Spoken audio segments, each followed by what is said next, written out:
Chapter 201. The old village chief said, "What other reason could there be? Of course, Chung Chunhua is afraid that others will get a bargain, so her family wants to occupy 2 homesteads." Su Fang was stunned when she heard this. The village chief continued, "They are reluctant to give up the Chung family's homestead, and they also want to grab the Wang family's homestead, for fear that they will suffer a loss. The village has worked with them before, asking them to demolish the old house. This broken house has been standing at the entrance of the village. How ugly it is. They are afraid that the homestead will be lost if the house is demolished, and they are unwilling to demolish the house, so the yard has been empty." Su Fang had not seen the couple yet, but she had already anticipated how difficult they were. But when she thought of Su Yuyu's instructions, she still asked, "Can the village chief help us contact the couple? We want to buy this house." The village chief immediately shook his head and said, "Rural. The house has no property certificate, and the homestead cannot be bought or sold, so it can only be rented but not bought." Su Fang said without any hesitation, "Then we will rent it." Assistant Lu looked at her in surprise when he heard this, and couldn't help but wonder in his heart, is there anything special about this broken house? The village chief was very happy that the villagers could have an extra income, and said, "Don't worry, I will help you contact people right away." Although Wang Daong and his wife opened an oil press factory, their 2 children are not married yet, and their family is very short of money, so they will definitely agree. Su Yuyu received the news, and walked over slowly with Lu Jingyao.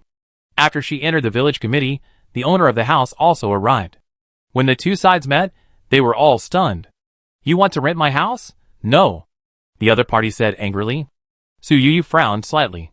She didn't expect that the original owner of the house was the family who came to force a marriage, and she couldn't help but feel disgusted in her heart.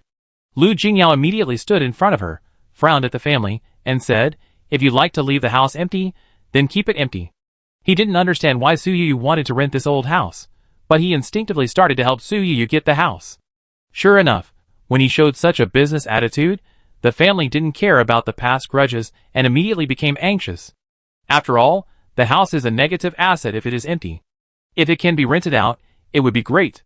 Chung Chunhua said she didn't want to before, one because she had a conflict with this group of people, and the other was a trick to raise the price.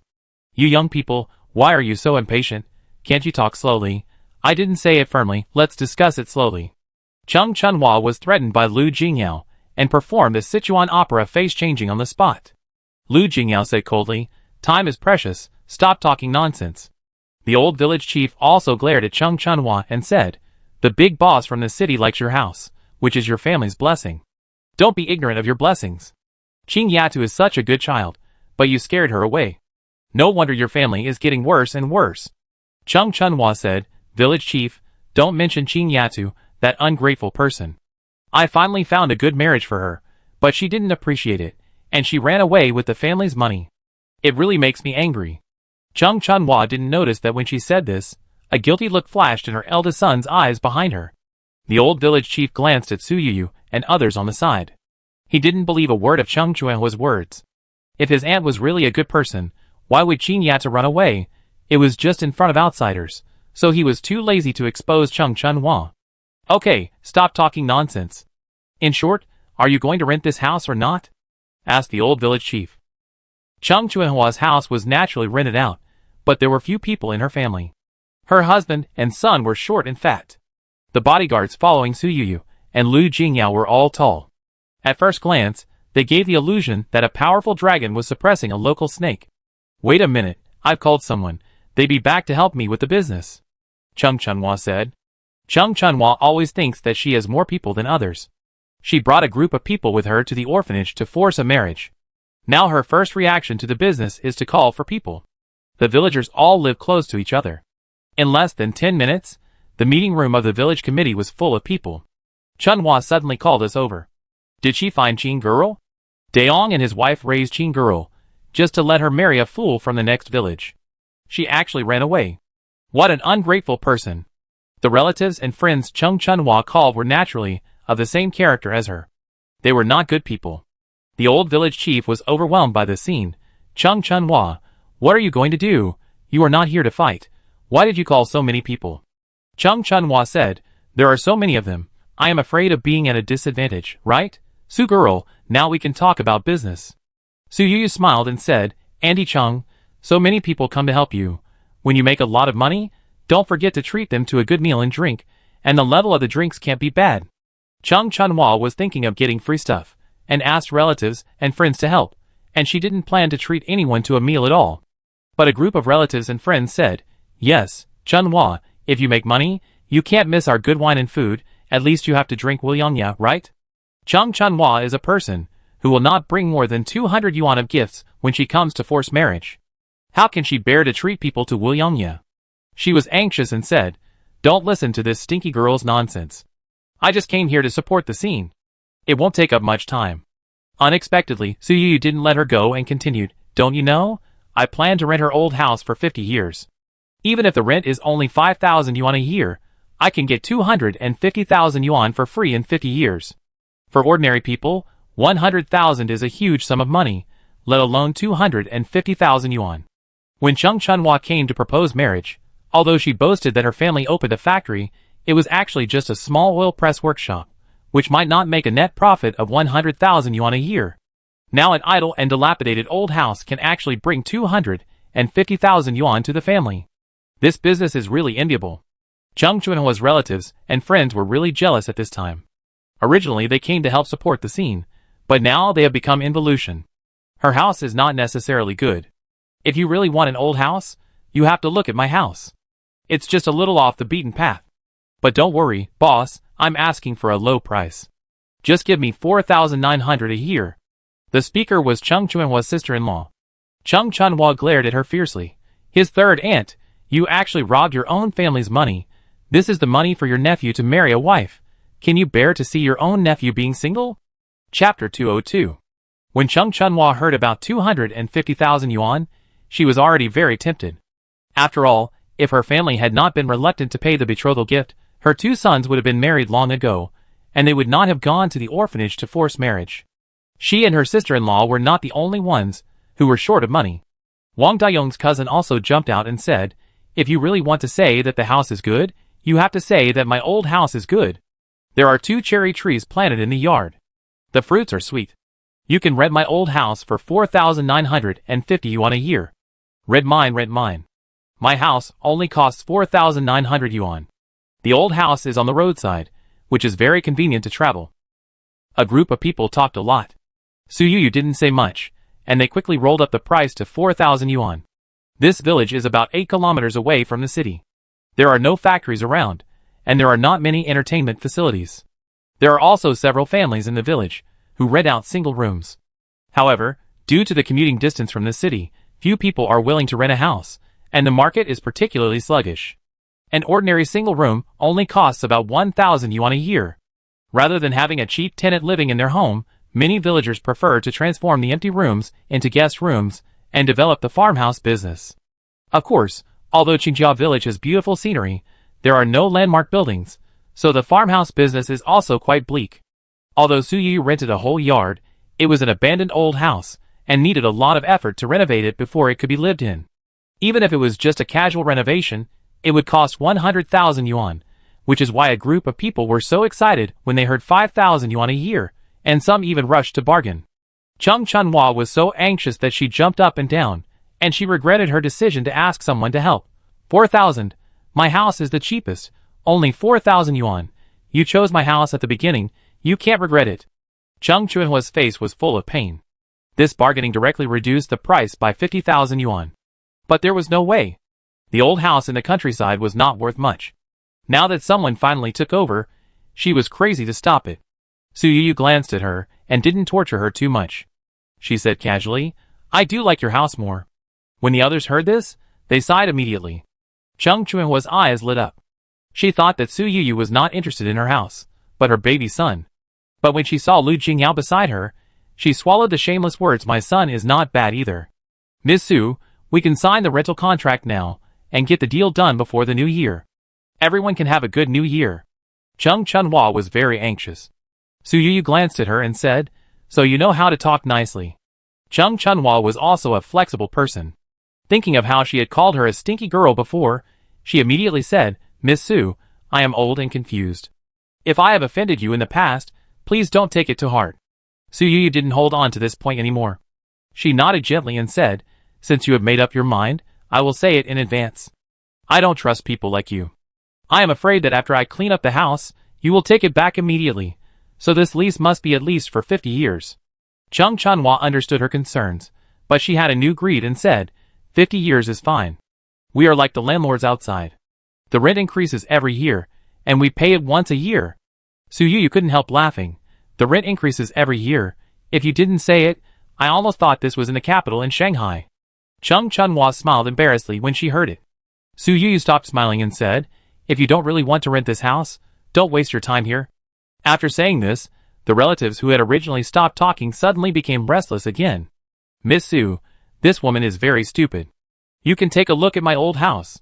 That's right, Miss Su, if I rent a house to you, I will definitely not go through so many twists and turns. Chung Chunhua was poached by a group of relatives she had called over one after another, and she was so angry that she wanted to vomit blood. Her husband and children were blaming her.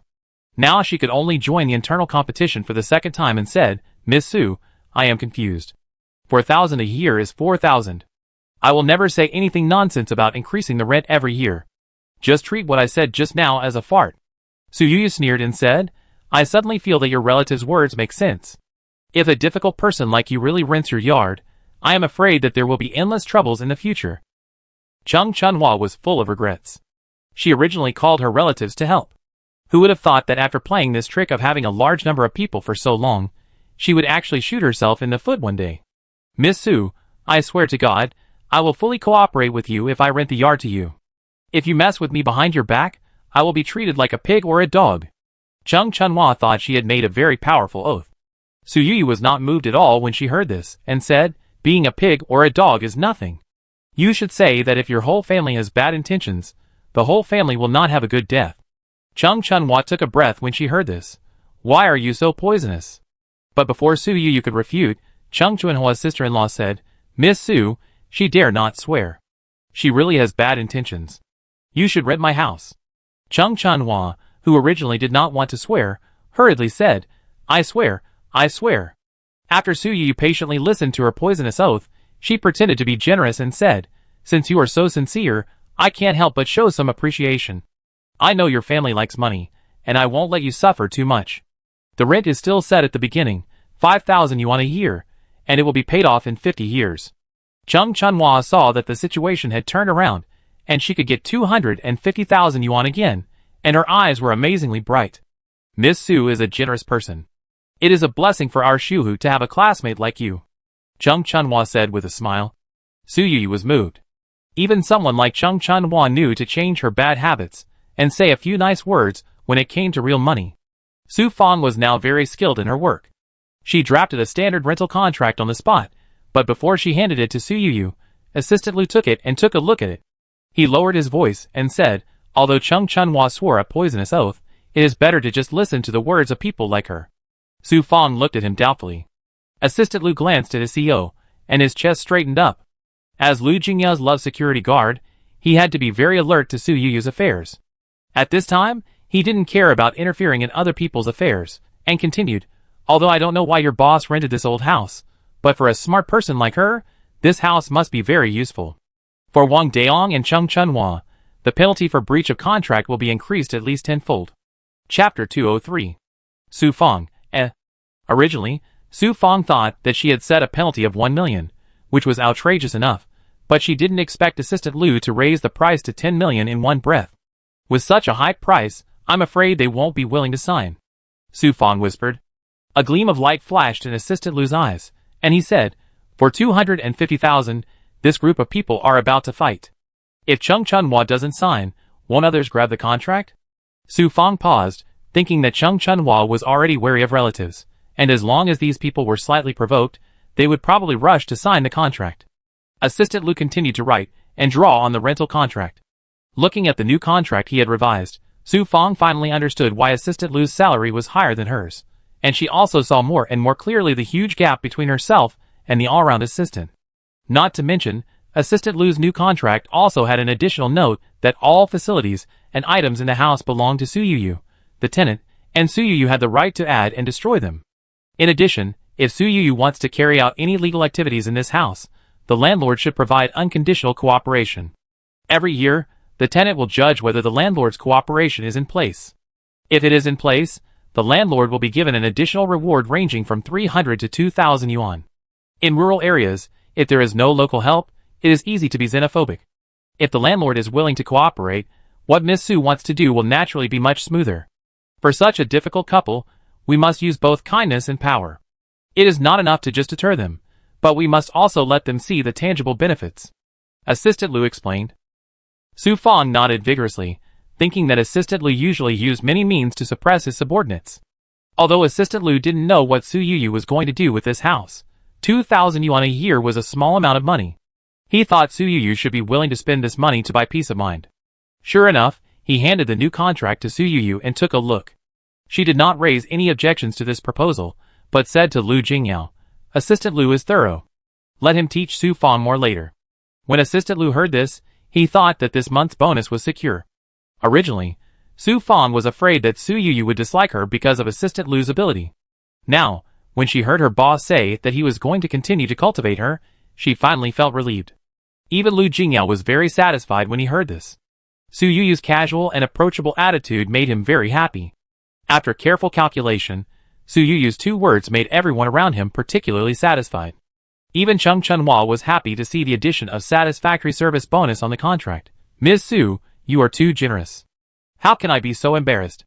Su Yuyu was too lazy to listen to Chung Chunhua's false politeness, and signed her name on the new contract. Chung Chunhua wanted to take a closer look, but her jealous relatives just came closer, so she didn't bother to take a closer look and signed her name on it eagerly.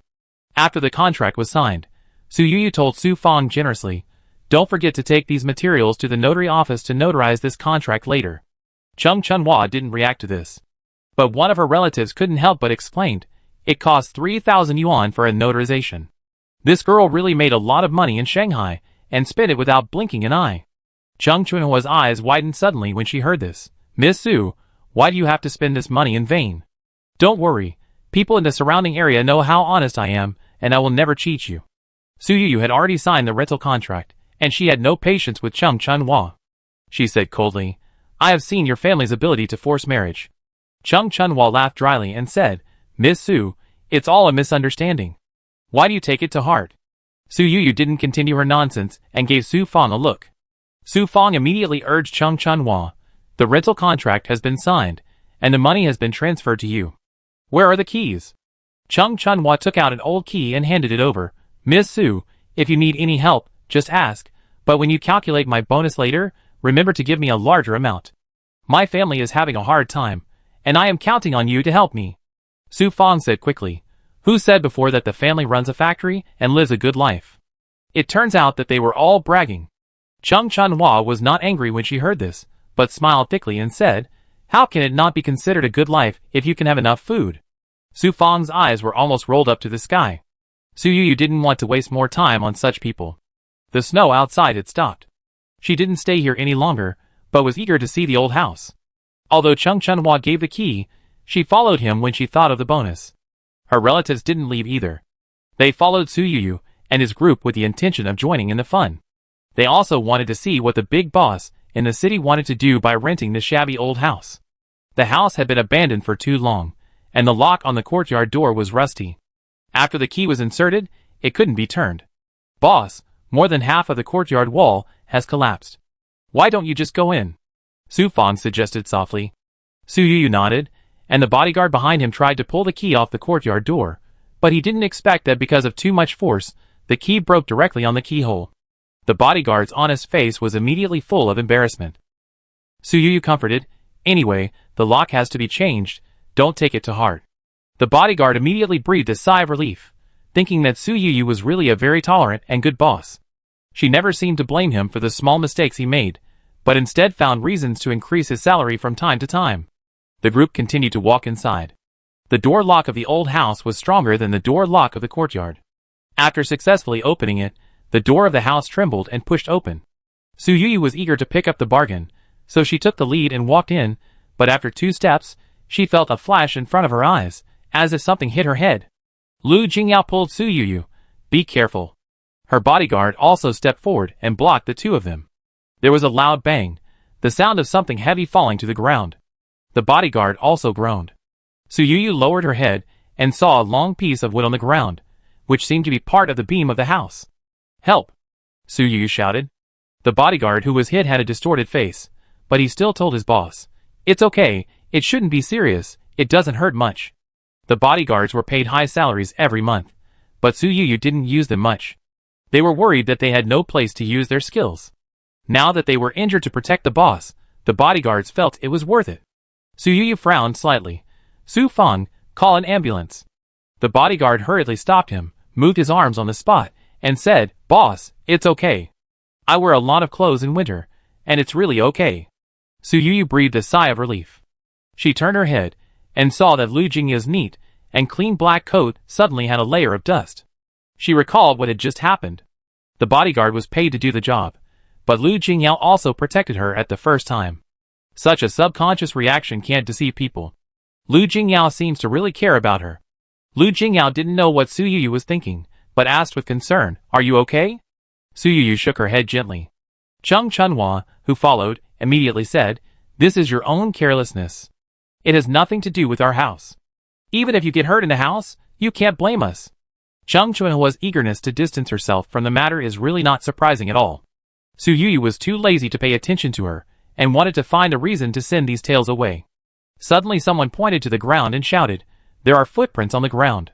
There are people in this house." Chapter 204. This sudden change stunned everyone present. Several bodyguards immediately stood in front of the employer.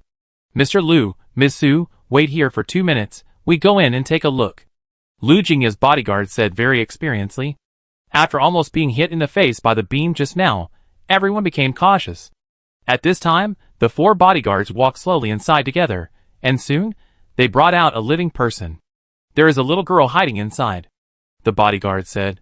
"The reason why she can be called a little girl is that the other party's face is covered by long hair, and the exposed eyes are particularly clear and energetic. You can tell at a glance that she is not very old." "Who are you? What are you doing hiding in this room?" Su Yu asked curiously. This little girl gave her a strange feeling. Even though she was disheveled, Su Yu still couldn't help but feel close to her. She instinctively felt that this girl was not a bad person. Before the little girl answered, Chung Chunhua suddenly shouted, "Little girl, I couldn't find you anywhere, so you were hiding here. It's really hard for us to find you.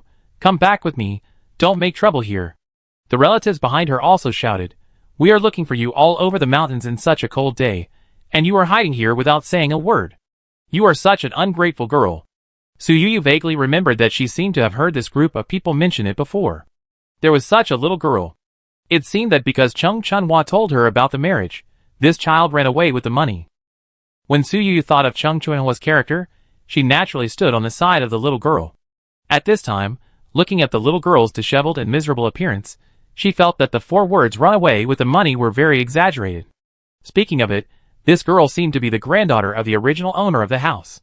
This child has been living with her and Chung Chunhua, so this house was under Chung Chunhua's name. If you count carefully, she is also one of the owners of the house. Jinya shook her head and said to Chung Chunhua, "Aunt, I have no plan to go back with you, nor do I plan to marry a fool." Su Yu looked at this girl and felt very strange. Faced with such a situation, this girl did not seem to be in a hurry, and still looked unhurried. "Disobedient thing, see how I deal with you." Chung Chunhua took a step forward, raised her palm high, and seemed to be going to slap the little girl in the face. "Su Yu, what are you going to do?" The bodyguard moved quickly. When he heard Su Yu speak, he immediately stepped forward and grabbed Chung Chunhua's arm. Although Chung Chunhua was good at throwing tantrums, she immediately turned off the fire when she met a real muscular man. She was controlled by the bodyguard and could not move at all. "Wang Daong, Dahu and Xiaohu, are you all wooden? Seeing my mother being bullied, you don't know how to move?" Chung Chunhua blamed her husband and children. Wang Daong, his father and his son all looked like quails. Wang Xiaohu stammered, "Mom, don't mess around. If it affects the bonus, it will be not good." Su Yu raised her eyebrows, thinking that the satisfaction bonus added by Assistant Lu was really a stroke of genius.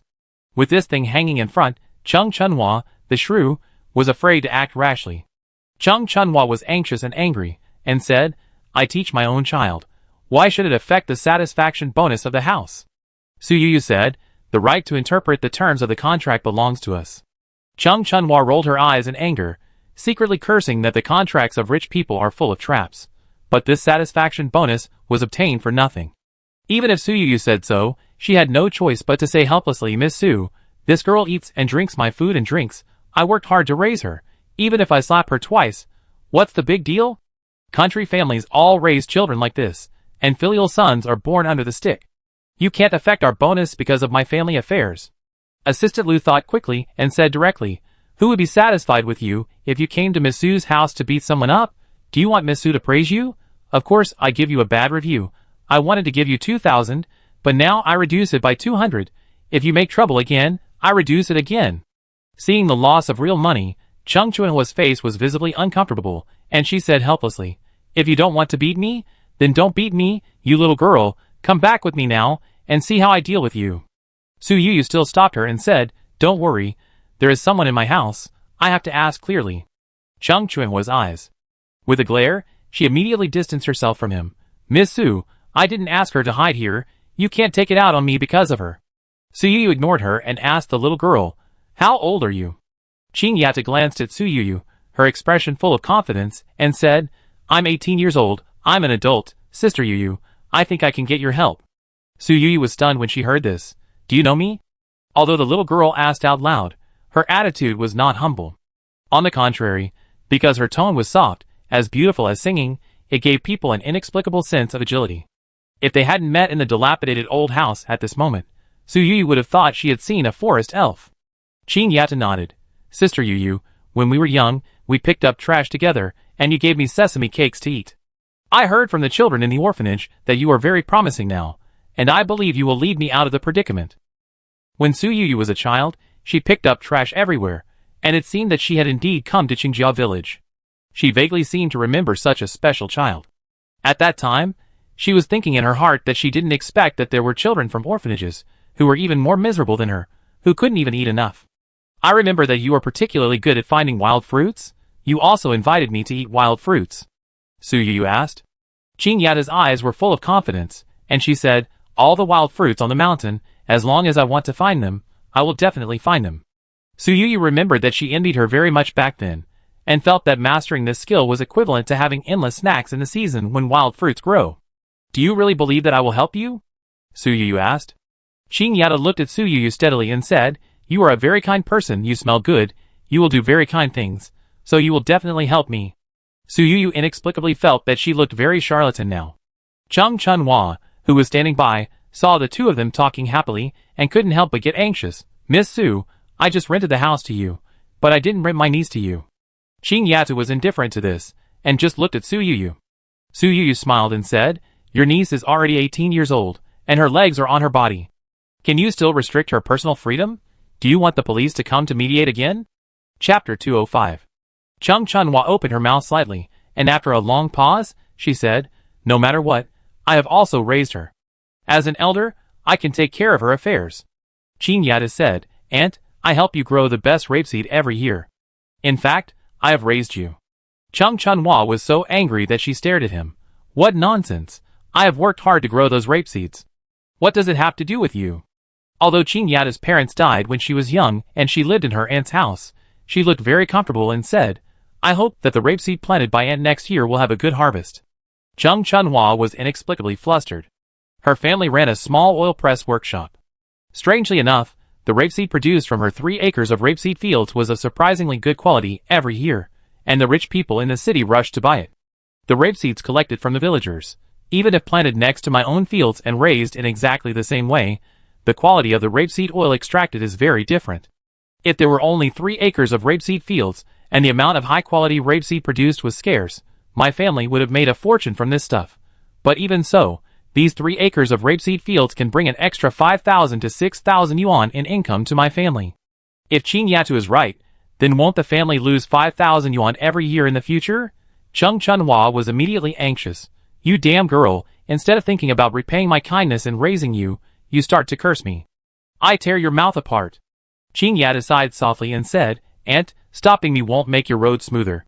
Chung Chunhua said casually, "If you curse less, or marry to the next village honestly, my road will be smoother." Su Yu saw that Chung Chunhua had not given up the plan to let her niece marry a fool, and directly ordered Su Fang, "Call the police, someone is forcing marriage again." As soon as Su Fong took out her mobile phone, Chung Chunhua immediately shouted, "You are making a fuss over a small matter and calling the police. Never mind, Qing girl, I really don't care about your life or death in the future." Su Yuyu didn't know that after calling the police last time, Chung Chunhua's family had a bad reputation, and the matchmaker originally set for her son avoided meeting directly, so calling the police at this time had such a good effect. "Auntie Chung, you definitely can't take this person back today, so don't delay here, take your people back quickly, don't make me unhappy, I will cut another 200 yuan from you," Su Yuyu threatened.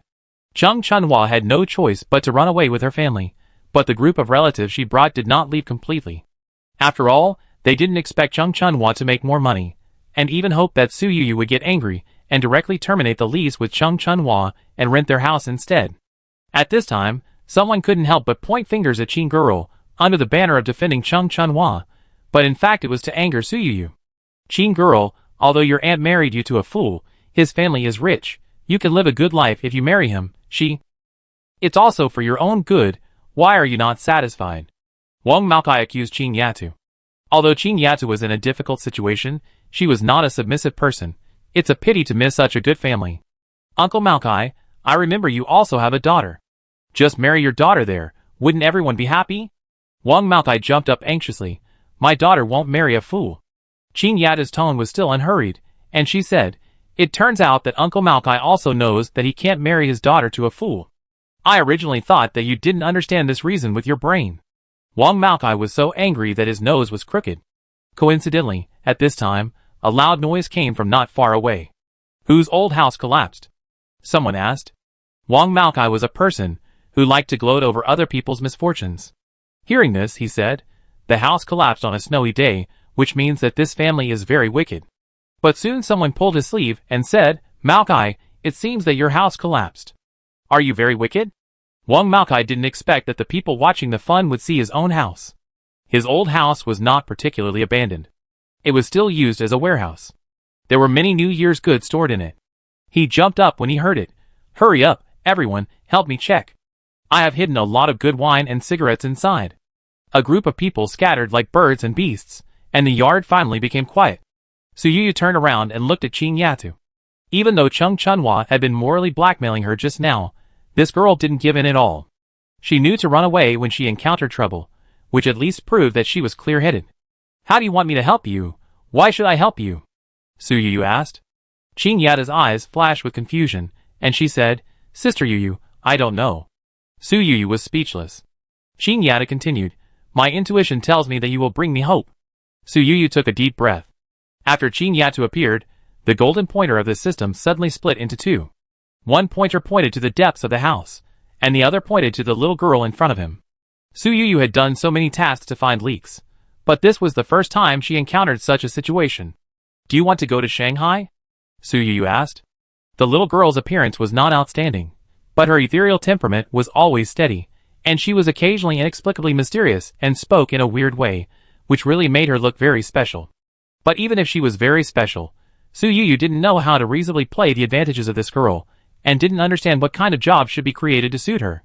Qing girl shook her head and said, "My ID card and household registration booklet are with my aunt, and I have no plan to leave this house and go to Shanghai." Su Yuyu asked, "Do you like this house very much?" Qing girl nodded, showing real joy on her face. "Yes, I feel that I have a special connection with this place."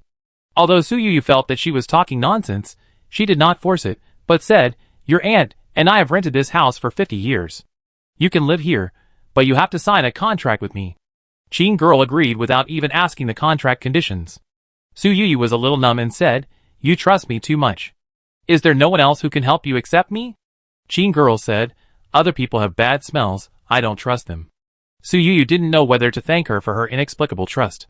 "You have been hiding here for a while. How do you survive normally?" Su Yuyu asked curiously. "I have stored food." Qing Yatu stretched out her hand to Su Yuyu and showed her stored food. A handful of chestnuts. Su Yuyu thought of her talent again, the natural wild fruit holy body.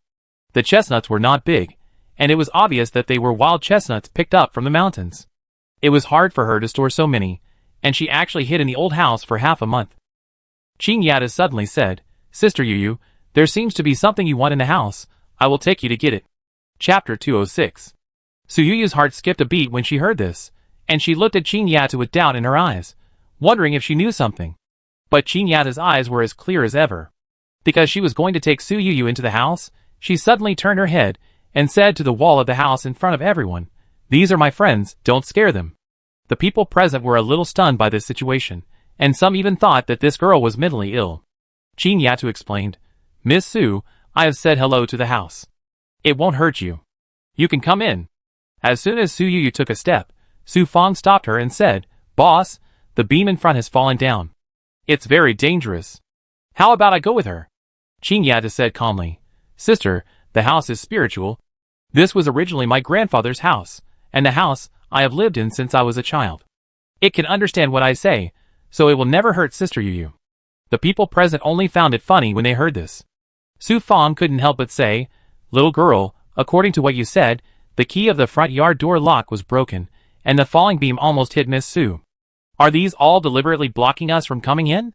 Qin girl nodded gently and looked at Su Yuyu with apology. "Sister Yuyu, I'm sorry, I thought the people who came were bad people at first." Su Yuyu waved her hand and said, "These are just coincidences, don't take the blame on yourself." Although Su Yuyu said it was a coincidence, she actually believed it in her heart. After all, after she had the system, she could even understand the words of cats and dogs, and even got the so-called metaphysical protection shield. Su Yuyu always felt that the world seemed to have another appearance, but ordinary people could not detect it. Just like when she used to work and study, she always begged her old mobile phone not to stop working. That broken old mobile phone actually accompanied her for 4 years. It was not until she got her first salary and saved enough money to buy a new phone that the old phone stopped working without any warning, just like a person with all kinds of problems who held on until his children and grandchildren finally made it, and then chose to walk to the end of his life. Qin girl shook her head and said, "This house and I have a special bond, so the fault is indeed mine." Su Yuyu felt that this child was sometimes quite stubborn, and said directly, "Then we are willing to forgive you." Qin girl's eyes suddenly lit up, and she looked at Su Yuyu as if she saw a friend of the same frequency. Su Yuyu stopped Su Fang's good intention to take risks for her, and said, "You all wait outside, I will go in with her." Su Fang knew that Su Yuyu was a man of his word, so it was not easy to continue to follow, but her eyes were full of worry. Lu Jingyao took the initiative to say, "I go with you."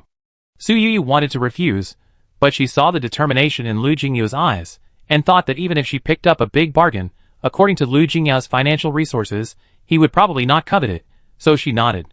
Qin Yata did not stop her, but led people to the inner room. Su Yuyu was even more surprised, because Qin Yata led people to the small kitchen at the back, and the walking route was exactly the same as the golden pointer of the system. In the small kitchen, the golden pointer of the system pointed to the earthen stove. Qin Yata's figure almost overlapped with the golden pointer, and she was saying at this time, "I think there is something hidden in it." "Is this the first day you know there is something hidden in it?" Su Yuyu asked. Qin Yata said, "I knew it when I was very young." Su Yuyu asked again, "After all these years, aren't you curious about what's inside?"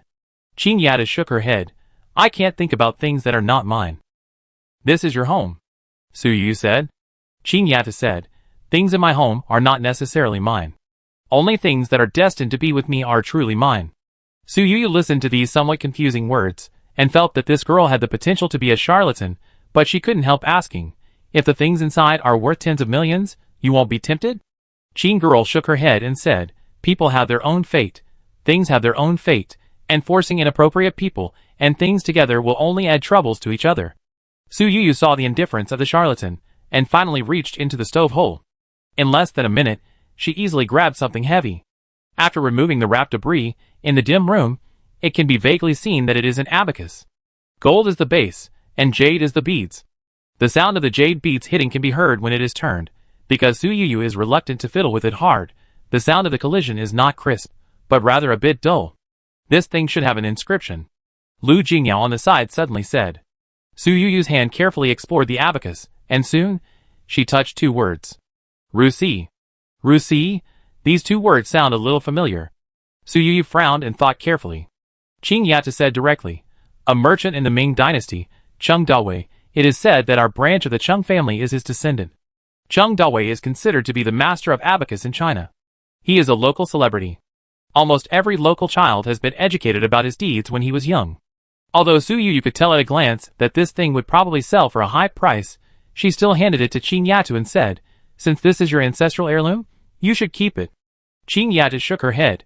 "The house has been rented to you through my aunt, and I think the things in this house should have been given to you by her.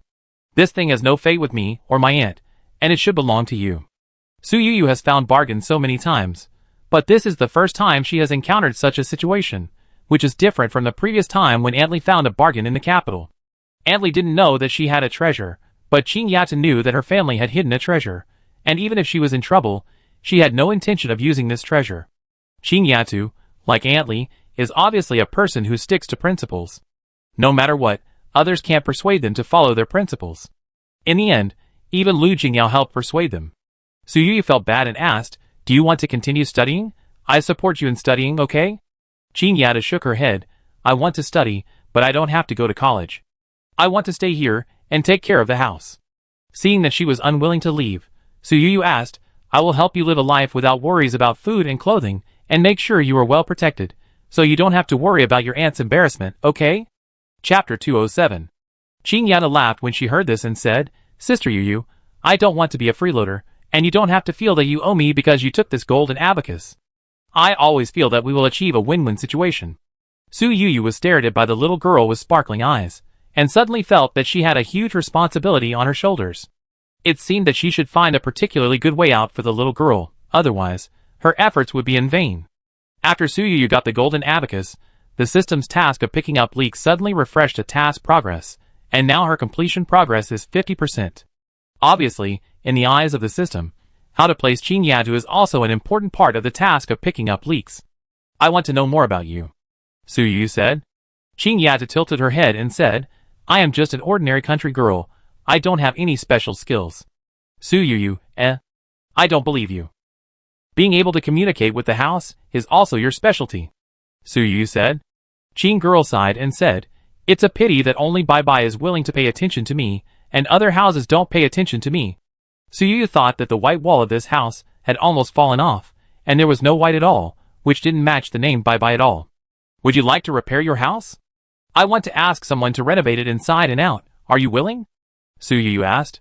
Qing girl's eyes lit up. "Sister Yuyu, Bai Bai is willing. Bai Bai told me many times that it is old, and I am afraid it can't accompany me for too long. When it is repaired, it will be able to accompany me for a long time." Su Yuyu looked at her innocent and simple appearance, thinking that even if there was no golden abacus, he was willing to help her. "Are you good at growing rapeseed?" Su Yuyu asked again. This matter was still the information extracted from the previous conversation between Qing Girl and Cheng Chunhua. Kinjayata said proudly, "I let them grow up well, and they grew up very well." Su Yuyu thought to herself, could this girl be a farmer? Growing flowers? Qing nodded and said, "The flowers I grow are the strongest and most beautiful." Su Yuyu was sure, and an idea came to her mind.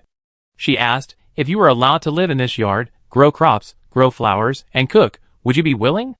Qing's face showed a yearning look. This is really the life of my dreams. Although she looked calm, she had been living a hard life to avoid Cheng Chunhua during this period. She stayed in the old house during the day and only went out to find food at night. If it weren't for her special physique, she could always get gifts from nature. She would have been unable to survive. How to renovate the house? I will ask a special team to connect with you after the new year. At that time, I may also let the photography team move in. You are the artist of our company's rural life column. You may shoot videos and live broadcasts regularly in the future. Is that okay? Su Yuyu asked.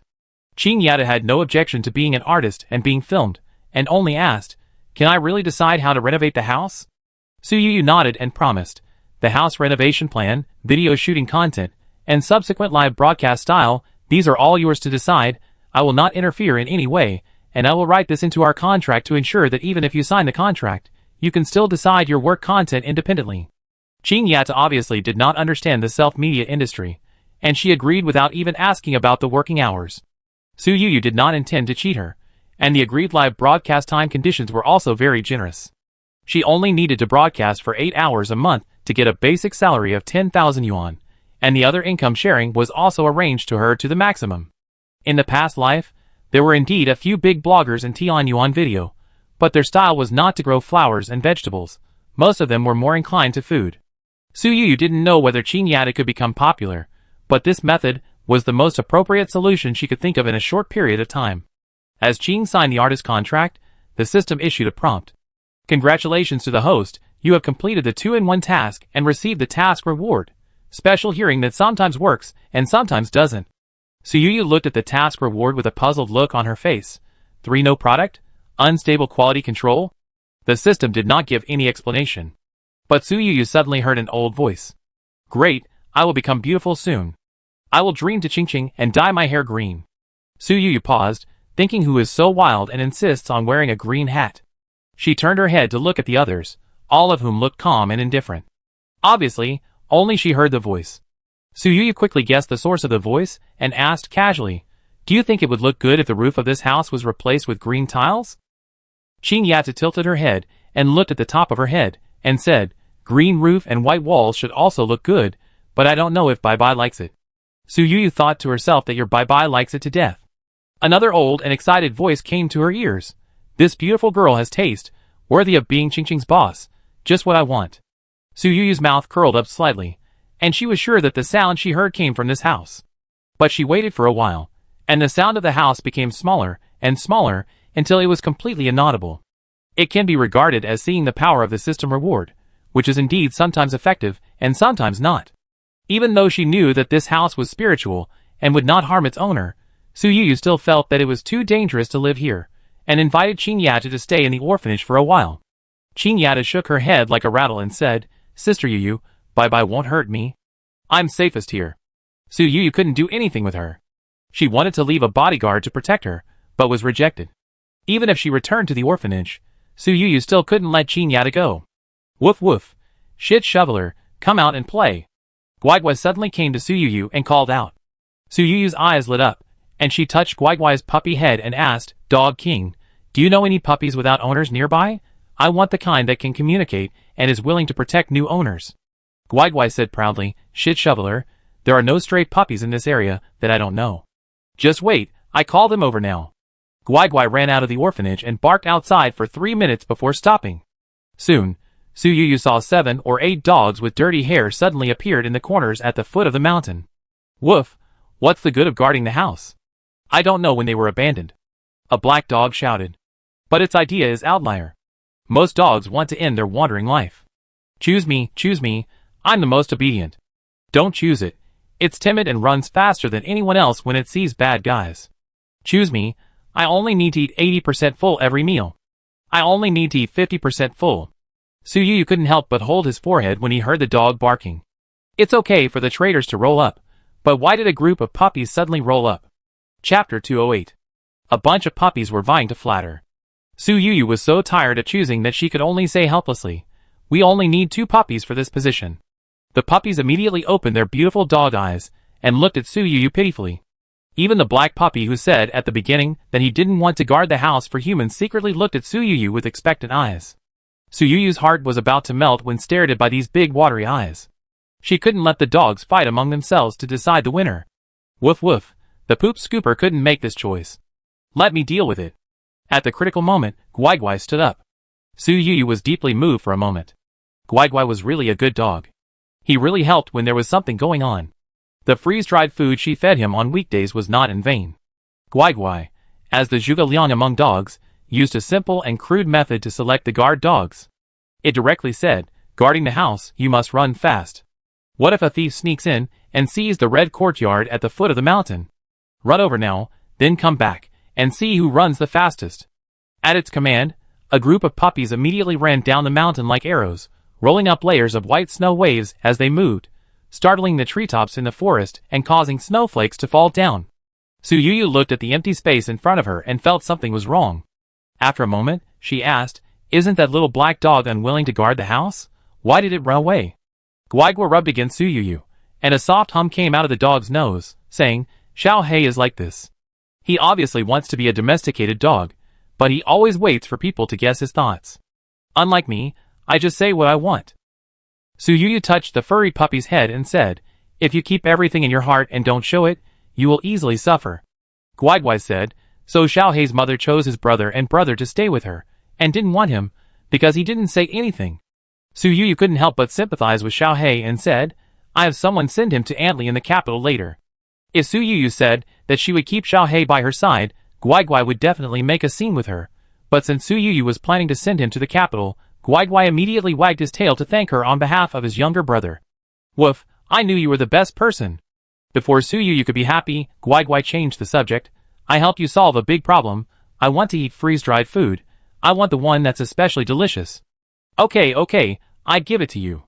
Su Yu waved her hand and turned to ask Su Fong to get the freeze-dried food. Su Fong opened the freeze-dried food bag and poured it into the dog bowl.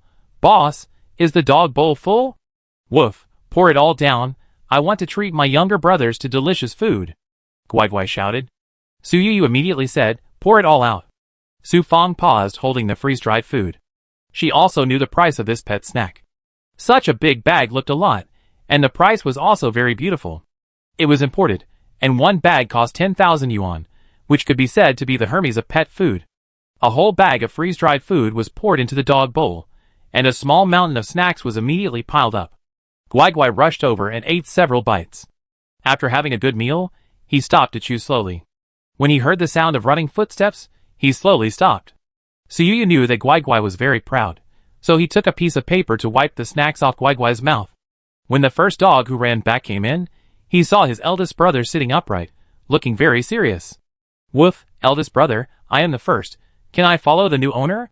The puppy asked. Before Guai Guai could answer, the little black dog ran in again. Although I didn't really want to be a guard, I accidentally came in second. My ability is more outstanding, so I can only reluctantly protect the weak new owner. Su Yu looked at Xiao Hei for a second time.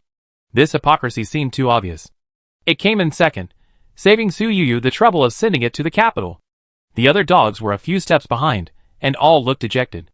Guai Guai did not go back on his word and directly announced that the two fastest dogs had been newly assigned, but he also comforted the other dogs and pointed at the large bowl of freeze-dried food in front of him.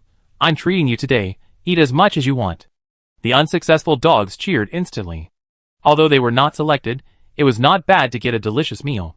7 or 8 dogs squeezed towards a dog bowl, and the thin ones couldn't even get a bite of food. Su Yu felt that it was not good, so she immediately ordered Su Fong to get another dog bowl and opened another large bag of freeze-dried food. Su Fong's eyes were full of pain, but she did not hesitate at all. There's more, woof woof, it's delicious, long live the dog king. This expensive freeze-dried food received unanimous praise from the puppies. Guai Guai also gave Su Yu a look of approval because of her generous and thoughtful behavior. Su Yu waited patiently until all the dogs were full, and then had someone give the 2 dogs a bath, tidying up their hair, and also paid extra money to have someone from the pet store come to give them injections. After doing all these preparations, she took people to send the 2 dogs to Qing Yata's house. Qing Yata's dinner was ready in advance, and a few chestnuts were placed on a bowl of rice. If she ate like this normally, she could be said to live a simple life. But today was different. Today's dinner was the New Year's Eve dinner. Why are you eating this? Su Yu's eyes were full of distress. Qing Yata smiled and said, Sister Yu, today I can cook and eat cooked food openly, it's already a good day. During the time she was hiding in the old house, she didn't dare to light a fire to cook, and eating those raw and cold foods made her stomach uncomfortable. Now she can eat a bite of hot food, which is already very good. Su Yu sighed and asked, Won't your aunt call you back for the New Year's Eve dinner? Qing Yata shook her head. Su Yu felt even more distressed about her. She had originally invited Qing Yata to the orphanage for the New Year's Eve dinner, but she refused. In the words of the little girl, she wanted to spend the new year with her family. At that time, Su Yu thought Qing Yata was going to accompany Cheng Chuanhua's family. Now it seems that her family should be this old house. Su Yu was glad that she had prepared in advance. The bodyguards behind her were all carrying large and small bags. Considering that the little girl might not have enough supplies to live alone, she brought some rice, flour, grain and oil. Are these all New Year's goods for me? Qing Yata asked with surprise on her face. Su Yu nodded. Qing Yata continued, That's great. I used to envy the lonely old people in the village. During the New Year and festivals, someone came to send rice and oil. I can also live such a good life. Chapter 209. Su Yu's nose was sore. Who would envy an old widow? She envied the little things, which showed how badly she had lived in her aunt's house. You didn't want to leave the old house, so you didn't go out to work? Su Yu asked. Qing Yata didn't look lazy, but she didn't seem to have any work experience. Even if she worked as a waitress in a restaurant in the city, she should have been able to save some money, so she wouldn't be so penniless now. I didn't want to be too far away from home, so I tried to work in the city, but my aunt ruined it after 2 days, and she couldn't get my salary, so she wanted me to stay at home to help in the oil mill. Qing Yada said. Cheng Chuanhua's oil mill was short of people, but she was a mean and stingy boss. Because the wages were too low, workers from all over the country avoided her oil mill. In contrast, Qing Yatu is young and strong, works quickly, and is a family member who doesn't need to be paid. She can be said to be the chosen one in Cheng Chuanhua's eyes. If you are willing to give her some of the salary, she shouldn't keep pestering me, Su Yu said softly. Qing Yatu was very calm when she heard this and said, my aunt would not be satisfied even if she took all the salary. Besides, my grandfather used this house as my child support, and I don't owe her anything. Su Yu knows a lot of people, even the lost daughter of the richest man, who is entangled because of the years of upbringing by the traffickers. Qing Yatu is the first person who sees through family affection and upbringing. Thinking of the way this girl was not affected by moral kidnapping when she confronted Cheng Chuanhua before, Su Yu felt that she was worthy of deep friendship. Such a person, even if she didn't meet herself, she would find a way out sooner or later. Sister Yu, although I am poor, I have prepared some New Year's goods. You must accept them. Qing Yatu entered the house and dragged out a snakeskin bag a moment later. When she opened it, she saw that it was full of chestnuts. These are all wild chestnuts I picked up in the mountains. I kept them well. Don't worry, they are not infested with worms, Qing Yatu said proudly. Su Yu likes to eat chestnuts very much. She didn't refuse and took them generously. She even took the initiative to say, next time you have good mountain products, leave some for me. I will buy them from you at the market price. Qing Yatu said, I like Sister Yu. I shouldn't ask for money to prepare mountain products for friends. After all, I didn't refuse when my friends gave me New Year's goods. Su Yu couldn't help laughing when she heard this. Although Qing Yatu was in a difficult situation, she was an extremely interesting person. Sister Yu, how long will you stay in Huanshan? Qing Yatu asked. Su Yu said, maybe I will return to Shanghai after the new year. Qing Yatu heaved a sigh of relief and said, fortunately, we should be able to catch up with the snow melting. I will take you to dig winter bamboo shoots. I tell you, I can dig winter bamboo shoots accurately.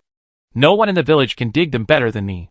Su Yu thought of the various magical things about this girl. She believed this very much and asked, then can you pick mushrooms? Qing Yatu immediately looked like she was talking about her old profession. She patted her chest and said, Sister Yu, I am also good at picking mushrooms. In those years, I either picked wild fruits or mushrooms. If it weren't for them, I wouldn't have grown so tall. If you like it, I will take you with me when it rains one day. Qing Yatu is 1.65 meters tall. She grew up in a family where she was treated harshly for food all year round. She didn't grow up to look like a yellow bean sprout with a sallow face and skinny body. It was really thanks to the gift of nature. Su Yu said, if you don't know what to broadcast live for the audience, you can go pick mushrooms and bamboo shoots. I usually like to watch other people picking mushrooms to relieve stress, and I believe many people are like me. Qing Yatu asked curiously, are people in the city under so much pressure? Su Yu nodded. With mortgages and car loans, 996, and the need to raise children, the pressure on this generation is incredible. They also urgently need an outlet to vent, and the internet has become an important way to relieve stress. Don't worry, I'm not doing charity. Signing you is definitely a win-win deal, Su Yu said. Qing Yatu was not as timid as other artists, but said, I know you are my benefactor, we will be a win-win situation. Su Yu forgot that she had a plug-in that could communicate with spirits, so her words of comfort were in vain. The group did not stay in the old house for long. The orphanage's New Year's Eve dinner was ready, and they were calling to urge Su Yu to go back. Before leaving, Qing Yatu sent people to the intersection and shouted, Sister Yu, Happy New Year. Su Yu looked back at the little girl. Coincidentally, at this time, clusters of fireworks set off by the villagers rose in the sky behind her, and colorful patterns bloomed one after another, but none of them could compare to the unusually bright look in Qing Yatu's eyes. Su Yu led people along the snowy road to the orphanage. Halfway through, snowflakes suddenly fell from the sky. An open umbrella suddenly appeared above her head. It was Su Fang holding the umbrella. Not far away, Lu Jingyao was also holding an umbrella in his hand. Seeing this scene, he sighed in his heart. The people around Su Yu were too considerate, which made him useless. Su Yu turned around and saw Lu Jingyao holding an umbrella in a hurry in the vast snow. Are you coming to pick me up? Lu Jingyao nodded, opened the umbrella, and glanced at Su Fang, but Su Fang did not retreat at all, still holding the umbrella to protect Su Yu like a light bulb. Su Yu also noticed this episode. She was actually very satisfied with Su Fang's behavior of putting herself first at all times. Your shoulders are all snow, don't worry about me, Su Yu said to Su Fang. Su Fang hesitated for 2 seconds and slowly stepped back. Lu Jingyao took the opportunity to move his umbrella to the top of Su Yu's head. Whether Su Yu was feeling sorry for Su Fang or was willing to give him a chance to perform, Lu Jingyao couldn't help but feel excited. The two bosses walked side by side in front, and the other accompanying personnel slowed down their pace. Assistant Lu walked up to Su Fang and whispered, Sister Su, as assistants, we also need to understand the boss's intentions sometimes, and we can't miss the boss's important things. If good things can be accomplished, wouldn't everyone be happy? Su Fang is also an experienced person. Of course she can see Lu Jingya's little thoughts, but her boss is a girl, and when encountering such things, girls are always more vulnerable. At this time, she glanced at Assistant Lu and said, I am paid by Miss Su. If she doesn't say anything, I have to follow the rules. Don't make me lose my job. Assistant Lu froze when he heard this, thinking that Miss Su was a hard-hearted person, but he didn't expect that the people around her were also hard-tempered. He swallowed the words he was going to say to make connections, and only said, other things are fine. If Miss Su encounters difficulties, I hope Sister Su can give us some advice, so that our General Manager Lu can also have a chance to perform. Chapter 210. Su Fang finally agreed after hearing this, but she had been thinking about whether to do it or not, and she had been thinking about asking Su Yu before deciding. Su Yu, who was walking in the front, tilted her head slightly to look at Lu Jingyao. She saw the umbrella in Lu Jingya's hand, which was now firmly held above her head. Whether she walked fast or slow, the umbrella followed her closely to ensure that she would not be drenched by snowflakes, but Lu Jingyao was covered in snow. She vaguely remembered a sentence she saw when she was young, love is a tilted umbrella. Lu Jingyao was not good at dealing with girls, and at this time he only said, the road is slippery on snowy days, walk more steadily. Su Yu responded softly. Seeing that she seemed to be in a bad mood, Lu Jingyao couldn't help but feel a little nervous. He couldn't help thinking about what Assistant Lu said every day, saying that girls nowadays don't like men who have too much daddy flavor. He couldn't help but reflect on himself. Did he make Su Yu unhappy because he spoke too much like a father just now? I'm worried about you, not preaching to you. Lu Jingyao helped explain. Su Yu tilted her head and glanced at him, not missing the panic that flashed in his eyes. In a flash, Su Yu asked, you seem to be particularly concerned about my emotions? Since Lu Jingyao confessed his feelings, he seemed to have become more open and said directly, I care about you, so I care about your emotions. Su Yu was moved that Lu Jingyao, who felt that he was extremely chauvinistic at first glance, would become so discerning. Because of her experience in her previous life, she was always very cautious in her feelings. She was afraid that she would be like in her previous life, fully devoted just to get family affection in return, but ended up with a corpse exposed in the wilderness. At this moment, she saw that Lu Jingyao was so arrogant that he wanted to humble himself to the dust. She couldn't help but feel an impulse in her heart. No matter what Lu Jingyao would become in the future, at least his sincerity at this moment was not fake. Do you like Lu Jingyao? Su Yu asked herself in her heart. How could she be indifferent to such a high-quality man who held her in his hands every day? She should break through obstacles and enjoy herself in this new life, and should not hesitate because of the injury she suffered in her previous life. Lu Jingyao, maybe we can give it a try. Su Yu took the initiative to say. Lu Jingyao's hand holding the umbrella suddenly tightened. He turned his head and looked at Su Yu with a huge joy in his eyes. I don't care if your throat is blocked by the snow or you are confused for a while. I have to hear it, and it counts. Lu Jingya's speech speed has never been as fast as this time. Su Yu couldn't help laughing, raised her chin slightly, and said, I'm just giving you a chance. If you don't perform well, I will find someone else at any time. Lu Jingyao is an extremely confident person. Hearing this, he immediately said, I will never let you have such an idea. Compared with Qingyata's New Year's Eve dinner, the orphanage's New Year's Eve dinner is naturally very lively. The orphanage's restaurant is not small to begin with. Today, all the staff are present, so it is naturally very lively. Before Su Yu walked in, she heard the laughter of children from afar. Are they performing a show? Su Yu asked. Lu Jingyao shook his head. The children did prepare a show, but they performed after the New Year's Eve dinner. They like you the most. If you don't come, they won't start the show in advance.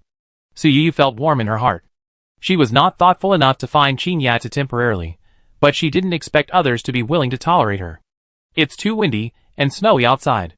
Come in quickly. We're waiting for you too. Mother Lu saw the two people coming side by side from afar, and her eyes were full of smiles. Lu Jingyao took Su Yuyu's hand and walked into the restaurant. Lu's mother glared at him immediately, as if she was scolding her own son for being a pervert. However, Lu's father gave his son an approving look and stopped his wife. Don't you know what kind of person our son is? Xiao Su didn't refuse either. Maybe the two children have already talked about it in private. You, just wait to marry a new daughter-in-law, Father Lu said. Mother Lu was stunned for a moment, and then immediately showed her joy, clapping her hands and said, maybe the two children really kissed behind our backs.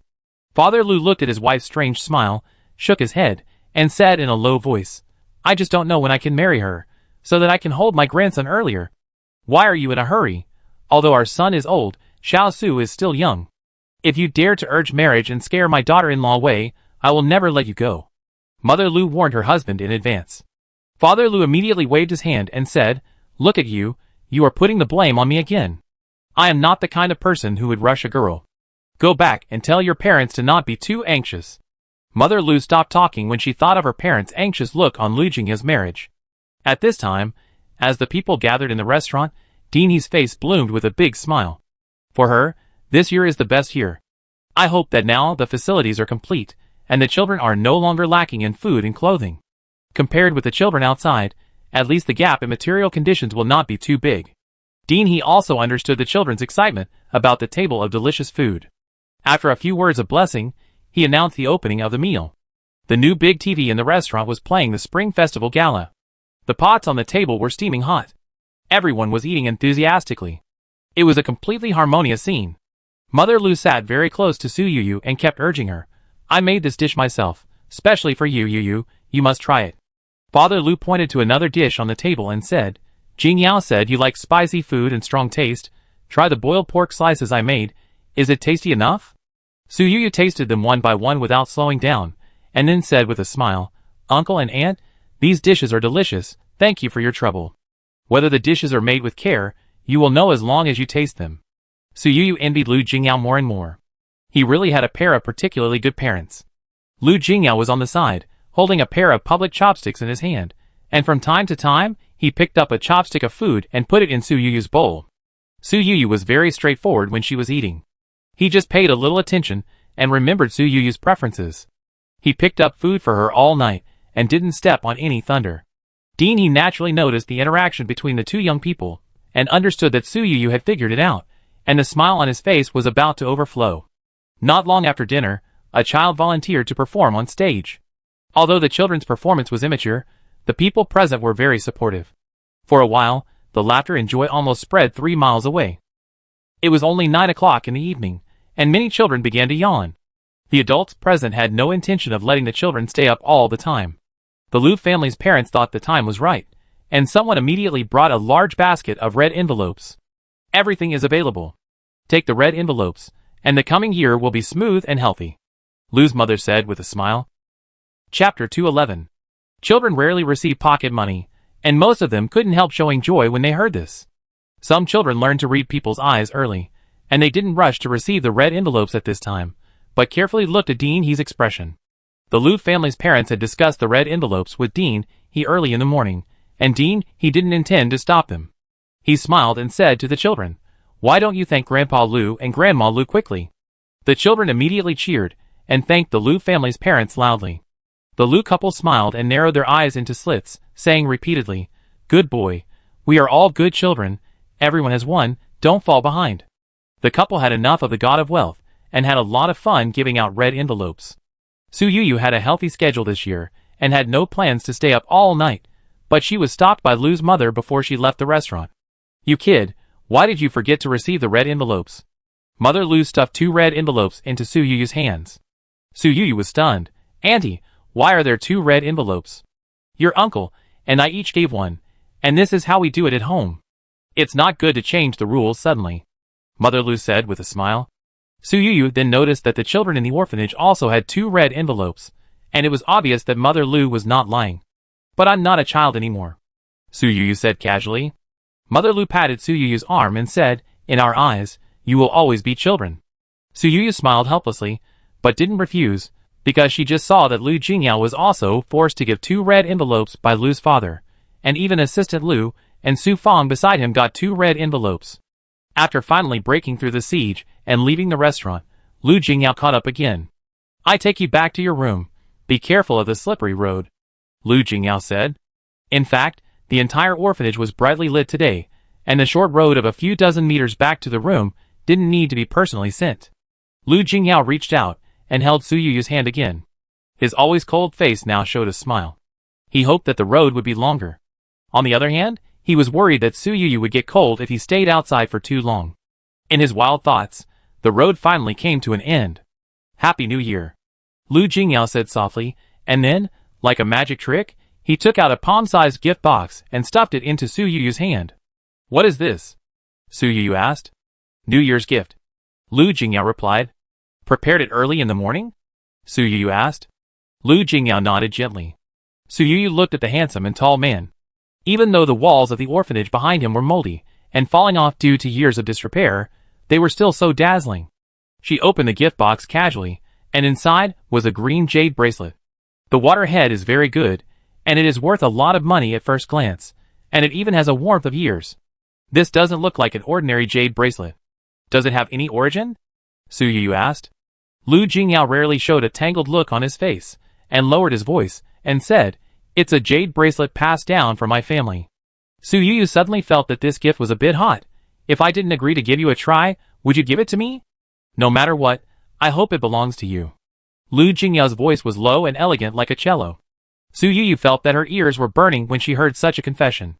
"Happy New Year." After she said this, she suddenly tiptoed and flew into her room like a butterfly. Listening to the sound of the door closing, Lu Jingyao didn't come back to his senses for a long time. He still felt that it was just a dream, but there seemed to be a gentle touch on his face. Behind the door, Su Yuyu stood against the wall for a long time. Her cheeks gradually became hot in the darkness. She couldn't help but feel a little regretful. Was her behavior too unrestrained? She couldn't help thinking that she couldn't control herself when she was being looked at so gently by a man who was always arrogant. "Never mind, I'm a super rich woman now. I deserve such a good man," Su Yuyu said quietly in her heart. Since she became rich, she became more confident, and her sense of worthiness increased dramatically.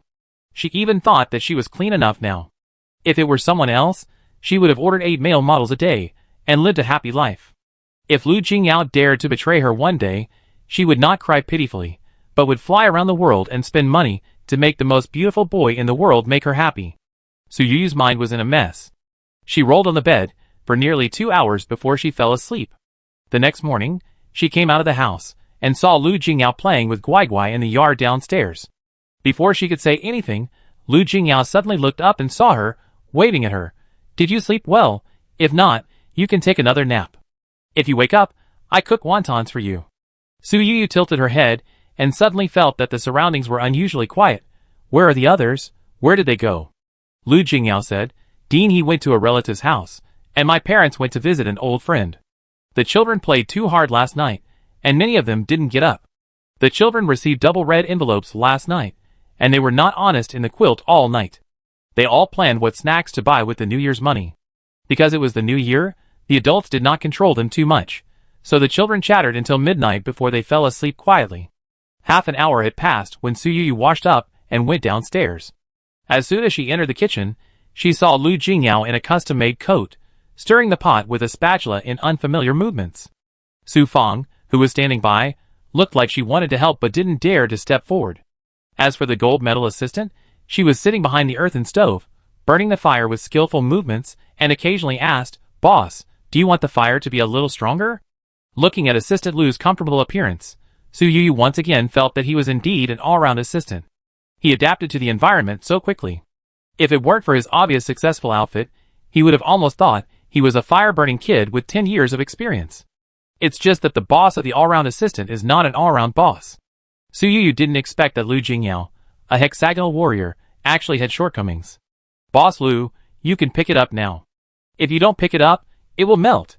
Su Fang couldn't help but remind her. When Su Yuyu ate the bowl of wontons made by Lu Jingyao himself, she frowned slightly at the poor appearance. When she ate it, she couldn't help but feel a little disgusted. She put too much salt in it, and it was so salty that it tasted bitter. After one day of dating, Su Yu felt the urge to break up. Chapter 212. Of course, a serious relationship is not a joke. Even if you really want to break up, you should at least pretend for a while, and find another reason to break up. Lu Jingyao, who was standing by, had no idea what was going on in Su Yu's mind, and was still looking at her with expectant eyes. Why don't you eat any more? Is it not to your taste? Su Yu suddenly saw that there were burn marks on the back of Lu Jingyao's bony hands. Did you get burned while cooking? Su Yu asked. Lu Jingyao said, It's not a big deal. It's my fault for not being careful. Su Yu felt that this was a bit of a hesitant statement, as if he was showing off his achievements. Su Yu was unwilling to let herself down in this life again, and she did not intend to swallow this bad food. She rolled her eyes and said immediately, I feel bad for you. Don't cook for me anymore. Lu Jingyao paused. He had never cooked before, but when he prepared breakfast for Su Yu, he was wrapped in an indescribable sense of happiness. Just the words cooking for someone you like were enough to give him unprecedented satisfaction. But I like cooking for you, Lu Jingyao said gently. Su Yu, you want to cook, but I don't want to eat. She couldn't help but complain to Lu Jingyao in her heart that he was not good at cooking and loves to play, but she still said, I don't like to see you abuse yourself. Lu Jingyao immediately said, Although I am not proficient now, I will practice a few more times, and I won't hurt myself then. Almost all of Su Yu's excuses were blocked, and she really couldn't find any reason for a while. But Lu Jingyao was still urging, Eat it while it's hot. It will hurt your stomach if it gets cold. Su Yu took a spoon and stirred the bowl, but didn't dare to put it in her mouth. Why didn't I see Lele this morning? I don't know where he went, Su Yu said. Lu Jingyao knew that Lele was always sensitive, and Su Yu also paid special attention to him, so he immediately said, I go find him. Seeing Lu Jingyao leave the kitchen, Assistant Lu followed him out. Su Yu breathed a sigh of relief. Su Fang on the side very obediently took out a dog bowl, and Su Yu poured all the wontons into the dog bowl, as if her hands were shaking. I can't bear the hardship, so I let the puppy suffer, Su Yu said apologetically. As soon as she finished speaking, her eyes suddenly condensed. I hadn't noticed it before, my goodness. Why is there a whole piece of ginger in the dog bowl? Why did Lu Jingyao cook wontons with ginger? And why didn't he even cut it? Su Fang looked over along the line of sight of her boss and whispered, I don't know where Mr. Lu heard from someone that eating ginger in winter warms the body, so he threw the whole piece in, but don't worry, boss, I washed the ginger cleanly. Su Yu could only be glad that she had only eaten a bite. Su Fang called out again, and Guai Guai rushed in with his short legs. When he saw why the snow-white wontons were placed in his dog bowl, he buried his head in it without any precautions. 5 seconds later. Woof woof, what a garbage thing. Are you going to poison me, shit shoveler? Guai Guai cursed at the dog bowl. Even though Su Fang didn't understand dog language, she felt that it seemed to curse very dirty. Why don't you even eat dogs? Su Yu sighed in a low voice. Guai Guai turned around and continued to yell at her, I'm your dog, not your trash can. I don't want to pay attention to you today. After that, Guai Guai turned around and pointed his butt at Su Yu. Will you treat your brothers to a meal later? I provide you with 2 large bags of freeze-dried food at that time? Let's make peace? Su Yu asked Guai Guai in a low voice.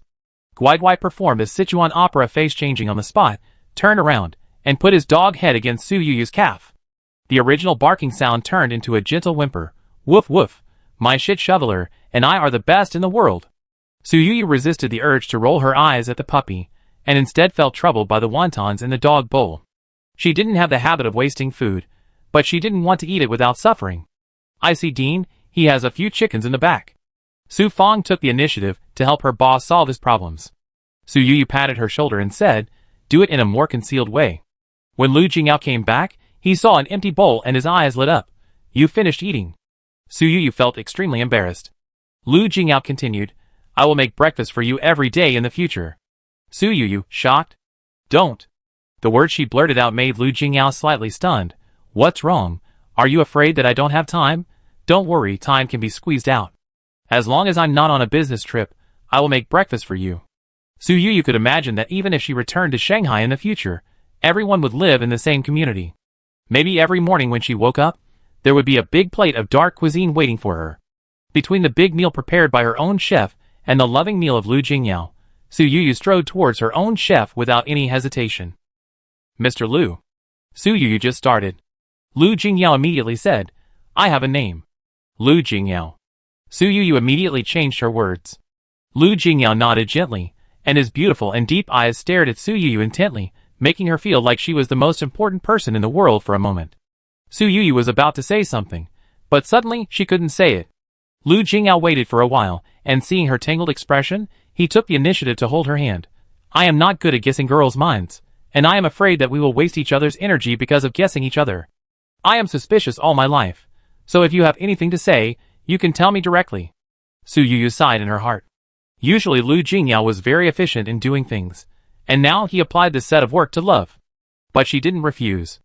Guessing each other, there was something to say that couldn't be said, and the male and female protagonists were like they had no mouths. This is the routine of idol dramas. If it is put in real life, it is purely asking for trouble. She took a deep breath and said, Lu Jingyao, your cooking is not good, I don't want to eat. Lu Jingyao's face was blank for a moment. Su Yuyu was worried. Did she say something too harsh and hit him? Unexpectedly, half a minute later, Lu Jingyao's expression became a little strange. So this is how it feels to be denied. Lu Jingyao said softly. I'm sorry, did I say something too harsh? Su Yuyu asked. Lu Jingyao shook his head. You don't have to apologize to me, I won't be unhappy because of such a small thing. Speaking of it, I have been learning everything fast since elementary school, and this is the first time I have encountered setbacks. Su Yuyu saw that he didn't seem to be disappointed, and she breathed a sigh of relief in her heart, but she couldn't help but feel jealous. Chapter 213. Su Yuyu thought that only those who have been surrounded by love since childhood, and have a very low cost of trial and error in life can face the arrival of setbacks like him with such ease. Lu Jingyao suddenly said, next time you encounter something so unpalatable, don't force yourself to eat it. Su Yuyu's jealousy turned into guilt. She nodded casually and said, no one is good at everything, and you don't need to compete with yourself. Lu Jingyao didn't say to give up cooking, but only said, wait for me to practice for a while, and then I will definitely be able to make food that satisfies you. Su Yuyu thought of his advanced understanding and reserved his words. But the breakfast matter was finally fooled. But Dean, he couldn't help muttering at the table during dinner. It's the new year. Why are the chickens raised in the back so listless? Did those little bad guys go to bully them again? Su Yuyu buried her head in eating and didn't dare to tell the truth at all. For others, there are endless relatives and friends to visit during the Chinese New Year, but Su Yuyu has all her local relatives and friends around her. Except for accompanying the Lu family to climb Huangshan during the trip, she did not feel any pressure during the Chinese New Year. She felt at ease lying at home for a few days. It was rare that Lu Jingyao turned down all the things and accompanied her to slack off until the 7th day of the Chinese New Year. Even Assistant Lu returned to Shanghai early because of business, and Lu's parents also set off for Gusu on the 4th day of the Chinese New Year. Qing Yata ran over early that day and asked, Sister Yuyu, do you have time in the evening? I bought a barbecue grill and want to treat you to barbecue. Su Yuyu immediately agreed. Because of the auditions, she had been on the internet for a long time. She was moved and said, the filming team sent by the company seems to have arrived. Remember to let them shoot this barbecue, which can also be regarded as accumulating materials. Su Yuyu asked Lu Jingyao next to him, if you don't want to appear in the camera, I will ask the photographer to be careful when shooting. Lu Jingyao shook his head and asked, am I not ashamed to be seen? Su Yuyu didn't understand the man's desire to declare his position as the first wife, but was surprised. As the great President Lu, appearing in the camera of a small blogger, don't you feel that you have lowered your status? After all, this is Qing Yata's first self-media video. Even if she spends money, ordinary small internet celebrities may not be willing to come. After all, no one wants to share their traffic with their peers. So, Su Yuyu instinctively thought that Lu Jingyao was also unwilling. Lu Jingyao gently patted his girlfriend's head. I don't rely on traffic to make a living. Su Yuyu's eyes suddenly lit up like a light bulb, and she said like a joke, thank you Mr. Lu for supporting my family's small business. She hurriedly contacted Xia Ran again. As soon as the call was connected, she immediately said, remember to catch the overwhelming wealth. The richest man has entered the game, and Su Yuyu doesn't need to think about what kind of heated discussion it will cause on the internet later. The internet can make a person famous overnight, but it is also possible that he will lose his wealth after the popularity because he cannot handle the traffic. Su Yuyu communicated with Xia Ran in advance, just to let Xia Ran do the finishing work. Xia Ran on the other end of the phone was stunned when he heard this, and then said, boss, don't worry, there is another good news to tell you. Xiao Song's TV series has achieved remarkable results overseas, and there are already large foreign production companies that want to buy the overseas adaptation rights. Su Yuyu was stunned when he heard this. Nowadays, it is not uncommon for TV series to go overseas, but only when the performance overseas is surprisingly good can the overseas adaptation rights be purchased. Foreigners like to watch martial arts movies. The TV series became popular immediately after it was launched on the Netflix platform. In just a few months, it brought our company $50 million in revenue. Su Yuyu was surprised. $50 million, more than 300 million RMB, it is almost catching up with the income of this TV series in China. She knew that the scripts produced by the system must be excellent, but she didn't expect it to bring such a huge return. It has only been a few months, and it can be imagined that it should be in a relatively hot state in the next 2 to 3 years, and it will only make more money in the future. There are also foreign game companies asking for prices and wanting to adapt the TV series into games.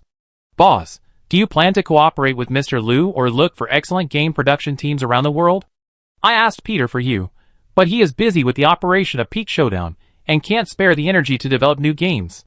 Listening to Xiaoran's words, Su Yuyu couldn't help but look thoughtful. Lu Jingyao has a game company under his name, which is also one of the 2 top game companies in China. If he is looking for a domestic cooperation team, Lu Jingyao is the best choice. But is it really good to be emotional when talking about money? However, this thought only flashed through her mind for a moment, and Su Yuyu couldn't help feeling guilty again. After all, it seems that in the economic dealings between her and Lu Jingyao was the one who used emotions to hurt money. She just mentioned this matter to Lu Jingyao. Lu Jingyao immediately said, "You don't have to rush to make a decision. I will talk to Assistant Lu and ask him to provide you with a professional plan. You can ask Xiaoran to compare the plans with those of foreign game companies and choose the best one." Su Yuyu thought to herself that Lu Jingyao was always so considerate and didn't want to embarrass her, which would make her look mean. "Do you think I'm not frank enough?" Su Yuyu asked. Lu Jingyao said, "Business is business, and feelings are feelings. This is the most successful IP of your company now. There can't be any mistakes. It's not too cautious." The last trace of guilt in Su Yuyu's heart disappeared without a trace under Lu Jingyao's comfort. Qing Yata's house has not been renovated yet, but she is not a lazy person. She bought a lot of tools with a salary that Su Yuyu paid in advance. Now she doesn't have to hide her head and show her tail. She can tidy up the yard during the new year. Although the house is still shabby, the ground in the yard is much flatter, and it looks a bit pastoral. As soon as she entered the door, Su Yuyu smelled an extremely pleasant smell. Unlike the heavy cumin smell in the barbecue restaurants outside, this aroma seemed to be a pure food aroma, mixed with a little sweetness, which made people salivate. "Sister Yuyu, this is what I just grilled. Anyway, my grandfather likes to eat the barbecue I make, so I think it shouldn't taste bad." Qing Yata handed Su Yuyu a skewer of roast beef. Su Yuyu glanced at the camera that was filming on the side, thinking that even if the barbecue didn't taste good, she would try her best to make it look delicious. She had experienced Lu Jingyao's dark cuisine, and didn't have much expectation for Qing Yata's cooking skills, but she didn't expect that she couldn't help but widen her eyes as soon as the food entered her mouth. "This is so delicious." Chapter 214.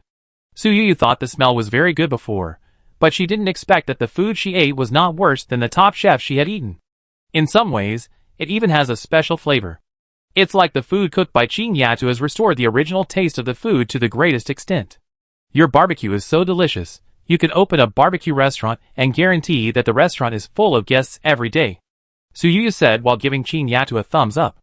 Qing Yata smiled shyly and said, "I can't do business." Su Yuyu looked puzzled. "Is there anyone who forbids you to do business?"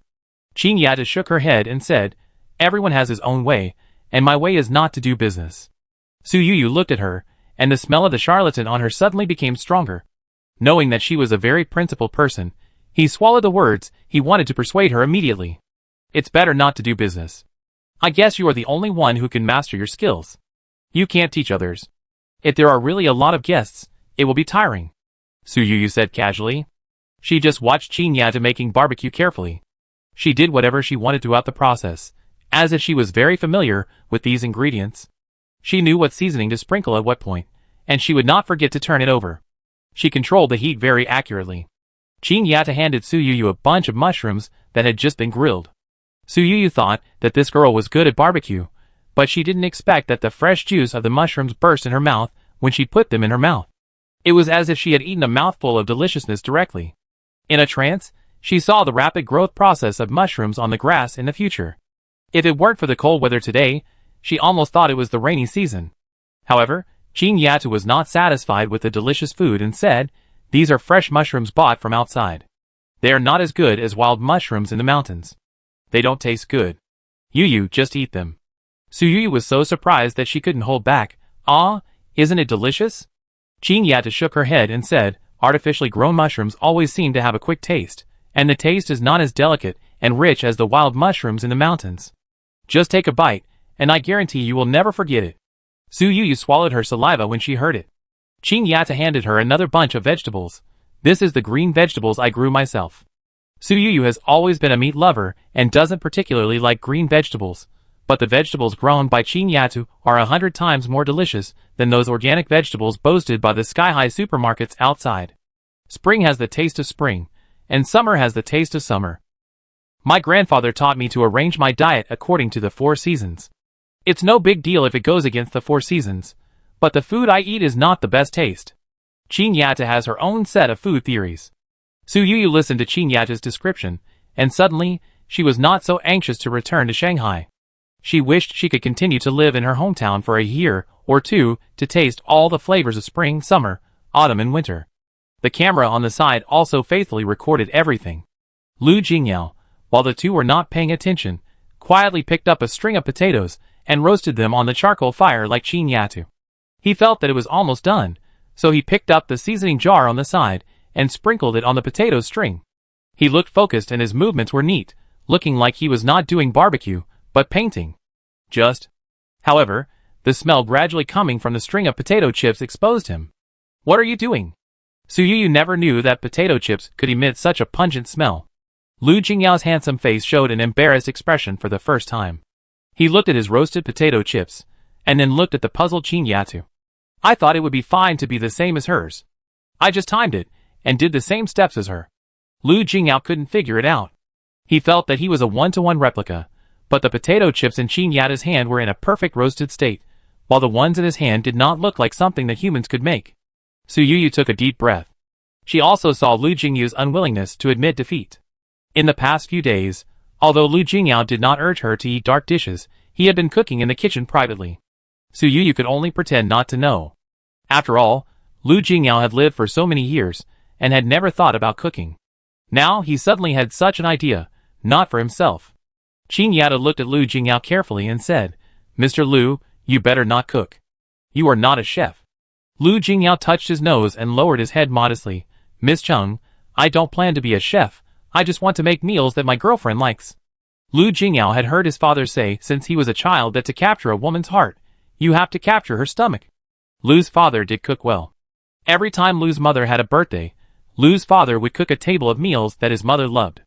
Lu Jingyao didn't have a girlfriend in the past, and he didn't care whether he could cook or not. Now that he has a status with Su Yu, he naturally wants to show himself. Qing Yatu said, "You are in conflict with the kitchen. You will hurt others and yourself if you go into the kitchen." Lu Jingyao paused and said, "I don't go into the kitchen. I'm afraid that others will think my girlfriend is worse than others." Su Yu's cheeks were slightly hot, and she hurriedly said, "Don't look at those messy things on the internet. What does it have to do with me whether you go into the kitchen or not?" Lu Jingyao said, "Other boyfriends can go to the living room and the kitchen, but I am not good at it. Isn't it embarrassing for you?" Su Yu, I really don't understand the inexplicable competitive spirit of you men. You don't read financial magazines every day, what are you reading?" Su Yu couldn't help asking. Lu Jingyao thought about it. Although it was quite shameful, the most important thing in a relationship between men and women is to be honest with each other. Su Yu soon heard a message reminder. She took out her phone and saw several links sent by Lu Jingyao. When a man becomes a cooking god, the woman will not leave home. The cooking god husband spoils her every meal, and the beautiful wife can't bear it. Su Yu's pupils trembled. She didn't know that the young and promising Lu Jingyao would be fooled by these stupid public account articles. For the first time, Lu Jingyao didn't dare to look closely at Su Yu's expression. But Qing Yatu suddenly spoke up, breaking the awkward situation between the two. Looking carefully, "Mr. Lu and Sister Yu really look like a couple." Lu Jingyao suddenly looked at her, his eyes bright and amazing. "Is it true?" Su Yu couldn't help but reach out and pull him. Qing Yatu still looked like a charlatan, looking back and forth between the two for a long time, and then said, "It's a match made in heaven. Even if God comes, God will bless you." Chapter 215. Lu Jingyao rarely smiled, and the photographer beside him frantically pointed the camera at his face. Su Yuyu felt a little strange when she heard this. You girl, you even brought up the name of God, and you are getting more and more weird. Qing girl said, Sister Yuyu, although I have not really seen the power of God, the world is so big and there are so many strange things. Who can say for sure whether God really exists? Su Yuyu thought of the existence of the system, and that she was a reborn person. Even such a bizarre thing happened. If she really saw God one day, it didn't seem to be a particularly strange thing. Lu Jingyao suddenly said, Although I am a staunch atheist, this time I especially hope that your God really exists. Qing girl's sight suddenly emptied, and the whole person seemed to be controlled by something. Her voice was not as crisp as before, but with a sense of ethereal. One was abandoned by her friends and relatives and died in the snow, the other died in a foreign land and was buried in filth. But time goes back. Everything will go back to the original fate. Su Yuyu's heart skipped a beat. Wasn't being abandoned by her friends and relatives and being buried in the snow the fate of her previous life? As for dying in a foreign land and being buried in filth, it just happened to correspond to Lu Jingyao's experience abroad. What time reversal? Lu Jingyao asked softly. Qing Yata seemed to wake up suddenly, picked up the seasoning jar beside her, and sprinkled it on the string of food in her hand. When she turned her head, she saw Lu Jingyao staring at her, and asked in confusion, Mr. Lu, are you talking to me? Su Yuyu saw that the little girl's eyes were all clear, and she had some guesses in her heart, and asked, Don't you remember what you just said? Qing Yata said, Aren't you talking about the power of God? Su Yuyu and Lu Jingyao looked at each other, and then she couldn't help thinking in her heart that it was a good thing that this time was a video shooting, not a live broadcast. She has decided to ask the post-production editor to cut this part out directly. Qing Yata was not stupid. She said, Am I talking nonsense again? Don't mind me. Sometimes I say some weird things. I can't control myself. Just don't take it to heart. Does this happen often? Su Yuyu asked. Before, she just thought Qing Yata looked weird, as if she had some unstable fortune-telling ability. Now, looking at her weird state, she even saw through her and Lu Jingyao's original life trajectory at a glance. She felt that this girl was quite extraordinary. Grandpa said that I often said some weird things to him when I was a child. Since he left, this kind of thing rarely happened. Qing Yata said casually. Su Yuyu asked, Don't you want to know what you said? Qing Yata said, I know my own things. What I said casually should be related to others. As long as the relevant people hear it, it's fine. Her open-minded attitude made Su Yuyu feel ashamed. As she spoke, Qing Yata handed Su Yuyu a bunch of freshly roasted potato chips. Su Yuyu's stomach was full after this dinner, and she wished she had several more stomachs. When she left the old house, she had to hold her stomach while walking. No need to drive, I want to walk back. It's only 3 kilometers anyway, just right for digestion. Su Yuyu said to Lu Jingyao. Lu Jingyao naturally would not refuse any of her requests. He asked the bodyguards and other entourage to follow far behind, and the young couple walked slowly in front. Su Yuyu made sure that the bodyguards behind her could not hear what they said, and lowered her voice and asked, Do you believe what she said? Lu Jingyao held her hand. A perfect match. I hope what she said is true. Su Yuyu mentioned this matter not to hear love words, and shook her head. One was abandoned by everyone, and the other died in a foreign land. Lu Jingyao said, Do you think she said this about us? Su Yuyu nodded gently. Lu Jingyao's heart tightened. Whether it was being abandoned by friends and relatives or dying in a foreign land, he didn't want to see Su Yuyu end up like this. Don't worry, even if it's a prophecy, fate is not unchangeable. I always think that man can conquer nature. Lu Jingyao comforted Su Yuyu. Su Yuyu shook her head. She had experienced such a thing once in her previous life, but she didn't know what the original fate in Qing Yata's mouth was. Reliving a new life and picking up leaks are Su Yuyu's biggest trump cards. She doesn't plan to tell Lu Jingyao everything now. Seeing that she was still worried, Lu Jingyao said as if jokingly, Speaking of which, I often have the same dream after returning from the United States. I dreamed that I was dead. It's strange to say that my parents have never valued blood and clan. In the dream, they actually entrusted the Lu family's huge business to Lu Xiaoyan. Unfortunately, Lu Xiaoyan is not a grateful person, and did not treat my parents well. Although this dream is very absurd, after experiencing life and death abroad, I want to live a good life more and more. In the past, I always felt that work was everything, but now I always want to slow down and have enough time to accompany you and my parents. Su Yuyu tried her best to hide the shock on her face. Everything Lu Jingyao saw in the dream was almost exactly the same as what she experienced in her previous life. The richest Lu family lost their heir. They did not choose to use technology to give birth to a child, nor did they adopt a new child. Instead, they chose to adopt. Lu Xiaoyan, an ordinary rich man, was suddenly hit by overwhelming wealth. "I hope you don't think I'm a coward," Lu Jingyao said. Su Yuyu shook her head vigorously. "I just cherish my life. How can I be a coward? I also think that we don't have enough bodyguards. When we return to Shanghai, we will double the security force, okay?" Both of them are not short of money.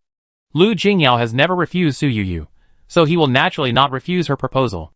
Su Yuyu's original plan was to recruit 6 bodyguards, but because she didn't recruit the right candidates and the country was particularly safe, she only had 6 bodyguards. "Shinjuan, we can find him. He has many retired comrades. People who come out of the army are particularly reliable," Su Yuyu suggested. Lu Jingyao sighed and asked, "Don't you smell it?" Su Yuyu sniffed. In this open field, she really didn't smell any strange smell. Stink? Farm manure? Lu Jingyao reached out and flicked her forehead lightly. "Vinegar." Su Yuyu? Question mark. She didn't smell sour either. Lu Jingyao explained helplessly. "In front of your boyfriend, if you mention other suitors, he will really be jealous." Chapter 216. The matter of finding a bodyguard was finally settled, but Su Yuyu had a narrow network of contacts. The Lu family had been operating for many years, and did not need to rely on Shinjuan to find a suitable bodyguard. In just 3 days, the Lu family had found several suitable bodyguards, and was just waiting to let Su Yuyu interview them in person after returning to Shanghai and select the candidates that suited her. What Su Yuyu did not expect was that as a new blogger, her first video had over 1 million hits in less than a day after editing and publishing. Qing Yatu became an instant hit. Although she had the support of Lu Jingyao and the exposure of her love affair, the quality of Qing Yatu's video content itself was high enough to retain the audience. The completion rate is over 80%. "Boss, you really found a treasure this time." Xia Ran was excited. Xia Ran did not leave his post during the Chinese New Year, and stayed in Shanghai to work overtime. He had not seen Qing Yatu in person, but he believed in Su Yuyu's vision, and found a photography team during the Chinese New Year to shoot this video. "Fortunately, after spending so much effort, I have now received enough rewards." This is not the first time that Xia Ran has incubated an internet celebrity. Whether it is the old lady Li who raises stray cats and dogs, or the vlog of the eldest lady who spends hundreds of thousands of dollars a day, they are not as popular as Qing Yatu this time. For Chinese people, there has always been a saying that food is the most important thing for people, which shows how much they value the word eating. In Qing Yatu's videos, the most simple delicacies are shown. They are almost within reach, but they can attract top wealthy people like Lu Jingyao and Su Yuyu. Apart from food, netizens' minds seem to be particularly messy. "Husband, why are you already taken?" But to be honest, it was hard to imagine Lu Jingyao dating before, but now seeing him dating Su Yuyu, it seems not surprising. Okay, my husband and my wife are together.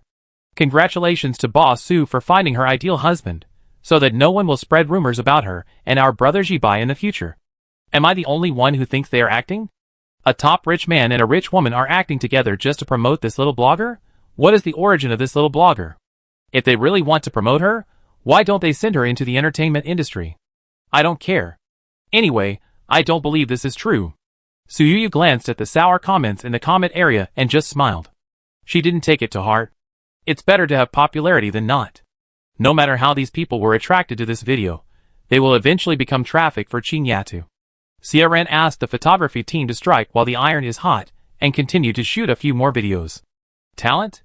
I don't have any personal talent, Qing Yatu said frankly. It's a pity that there are no wild fruits or mushrooms on the mountain now. Otherwise, if you go up the mountain and perform a fruit picking, you will definitely make the whole network jealous. Su Yuyu couldn't help but sigh, thinking that Qing Yatu has a lot of skills, but it's freezing outside now. Xia Ran thought for a moment and asked, "Do you have any intangible cultural heritage in your area?" Qing Yatu said, "I learned how to make hui ink from Granny Tan before." Xia Ran immediately said, "I will ask someone to prepare it immediately, and you can shoot a video of the production process of hui ink." Qing Yatu said, "Although I learned it in the past, I don't remember it clearly now." Xia Ran didn't care and said, "It doesn't matter whether you remember it or not. Anyway, what is presented to the audience is the production process. You learn as the master teaches you, as long as you don't make mistakes." Qing Yatu felt that this slightly boring process might not be very attractive. But Su Yuyu was very curious. I want to play along too. Xiaoran said, Boss, if you want to join us, you have to do the whole process. Don't give up halfway because you are tired. Although Su Yuyu was particularly greedy for enjoyment after becoming rich, he knew the importance of things.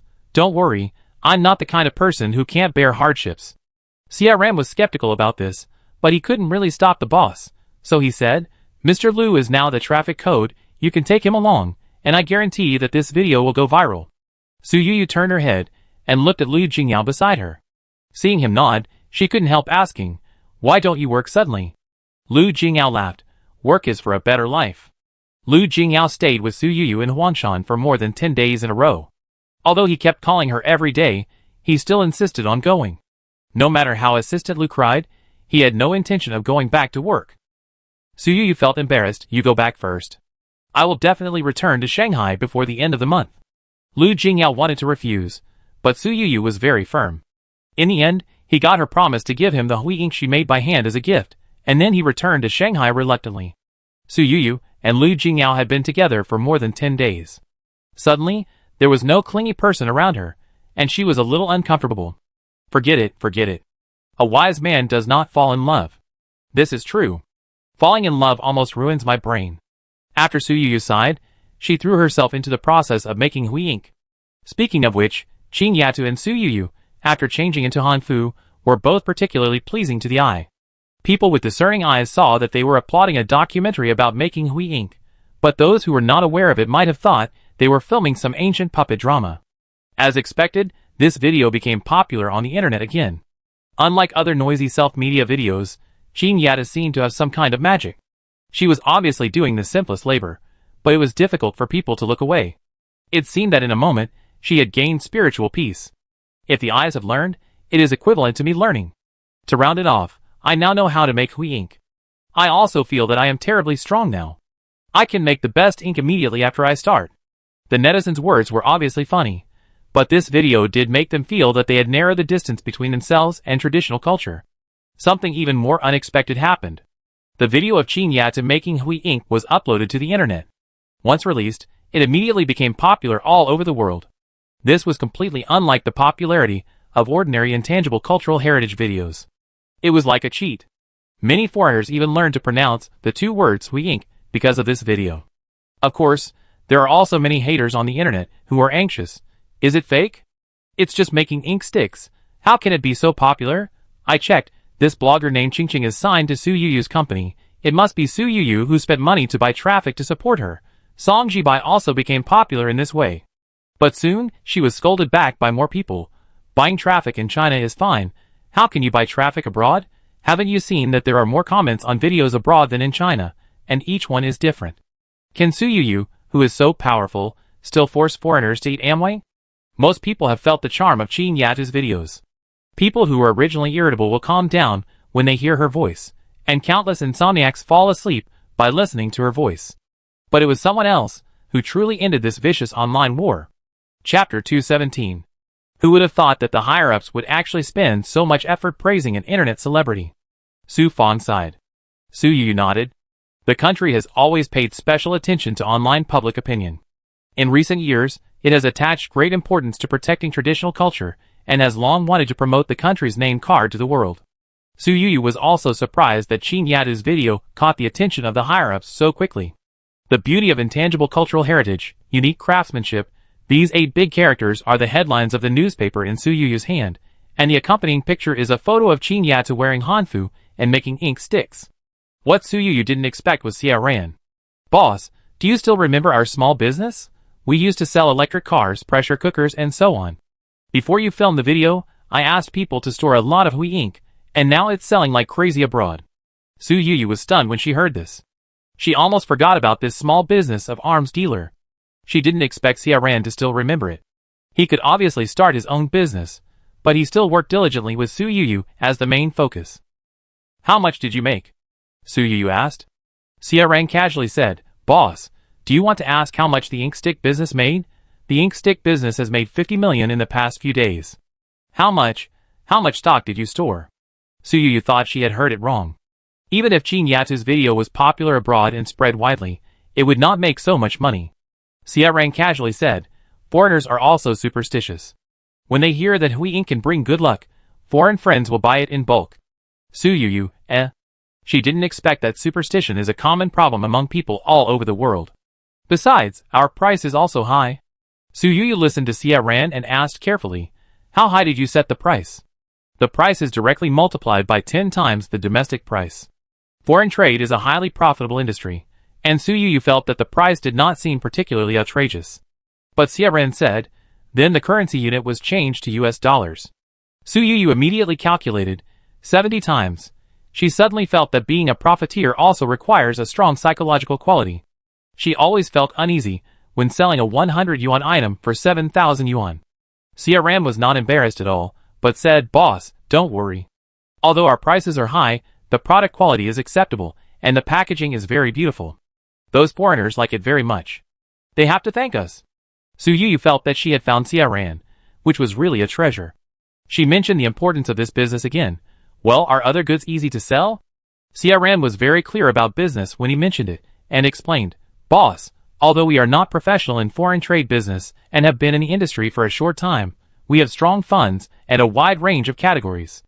Now we have also made a name for ourselves abroad. Other businesses have a stable source of customers, and can make at least 100 million yuan in profit every month. Su Yuyu's breathing tightened. For a moment, she didn't know what words to use to praise Xia Ran. She could only say that he deserves to be the top rich man in the future. His brain is very useful. Boss, Peter's game has finally completed its year-end settlement last year. He called me yesterday and said that the funds may be remitted to China in the next few days. Su Yuyu felt that today's good news seemed to be endless. How much money? You are the major shareholder of the game, and you hold the largest proportion of shares. After deducting the reserved operating funds and taxes for this year, $2 billion will be deposited into your domestic account. Su Yuyu suddenly felt that the previous 50 million and 100 million were weak. $2 billion, converted into 14 billion RMB. The key is that this game has only been online for half a year and has not reached its peak yet. No wonder it is said that big companies in the game industry are cash cows. She just bet on a hit game, and the money she invested previously has been returned tenfold and 100-fold, and there will be a steady stream of funds deposited into her account in the future.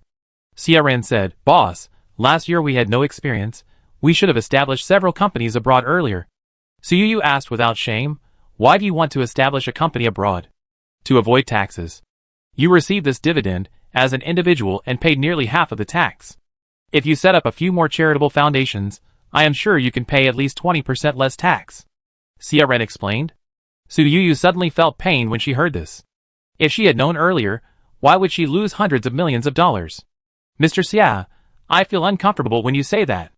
Hurry up and give me some good news to cheer me up. Su Yuyu said anxiously. Xia Ran on the other end of the phone couldn't help laughing. The other news can only be said to be small news. Teacher Song has just been nominated for the Best Actor in the Golden Deer Awards. He is too young, and it is his first TV series. He probably won't win the award. Su Yuyu nodded casually. After careful calculation, she only invested tens of millions in Song Jibai, but after becoming a top star, the profit she brought to her has been hundreds of millions. Teacher Song's new TV series has also been sold. There are 20 episodes in total, and each episode costs 30 million. It has broken the record of the price per episode of domestic TV series. Xia Ran said.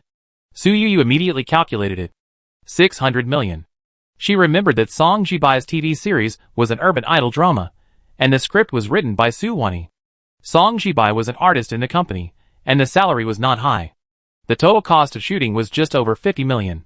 Selling 600 million at once means that the company has already made 10 times the investment before it was broadcast. The price of ancient idol dramas in the TV drama market has always been higher than that of modern idol dramas. The reason is simple. Ancient idol dramas are more likely to become popular. The last time a modern idol drama became popular in China was 8 years ago. The purchaser is willing to give such a high price, which shows how optimistic they are about this TV series. Boss, Aunt Lee's account is now profitable, and she can make a small million every month. Su Yuyu was happier to hear this news than Song Jibai made 600 million. You must tell Aunt Lee about this. Aunt Lee, who keeps cats and dogs in the capital villa, always feels that she has taken advantage of Su Yuyu. Now that the account is profitable, Aunt Lee can feed the cats and dogs more calmly. Su Yuyu has heard Xia Ran report the profit news several times in this month, but she still never tires of it. After all, who can refuse the good news of making a lot of money again? Boss, Miss he dare not disturb your vacation, and wants me to ask you, since you are now staying in Huanshan, do you have any old things of Mr. Cheng Dawei? It is said that someone has asked the He family and wants to collect 1 or 2 things of Mr. Cheng. Su Yuyu raised her eyebrows when she heard this. It was really a pillow when she dozed off. She just didn't know how to deal with Cheng Dawei's gold and jade abacus, but she didn't expect the He family to come to her. Chapter 218. Since He Jilan bought the Qilin jade pendant and got the title of the head of the He family, she has been trying her best to please Su Yuyu. She also took out some of her personal collection of antiques and wanted to give them to Su Yuyu. Su Yuyu felt that she should not accept gifts without merit, so she did not accept these gifts. He Jilan had no choice but to urge her sister He Jiting to behave well and make Su Yuyu happy. Now He Jilan vaguely understands how to deal with Su Yuyu. Su Yuyu will not accept the treasures that are directly handed to her, but helping to provide ways for Su Yuyu to find a more suitable owner for the antiques in her hands can please Su Yuyu. Miss Su, the buyer I found for you really wants to collect Cheng Dawei's things. His grandfather is also a master of abacus. This time is also to congratulate his grandfather on his 70th birthday. He Jilan explained the reason carefully. Su Yuyu nodded when she heard this. For antiques and cultural relics, the factors that affect their prices are whether the material is precious and who the previous owner was. Things used by the emperor must be more expensive than those used by ordinary people. Although Cheng Dawei was born in Huizhou, his status is not noble, but he is a master of abacus. If his things are not sold at a high price by someone who really likes them, it is really difficult to sell them at a high price. This buyer also really wanted to buy, and booked a flight to Huanshan that day. Su Yuyu only felt that this person seemed familiar, but she couldn't remember who he was for a while. Su Feng, who performed the assistant's work perfectly, came to Su Yuyu's side at the first time and said in a low voice, Mr. Zhang is a returned Chinese, praised by financial magazines as a young financial genius, and has appeared on the cover of financial magazines several times. Su Yuyu nodded and praised the other party for being young and promising. Unexpectedly, the other party said directly, Ms. Su, you are so great. If we really talk about young people and promising people, who can compare with you and Mr. Liu? When I was in the United States, I also heard people mention you. You have a sharp vision and are decisive in doing things. Su Yuyu was stunned when she heard this, and vaguely felt that this person had something to say. My reputation has spread abroad. Zhang Yuhai smiled and said, you bought an ordinary stone sculpture from a private museum in the United States and shipped it back to China. Who would have thought that it actually contained a sky-high price of imperial green? Su Yuyu's smile paused. Although she did this thing in secret, not many people knew about it. Mr. Zhang has a wide range of information, which is admirable.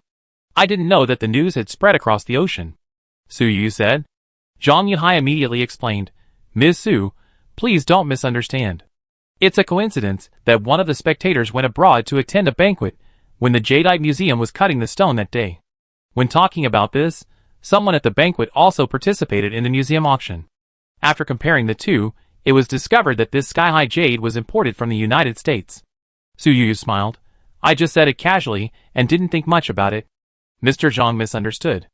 Zhang Yuhai also laughed, but whether he believed Su Yuyu's words or not is a matter of opinion. Su Yuyu originally had a good impression of this person, but after this incident, she couldn't help but be a little defensive in her heart. She didn't want to continue to greet him, and said directly, Mr. Zhang, just name a price. If the price is right, I will give you this abacus. Zhang Yuhai said without any hesitation, 100 million. Su Yuyu looked at him deeply. It was completely different from the price she expected. Her psychological bottom price was actually between 10 million and 20 million. She didn't expect the other party to offer such a high price. Miss Su, do you think the price is too low? That's right, there are very few such good things in the world, and this price is not worthy of it. How about this? I will add another 10 million. How about that? Zhang Yuhai said with a smile. Su Feng was listening to the two people talking back and forth. 10 million was as casual as 1,000 yuan in their mouths. She thought the boss would agree. But she didn't expect Su Yuyu to shake her head. 20 million. Want 120 million? Sure. Zhang Yuhai agreed casually.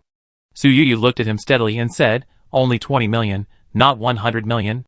Su Feng looked at her boss in disbelief. Although Zhang Yuhai in front of her was handsome, he was far inferior to Lu Jingyao.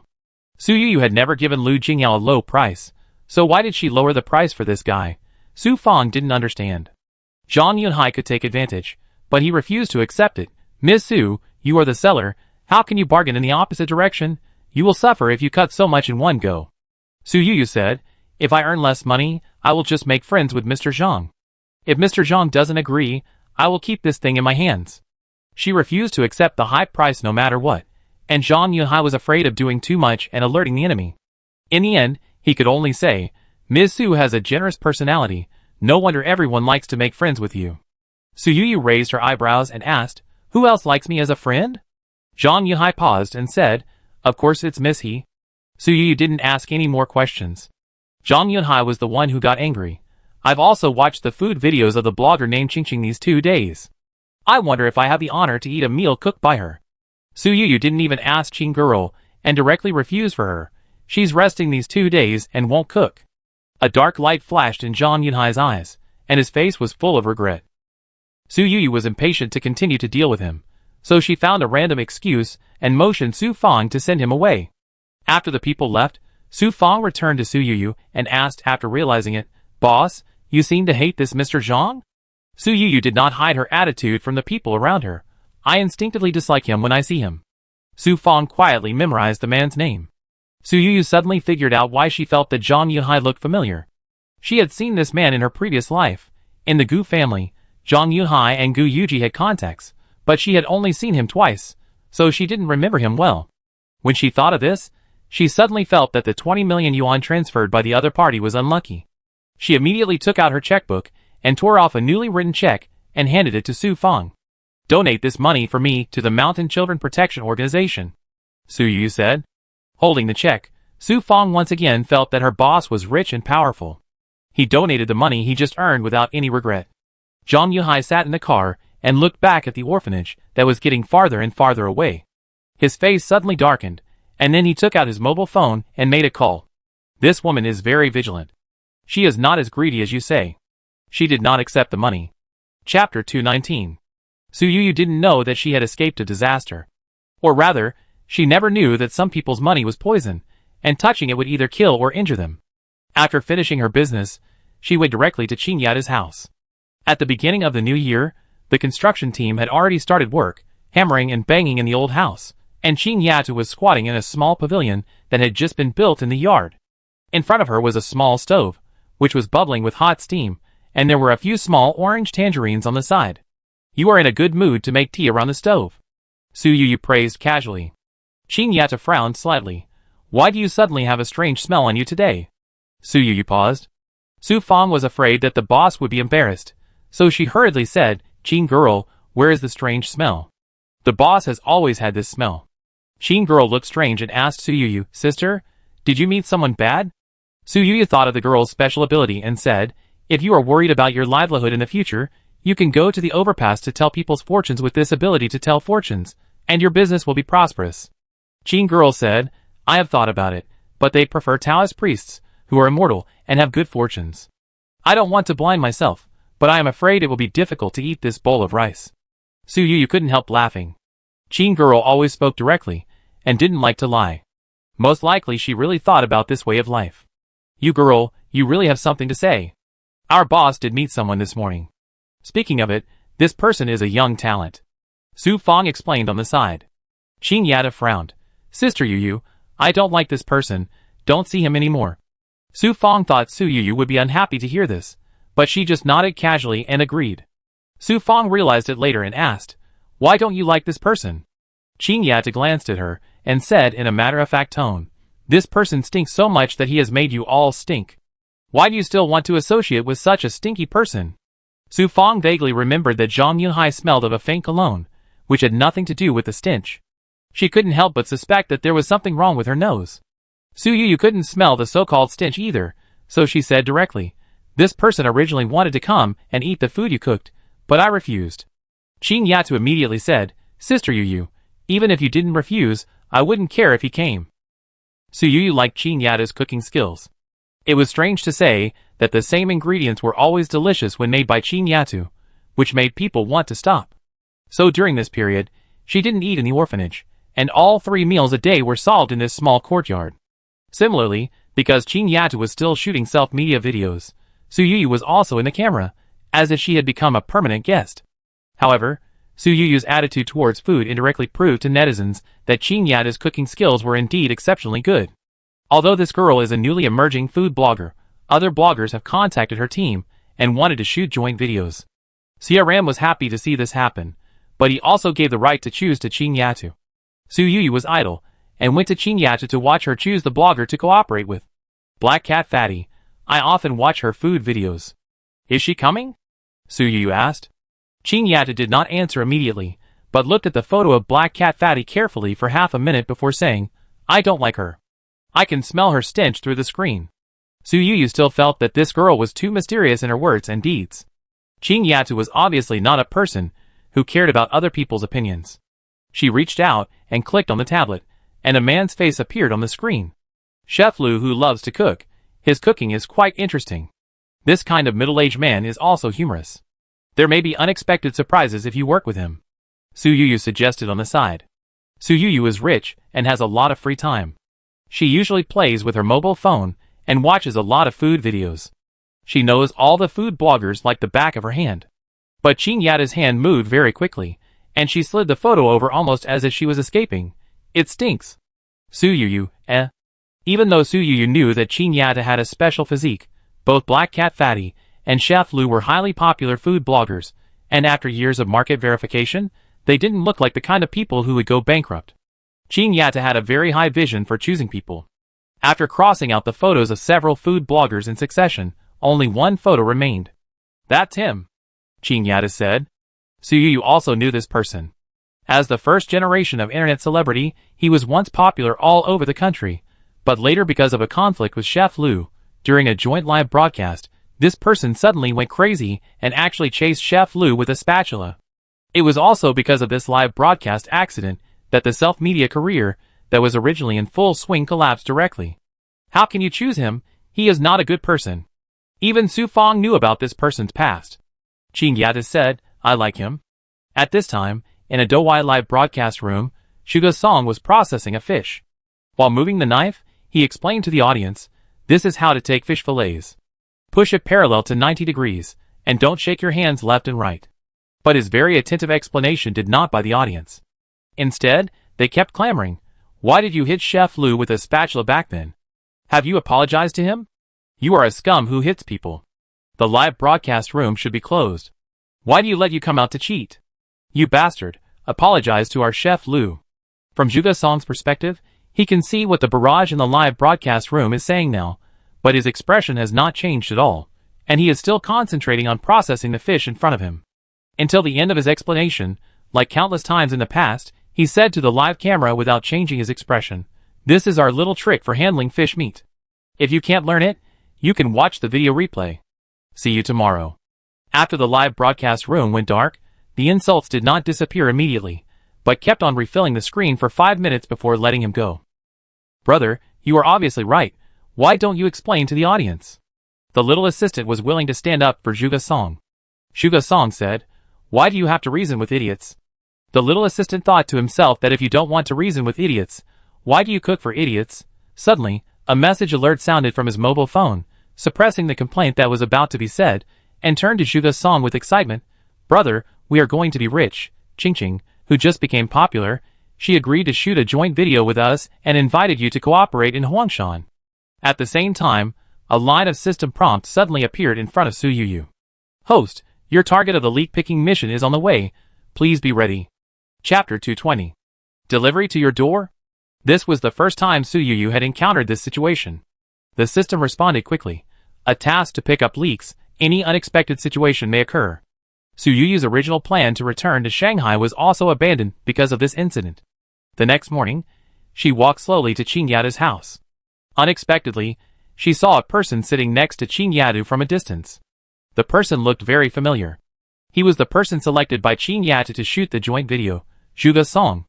According to the speed at which this person came, he only contacted yesterday and sat here waiting for breakfast today, which means that this person rushed here overnight. Su Yuyu was not surprised by his speed. After all, with his current flow rate that was almost piercing the center of the earth, if he really wanted to take this road, He would definitely seize this opportunity with all his heart. But what surprised her was the system. At this time, the golden pointer symbolizing picking up leaks pointed directly at Juga Song. The assistant beside Juga Song naturally recognized Su Yuyu and pushed him immediately, but Juga Song's eyes seemed to be all on Qin Yatu. He just glanced at Su Yuyu, nodded politely at her, and continued to talk with Qin Yatu. The assistant stamped his feet anxiously and said in a low voice, "Brother, why can't you tell the difference between the big and small kings? This is Miss Su Yuyu, the god of wealth." Juga Song said casually, "Even if she is the god of wealth, she is someone else's god of wealth. What does she have to do with a plague god like me?" The assistant was angry, but he couldn't make Juga Song's decision. Su Yuyu didn't mind being ignored, but walked to the two of them, pulled a chair and sat down, and asked, "What do you want to eat in the morning?" Qin Yata said, "Juga Song brought black truffles. I have done all the preparations, and now I will start making mushroom dumplings. It may take another 40 minutes. Are you willing to wait?" The price of black truffles has been extremely high in recent years, and Su Yuyu has also eaten them in high-end restaurants. To be honest, she didn't taste much special, but now that it was Qin Yata's craftsmanship, she was full of expectations. 40 minutes is nothing. Even if it's 2 hours, I'm willing to wait," Su Yuyu said casually. Then, Qin Yatu and Juga Song both moved, and she saw a visual feast. Juga Song was able to become the first generation of food internet celebrity. Naturally, he had his own special features. His appearance was not top-notch, but it gave people an extremely comfortable feeling. This feeling reached its peak when he handled the ingredients. The smooth and flowing posture, the extremely smooth handling of ingredients, was very friendly to Su Yuyu's eyes. In the past, I couldn't see too much content across the screen, but now I watched it up close, and Su Yuyu thought about it, and understood why it was so. Juga Song and Qin Yatu are actually very similar. Both of them follow the stream of consciousness, but Qin Yatu's skills seem to be stronger, and the impact it brings to people across the screen is also greater. Su Yuyu couldn't help but reflect on herself. She seemed to have just followed the crowd. Such a pleasant food blogger would never be a violent maniac as described on the internet. There might be other reasons for hitting people with a spatula. With the system certification, Su Yuyu asked without hesitation, "Mr. Juga, do you intend to sign a contract with our company?" Juga Song did not speak, but focused on handling the ingredients in front of him. His assistant rushed to Su Yuyu like a monkey. "Miss Su, yes, my brother is particularly happy." Su Yuyu raised an eyebrow. Why doesn't he say anything? The assistant was afraid that Su Yuyu would care about it, so he hurriedly explained, "Miss Su, you don't know, my brother is a very strange person. He doesn't like to chat with people when he is handling ingredients. Every time I have to beg him a lot, he is willing to open his mouth and explain to the audience." Su Yuyu didn't care about this little thing, but said, "He is your real brother?" The assistant nodded and said, "We are cousins, aunts and cousins. He lost his parents when he was young, and my mother raised him. He is no different from a real brother." Su Yuyu felt more and more familiar with the background introduction. Why did she feel that it was a one-to-one copy of Qin Yatu's background story? However, Juga Song was lucky. Obviously, his aunt was more mature than Chung Chun-hwa. "Can you be his boss? You don't even ask for the conditions?" Su Yuyu asked. The assistant said, "Miss Su's character is obvious to all. She will definitely not harm us." On the other hand, he asked tentatively, "I wonder what contract conditions Miss Su gave my brother." Su Yuyu couldn't help laughing, but for the talents recognized by the system, she was willing to offer a good price. She proposed 2 contract conditions on the spot. One was a high contract fee and low commission, and the other was like Qin Yatu. Although the base salary was low, the commission was high, and the company was willing to make great efforts to help him market. The assistant has been with Juga Song for many years, and has dealt with many big companies. After careful calculation, Su Yuyu's 2 plans can be said to be extremely generous. He carefully read both contracts, and confirmed that there was indeed no hidden trap in them. He felt more and more that this trip was really the right one. After waiting for a long time, until the mushroom dumplings were ready, the food was directly delivered to Su Yuyu. Su Yuyu picked up a dumpling with chopsticks. She could smell the rich truffle aroma through the dumpling skin. After eating it, the fresh fragrance of pork, black truffle and matsutake mixed together made her feel endless aftertaste. She ate 20 dumplings in one breath before finally stopping. Juga Song turned a deaf ear to the little assistant, who was jumping up and down, and was also tasting the black truffle dumplings on the plate. These ingredients can only bring out the top taste in your hands. "You are a natural good cook." Juga Song praised Qin Yatu. Qin Yatu said, You brought good ingredients, and your cooking skills are not bad, so don't be too modest. Shuga Song shook his head. It's different. I feel the love of life from your food. It's all about emotion, not much skill. And my work, too much showmanship, loses the respect for food. Su Yu was confused. She tasted the mushroom dumplings made by the two people. In her mouth, she could only taste delicious, and couldn't taste any emotion or skill at all. Finally, when the meal was over, Shuga Song quit the chef's state, and was willing to pay attention to his cousin. After listening to the whole story, he turned around and asked Su Yu, I can sign a contract with you, and I can even take less money. I have only one condition. I want to live near her, and ask her for advice at any time. Shuga Song pointed at Qin Yatu and said. Chapter 221. The assistant was so anxious that he scratched his head. Brother, what nonsense are you talking about? You don't want the money? What are you going to do? Shuga Song did not have the slightest intention of giving in, but still kept most of his eyes on Qin Yatu. Su Yu shook his head. Can you ask her for advice at any time? This matter needs her consent. I can't make the decision. Qin Yatu said, I cook as I please, and I don't know how to teach others. Shuga Song did not force it, but said, good students will find their own learning methods. Qin Yatu turned to Su Yu and said, Sister Yu, you can agree to him. Shuga Song breathed a sigh of relief and said, since she agreed, you can bargain now. The assistant was so anxious that he kept calling brother, fearing that Shuga Song would suffer a loss. Brother, Miss Su didn't even mention it. Why are you lowering your status? Shuga Song glanced at him and said, this. I had agreed with her in advance on the terms, so she should follow them. Su Yu saw that the assistant seemed to be about to explode again, so she stopped keeping him in suspense and said directly, if you keep your promise, I will not change my terms. After all, it was not me who persuaded the little girl. The assistant said first, Ms. Su is generous. We have found the right person. As for how to choose between the two contract terms, Shuga Song was too lazy to care and just threw it to the assistant. Just choose. I will sign if there is no problem. Su Yu was amazed at how she decided her agency contract so casually. She felt that it was a good thing that the assistant was a good person, otherwise Shuga Song would have been sold several times. Shuga Song's contract was easily obtained. Then, the system refreshed the task rewards. Perhaps because the task of picking up leaks this time was particularly simple, the rewards were also perfunctory, and Su Yu was only rewarded with 5 training hours. Su Yu threw all the training hours on the jade. Shuga Song and Qin Yatu jointly filmed 3 food videos. The first one was themed on mushrooms, and the representative ingredient was black truffle. The second one was about dried fruits, and the representative ingredient was chestnut. The third one was about vegetables, and the representative ingredient was spinach. The first video, which was released first, immediately caused an uproar on the internet. Are my eyes blurry? How did the goddess link up with the beating maniac? Isn't she afraid that Juga's fist will suddenly hit her with a shovel? Unfollow, unfollow. I thought I found a treasure blogger, but I didn't expect that he was also a money-making scumbag who actually endorsed such a scum. Qingqing is still too young, and she has been tricked. At a glance, the video comment area was full of curses, with only a few scattered comments saying, am I the only one who thinks that they are particularly pleasing to the eye when cooking together? Such truthful comments were accused of being water army by angry viewers as soon as they appeared. Qin Yatu's operations manager also immediately fed back the results of the investigation to Su Yu. Boss, the company's network department checked and found that 80% of the viewers who made radical remarks in the comment area were fans of other food bloggers, and half of them were Chef Lu's fans. Su Yu knew that the internet was deep, and the track of self-media bloggers was endless. Seeing this result, he couldn't help thinking that it seemed to be not much different from the entertainment industry.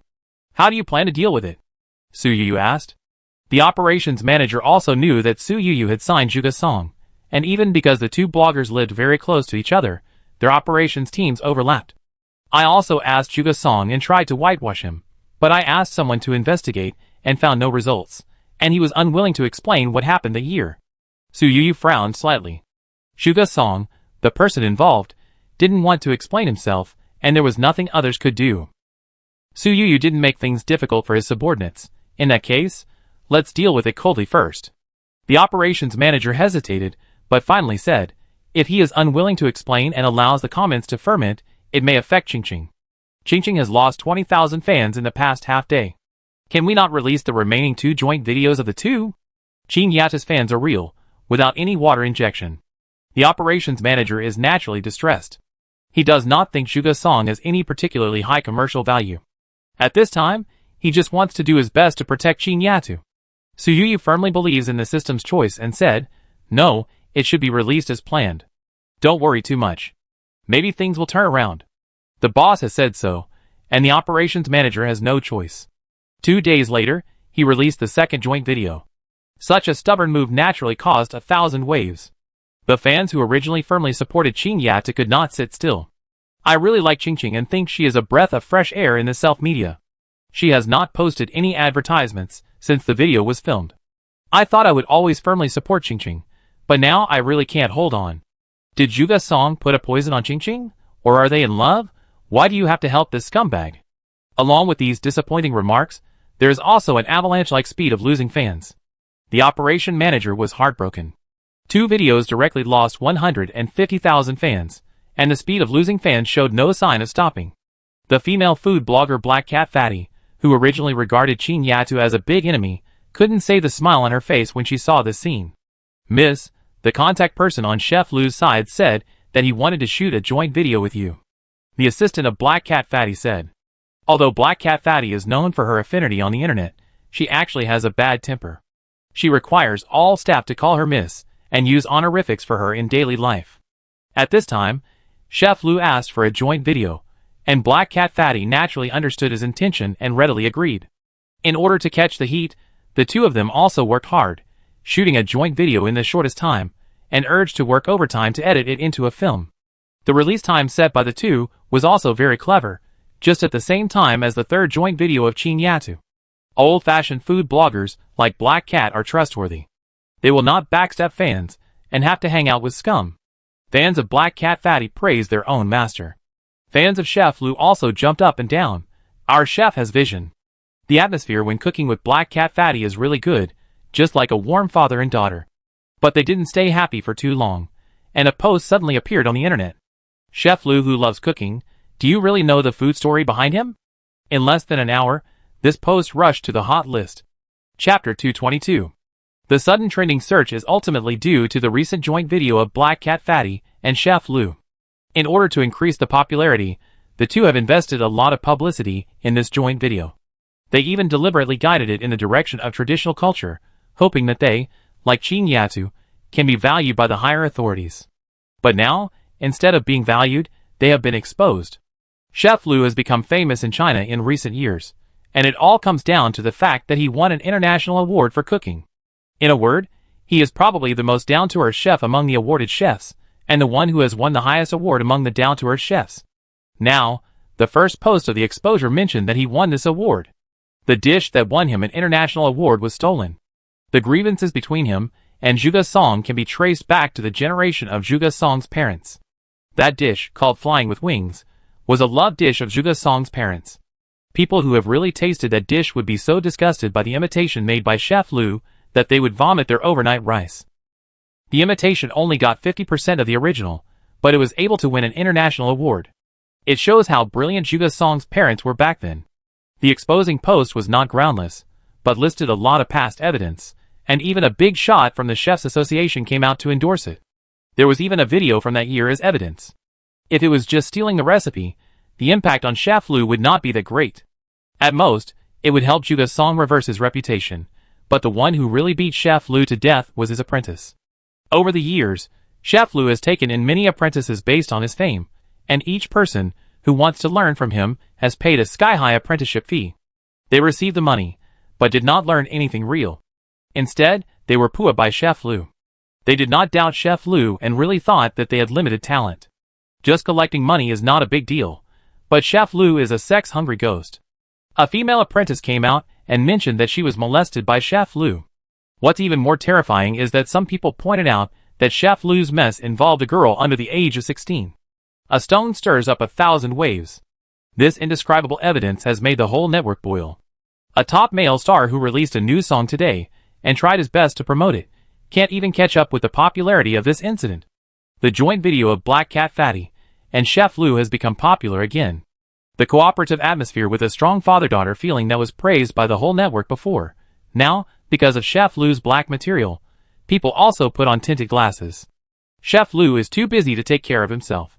With such a big popularity, and too many witnesses, the police have summoned him for interrogation. Black Cat Fatty was also losing her temper in the studio at this time. It's all your fault. If it weren't for your suggestion, I wouldn't have cooperated with such a bad guy.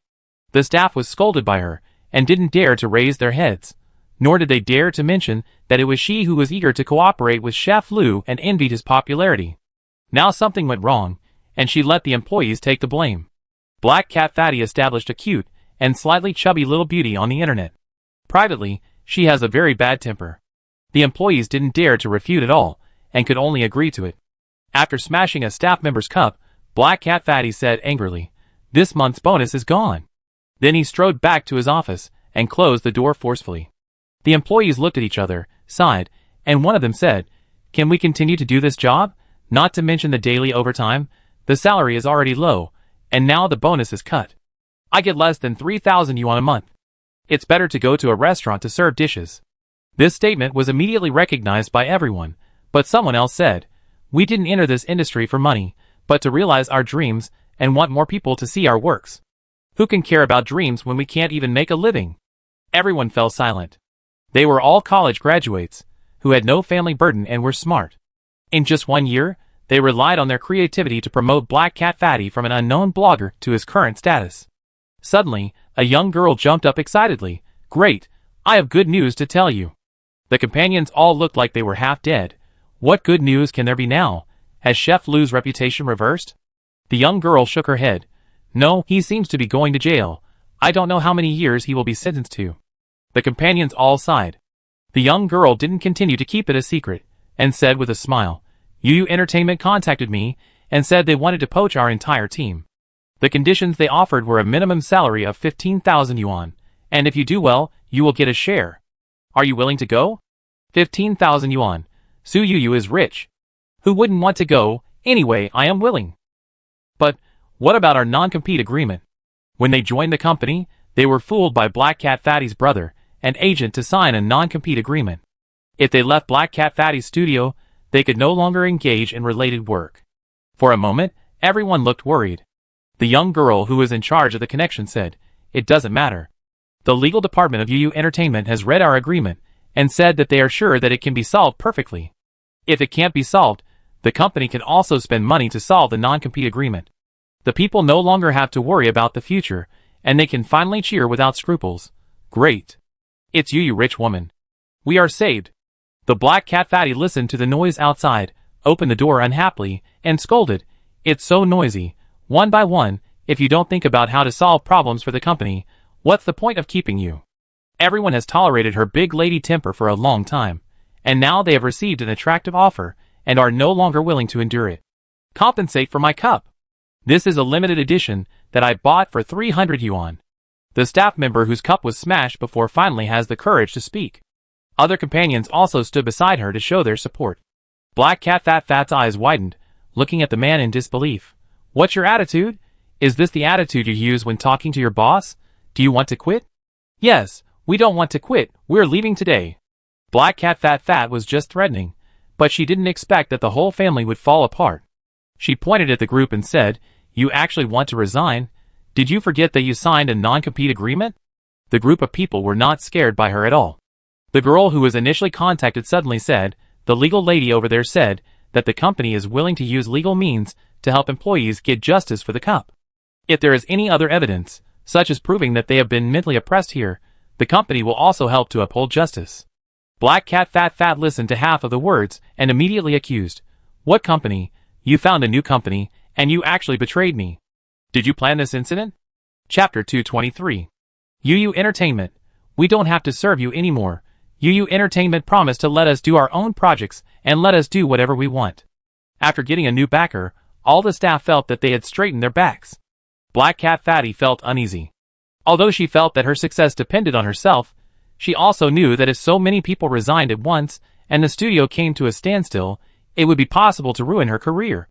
Compared with the resignation of many people, the little thing of Chef Lu could only be regarded as a small matter. Non-compete agreement. Black Cat Fatty spoke. "To hell with your non-compete agreement. If you don't compensate for the cop, we will sue you and see who is more embarrassed." Black Cat Fatty thought of Su Yuyu's reputation. The whole internet knew that she had spent tens of millions before Song Shibai became popular, and even hired a nanny to raise stray cats and dogs in her villa in the capital. This is a super rich woman who is not short of money. If her legal department really promised to sue for compensation for a cup, maybe she could really go to court. Black Cat Fatty is a public figure, and her reputation cannot withstand such a toss. At this time, she could only stiffen her neck and say, "Isn't it just a broken cup? You are really making a fuss. I will compensate you no matter how much money you have." Encouraged by everyone, the staff member whose cup was smashed stepped forward and opened the QR code. A group of people no longer paid attention to Black Cat Fatty, but quickly packed up their things. The legal sister said that considering the high rent in Shanghai, the company arranged employee dormitories. Everyone has a single room with a private bathroom. The conditions are very good. She even said that we left suddenly, and would give each person 10,000 yuan for travel expenses and resettlement expenses. We will give everyone 3 days to return the rented house, and deal with the things that need to be dealt with. The big move of Su Yuyu's company not only amazed these unsophisticated staff, but even Black Cat Fatty couldn't help but be amazed when he heard it.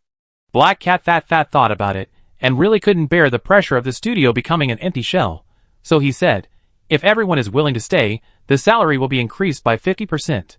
But everyone didn't even look at her, and was still busy packing up their things at their workstations. I heard that the office over there is in the best CBD building in Shanghai. Everyone's workstation is wide enough to run a horse, and it is equipped with the most advanced computers. Everyone just listened to the description and couldn't wait to get a job." Black Cat Fat looked at the narrow workstation in his studio and the old computer that occasionally jammed.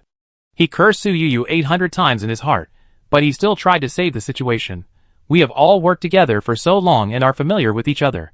It's inevitable that we will feel uneasy when we suddenly change the environment. It's better to stay. I increase your salary by 80%. How about it?" Everyone sneered. An 80% salary increase is less than 10,000 yuan. Compared with the conditions offered by Su Yuyu, it's just sending beggars away. Seeing that it was useless to coax her, Black Cat Fatty's temper came back, and she said viciously, "A bunch of shameless things. Wait until I bite the non-compete agreement, and see if you can still join the company. You are just waiting for bad luck." What responded to her was the backs of the people leaving. Su Yuyu was listening to Xia Ran's work report on the phone at this time. "Although it is a bit unethical to do this, I have carefully examined their team. The characteristics of Black Cat Fatty were excavated to the extreme by this team, and the script tailored for her. It can be said that her success is at least 80% of the credit of the team." Unlike Black Cat Fatty, who attributed the success to himself, Xia Ran recognized the strength of these teams very much. "I set a higher condition. I don't intend to let this team continue to follow the route of making internet celebrities popular, but want them to play freely." Xia Ran talked about his plan. Su Yuyu didn't care about these details. Things that could be solved with money were trivial in her eyes. She just asked, "Are all the employees willing to switch jobs? Is Black Cat Fatty so unpopular?" Xia Ran was afraid that Su Yuyu would mistakenly think that this team was disloyal, so he explained, "Boss, can you imagine that in a team like theirs, the monthly salary plus bonus of the staff is only 6,000 to 7,000 yuan. They have to pay for rent, water, and electricity by themselves. In addition to being busy with work, they are also responsible for coaxing the boss, who is sensitive and has a temper like a big lady." Su Yuyu was very surprised. Such a team actually only pays so little? Is Black Cat Fatty so stingy? Xia Ran said, 6,000 to 7,000 is still the ideal state. If they encounter something unhappy, the bonus will be directly deducted, and they may only get 4,000 to 5,000. Although Su Yuyu is a capitalist now, she has also been a humble worker. When she thought of such a miserable situation, she couldn't help but sympathize with these people. "Our company is not short of money. As long as they perform well, you can give them a raise." Hearing this, Xia Ran raised his lips slightly. He knew that Su Yuyu was different from the stingy capitalists, who had suddenly become rich from being poor. She might not know a lot of professional knowledge, but she really knew how to coax people.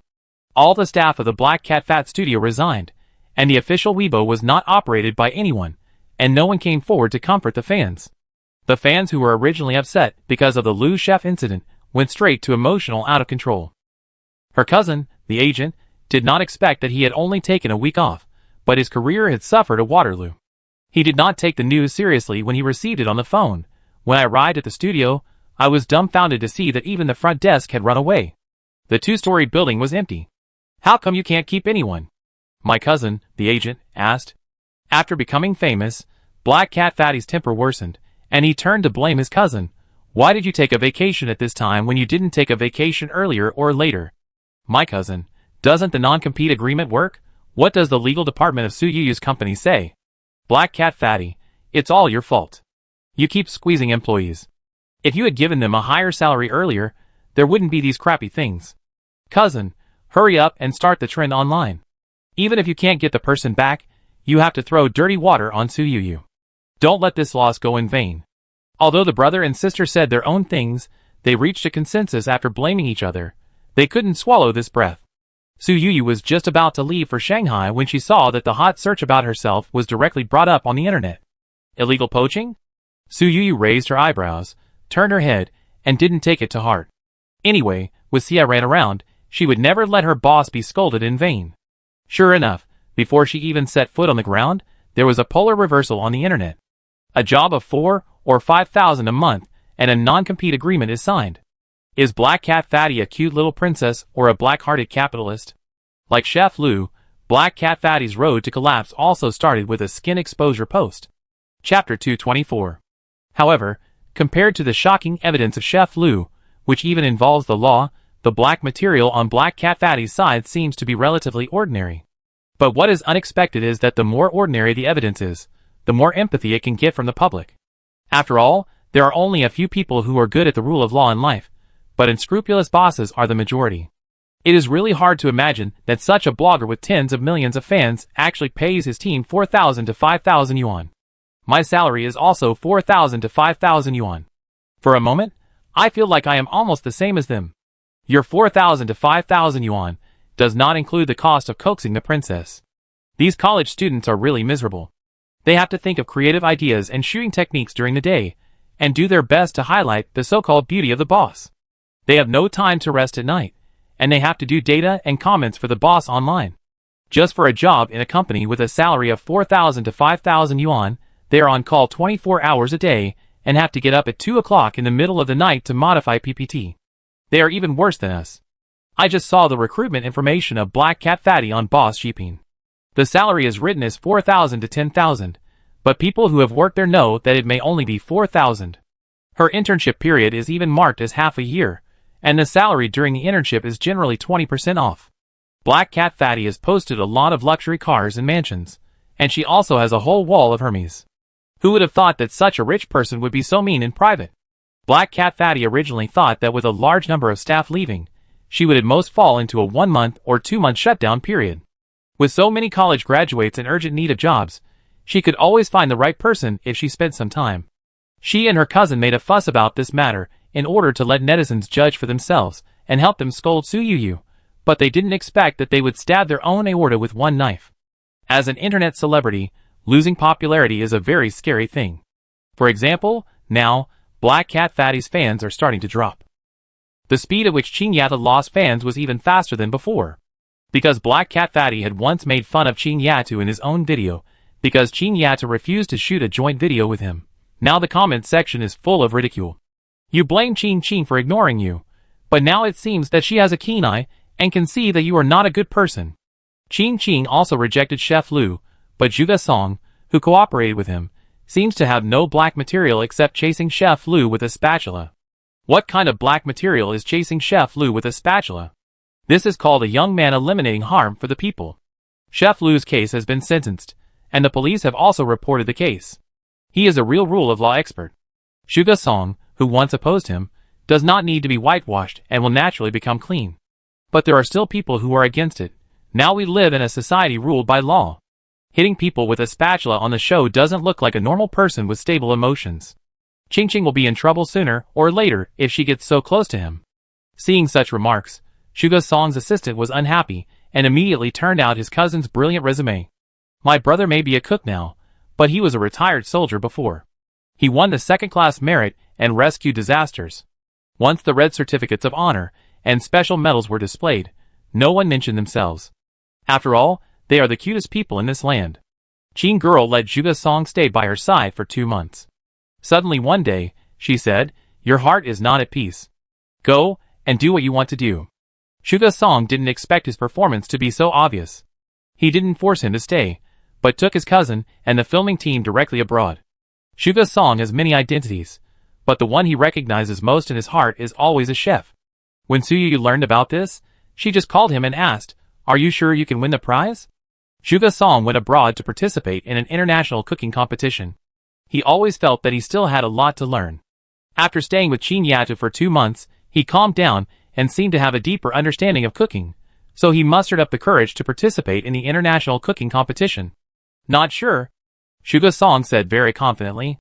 Suyu didn't force it, and said casually, "The most important thing is to participate. You are still young now. If you settle down for a few more years, you may win the grand prize directly." Shuga Song said, "If Qingqing participates in the competition, I think she should be a sure thing with her ability." Suyu also agreed with this statement, but Qin Girl herself didn't think so. She still remembered how Qin Girl explained, "I am favored by this land, so I can make the most delicious food. If I go abroad, the power there will reject me." Suyu just felt that she was as weird as always, but since this girl didn't want to, Suyu wouldn't force it. "Miss Su, Mr. Song is here." On this day, Suyu was practicing calligraphy at home. When she heard the message from the housekeeper Sister Zhang, she didn't think much and just said, "You treat him well first. I go see him after I finish practicing this calligraphy." Song Jibai starred in an ancient idol drama last year and a modern idol drama this year. Both were phenomenal and made him a top star. Now in Suyu's eyes, he is made of gold from head to toe, so naturally he won't be neglected at all. Suyu did things from beginning to end. After finishing a calligraphy, she went to the small reception room without any hesitation. Song Jibai stood in front of the window and looked down. Although it was just a back view, it made people feel lonely and sad. Suyu's heart tightened. She remembered that Song's mother had changed her fate of dying early. Yesterday, Aunt Song sent her daily photos of her 2 goddaughters. In the photos, both Aunt Song and the 2 girls looked full of energy. For a moment, Suyu couldn't figure out what Song Jibai was sad about. She wasn't someone who liked to guess blindly, so she asked, "Xiao Song, what troubles are you in?" Song Jibai turned around when he heard her voice, and a light flashed in his eyes, but it dimmed after a moment, and the whole person seemed to be covered with a fragile shadow. "The troubles I encountered are indeed not small," Song Jibai said softly. Suyu asked, "Is it the Shin family? Are they looking for trouble with you again?" Song Jibai shook his head. "The Shin family seems to have encountered some troubles during this period, and they don't have time to look for me." Suyu breathed a sigh of relief. The Shin family has many children, and it is a standard script for the rich to fight for inheritance. Song Jibai and his mother would rather be poor and stay away from the Shin family, which is one less big trouble. Suyu softly comforted the fragile handsome man in front of her. "Since it's not the Shin family, can you tell me about your troubles? You are my person, and your business is my business." Chapter 225. Song Jibai's eyes lit up when he heard this, but he became depressed again after a moment. "Miss Su may not be able to solve my problem," Song Jibai said. Suyu felt that this person was a bit internally consuming and said, "Since you don't want to talk now, I won't force you. I wait until you are willing to talk." Song Jibai smiled apologetically. "Did I ruin your mood?" Suyu shook her head quickly. "It is also one of my important jobs as a boss to comfort employees." Song Jibai asked, "In your heart, are we the relationship between boss and employee?" Suyu shook her head immediately. "We are still good friends." Song Jibai's expression gradually eased, and he asked with a bit of loneliness, "I was too busy filming before, and I didn't have time to ask in detail. Now I want to ask Miss Su, are you really dating Mr. Liu?" Suyu didn't mean to hide this matter, and nodded gently. "Do you really like Mr. Liu?" Song Jibai asked. Suyu paused. If she said that she started dating Liu Jingyao, 5 points were because he was a good match, and the other 5 points were because Suyu's life was going well now, and she wanted to experience the ups and downs of love. But after dating for more than 2 months, Suyu only felt the sweetness. Liu Jingyao might have had some strange bad habits in the past, but he never showed any signs of flare-ups in front of Suyu. Suyu even felt a certain energy from him, a certain power that she did not have, and this power came purely from the Liu family. Liu Jingyao was as dazzling as the sun when he was alive, because he had a group of family members who supported him unconditionally. "I like him." Suyu's love for Liu Jingyao was growing day by day. Song Jibai lowered his head slightly, frowned, and said, "Then I wish you all the best." Suyu vaguely realized something. She and Song Jibai knew very well that some things, once spoken, would only add trouble to each other. Come on, young man, you are the only top male star in China. If I were you, I would be more flamboyant than anyone else, and I would want to raise my head when I walk. Su Yuyu reached out and patted his shoulder. Song Jibai forced a smile. He knew his problem. When he was most on guard against Su Yuyu, it might be the time when he had the greatest chance, but at that time, he was like a hedgehog, who couldn't help but stand up all his thorns when anyone touched him. Compared with a fragile and self-defeating person like him, Lu Jingyao should be easier to get along with. Song Jibai thought, since Su Yuyu likes money, he will work hard to make more money for her, and said, "What I want to tell you is that I want to buy the house I rent now. Arrange more work for me this year, and I want to make more money." Su Yuyu did not agree immediately, but said, "I will buy the house you like now, and give it to you. There is no rush for work, and you need to combine work and rest." Although he knew that Su Yuyu said this to win him over, Song Shibai was inevitably happy, as if this house was a gift Su Yuyu gave to him specially. How could Song Jibai be willing to let Su Yuyu suffer? "You can buy it for me in advance, then I don't have to give my share this year. I can use this house to offset it." Su Yuyu was unwilling. "Are you looking down on me or yourself? It's just a house. It's not like I can't afford it, and you are a top star. Maybe you could earn 2 such houses a year." Song Jibai's mouth slightly raised. Nothing makes people happier than getting recognition from someone they admire. The two of them argued about the house and income for nearly 10 minutes, and finally chose to compromise, and Su Yuyu helped Song Jibai buy the house in advance. The money for buying the house will be deducted from Song Jibai's dividends. Xiao Song is here too. No wonder the house is so lively. Lu Jingyao tried hard not to rush over, but his steps were obviously very fast, and there was a little sweat on his forehead, which showed how quickly he came back. Lu Jingyao didn't live in this house, but it didn't stop him from saying go home.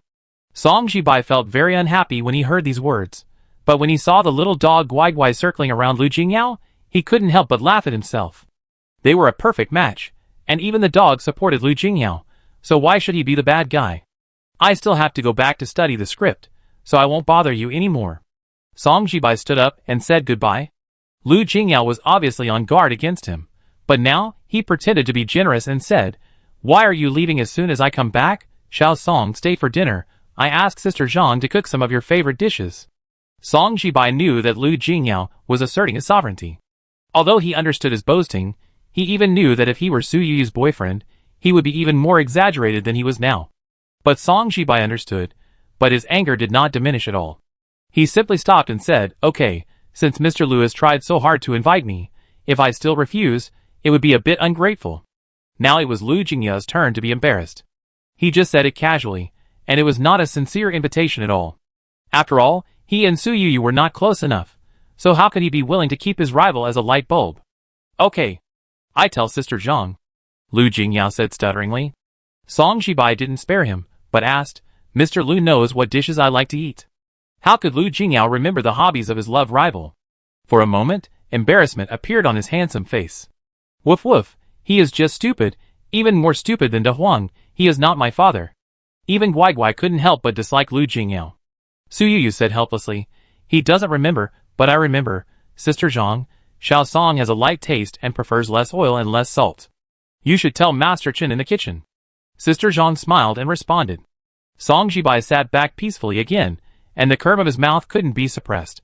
Lu Jingyao's face fell slightly, and after a long while he said, "Yuyu, you have a good memory. You remember the taste preferences of your subordinates. Unlike me, I am usually too confused, and can't care about my employees as much as you do." Lu Jingyao said the word employee very seriously. Song Jibai looked at Lu Jingyao in shock, as if he had seen something dirty. He couldn't help thinking that if Lu Jingyao had coaxed Su Yuyu with such means, he would be ashamed of himself. Su Yuyu didn't pay much attention to the Xiangjing Shura field in front of her. Her eyes were slightly blank, and fell on the system prompt in front of her. Ding! Host, the task of picking up leaks has been opened. Please complete the task of picking up leaks within 5 working days. If the task is overdue or not completed, there will be a random penalty. Chapter 226. Su Yuyu thought to herself, it is indeed the end of the novice period. In the past, the task of picking up leaks has been released, and it was only said that there would be random rewards for completing the task. This time, even the punishment was mentioned. Although Su Yuyu did not understand what the punishment was, compared with the generous rewards, people could guess it immediately, and the system's punishment would definitely not be that simple. The two men in front of them were all focused on Su Yu. Seeing that she was a little absent-minded, they no longer wanted to continue to compare their size, but stopped their tit-for-tat at the same time. In order to make Su Yu happy, the two of them became much calmer in their words, pretending to be in a state of brilliance. Mr. Liu, thank you for your hospitality today. It is an honor. When Song Jibai said this, he almost jumped out word by word. Ignoring what he said, and only looking at his expression, he thought he was angry. Lu Jingyao casually said, I also wish Mr. Song a bright future and hope he can win the Best Actor award soon. Although Song Jibai was nominated for Best Actor at the last TV Drama Awards ceremony, he did not win the award in the end, but only came back with the Best Newcomer award. In recent years, there have been countless traffic awards. Su Yu originally wanted to help Song Jibai, but was rejected by Xia Ran. Compared to an award that is dispensable and has little credibility, it is more important to establish a solid relationship with fans. Don't lose the big picture for the small. This is what Xia Ran said. Su Yu paused. What is establishing a stronger relationship with fans? Isn't it just abusing fans to consolidate fans? Sure enough, Song Jibai was pitted by his fans because he did not win the award. During that period, the fashion magazines that Song Jibai appeared on the cover, and the products he endorsed were all sold out. Xia Ran didn't intend to buy the award, but the entertainment industry is a place where personal connections are extremely important. The organizer even hinted that they were willing to keep the award for Song Jibai, but there would be a corresponding price to pay. This price is not the so-called unspoken rule. After all, the ultimate goal of any circle may be two words: profit. Yu Entertainment has developed rapidly in the past year. Whether it is a long drama or a short drama, it has achieved remarkable results. Therefore, many people want to get a share of the new TV series and movies invested by Yu Entertainment. However, Su Yu has sufficient funds and has never intended to attract more investors.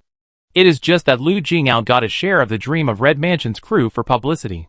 And this year, everyone knows the relationship between Su Yu and Lu Jingyao. Even though the two have not married yet, they seem to be a family. They can't intervene. Don't think about making some tricks on the awards. Xia Ran understands the rules of the entertainment industry that everyone carries the sedan chair, but Yu Entertainment is still in its rising period, and there is no need to do these things like those old companies. Even if he didn't win the award, Song Jibai's commercial value has increased instead of decreased. Because he was unwilling to give up his interests, not only did Song Jibai fail in the mainstream TV awards, but even the two-hit TV series he had in his hands failed to win any awards. It is normal for traffic stars not to win awards, but the Drama Kings last year and this year did not win any awards, which makes people question the fairness of the awards. When Lu Jingyao mentioned this to Song Jibai, his expression did not change at all, but he said gently, "If I win, I am lucky. If I don't, it's my fate." Su Yu's eyes became more and more loving, but Lu Jingyao's face turned black with anger. Song Jibai was originally a broken handsome man, and he became more attractive when he pretended to be depressed. Lu Jingyao stepped between the two of them, blocking Su Yu's sight, and said with a stiff smile, "Mr. Song has a lot of things to do, so I won't force you to stay. We can have dinner together next time if there is a chance." After Song Jibai left reluctantly, Lu Jingyao turned around. Before he could hide the smug smile on his face, he saw Su Yu's half-smile.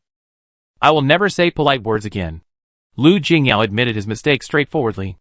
Su Yu knew that this person was very jealous, but Lu Jingyao was always sensible and only said a few sour words, which would not do anything bad, so Su Yu was happy to treat this as a boudoir interest.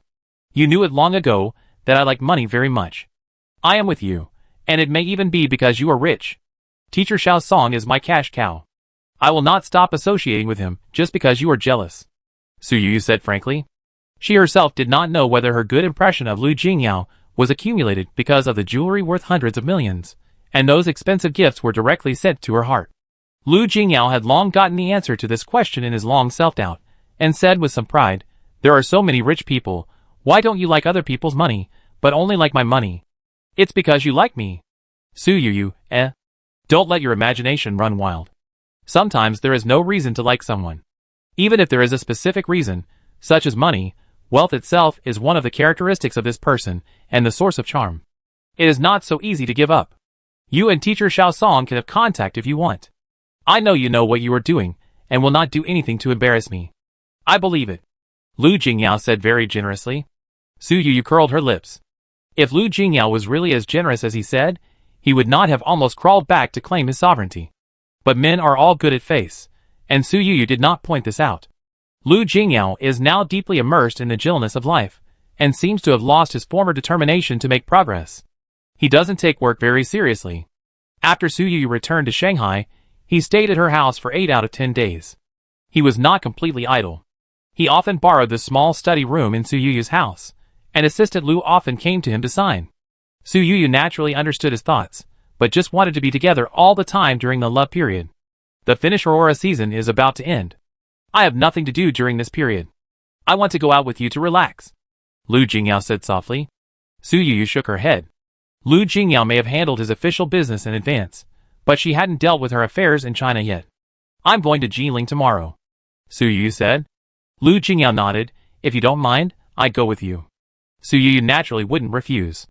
At this time, in a villa in Shanghai, Gu Shuiying was wearing a loose nightgown, with messy hair, and looked haggard. I want to go out. I don't want to be locked up. Gu Yuji stopped the brush in his hand, looked at the work on the drawing board with satisfaction, and asked with a very gentle smile on his lips, Where do you want to go? How about going to Jiling? Chapter 227. Gu Shuiying didn't have any particular place she wanted to go, but she was madly trying to escape from Gu Yuji in front of her. Jiling can. Let your assistant accompany me, Gu Shuiying said. Gu Yuji shook his head. I plan to accompany you in person. How about it? Are you happy? Gu Shuiying was not happy at all. Since her third brother solved the crisis at home and found a better backer for his father after losing the Red Dragon King, his third brother had a greater say in the family. He just found an excuse and took Gu Shuiying out of the Gu family villa, and then placed her in this remote private villa, watching her every day, not letting her relax at all. The Gu family did suspect, but Gu Yuji dismissed them on the grounds that Gu Shuiying went abroad for further studies. The father and the other two brothers were busy and never thought about it. As for the mother, seeing that the crisis in her family was resolved, she would not doubt her sensible youngest son. She even muttered a few words to Gu Shuiying in private, blaming her daughter for giving up and being a homeless person. Gu Shuiying had a very difficult time these days. Even though she knew that her brother was obsessed with her, she was really afraid of being imprisoned like this and not having a moment of peace. She even felt a little regretful in her heart.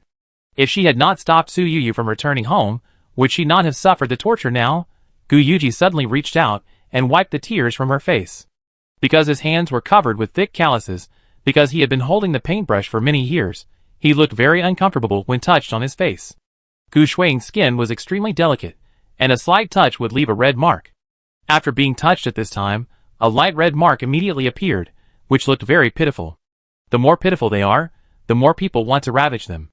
I want to go alone, Gu Shuiying said. Gu Yuji frowned slightly. For such a big event, I must accompany you. What's the big deal? Gu Shuiying didn't understand. Of course, it's to meet your biological mother. Gu Yuji casually threw out a thunderbolt. Gu Shuiying's face changed drastically. She had never planned to meet her biological mother. After all, seeing that Su Yu grew up in an orphanage, she knew that her biological parents were probably in very poor conditions. I don't want to go to Jiling anymore, Gu Shuiying said anxiously. Gu Yuji held her delicate and pale face in his palm and said lightly, She is your biological mother, how can you not see her? This is not a good child. Gu Shuiying was going crazy and couldn't help but get angry. If our current relationship is spread out, everyone will blame the Gu family for not being strict with family education. Even if we are not related by blood, people will point fingers at us and say that we are committing incest. Can you wake up? Gu Yuji saw her going crazy, but he didn't panic at all. Instead, he reached out and touched her hair. Okay, it's not a big deal, calm down. Gu Shuiying couldn't calm down at all. What Gu Yuji did disrupted all her original life plans. She wanted to use the Gu family as a big tree to find a rich man who could be entrusted with her life and get a marriage that was well matched with her, instead of hiding in the dark like a rat in the gutter and doing immoral things. I can't calm down. You've ruined my life, Gu Shuiying screamed. Gu Yuji just looked at her steadily and waited until she was crazy enough before saying, Aren't these all your original calculations? Gu Shuiying was stunned. Gu Yuji almost whispered in her ear, making her scalp numb. You have been seducing me for so many years, just to see the three of us brothers go crazy for you? Gu Shuiying was shocked and took several steps back on the spot. What? I got it right. You seem very unhappy, Gu Yuji said. Gu Shuiying had been having the same dream, since she was very young. In the dream, Su Yu came back. Although her parents didn't like her very much, her 3 brothers were all around this real sister. As a fake sister, she was like a servant in the Gu family. When she reached a certain age, her father randomly found a marriage partner for her. Not long after, her husband's business went bankrupt. She had nowhere to turn to. She went back to the Gu family for help, but was only met with cold eyes from everyone. In the end, she moved from the most luxurious villa in Shanghai to the slums. Day after day of family work and long-term careful budgeting made her face extremely mercenary, and her originally delicate and white hands became extremely rough. She felt extremely scared just thinking about those days in her dreams. Every time she woke up from a nightmare, she tried her best to think of a way to break the deadlock. The support of the 3 brothers was the key, and marrying a wealthy family that was well matched and would not go bankrupt was also extremely important. Many things in the dream were extremely vague. She didn't remember who her original husband was, and she didn't think about it. She simply rushed directly to the top rich kid in Shanghai, Lu Jingyao. But all the efforts she put on Lu Jingyao didn't receive any rewards. On the contrary, her 3 brothers, using the brother-sister relationship as a cover, were very successful in improving their relationship. It's just that because they tried too hard, the relationship changed. I still remember that 10 years ago, it was thundering and raining outside. You said you were afraid and crawled into my room late at night. We lay on the same bed. You called me brother all the time at that time. Do you know what I was thinking? Gu Yuji asked. Gu Shuiying shook her head vigorously. She said she was afraid, but she was not afraid at all. The reason she ran over was because she heard her mother say that Gu Yuji was most afraid of thunder and lightning when she was a child. She used the name of her fear to actually get closer to her brother by relying on common ground. You should know the consequences of running into the bed of an adolescent man, Gu Yuji said coldly. Would a normal man have such thoughts about his sister? Gu Shuiying questioned. Gu Yuji did not show any shame, but said, a normal sister would not do such a thing. You crossed the line first. Gu Shuiying's face was pale, and she kept muttering, madman, you are really a madman. Gu Yuji was not angry, but smiled and said, welcome to the world of madmen. Jinling and Shanghai are not far apart. Su Yu and Lu Jingyao took the train this time.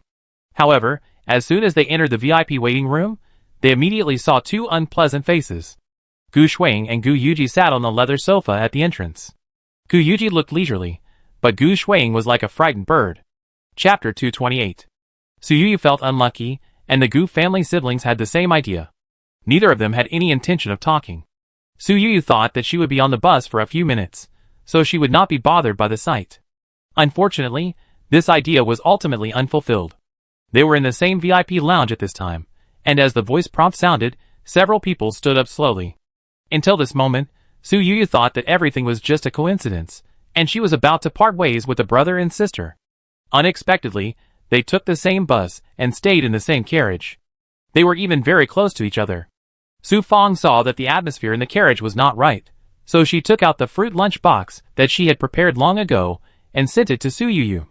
Even though Su Yu felt that she had met an unlucky person on this trip, Su Fong was always considerate and prepared all the fruits she liked, and she never let down the food.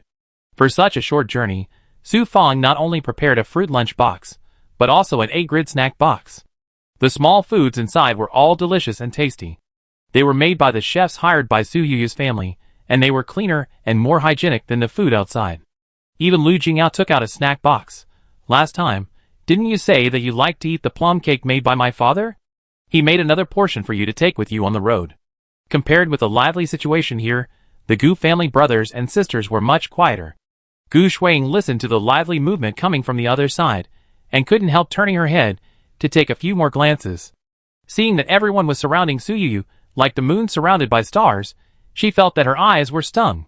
It was like the scene in her childhood dream appeared in front of her. Before she could think about it, Gu Yuji suddenly pulled her back with force, almost pressing her to nail her to the seat. Is Lu Jingyao so good-looking? Gu Yuji asked in a low voice. Gu Shuiying didn't expect him to go crazy again, and hurriedly explained, the person I saw was not Lu Jingyao.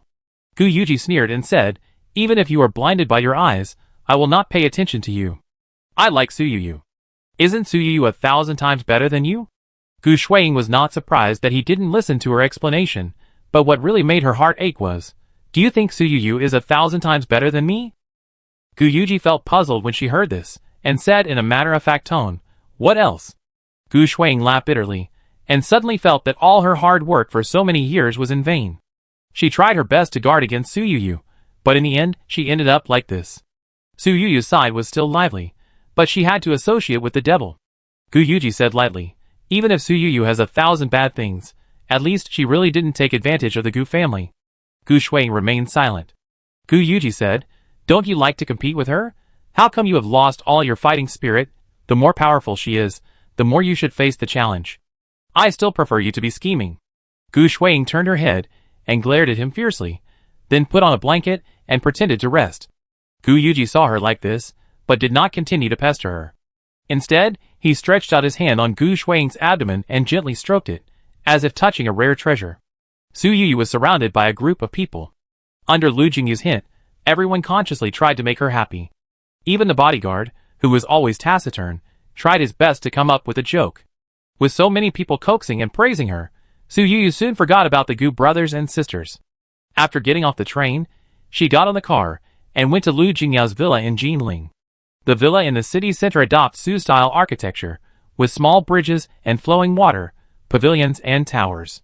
If someone doesn't pay attention, he might think he has traveled to ancient times. "We're lucky this time. Master Lin is free," Lu Jingyao said softly.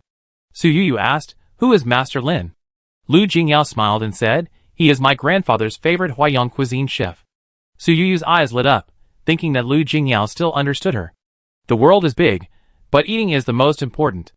Lu Jingyao continued, "Master Lin used to cook for state banquets. He has become more and more charming in the past 2 years, and is not willing to make a move easily." Su Yuyu was looking forward to it more and more. When she sat at the table, the first dish was served to her. After just one bite, her eyes lit up immediately. She had actually eaten Huaiyang cuisine many times, but this time it was the most amazing for her, second only to Qing Yata's cooking skills. Although the top chef of the state banquet is slightly inferior to Qing Yatu, it seems a bit far-fetched, but in Su Yuyu's heart, Qing Yata's cooking skills may be blessed by regional power, which is close to the realm of metaphysics. After all the dishes were served, when the two finished lunch, Master Lin, speaking in a proper Jinling accent, said with a smile, "Miss Su, I have heard of you for a long time. You are the first girl Jingyao brought back as a guest." Before Su Yuyu could speak, Lu Jingyao said helplessly, "Grandpa Lin, did my grandfather say hello to you?" Master Lin smiled even more happily and said, "The old man heard that you were going to bring a girl here, so that I could tell him next time we go fishing together. If it weren't for seeing your future daughter-in-law of the Lu family, I wouldn't be willing to come to cook for you today." Su Yuyu blushed when she heard this, and glared at Lu Jingyao gently. After Master Lin left, Su Yuyu asked, "Does your grandfather live in Jinling all year round?" Lu Jingyao said, "He doesn't stay in Jinling all the time. He spends 3 months abroad, 3 months in Hong Kong, 3 months in Shanghai, and 3 months in Jinling." Su Yuyu couldn't help but murmur in his heart that only the old man of a rich family could do such a thing. The old man of an ordinary family would have settled in a certain place at retirement age, and would not run around like this. "I didn't know it before, but now that I know it, I will naturally visit him," Su Yuyu took the initiative to say. Lu Jingyu's eyes suddenly became unusually bright, and he asked gently, "Are you willing to visit him? Really?" Su Yuyu felt that his excitement was too inexplicable. "Since he is your elder, shouldn't I visit him?" Lu Jingyao shook his head. "I'm just afraid that you don't like such occasions." When Su Yuyu was in Shanghai, she didn't have frequent contact with Lu's parents. Lu Jingyao knew that Su Yuyu was young now, and probably had no plans to get married, so he never forced her to meet her parents. "Can I visit the old man the day after tomorrow morning?" Su Yuyu asked. Lu Jingyao naturally had nothing to disagree with. Su Yuyu calculated in his heart that what he wanted to do should be done in a day and a half. Unlike Su Yuyu's state banquet chef, the Gu family brothers and sisters found a high-end restaurant for lunch and then went straight to an old street in Jinling City. Looking at the dilapidated environment around the old street, Gu Shuang was immediately worried. "I feel sick in my stomach, I go back first," Gu Shuang said. Chapter 229. Gu Yuji reached out and patted her belly gently. "I think your belly is fine." Gu Shuang insisted with a pale face. "I said I was uncomfortable." Gu Yuji emphasized with a cold face. "I also said that you are fine." Gu Shuang's eyes were full of despair. She saw that the car had no intention of stopping at all, but went straight to a more and more remote and dilapidated place. Finally, at the end of the road, a small courtyard appeared. Gu Shuang's heart was in her throat, and she kept guessing what kind of people her biological parents were. Are they the bottom of society seen in social news?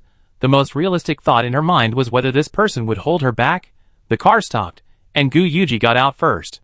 He looked back at Gu Shuang, and saw that she was hesitating. Without any hesitation, he bent down and carried her down with both hands. Then, he dragged Gu Shuang into the yard. Gu Shuang wanted to scream as soon as she entered. She saw a middle-aged woman with ragged clothes, messy hair and dirty face. For a moment, she couldn't tell the difference between this woman and the beggar on the street. However, strangely, she felt that this woman looked familiar. Gu Shuang thought they looked like mother and daughter. Gu Yuji didn't keep her in suspense and said directly, "You should have seen her news. More than 20 years ago, she was very popular all over the country." Gu Shuang's eyes flashed with doubt. Gu Yuji explained, "Miss Fanfei, who was once very popular, only knew that she suddenly disappeared more than 20 years ago, and didn't know that she was crazy at all." Gu Shuang thought of many possibilities, but never thought that her biological mother would have such a bizarre experience. "Why did she go crazy?" Gu Shuang asked. She secretly felt it was a pity that if the once popular star had not suddenly gone mad, even if she was not the real daughter of the Gu family, she should have been able to continue her life of luxury with the help of a star mother. Gu Yuji chuckled and said, "Who knows? Maybe he suffered a heavy blow that he couldn't bear." Gu Shuang thought this was nonsense, so she asked, "What about my biological father?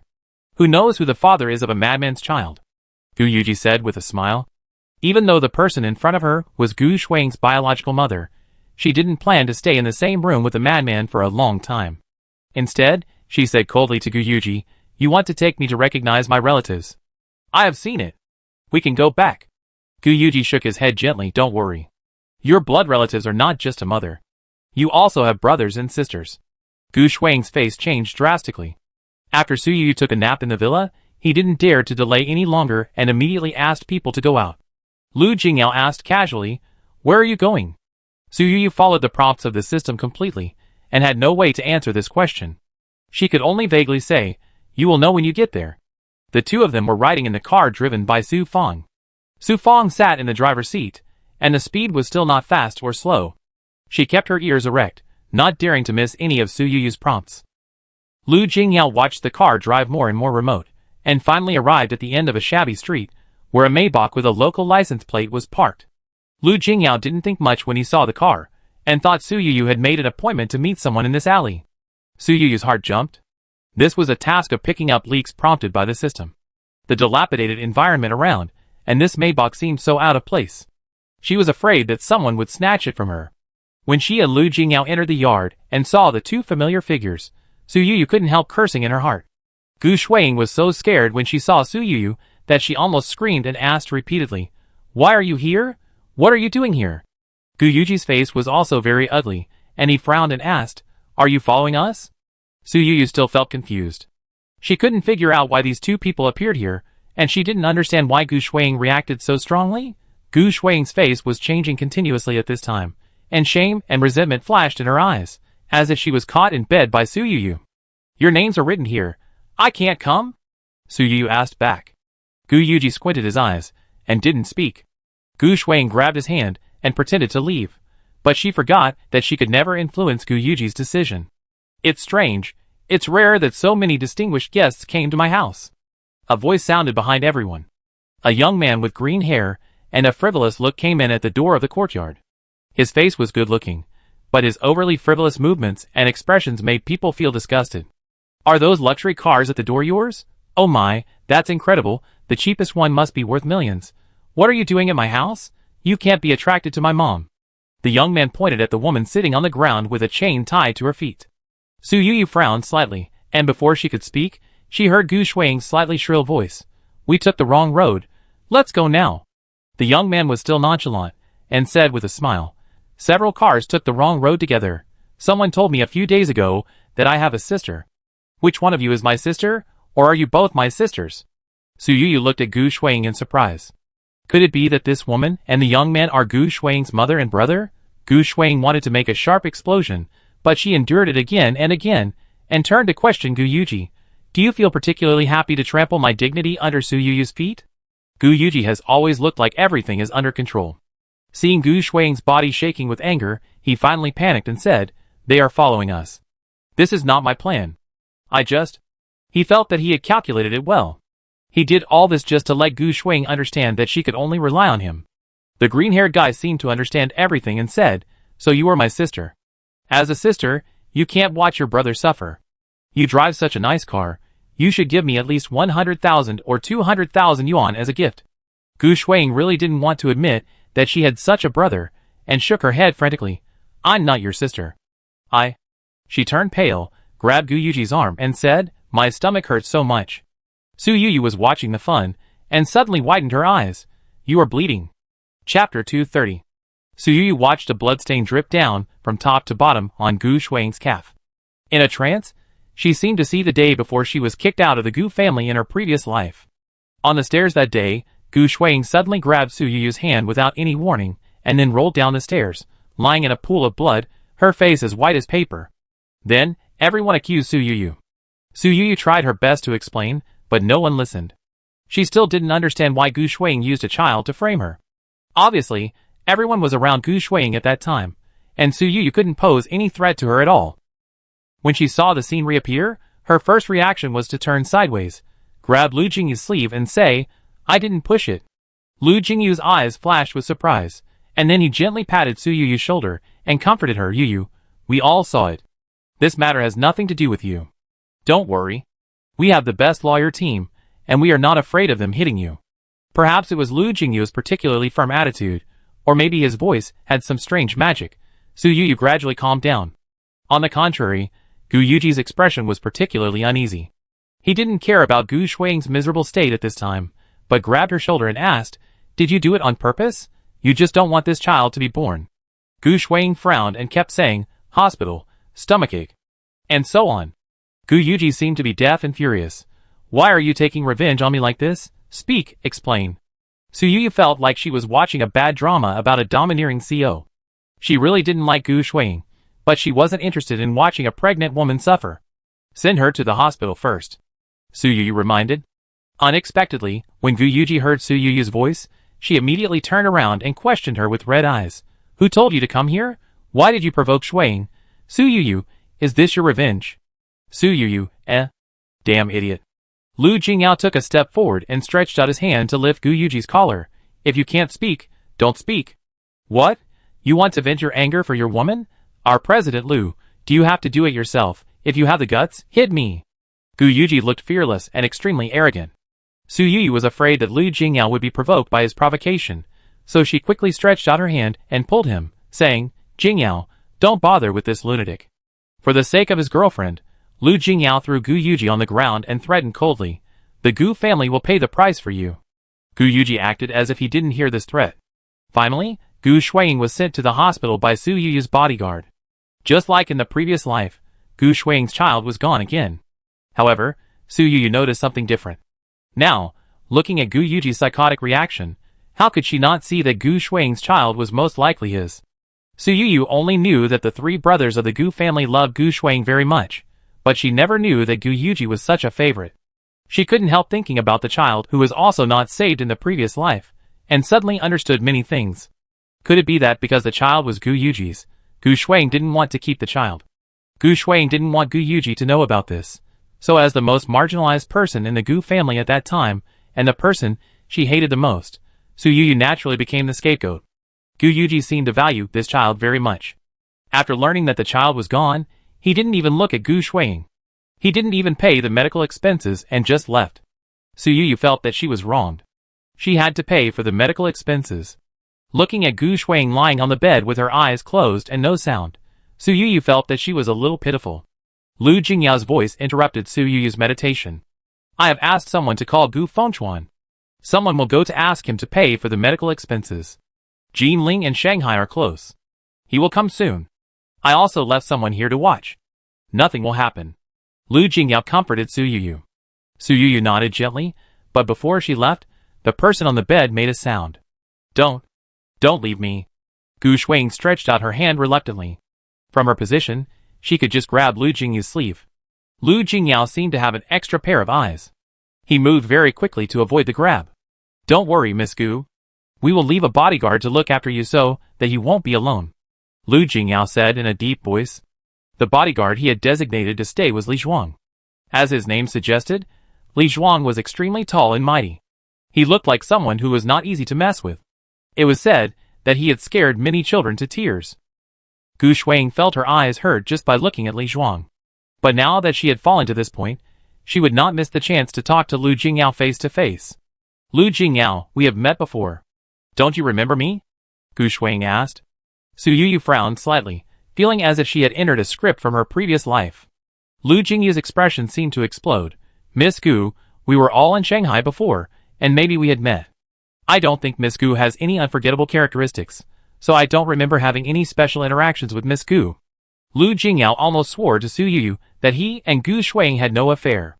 Gu Shuang choked when she heard this and said, When I was 7 years old, I went to your house with my parents to attend a banquet. I accidentally broke a collection of your father worth over 100 million yuan. I was so anxious that I hid under the table and cried. At that time, you kept comforting me. Have you forgotten it? Lu Jingyao has a good memory. When he heard this, his face turned black on the spot. I haven't forgotten it. Brother Lu, you were so gentle at that time. I have kept it in my heart for so many years. I have never met anyone better than you. Su Yuyu listened to the past of the two. This familiar atmosphere made her want to leave on the spot. But Lu Jingyao held Su Yuyu's hand tightly. It's just a small matter. There is really nothing between her and me. Gu Shuang seemed to be trapped in the script she had woven. She cried and said, Brother Lu, I hope you can help me for the sake of our past relationship. Gu Yuji is crazy. I beg you to take me away to a place where Gu Yuji is not. You have helped me once. Can't you help me again? Chapter 231. Su Yuyu took a deep breath. She felt as if she would face Lu Jingyao's accusation in the next second. She lived again, not to continue to be involved in the struggle with Gu Shuang. Lu Jingyao, let's break up. Su Yuyu took the initiative to say. Lu Jingyao, ? Lu Jingyao's face was full of doubts. He didn't understand. Did he miss any important plot? How did he suddenly jump from the script of rescuing women to breaking up? If you want to help her, go ahead. I won't stop you. Su Yuyu said, turning around to leave again. She once again found that her arms were tightly restrained by someone. Lu Jingyao, I've been very happy to get along with you during this period. Don't make me think you are an unreasonable person. Su Yuyu said. Lu Jingyao sighed and said, I don't know why you want to break up, but you have to give me a chance to explain. Su Yuyu knew that she was a little paranoid, but in her previous life, she saw with her own eyes how everyone was crazy about Gu Shuang. She had to admit that Gu Shuang seemed to have some particularly attractive qualities, so she was fearless and committed many evil things. She first listened to the past of Gu Shuang and Lu Jingyao, and felt more and more like the vicious female supporting role in the story.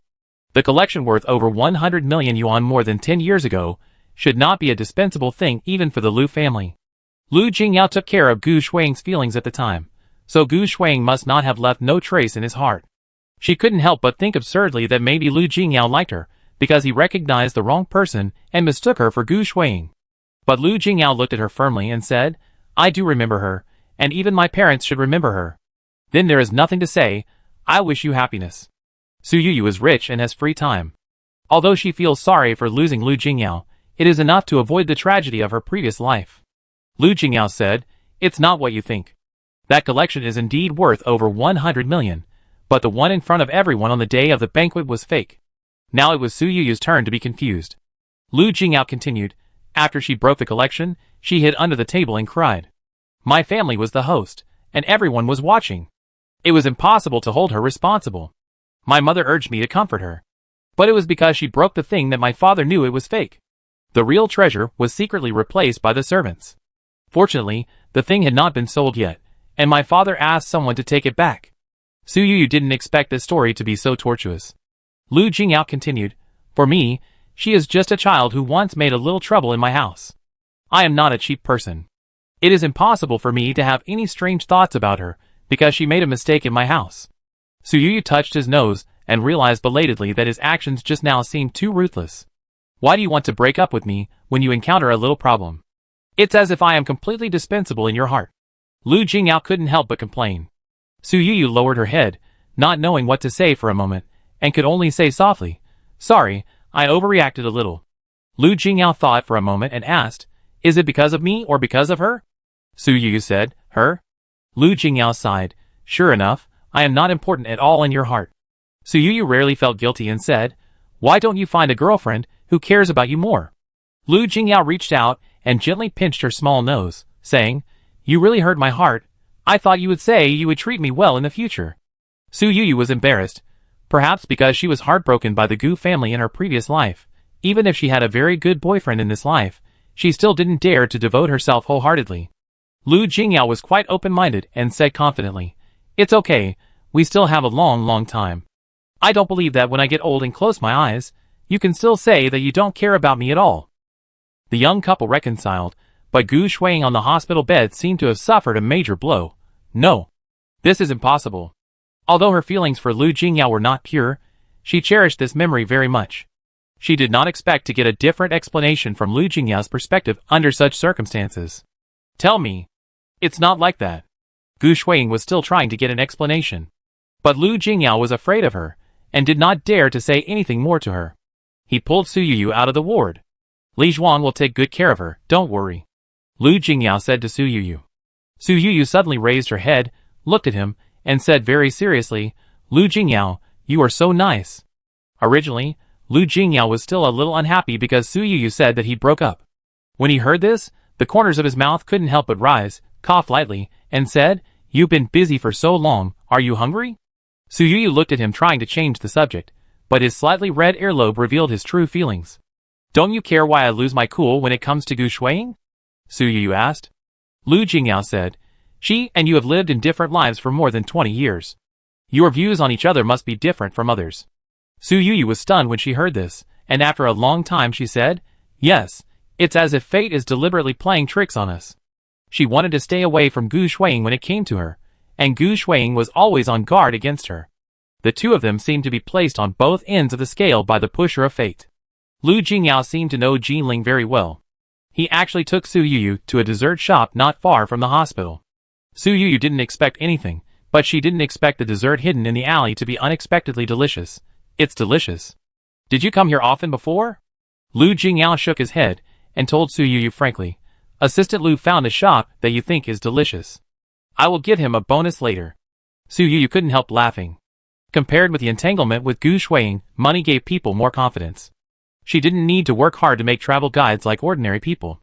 Naturally, someone was willing to spend a lot of effort for her travel experience. Su Yu thought about money and suddenly remembered. I was going out to pick up bargains, not going out to pick up pregnant women.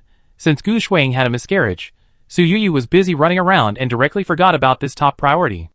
I want to go back to that small courtyard, Su Yu said. Lu Jingyao didn't ask her what she was going back for. It seemed that Su Yu had many secrets since the first day they met. But this didn't seem to matter. He just wanted to accompany Su Yu. He looked at her gently and said, okay, I go back with you. Chapter 232. It was dark, and Su Yu thought that this return would be easy. But she didn't expect that she would be faced with a locked gate. Looking from the outside, the yard was pitch black. Her bodyguard knocked on the gate for a long time, and kept asking inside, but there was no response. It's strange, there are people at home during the day, but no one at night. The bodyguard muttered. Su Yu was also puzzled. However, Su Feng, who had a lot of life experience, whispered, Boss, could it be because of that little green hair, worried that Miss Gu would blackmail him about her miscarriage, so he ran away? Su Yu was shocked. If he ran away, could he take his mother with him? His mother's condition is not very good. Su Feng said, maybe he used special means? At this time, the golden pointer of the system was still pointing straight to a place in the yard. Su Yu recalled the mess that happened in the afternoon, and couldn't help thinking, is this the test of the official mission? Will there be some unexpected events to stop her?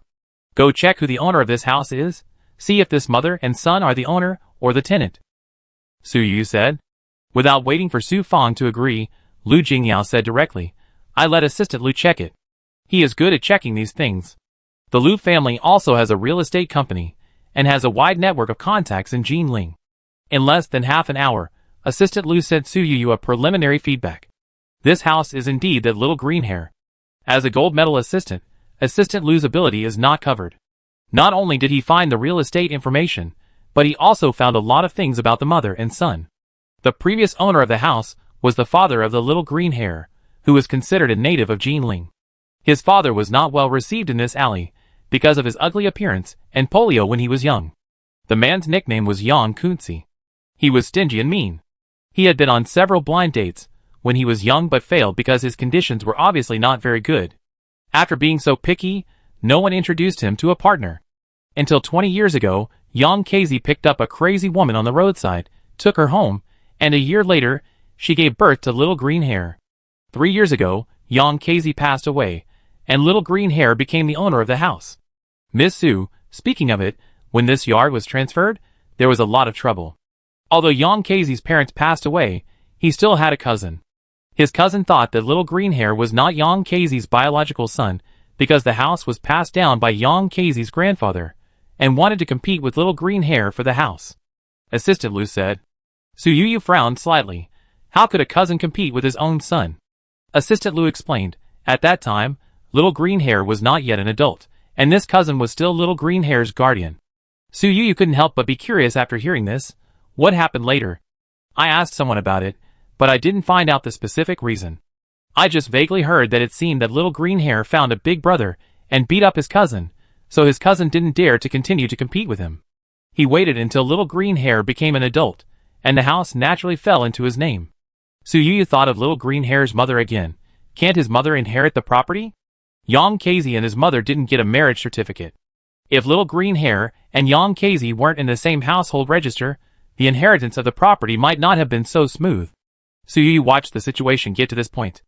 Although she didn't know what she was going to get, she said to be safe, Assistant Lu, please ask someone to try to contact Little Green Hair. I want to buy this yard. Assistant Lu glanced at Lu Jingyao next to him.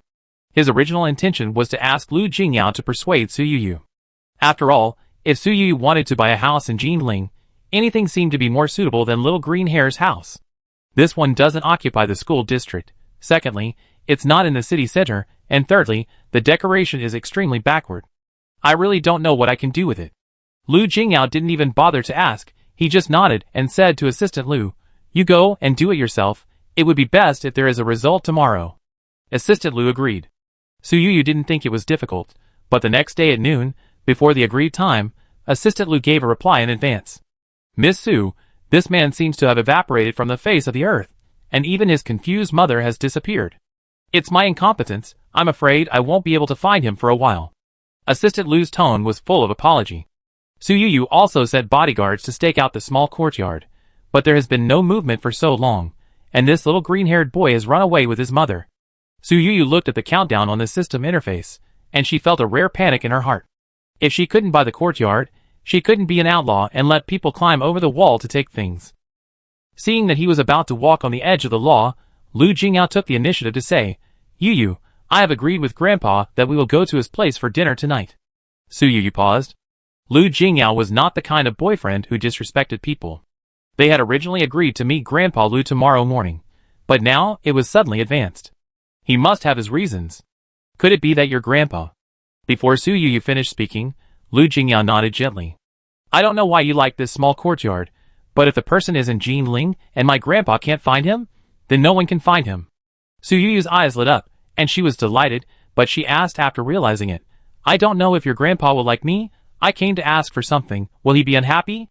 Lu Jingyao laughed and said, I think as long as you don't break up with me in front of him, he should like you. Suyuyu, The gifts for visiting Grandpa Lu had been prepared in advance, and now the meeting time was advanced. There was no panic at all. Mr. Lu does not live in the central city, but in the suburbs. The villa he lives in does not occupy a particularly large area, but the cameras all around and the sturdy security personnel coming and going all show that this is not a place where you can be careless. The door of the villa yard slowly opened. Unlike the exquisite and luxurious decoration that Suyuyu imagined, the scene inside is more like the most ordinary farmyard. Vegetables are planted in front of and behind the yard. An energetic old man, wearing simple old clothes, is turning the soil in the yard. This man is quick and focused. Suyuyu thought this man was a servant of the villa, but she didn't expect Lu Jingyao to shout directly, Grandpa, I brought the person back. Chapter 233. Mr. Lu is already over 70 years old. Suyuyu has long known from Lu Jingyao's description that the old man's health is not very good, and he has undergone several major operations. But the old man in front of him, although he looks a little older, looks energetic, and you can't tell that he is in poor health at all. Miss Su, I have wanted to meet you for a long time and wanted to go to Shanghai to meet you, but they were afraid that I would scare you. Now you finally come to Jinling, it's fate. Mr. Lu's attitude is very kind, and he looks like an ordinary kind old grandfather.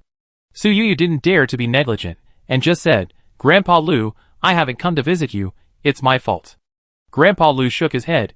It's not anyone's fault, you mustn't say that. If there is anyone wrong, it's Jingya's fault. This wooden head is too late to open up. Lu Jingyao was suddenly scolded, but he was not angry. Instead he said, Grandpa, don't forget our business. Su Yu stretched out her hand and pulled Lu Jingya's sleeve. She felt that it seemed a bit too impatient to make a request as soon as she came. But Grandpa Lu just laughed and said, Miss Su, my grandson is straightforward. He learned it from me. I heard Jingyao said that you are in trouble. Just tell me the details. Let's deal with your business first, and then talk about other things, okay? Su Yu looked at the old man's open-minded appearance, and the discomfort of seeing the parent in her heart suddenly dissipated bit by bit. After listening to her request, Mr. Lu nodded, I know everything. Now I will ask someone to do it, and try to give you a result today. Su Yu glanced at the dark sky and couldn't help feeling uneasy, but seeing the old man's confident look, she didn't say anything to spoil the mood. Miss Su, let me tell you, the dishes we eat tonight are all grown by me. They are all green and pollution-free organic food. You can't eat them outside. You must try them, Mr. Lu said with pride. Su Yu was not really good at dealing with elders, but Mr. Lu was too easy to get along with.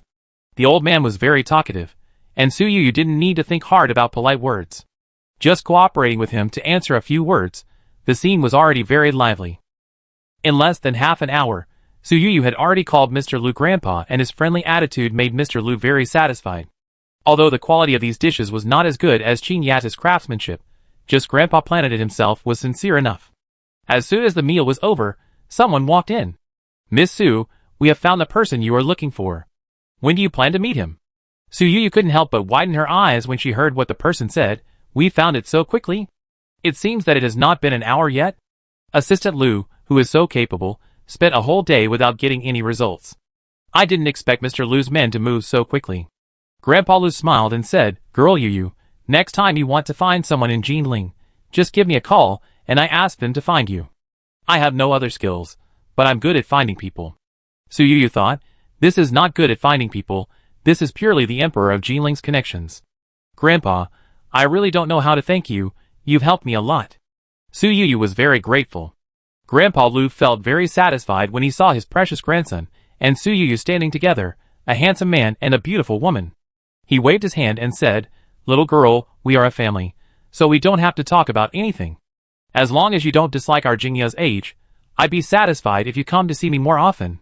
Grandpa Lu knew that the young people were anxious, so he didn't keep them here as guests, but urged them to do their own business first.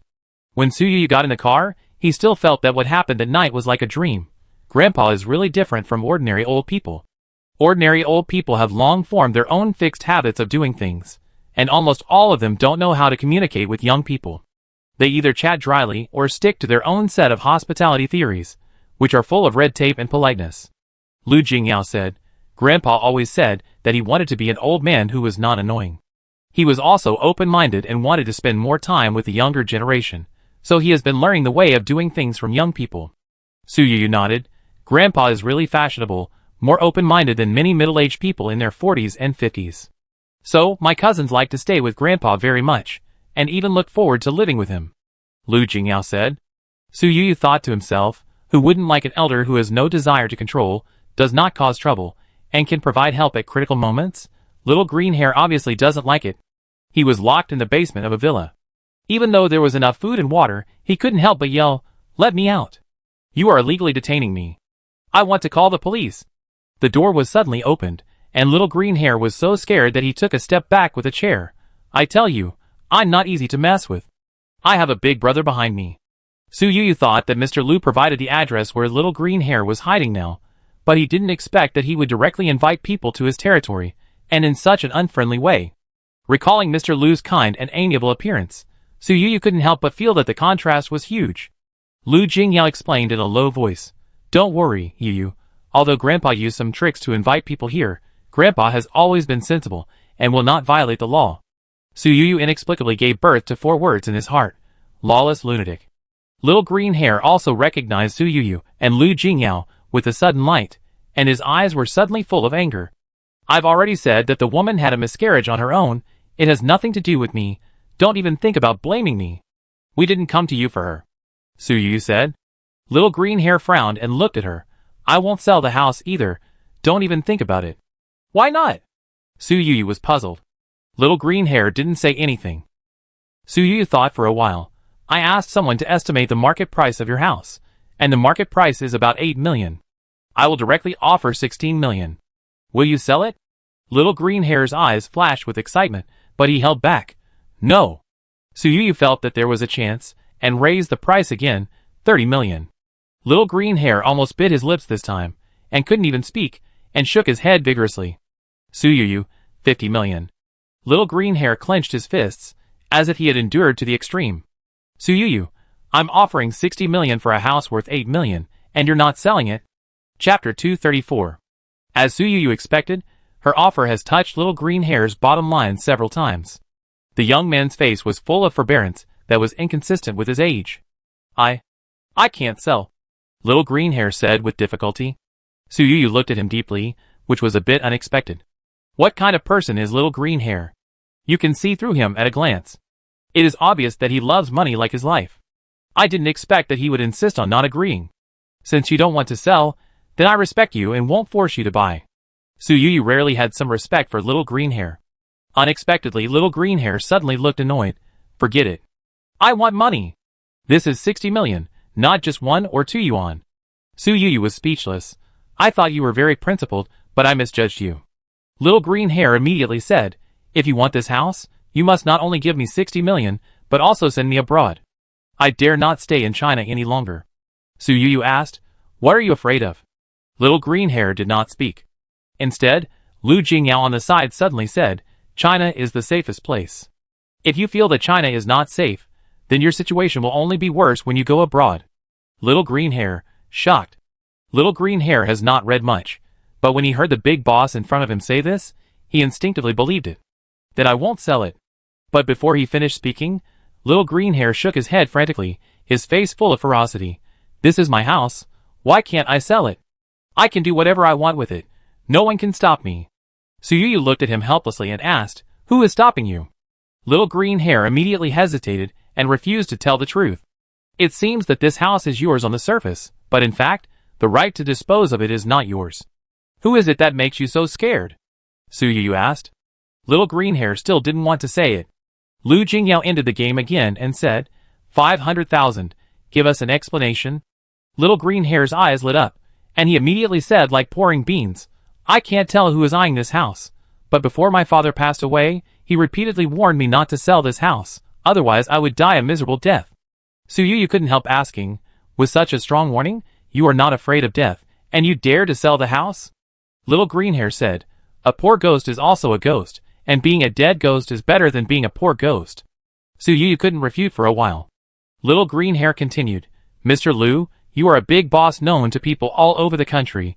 You shouldn't blame me for this small account, right? Lu Jingyao said expressionlessly, the collection account. Little Green Hair's eyes and eyebrows were full of smiles, and he quickly reported his bank card number, and Assistant Lu transferred the money in the shortest time. My father always said that this house protected our family, but to be honest, I have been so poor these years that I have to fight with dogs for food. I have not seen how much benefit this house has brought to my family. Now I understand that the best thing in the world is money. Even if you really don't die a good death, you can make enough money by enjoying it while you are alive. Little Green Hair said. Su Fong quickly brought a standard property transfer agreement, and Little Green Hair signed it very quickly. Until this time, he remembered, where is my mother? She has never had a good day with me. Now I have money, and I have hired 10 or 8 nannies to take care of her. Su Yuyu didn't expect that he was still a filial son. Thinking back to the crazy Miss Fangfei, although her feet were locked by chains and her clothes were tattered enough, she had flesh on her cheeks, and it was obvious that she had enough food. On the contrary, Little Green Hair was as thin as a bamboo pole, and looked like a standard-spirited young man. Your mother is doing well. Someone is taking care of her now. Once we complete the transfer of the house, I will go with you to pick her up. Lu Jingyao explained. Little Green Hair nodded casually and said, it's good that someone is taking care of her, without asking who was taking care of his mother. Aren't you curious about the other lady? Su Yu asked. After thinking for a moment, Little Green Hair remembered that the person Su Yu was talking about was Gu Shuang, and said, "She shed so much blood in my yard. She didn't have money before, but now she has money. It's not that I can't give her some money. She is my sister after all. I think if she has a conscience, she shouldn't have the heart to ask me for too much." Su Yu raised her eyebrows, and suddenly felt that Little Green Hair didn't seem to be a particularly bad person. But the next second, Little Green Hair said, "But looking at the car they were in, they should be rich. I'm afraid they just want to vent their anger, and have to beat me up to feel at ease." Su Yu felt that his thinking was a bit strange.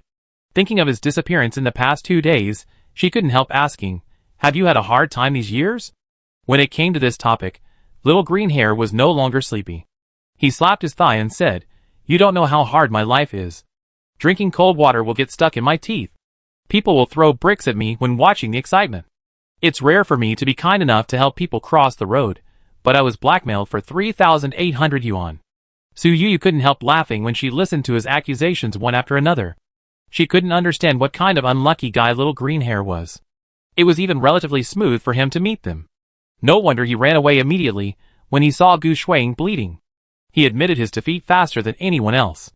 What Su Yu didn't know was that after Gu Yuji left, he felt more and more uncomfortable. He didn't think that it was because he had been forcing Gu Shuang that the child died. Instead, he thought it was all Su Yu and Little Green Hair's fault. If it weren't for the stimulation of these two people, Gu Shuang wouldn't have lost her child at all. Gu Yuji couldn't deal with Su Yu for the time being, but he felt that it was still easy to deal with a small gangster, Little Green Hair. If Little Green Hair hadn't run fast, he would probably have been beaten up by the hired thugs that night. After Little Green Hair figured it out, he cooperated with the house transfer very well, and had completed all the procedures the next morning. Even though Su Yu didn't plan to send him abroad, he still applied for a passport in the shortest time, and then sent his crazy mother to a mental hospital with a good reputation, and then there was no news from him. Of course, this is all later. After Su Yu got the house, he went there without any hesitation. She followed the system's prompts, and found a small box in the wall of the house. The thing inside was a dagger about 20 centimeters long. The dagger was extremely sharp, with a cold and dim light on the blade. The scabbard was inlaid with several rubies. It seemed that the scabbard was more valuable than the dagger. "What kind of knife is this? Is it a famous dagger in history?" Su Yu asked the system. Chapter 235. Su Yu didn't study much about cold weapons. Apart from a few well-known weapons in history, she didn't know anything about other weapons, and couldn't even describe the shape of this dagger. The system replied after 5 minutes, "Don't touch it." Su Yu had just played with it for a while. When she heard the system's words, she hurriedly put the dagger back into its original box. "What will happen if you touch it?" Su Yu asked. The system's voice was still emotionless. "Nothing will happen." Su Yu was just about to breathe a sigh of relief. Then the system said, "Probably you will be unlucky for a while." Su Yu, shock. Su Yu suddenly thought of the experience of Little Green Hair. This dagger is an unlucky thing. Is Little Green Hair so unlucky because he is restrained by this thing? The system ignored her. But Su Yu really didn't dare to get too close to the dagger. She called the bodyguard in. "You hold this thing, let's go back." On the way, she also saw the ability of this thing to harm people. Obviously, the car everyone was riding in was fine before departure, but the car she and the bodyguard holding the dagger were riding in suddenly broke down on the road. Su Fong contacted the mechanic to come and help in the shortest time, but the mechanic who came to repair the car was in a car accident on the road and couldn't make it. Lu Jingyao saw that Su Yu seemed unwilling to stay outside, so he contacted a car to pick them up. It was a coincidence that the car that came to pick them up had a flat tire as soon as it arrived in front of them. What happened today? Why do everyone's cars seem to be very disobedient? Su Fong sighed in a low voice. Su Yu touched her nose and forced her eyes to shift. She didn't dare to look at them at all. Lu Jingyao immediately contacted other cars, and kept contacting the fifth car, and finally it was able to stop safely in front of them. But this car stopped again after less than 1 kilometer. After the driver got off the car to check, he said helplessly, "Mr. Lu, I don't know who was so wicked that he left a handful of nails on the road. The tire is punctured. I will take you and Ms. Su back to the hotel first, and then go to fix the tire." Lu Jingyao nodded. But when the car started again, it twisted and turned on the road, and was soon stopped by the traffic police. "Sir, show me your driver's license." Someone reported you for drunk driving. The traffic police said politely. The driver felt very wronged and cooperated with the alcohol test. He repeatedly said, "It's really just that the car broke down. I came to pick up my boss back to the hotel. How dare I drink?" Although the traffic police were willing to let him go, they still did not recommend continuing to drive if the car was not optimistic. "Sir, you should call someone to come and fix the car first." Su Yu had experienced so many strange things, and completely gave up the plan to take a car back to where she lived. She was also afraid to continue taking the car. If she encountered a car accident, it would be too late to regret. She looked at the distance shown on the map and said to Lu Jingyao, "Why don't we walk back? It's only 5 kilometers." Lu Jingyao looked at the sneakers on Su Yu's feet, nodded, and said, "If you are tired, let's take a break. Don't be stubborn. If you can't do it, you can still ride a bicycle." Su Yu didn't want to try any car for a while. She looked at the bodyguard holding the small box, and saw that the shop on the roadside was selling suitcases. She decisively went in, and bought a suitcase, and asked the bodyguard to throw the small box in. She didn't know who was more unlucky between her and the bodyguard, but she hoped that the more layers of protection, the farther away from bad luck. Su Yu's 5-kilometer journey was not smooth. Sometimes her shoelaces were loose, and she almost fell, and sometimes there was a big pothole on the road, and she almost slipped. Luckily Lu Jingyao always held her hand, and pulled her back from the edge of injury several times. "If it doesn't work, we will go to the temple to worship tomorrow." Lu Jingyao also sensed Su Yu's unusual state. Su Yu nodded vigorously. "Let's go early tomorrow morning." As she spoke, Su Yu was not paying attention and almost tripped over the protruding steps. Lu Jingyao quickly supported her. "Walk slowly, we are not in a hurry." Su Yu was about to nod when she suddenly felt a chill on her forehead. She looked up at the sky. The sky was clear before she went out, but now it was suddenly overcast, and the big raindrops fell on her with increasing speed. "No way, are you playing with me like this?" Su Yu complained. An umbrella suddenly appeared above her head. It turned out to be Assistant Lu. This person actually tied a portable umbrella to his calf. At the critical moment, he very reliably delivered the umbrella to his boss, which led to Lu Jingyao's extremely boyfriend-like performance. Su Yu couldn't help but sigh now. If it weren't for Assistant Lu, Lu Jingyao would probably still be single. The two bosses shared an umbrella. Others who were not so unlucky could either find the nearest shelter or rush directly to the nearest store and run out with an armful of umbrellas. It took a group of people 2 hours to reach their destination for a short 5-kilometer journey. Because they were exhausted, they were all hungry and wished they could eat a cow. Cough, cough, cough. Eating was not smooth sailing. Su Yu got a green bean stuck in her throat because she ate too fast. If Lu Jingyao hadn't rescued her in time and taken emergency measures in the shortest time to save Su Yu would have almost died because of the bean. After finishing a meal with great difficulty, it was time to rest. For the sake of safety, Su Yu sent the others away and asked Lu Jingyao privately, "Can you accompany me tonight?" This was the response plan that Su Yu came up with after struggling. Originally, the most reliable companion was Su Feng, who was also a woman. However, on the way back, she stood next to Su Feng several times, and Su Feng, who always reacted quickly, was unable to save her in time. Instead, Lu Jingyao's hand was faster. Su Yu did not blame Su Feng, but thought that maybe Lu Jingyao's luck was stronger.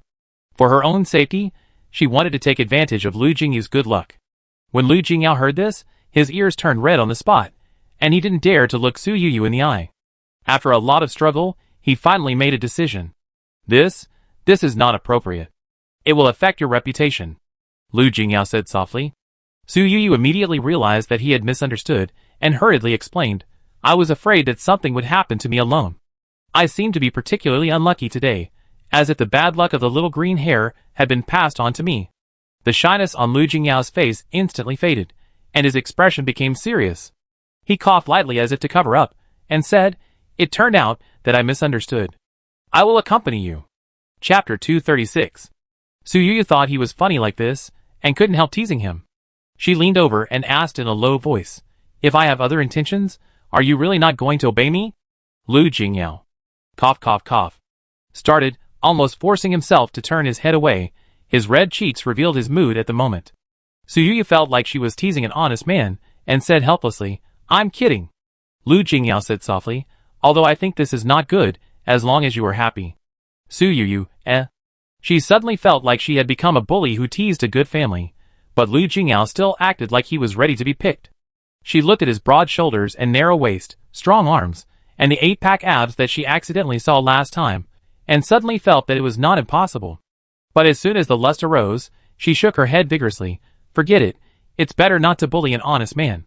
That night, after Lu Jingyao washed up, he found a bed and quilt, and lay on the sofa in the master bedroom. Su Yuyu thought it would be difficult for her to fall asleep, or something unexpected would happen again, but maybe because she was too tired today, she almost fell asleep as soon as she touched the bed.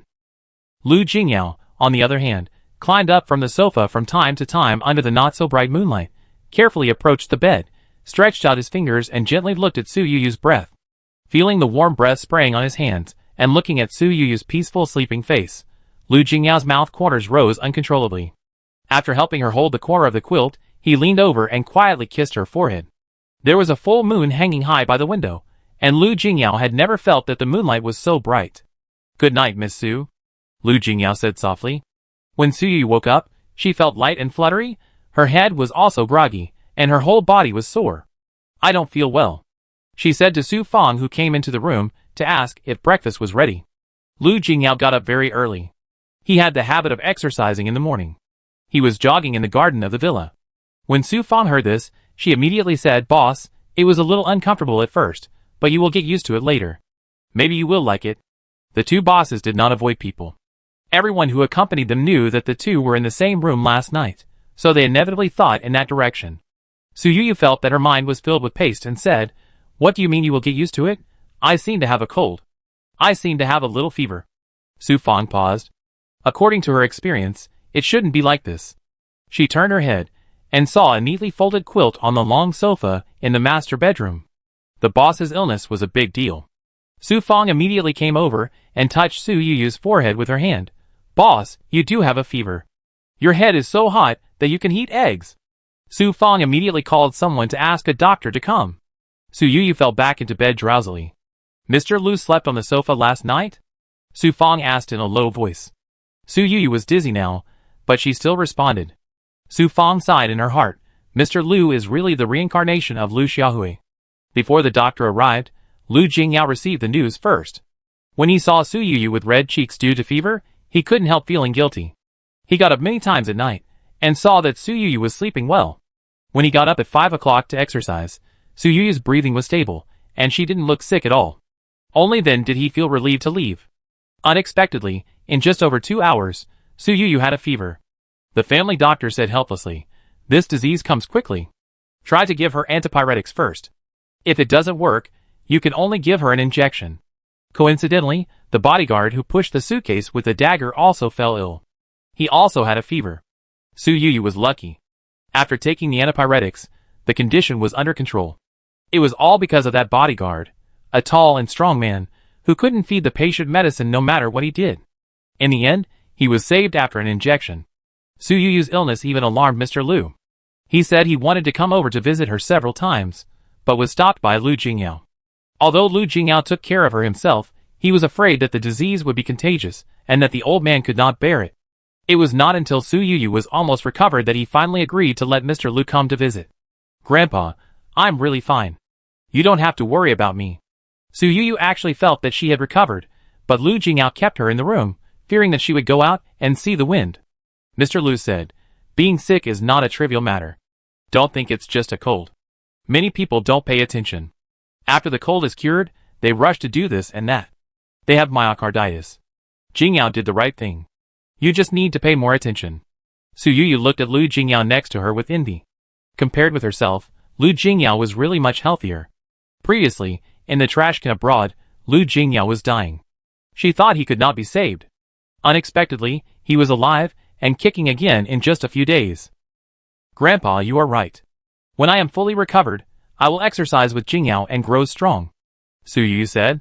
Grandpa Lu glanced at his grandson, shook his head, and said, "Exercise may not necessarily prolong your life.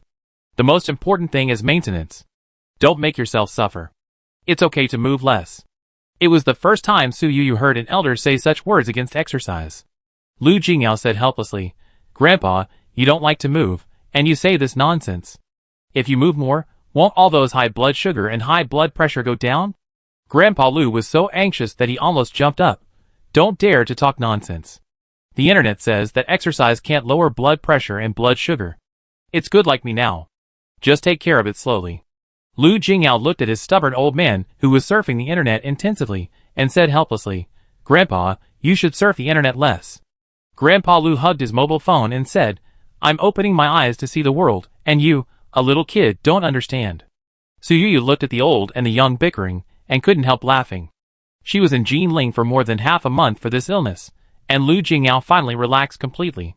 Boss, Mr. Lu from Shanghai has been waiting for many days. Now that you are well, do you want to make an appointment to see him? Su Fang asked. Mr. Lu showed up on the first day Su Yuyu fell ill. His purpose was very simple. He got the news from someone that Su Yuyu took a small box from Little Green Hare's house. This man wanted to buy the things in the box, and he could accurately say that it was a dagger. Even though Su Yuyu became drowsy in those days, she guessed that the dagger was probably inextricably linked to the buyer. She felt that people who wanted to buy such things were probably not good people. She didn't like the other party, so she had not agreed to meet the other party for so many days. Okay, let him come now, Su Yuyu said. Chapter 237. This Mr. Lu is in his 30s, and has an ordinary appearance, but perhaps because of Su Yuyu's preconceived notion, she always feels that he gives people a bad impression. Miss Su, we offer 70 million to buy this dagger. What do you think? Mr. Lu asked. To be honest, if it were someone else, I'm afraid they would think that this deal is extremely cheap. After all, the other party is just buying a dagger. Su Yuyu not only made a net profit of 10 million, but also got a house that can be sold for 6 million. But Su Yuyu looked at the other party with a half smile and said, we all know the value of this thing very well. Mr. Lu's price seems to be a bit embarrassing. Mr. Lu's expression froze, but he quickly covered it up and said, Miss Su, I don't quite understand what you are talking about. Isn't this just an ordinary antique dagger? If my client didn't like to collect this kind of antiques, I wouldn't be willing to spend so much money to buy this thing. Su Yuyu did not miss the guilty expression that flashed across his face, and immediately followed his words and said, since Mr. Lu is not. You should sincerely do this deal, or forget it. Mr. Lu did not expect that his little trick of lowering the price almost ruined the whole deal. When he thought of the client almost sternly telling him to take the dagger, he could only smile and said, Miss Su, you are joking. How can you bear to miss such a good thing? So, I offer 100 million, okay? Su Yuyu felt that it was not good at all. She had been unlucky for so long because of this dagger. Even now, she still felt a little weak even after recovering from the disease. It was only 100 million, and she earned less than 50 million. How could it be worthy of the suffering she suffered? Su Yuyu opened her mouth on the spot. 500 million. This time it was Mr. Lu who was surprised. The client's psychological bottom price for the commission he accepted this time was 500 million. According to his original plan, if he bought the thing for 60 million, the client would at least give him 10% of the difference as commission, which was 44 million. Now Su Yuyu's offer of 500 million yuan, he couldn't accept it anyway. After all, this way, he could only earn a basic commission. 200 million. Mr. Lu thought the price was very reasonable. But Su Yuyu was very determined. If you think the price is too high, please go back. Mr. Lu was very flustered, but he still had illusions. According to Su Yuyu, maybe she was cheating him. So he stood up and said, Miss Su, since you are not sincere, let's talk next time. After that, Mr. Lu stood up and pretended to leave. He counted the seconds in his heart. He was sure that Su Yuyu would stop him. Until he left the villa gate, he was still not retained. Mr. Lu stood there, completely stunned. According to the information he had gathered, there was no one else competing with him for the dagger. Wasn't Su Yuyu anxious at all? After thinking about it, he decided to leave Su Yuyu alone for now, but he was also afraid that the matter would be ruined if it was not done, so he told his assistant, keep an eye on this place for the next 2 days to see if there are any other people competing with us for things. The assistant watched at the door of the villa for 2 days, but no new competitors came. Instead, he saw the people in the villa driving to the airport. Mr. Lu panicked immediately.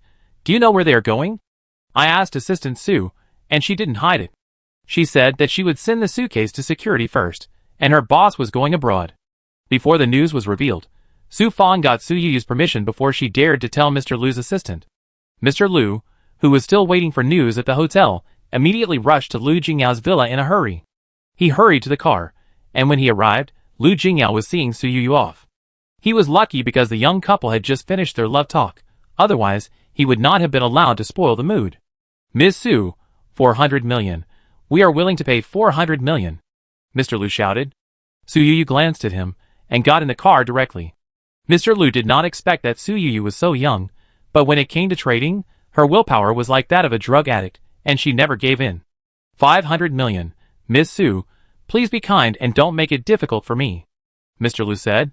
Su Yuyu slowly lowered the car window and said, if you had done business like this earlier, why would it be like this now? Mr. Liu sighed in his heart. He originally thought it was a lucrative order, but who knew that after working hard for several days, he only earned a little hard-earned money in the end. Su Yuyu was in a hurry to get on the plane, and did not even stay to complete the transaction, but asked Lu Jingyao to find a reliable person to keep an eye on the business. Under Mr. Liu's constant urging, the payment transaction was completed on the same day. Su Yuyu sat on the plane, looking at the extra money in the bank account, and barely felt that it seemed not so aggrieved. Are the tasks after the novice period full of twists and turns like this? Su Yuyu asked the system. Host, each mission will have different encounters, and the system cannot give you a definite answer. Su Yuyu looked at this answer and couldn't help but sigh. I didn't expect that the wind of nonsense literature would eventually blow to the system world. A string of appeared on the system interface, and then flashed, and the system went offline. Su Yuyu went abroad this time not to force Mr. Liu to complete the transaction, but the system's latest task of picking up leaks directly pointed to Europe. As for Lu Jingyao, the company had something to do, so he didn't accompany her abroad, but agreed to go to Europe to find her immediately after the company's affairs were completed. At the same time, Lu Jingyao also arranged his bodyguards to be with Su Yuyu. Originally, Su Yuyu had 4 bodyguards around her. After the Chinese New Year, it expanded to 8 bodyguards. Now, with Lu Jingyao's 8 bodyguards, there are a total of 16 bodyguards around him, all of whom are elite soldiers, which makes Su Yuyu feel very safe. This mission still has a time limit, but perhaps the system took into account the long journey and arranged 15 days for her to complete it. Su Yuyu used her own private plane to go abroad this time. After enjoying the pleasure of long-distance travel on a private plane, she would feel shabby even if she faced a first-class cabin again. Su Fang was unable to accompany Su Yuyu to the United States last time. Fortunately, she took the time to apply for a passport last year and applied for a European visa in advance. After a long flight, the plane landed. Su Yuyu took the fast lane. The first stop was Paris. After getting off the plane, she took the pre-booked pickup car. Before leaving the airport, she saw an acquaintance on the side of the road. Mission? Su Yuyu felt that she was dazzled. Logically speaking, this person who appeared abroad should not be alone. Chapter 238. Su Yuyu didn't expect to meet Shen Wenqing, who was alone in a foreign country. Her face was full of sorrow, as if she had encountered some huge problem. Su Yuyu asked someone to stop the car. Anshin, long time no see. Shen Wenqing was a little scared when she saw a long line of cars suddenly stop in front of her, but when she saw the car window roll down, Su Yuyu's rose-like face was revealed. Miss Su. Shen Wenqing's face was full of surprise. Anshin, are you in trouble? Isn't Mr. Shen with you? Su Yuyu asked with a smile. Shen Wenqing sighed and said in a low voice, Juan accompanied me abroad. It was originally a secret trip, but I didn't expect that as soon as I got off the plane, Juan turned around, and my handbag was snatched by a few gangsters. Juan chased him, but there were also... Shen Wenqing said here, lowered his head, and looked at his phone. 8 minutes and 24 seconds. Su Yuyu sighed that as a scientist, mission was too accurate. According to Juan's speed, he should be back now. I wonder if he has encountered any trouble. Shen Wenqing said worriedly. Su Yuyu immediately understood and assigned 12 bodyguards to go out and look for him in the direction indicated by Shen Wenqing. The remaining 4 bodyguards stayed where they were to protect them. Anshin, the handbag inside should be very important, right? Su Yuyu asked. Shen Wenqing nodded gently. This trip abroad is for the things hidden in the handbag. Su Yuyu comforted her. Anshin, don't worry, the things will be found. Shen Wenqing still looked anxious. After waiting for about half an hour, the bodyguards returned. Shen Juan also came back, holding a lady's handbag tightly in his hand. His condition was not very good, and there was a bruise at the corner of his eye. But this battle-damaged state did not diminish his handsomeness at all, but instead had a different kind of temptation. Su Yuyu couldn't help but look at him a few more times. Shen Juan noticed her gaze, and felt a little strange. He asked, Mission, what's wrong with me? Su Yuyu shook her head immediately, but then said, Mr. Shen, do you remember what we said when we first met? If you retire, our company really welcomes you. Song Shibai is indeed good-looking, But Shinjuan is another kind of good-looking. Spring flowers and autumn moons have their own achievements. Su Yu once again sighed that such a person is not her artist. It is really a pity. Shinjuan didn't refuse completely this time, but said, Miss Su, I seem to owe you too many favors. If I keep refusing, it would seem that I don't know what's good for me. Shin Wenqing, who was standing by, checked his handbag and confirmed that everything was there before he had the heart to tease his nephew. If you had agreed to Miss Su directly on the plane, maybe you would have been the one to announce it to the national audience. Ahem, Aunt, what are you talking about? Miss Su has a boyfriend, so it's not appropriate to make such a joke. Shinjuan said seriously. Su Yu asked him, who robbed? Do they know the value of this handbag? Shinjuan shook his head. It's just a group of local gangs. They rely on their numbers to do some robbery work near the airport. I also asked them. They just saw that we are Chinese and think that Chinese people are very rich. Shinjuan was speechless when he mentioned this. Su Yu looked at the dark blue marks on his face and asked, a large number of people? How many people are there? Shinjuan said, it seems like 30 or 40 people. The bodyguard beside him hurriedly explained, Miss Su, I roughly counted them, there are at least 50 people. Su Yu thought that Shinjuan had fought with 50 gangsters and only had one scar on his face. Could this man really be a peerless soldier? This time, thanks to your bodyguards, otherwise I really might not be able to come back. Shinjuan thanked Su Yu earnestly. Shin Wenqing also held Su Yu's hand and said, Miss Su, this time it's all thanks to you. I don't know how to thank you. Su Yu actually still didn't know what was in Shin Wenqing's handbag, but seeing that she was so secretive, she didn't plan to ask in detail. Aunt Shin, when we're out, even if you're not an acquaintance, but just an ordinary compatriot, I try to help you, not to mention that we're still friends. Su Yu said with a smile. Shin Wenqing looked at Su Yu's clear look, and felt sorry again that his unlucky nephew didn't get it at the beginning, if only he could get the girl earlier. Su Yu asked again, Aunt Shin, have you booked a place to stay? Shin Wenqing reported the name of a hotel. Su Yu glanced at the driver who came to pick her up. He was Chinese, and could understand Mandarin. He said, Miss Su, we just passed by that hotel. Su Yu immediately invited the two to get in the car. She was not staying in a hotel this time, but a property owned by Lu Jingyao in Paris. Lu Jingyao has properties in almost all major cities in the world. It was a coincidence that if there had not been an accident in his house in New York, he and Su Yu would not have stayed in the same hotel. If not, there would not have been the fate that followed. Aunt Shin, I listened to your lecture in Shanghai last time. In fact, I also want to ask you, if someone like me who doesn't understand technology encounters relevant investment opportunities, can you help me check it out? Su Yu asked. Shin Wenqing agreed immediately. Su Yu immediately said, don't worry, Aunt Shin, I will hire you at the market price, and will never let you suffer a loss. Shin Wenqing waved his hand and said, Miss Su, let alone you have helped me several times. As you said, we are friends, and friends should help friends. Isn't that right? How can we still talk about money? Shin Wenqing said this, which made Su Yu a little embarrassed. But Shinjuan said beside him, Miss Su, you don't have to worry about my aunt suffering a loss. For her, those technologies in the industry are just a matter of a glance, and it is not difficult at all. Shin Wenqing nodded implicitly. Although this kid speaks a little rough, it is true to say that it is so. Su Yu couldn't help laughing. No matter how many times she dealt with Shin Wenqing, she couldn't help but think that she was a particularly interesting person. In a blink of an eye, the hotel arrived. After the Shin family's aunt and nephew watched Su Yu's car leave, Shin Wenqing sighed and said, I really think that you had a chance to pursue her in Shanghai last year. Shinjuan frowned and said, I just have a little bit of affection for her, and I'm not deeply in love with her. Don't say that I won't get married if I miss her. Shin Wenqing reached out and poked his nephew on the forehead. You idiot, I really don't know when you will come to your senses. Chapter 239. Su Yu didn't take it seriously. It was just that she had just moved into Lu Jingyao's house when he called her via video. Did the journey go smoothly? Did the servants in the house clean well? Do the dishes suit your taste? Lu Jingyao asked one question after another. Su Yu answered them one by one and raised her own doubts. The journey was smooth, with only a few minor incidents, but nothing serious. The house was very clean, and I haven't tasted the chef's cooking yet. By the way, it seems to be early morning in China now.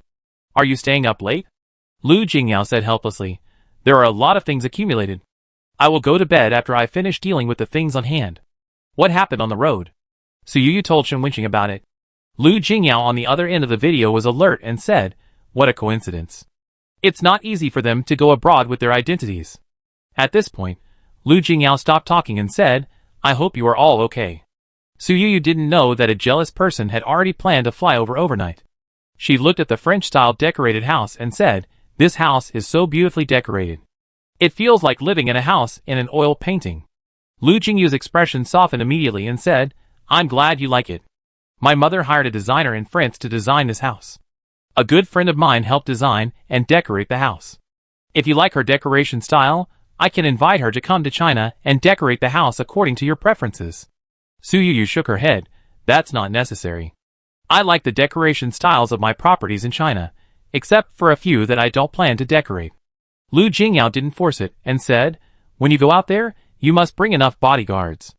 Although it is a romantic city, there are many thieves and robbers. Su Yuyu nodded.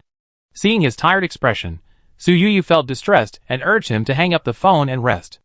Although Su Yuyu had slept on the plane, she still slept for a few hours after landing to barely adjust to the jet lag.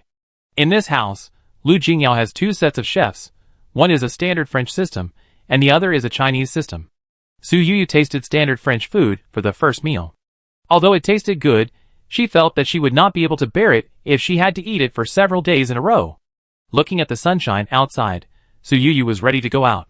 Miss Su, I heard from Mr. Lu that you have never been to Paris. In this case, how about we go to the Champs-Élysées as the first stop in Paris? The person who spoke was the local tour guide for this trip to France. She looked to be in her 20s, with delicate makeup and a French style. She looked like a beautiful woman in a picture. This person was arranged by Lu Jingyao. It is said that he had received Lu's relatives last time, and the relatives reported that this tour guide was very polite. Lu Jingyao hired the person directly for a month to facilitate Su Yuyu's travel in France. Su Yuyu waved her hand. Her sight fell on the golden pointer of the system in the air. I have other plans. I will go to the Champs-Élysées when I am free later. Su Yuyu explained. The young female tour guide in front of her, hearing this, still had an impeccable smile on her face and asked, if you don't want to go to the Champs-Élysées, you can also try the Arc de Triomphe or the Louvre. Su Yuyu waved her hand. I said, I have other plans. The female tour guide smiled and said, Miss Su, please believe in my professional ability. Since Mr. Lu has handed you over to me, I will definitely make you feel at home, and will not miss any beautiful scenery in Paris. Su Yuyu looked at the other party.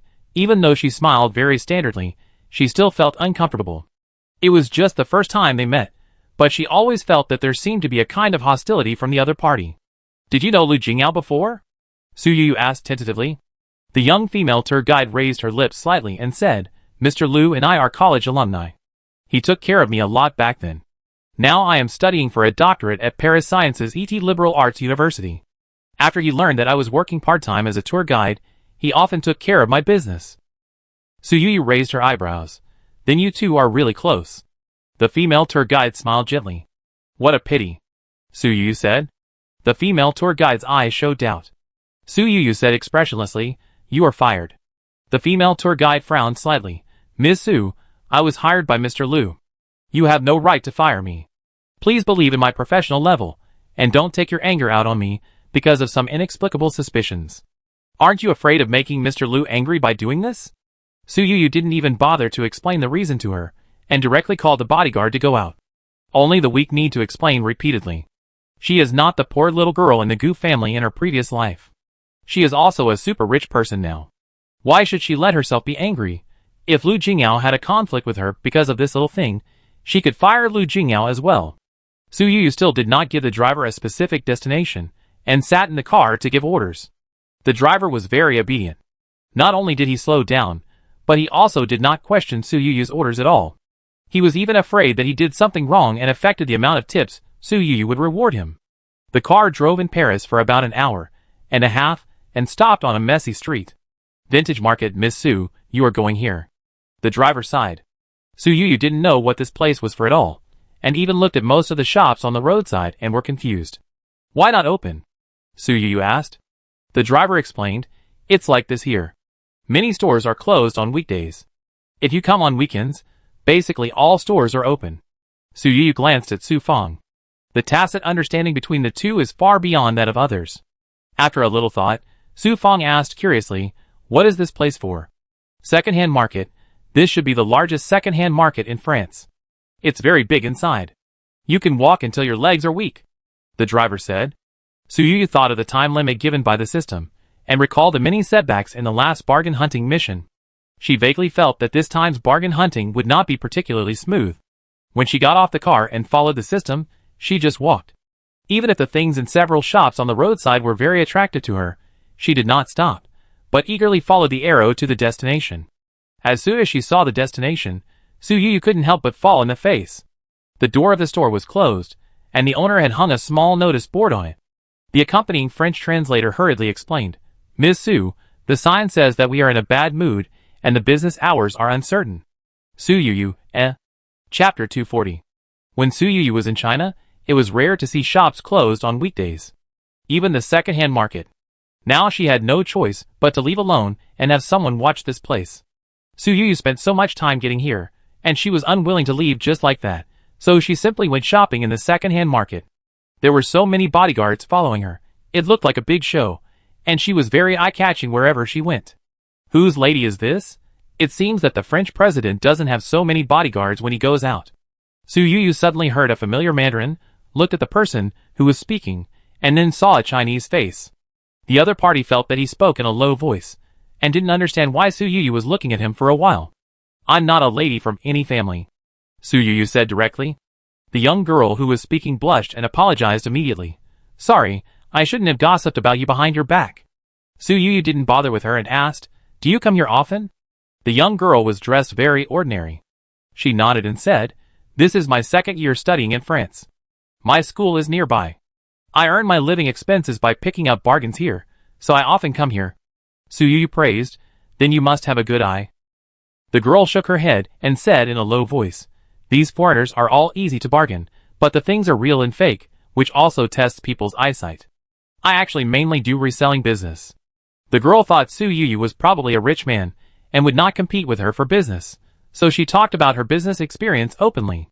Although Su Yu thought the young girl was a bit of a chatterbox, she admired her self-reliant attitude and said, "It's hard-earned money to resell." The young girl blushed slightly at the compliment and asked, "Is this your first time here? Do you need a guide? You look nice. I can be your tour guide for free." Su Yu couldn't help laughing. This second-hand market is both indoors and outdoors, with so many shops, like a maze. If you don't know the place, it's easy to get lost. "Okay, thank you. I treat you to dinner later," Su Yu said with a smile. The young girl agreed immediately. She introduced herself as Chinmoli, and took Su Yu around the second-hand market, introducing them as she walked. The lady boss of this store is quite fierce, and doesn't like people bargaining with her. The boss of this store is confused and bargains casually. This store is not knowledgeable. He can't tell the difference between good things. Su Yu looked at her and believed her self-introduction. Outside an open-air shop, Chinmoli suddenly stopped and picked up a LV bag hanging in the shop, with a hesitant look on her face. "Little girl, this is a genuine second-hand bag, 99% new. If you like it, I will sell it to you for 200 euros. The shop owner said in French. 200 euros is too expensive, 15 euros, I will buy it immediately." Chinmoli performed a diving bargaining on the spot. The shop owner shook his head. "Little girl, are you here to tease people? I won't sell it at this price." Chinmoli acted like she liked the bag very much and said, "I really want it, boss. Just think of it as a good deed." The boss showed a hesitant look on his face, as if he was really thinking about whether to make this deal. Su Yu suddenly took the bag, looked it over from inside to outside, and then said to Chinmoli in Mandarin, "This is fake." Chinmoli nodded. "I know." Su Yu? She didn't understand. Chinmoli explained, "This bag should be exported to France from Guangdong province in China. It uses the same leather material as the genuine LV bag, with only slight differences in subtle details. Since you know so well, why did you buy it?" Su Yu asked. Chinmoli said with her head held high, "I bought it with real money, so of course it's a real bag." Su Yu was speechless for a moment. Chinmoli continued, "The store owner probably knows that this is a fake bag. He just wants to deceive people in our country, thinking that they are picking up a bargain. I took this bag, and I won't use it anyway. I can always make some money by reselling it." After thinking for a moment, the boss waved his hand. No, I can't sell it to you." Chinmoli said, "Then I take a loss, 30 euros, anyway, this is also a high-end imitation bag." The boss's fair face instantly turned red. It seemed that he was doing this for the first time. Unexpectedly, Chin Moli recognized that he was selling a fake bag. Okay, I sell it to you. People abroad seem to be very taboo about being exposed for selling fake things, and they actually sold it to Chin Moli for only 30 euros. A high-end imitation bag of this material, even in China, cannot be bought for 30 euros. Chin Moli turned to Su Yuyu and said, I took this bag and sold it to a Frenchman who didn't know the value of the bag. I could sell it for at least 70 euros. In this way, I made a net profit of 40 euros, which is enough for my food expenses today. Su Yuyu did not ask Chin Moli about the specific sales channels. There must be shadows under the sun. After Chin Moli finished this business, she took Su Yuyu to an indoor market. There were many shops inside, but only half of the shops were open. I have seen these shops selling porcelain before. I wonder if they have what you want. Chin Moli explained. Because Su Yuyu is good at porcelain identification, she tends to look at porcelain shops when she visits the second-hand market. Seeing Su Yuyu carefully looking at the porcelain on the stall, Chin Moli thought about Su Yuyu's reminder of the fake bag. Even though she didn't need this reminder, she still appreciated it in her heart. At this time, she leaned close to Su Yuyu's ear and whispered, Miss Su, don't be fooled by these foreigners. Although they robbed a lot of our porcelain back then, these people are also very smart. They can distinguish the good things clearly. There are no fewer fake porcelains here than in China. Su Yuyu said to her, Moli, thank you for your reminder. Chin Moli's ears turned red when the beautiful young lady looked at her and thanked her so seriously. She said, I have a classmate who was fooled by this. I thought I found porcelain from the Qianlong period here, but I didn't expect it to be a high-quality imitation that was exported. As she spoke, Chin Moli lowered her head and saw the porcelain that Su Yuyu was playing with in her hand. There was a mark of made in the Qianlong period of the Qing dynasty at the bottom. Su Yuyu took the porcelain directly and asked the accompanying translator and the store owner about the price, looking determined to get it. Chapter 241. Chin Moli immediately became anxious and said, Miss Su, this thing is fake. Why don't you believe it? Su Yuyu smiled and said, It doesn't matter whether it's true or not. I really think this porcelain is very beautiful and want to keep it for daily use. It's no wonder that Chin Moli thinks this thing is fake. Just like the Guangxu blue and white plate that Su Yuyu encountered last time, the thing looks too new, so new that it's hard to believe it's a treasure. Su Yuyu now has advanced porcelain identification skills, so she can naturally recognize that this thing is indeed a treasure. The shop owner is a thin young man. When he heard the voice asking about the price, he was stunned for a moment before slowly turning his head and looking up and down at the group of people with a slightly confused look. Chin Moli's eyes fell on the boss's arm, and her nose moved again, as if she smelled something that she hated extremely. It's so unlucky that I actually met a drug addict, Chin Moli whispered. Su Yuyu heard this, and quietly felt disgusted with the boss in front of her. She didn't want to stay here to bargain, so she told Su Fang to buy the thing and left 4 bodyguards to protect her. She continued to shop inside accompanied by Chin Moli. Su Fang was very efficient. Su Yuyu had only visited 2 stores when she returned with a Qianlong dynasty sky blue and white butterfly patterned flower mound plate. This plate is quite nice. I saw it on the internet before. It said that Emperor Qianlong had a farmhouse aesthetic. The color of this plate is fresh and elegant. It doesn't look like his aesthetic at all, Chin Moli whispered. Su Yuyu didn't explain that it was a genuine product, but only said, I prefer to collect strange things. Chin Moli couldn't help but ask Su Fang, how much did this thing cost? Su Fang glanced at Su Yuyu, and after getting permission, he said, 8,000 euros. Chin Moli was so anxious that she almost jumped up on the spot. 8,000 euros, buying a fake, why didn't he rob it? Sister, you should have bargained hard. If you had known this, you would have told me, and I would have helped you bargain. Chin Moli didn't know that Su Yuyu's price for Su Fang was less than 100,000 euros. She just felt that Su Fang had lost a lot. Su Yuyu said casually, it doesn't matter. He is a drug addict, and is in a hurry to get money to buy drugs. It's normal to ask for a high price. Our time is more precious. Chin Moli's face was blank for a moment. It was obvious that she found it difficult to understand the logic of rich people. Su Yuyu kept her word. When the sun went down, she directly invited Chin Moli to a high-end restaurant for dinner. This was the first time that Chin Moli had a full meal in a decent restaurant in France. In fact, the prices of slightly better restaurants in Paris were not cheap, and the portions of each dish were often very small. She wanted to have a full meal, but her budget was not enough. Usually, in order to save money, she chose to buy ingredients and cook by herself. This time Su Yuyu treated her, was to make guests feel at home.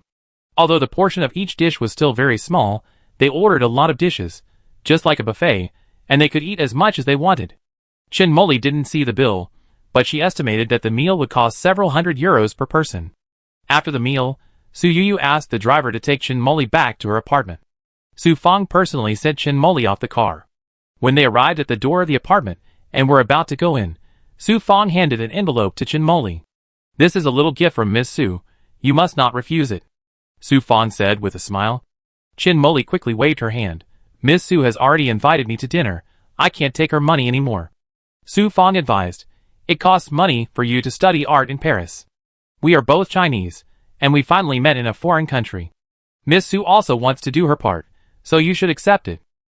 After Su Fang got in the car and watched the car disappear at the end of the road, Chin Moli lowered her head and looked at the envelope that was forced into her hand.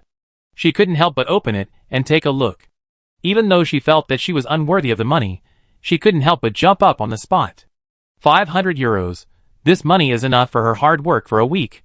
She suppressed her excitement, looked around carefully, and then climbed up the stairs like a thief. She couldn't help but share the good things that happened today with her friends in China. "Wait, you said the eldest lady who served you was named Su?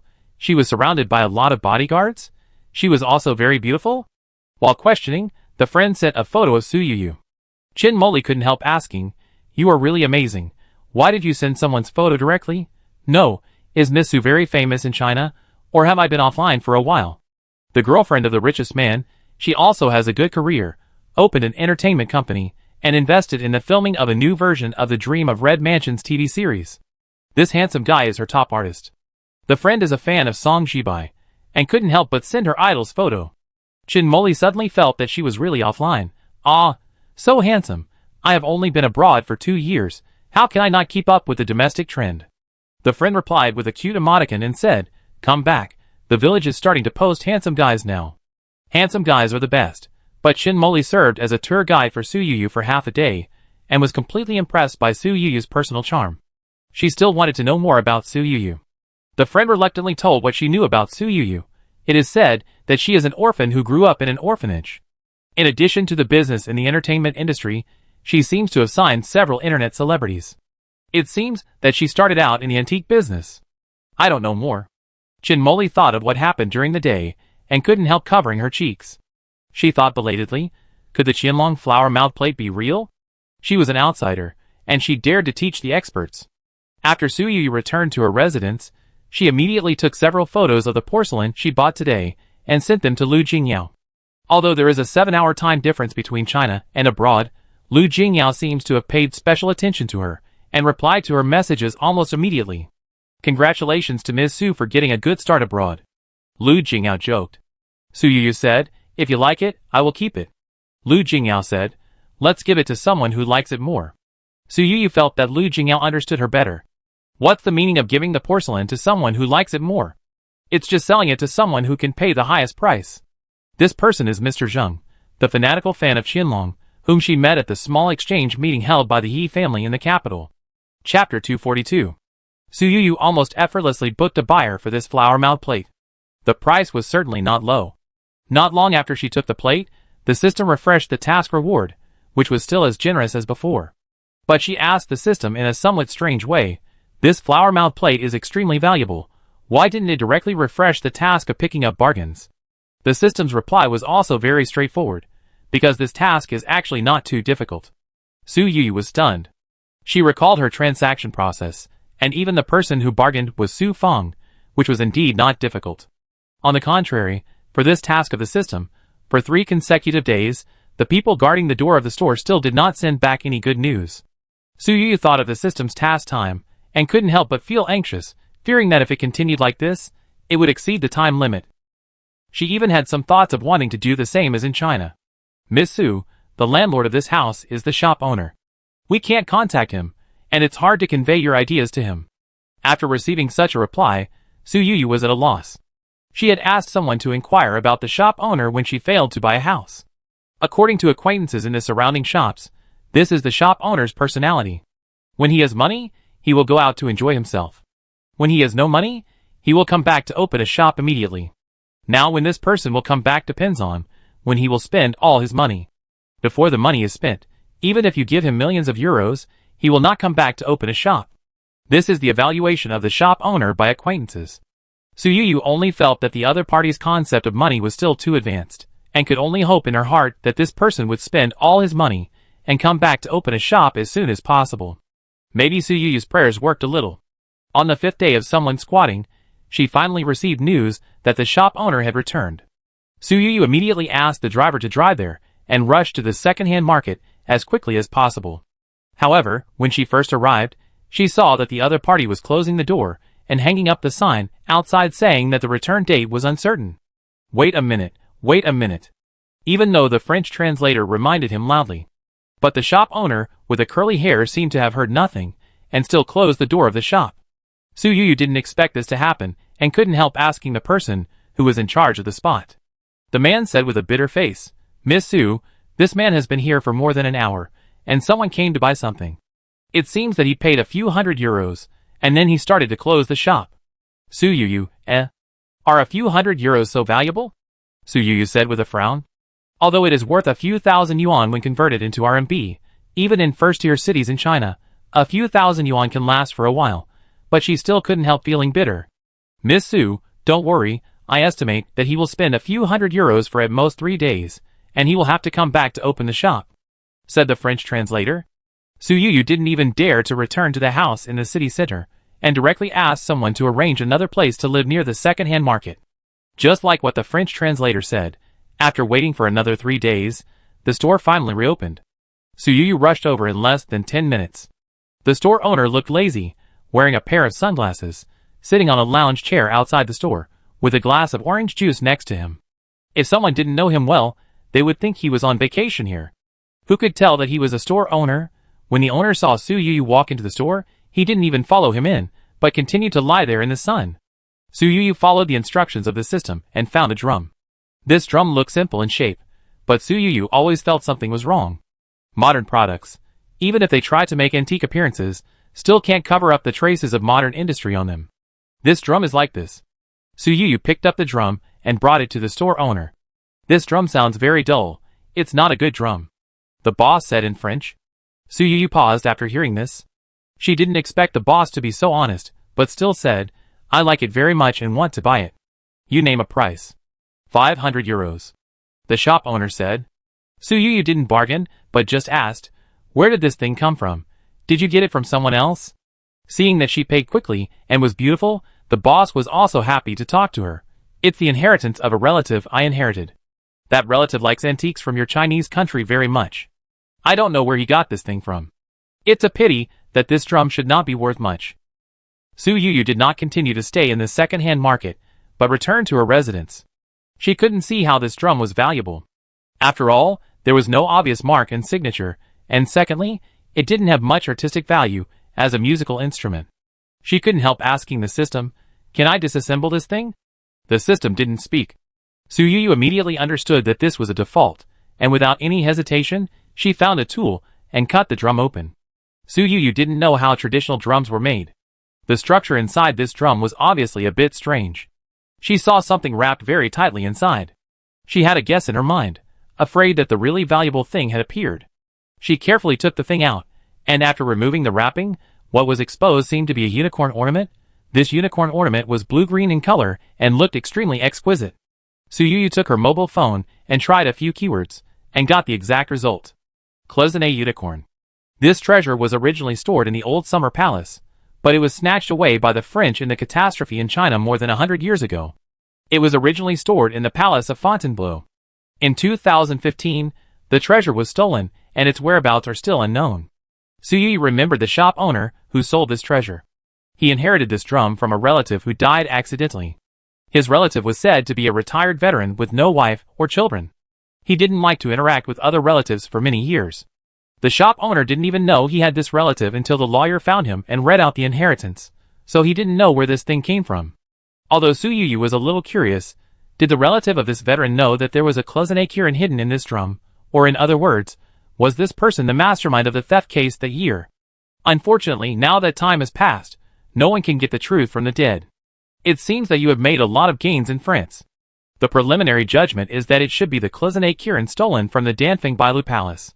Lu Jingyao relied on the few photos sent by Su Yuyu and invited a large number of domestic experts to make such a judgment. Chapter 243. Su Yuyu didn't even need to ask others for the price of such a treasure. She knew it must be priceless. If you want to sell it, you can go through the He family. No one is better than them in finding buyers, Lu Jingyao suggested. Although he didn't know what agreement the current head of the He family, He Zhilan, and Su Yuyu had reached, but seeing the two of them interacting several times, it was obvious that the new head of the family respected Su Yuyu very much, and even had the intention of giving priority to Su Yuyu.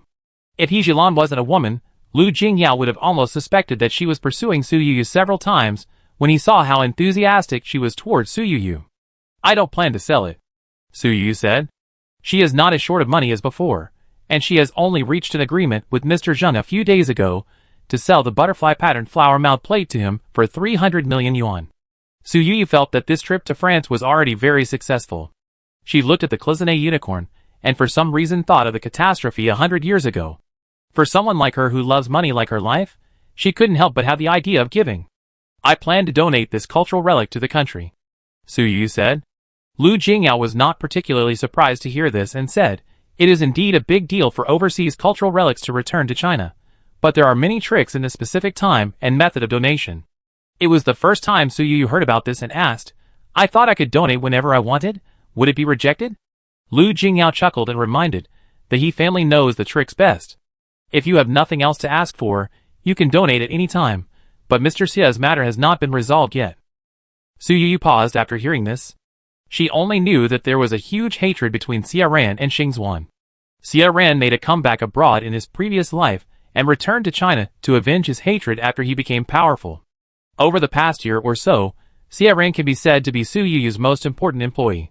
If Su Yuyu could help him get revenge in advance, she would be willing to donate a few more priceless treasures. Then I will try harder abroad, Su Yuyu said. Lu Jingyao suddenly asked, do you know why many wealthy businessmen and dignitaries like to collect antiques? Su Yuyu thought this was a bit strange, and asked back, isn't it because of the collection value? Or do you like the artistic value hidden in antiques? Lu Jingyao on the other side of the screen shook his head and said, there has always been a superstitious saying in the circle, that is, borrowing luck. You should know better than me that a large proportion of the value of antiques is determined by the original owner.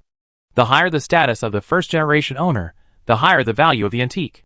Lu Jingyao said the common sense recognized by everyone in the antique circle. Su Yuyu keenly noticed his intention to use this as an opening remark. Could it be that buyers collect antiques to borrow luck from the original owners? Lu Jingyao nodded. Many people do believe this statement, and think that no matter what the final outcome of the original owners is, as long as they can leave their names in history, they are already people with great luck. If they can borrow a little bit from them, it may help them overcome difficulties. Su Yuyu instinctively doubted this statement, but there are still many people who collect antiques who have gone bankrupt in business, and even committed suicide by jumping off a building. This does not seem to be overcoming difficulties. Lu Jingyao smiled and said, it's just a statement. No one knows whether it is true or false. Then what does this have to do with my donation of cultural relics? Su Yuyu couldn't help asking. Lu Jingyao said, I hope this statement can be established. The more antiques and cultural relics you get, the stronger your luck will be, and the safer it will be. Su Yuyu listened to these sweet words, but her mind could not help but be empty. In the last life, Xia Ran could get revenge even without the help of this so-called metaphysics. In this life, the conditions are more favorable. Even if the time of revenge is advanced, it should be a sure thing. Su Yuyu went shopping in the second-hand market for 3 consecutive days. She had a very good eye, and really found a few treasures. Although none of them could compare to the value of the Clisonate Kirin or butterfly-patterned flower mouth plate, the total value of so many treasures was also over 100 million. Su Yuyu even met Chen Moli again, and refused the guide service she kindly offered. She was focused on treasure hunting. The more things she found, the more she couldn't help but sigh in her heart. Compared with the antique market in China, which is almost entirely Wu goods, there are more opportunities abroad. In the final analysis, most foreigners don't know the value of these treasures that have been passed down from China. In the long inheritance, if the elders don't tell them a word, the younger generation who inherits the treasures will most likely circulate the things in the market at the value of ordinary items. On the day when Su Yuyu was about to leave Paris, Lu Jingyao finally finished his work in China and flew over. I really doubt whether you have collected all the treasures in Paris. Lu Jingyao looked at the Paris villa, which was almost filled with precious cultural relics in half a room. Su Yuyu said, "It's a pity that we only found Paris. Many treasures are probably still hidden in the hands of private collectors." Hearing this, Lu Jingyao couldn't help but think of the humiliating history of 100 years ago, and said, "Are you going to donate all these cultural relics?" Su Yuyu nodded gently. Lu Jingyao did not persuade her anymore, but just looked at one of the flower and bird paintings and observed it carefully for a long time. "I never thought that Mr. Huang Quan's works would also spread overseas," Lu Jingyao said with emotion. Huang Quan was a court painter of Western Shu during the 5 dynasties and 10 kingdoms, and was particularly good at fine brushwork peonies. Now Lu Jingyao had a peony painting in his hand. Su Yuyu sighed and said, "Although this painting is so realistic that it can be mistaken for the real thing, it is not the real thing, but a copy of a painting by later generations, but it is just a masterpiece." Lu Jingyao paused after hearing this, not because he doubted Su Yuyu's appraisal level, but because there were many seals on this painting. The sealer was none other than Emperor Qianlong, who was famous for his love of seals. Su Yuyu also thought it was Huang Quan's real work at first, and even this painting was a painting within a painting, just like a painting she had bought in the past. When she was browsing the second-hand market, she immediately noticed that the thickness of the painting was not right, so she bought it without hesitation. After returning to her residence, she disassembled it, and found the peony painting inside. She was so excited at first, but after waiting for a long time, the system did not give her a reward for picking up a bargain. In the past few days, Su Yuyu got a lot of rewards for picking up a bargain. Even if she bought porcelain from the late Qing dynasty at a low price, the system would give a symbolic reward. This time, she spent 20,000 euros to buy Huang Quan's peony painting. Logically speaking, the system should not have no reaction. Su Yuyu almost chased the system to ask. The system reluctantly explained, "This is a fake painting that once defrauded Emperor Qianlong. The painter is not famous. Its market value should not exceed the 20,000 euros you paid." Chapter 244. Su Yuyu refuted the system at that time. Emperor Qianlong is very good at fighting counterfeits. There is no reason for him to admit his mistakes. The system's reply was also very direct. "No one will never make mistakes." "Then will the system make mistakes?" Su Yuyu asked. The system was too lazy to pay attention to this. At this time, Lu Jingyao also had the same doubts, but still said, "In fact, with the endorsement of Emperor Qianlong, it will become a genuine product even if it is not a genuine product." Su Yuyu paused after hearing this, and suddenly thought of Chen Moli. Chen Moli bought many big-name bags in these second-hand market stores. According to her, it doesn't matter whether these bags are real or fake, as long as they look real. After all, everyone knows that Europe has zero tolerance for counterfeits. In this case, most people are willing to believe that the old bags bought from the second-hand market are real bags. Su Yuyu shook her head in the end. She was not short of money to that extent, so there was no need to use fakes to deceive people. It doesn't matter whether it's real or not. I've authenticated it. If I think it's fake, then it's fake, Su Yuyu said. Lu Jingyao nodded, and his eyes fell on other spoils. He couldn't help but sigh that Su Yuyu not only had a good eye, but also seemed to have much better luck than ordinary people. He had studied in Europe for a year and visited these second-hand stores, but he had never found a bargain like Su Yuyu. In fact, you can also open a private museum yourself, Lu Jingyao suddenly said.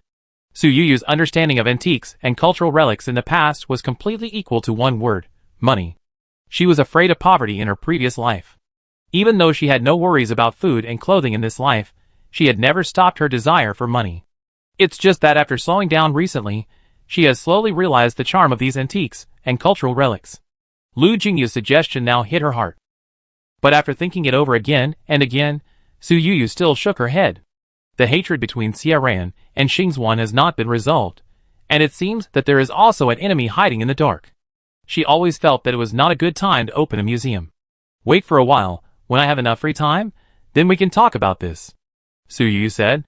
Lu Jingyao just made a casual suggestion, without any intention of forcing her, and said, "There is a small auction in London. I think you will definitely be interested in this." Su Yuyu nodded.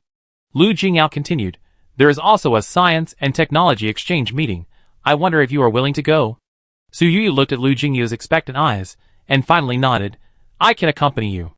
Lu Jingyao's mouth corners rose involuntarily. Paris and London are not far away. After the plane landed, they still lived in a property under Lu Jingyao's name in London. Su Yuyu thought that there would be clouds and fog as soon as she landed, but she didn't expect that she happened to catch a rare sunny day, which was better for her to enjoy the whole picture of London.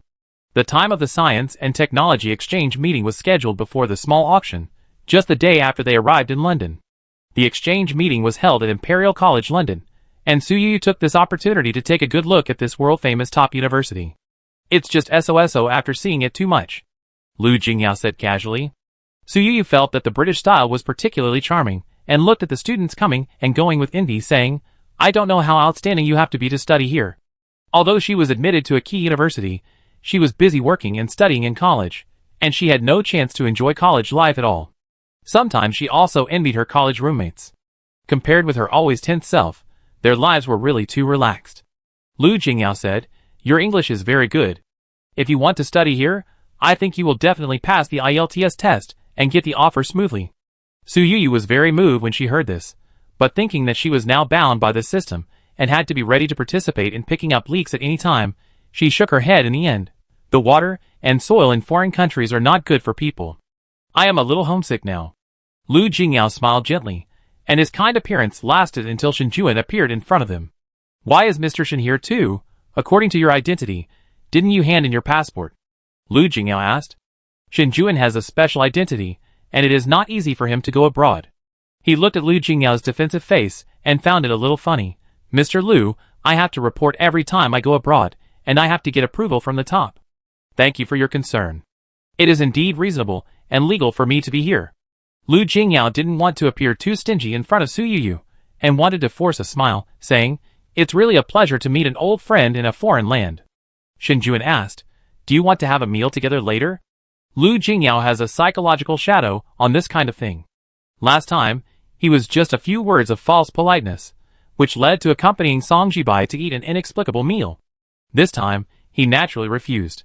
After looking at Su Yu, he saw that the friend did not object and said, We have something else to do later, so it's not very convenient. Shen Juan raised his eyebrows and said, It's a pity. Maya really likes Miss Su, and wants to talk to Miss Su about something. Su Yu likes Shen Wenqing very much.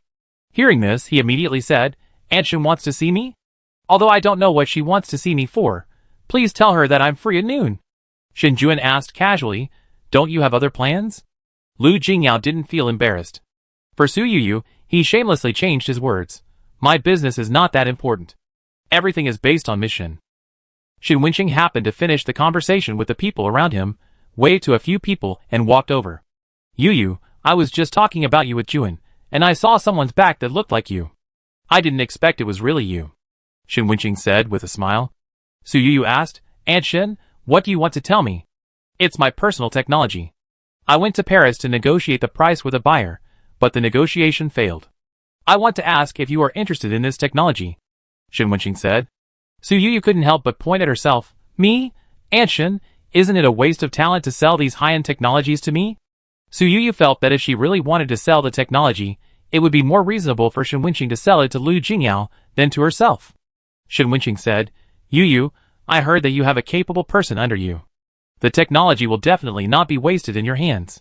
Ding, the task of picking up leaks has been opened. Please agree to the target person's requirements as soon as possible. The task time limit is 1 minute. The system suddenly popped up a prompt, and the time limit was like a death warrant. Su Yu looked at the golden pointer pointing at Shen Wenqing. Even though she still didn't know what this technology was, she hurriedly said, Aunt Shen, I have decided to buy your technology. I believe in you.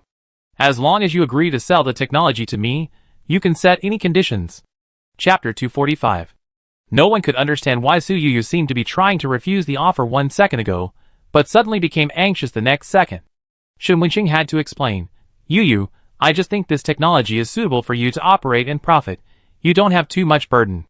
Su Yu shook her head vigorously. I don't have any burden. I believe in your character, Aunt Shen. You will definitely not cheat me. As a friend, I certainly can't cheat you. I must give you a sincere price. Just agree to me. Shen Wenqing looked at the sincere eyes of the little girl in front of him and nodded. Okay. Su Yu looked at the system prompt that the task was completed, and she was relieved. She couldn't help but ask curiously, Aunt Shen, did you plan to sell this technology to a foreigner before? Is it a Frenchman? Shen Wenqing nodded and shook his head. It was indeed sold to a foreigner, but the transaction location was in Paris. I agreed to sell it to him last year, but unfortunately, there were too many things at that time, and I couldn't take time to go abroad. He couldn't go to China to trade with me. Then why did the transaction fail? Su Yuyu was very curious. Shen Wenqing said, people's hearts are fickle. I thought he was sincere in the deal, but I didn't expect it was all calculated. Su Yuyu suddenly thought of the robbery that the Shen family aunt and nephew encountered when they just got off the airport. Could it be that robbery was this person's calculation? Shen Wenqing nodded. But what she didn't say was that Su Yuyu, the buyer, was not selected by her. Yuyu, don't blame your aunt for using you as a lifeline. The price can be negotiated. Aunt won't ask you for a high price. Shen Wenqing said. Su Yuyu waved her hand. Aunt Shen, you are underestimating me and you with this. How could your skills be bad? Shen Wenqing's eyes softened for a while. Although she had only contact with Su Yuyu a few times, every time she felt extremely comfortable. If someone hadn't come to find her to prepare for the conference speech, Shen Wenqing would have wanted to talk to Su Yuyu for a while longer. After Shen Wenqing left, Lu Jingyao looked at Shen Juan, who was still standing next to Su Yuyu, and couldn't help asking, doesn't Mr. Shen need to protect Miss Shen personally? Shen Juan said, I'm on a day off today, and there are others protecting my aunt. Su Yuyu was puzzled. When you were in Paris, Miss Shen was the only one with you.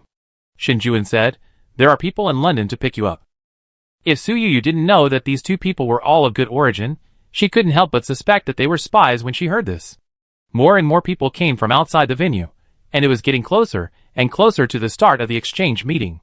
The three of them didn't continue chatting outside, but entered the main venue. Su Yuyu once again lamented Shen Wenqing's important position in the scientific research community. At this exchange meeting, she became the first speaker as a Chinese. Seeing all these strange foreigners listening to Shen Wenqing's lecture attentively, Su Yuyu felt a sense of pride. Shen Wenqing finished her speech, and the audience applauded. Su Yuyu watched her walk past the white faces, who were congratulating her, and strode towards the three of them. It was also at this time that she saw Shen Wenqing's other security personnel, a few unfamiliar faces, whose eyes were always following Shen Wenqing. Among these faces, there were Chinese faces, as well as European and American faces. You didn't say anything practical, but fortunately you fooled them. When Shen Wenqing said this, he winked at Su Yuyu slyly. Although Su Yuyu's English was not bad, she was still confused by a bunch of professional terms just now, even if she translated them into Chinese in her mind. Seeing other people listening with fascination, she thought Shen Wenqing had taught them some extraordinary skills. She never expected that the world was just a huge makeshift team, and that they could get by in such a professional setting by fooling around. She couldn't help but give Shen Wenqing a thumbs up. Aunt Shen, you are so amazing. To be honest, Shen Wenqing is the most outstanding female elder Su Yuyu has ever met. Shen Wenqing has her own career, is respected by almost everyone, and is very opinionated. Every time she sees her, she feels that she is glowing. Shen Wenqing smiled and said, every profession has its own expertise. You think I am amazing because you don't understand. I heard from Juan that Yuyu is very good at identifying antiques and cultural relics, better than many professionals. Su Yuyu's identification ability all comes from cheating. Hearing this praise, she couldn't help but blush. She felt guilty about being praised, so she couldn't help but change the subject and asked, Aunt Shen, there are foreigners in your security personnel. Are they specially hired? Shen Wenqing was stunned when she heard this. No foreign bodyguards. Su Yuyu's eyes paused. She just glanced casually, and saw a foreign face, who had been closely following Shen Wenqing before, and seemed to be reaching out to take something out. Su Yuyu's actions were faster than her brain thought. She stretched out her hand, and pulled Shen Wenqing to the ground. Be careful. Gunshots rang out. The main venue was in chaos. Shen Wenqing followed Su Yuyu's instructions, and dodged quickly. She was surprised for a moment, when she heard the gunshots. Her face was normal immediately. It seemed that she had experienced such things many times, and had skipped emotions such as panic and surprise. Stinky bitch from China. She secretly learned our technology. Su Yuyu heard the curse of the gunman. She couldn't help cursing in her heart. It was really chaotic abroad. Everyone went through security checks when they came in. How could there be hot weapons? Yuyu, be careful. Lu Jingyao suddenly shouted. Su Yuyu was distracted just now, and her position was a little dangerous. After Lu Jingyao shouted, he immediately stretched out his hand, and pulled her over. In this way, Su Yuyu and Shen Wenqing were separated. She turned her head, and saw that Shen Juan had already protected Shen Wenqing. Gunshots were heard one after another. It seemed that the terrorist had finally run out of bullets. The security personnel of the exchange meeting finally arrived. They were all fully armed, and they subdued the terrorist without much effort. Su Yuyu didn't have the lunch she had originally agreed to. Shen Juan was shot. In order to protect Shen Wenqing, he was shot in the left arm. I have called an ambulance and made an appointment with a doctor. I will send him to the hospital, and he can perform the bullet removal surgery immediately. Lu Jingyao arranged everything in the shortest time. Shen Wenqing nodded, and everyone followed him to the nearest hospital. Shen Wenqing sat outside the operating room and suddenly said to Su Yuyu, "My return to China was not glorious. I didn't expect that Juan would be implicated because of my affairs." Chapter 246. After seeing the surprise on Su Yuyu's face, Shen Wenqing smiled and asked, "You didn't expect me to be this kind of person, right?" Su Yuyu shook her head and said, "Aunt Shen, I have eyes and brains. I know that to understand a person, you don't look at what others say about her, nor how she describes herself." Shen Wenqing asked, "Then what do you think of me?" Su Yuyu said in a matter-of-fact tone, "I think you are a very good person. Even if there are some rumors outside, there must be some misunderstandings. Besides, there are not many bad people who would say that they are not a good person, Aunt Shen. Since you have said this on the table, whether it is right or wrong, you should not regret it in your heart." Shen Wenqing's eyes softened and said, "You are a smart girl. I really don't regret it. If I were allowed to choose again, I would still choose this way." Su Yuyu continued, "The dishonorable process may be for a more glorious result." Shen Wenqing nodded gently and said, "My tutor is a vindictive person. He always thinks I am an academic thief." "Do you think that the shooting was done by your tutor?" Su Yuyu asked. Shen Wenqing's eyes were firm. There would be no one else except him. He has always been very self-sufficient in academics, and never passed on key technologies to foreign students. I am an exception. Su Yuyu couldn't help but feel curious and asked, "Aunt Shen, how did you convince him back then?" Shen Wenqing said, "He had to teach me everything he knew, because I was the only one among his students who could learn the academic achievements he was proud of." Su Yuyu couldn't help but admire Shen Wenqing. No matter why Shen Wenqing parted ways with her teacher in the end, at least she got such a learning opportunity with her own real ability. Shen Wenqing didn't mention the price she had to pay to learn these knowledge, and Su Yuyu politely didn't continue to ask. Shen Juan didn't have any injuries to his vital parts, and Lu Jingyao hired a professional team, so the operation was extremely successful. When Shen Juan was pushed out of the operating room, he was even able to greet everyone with a smile.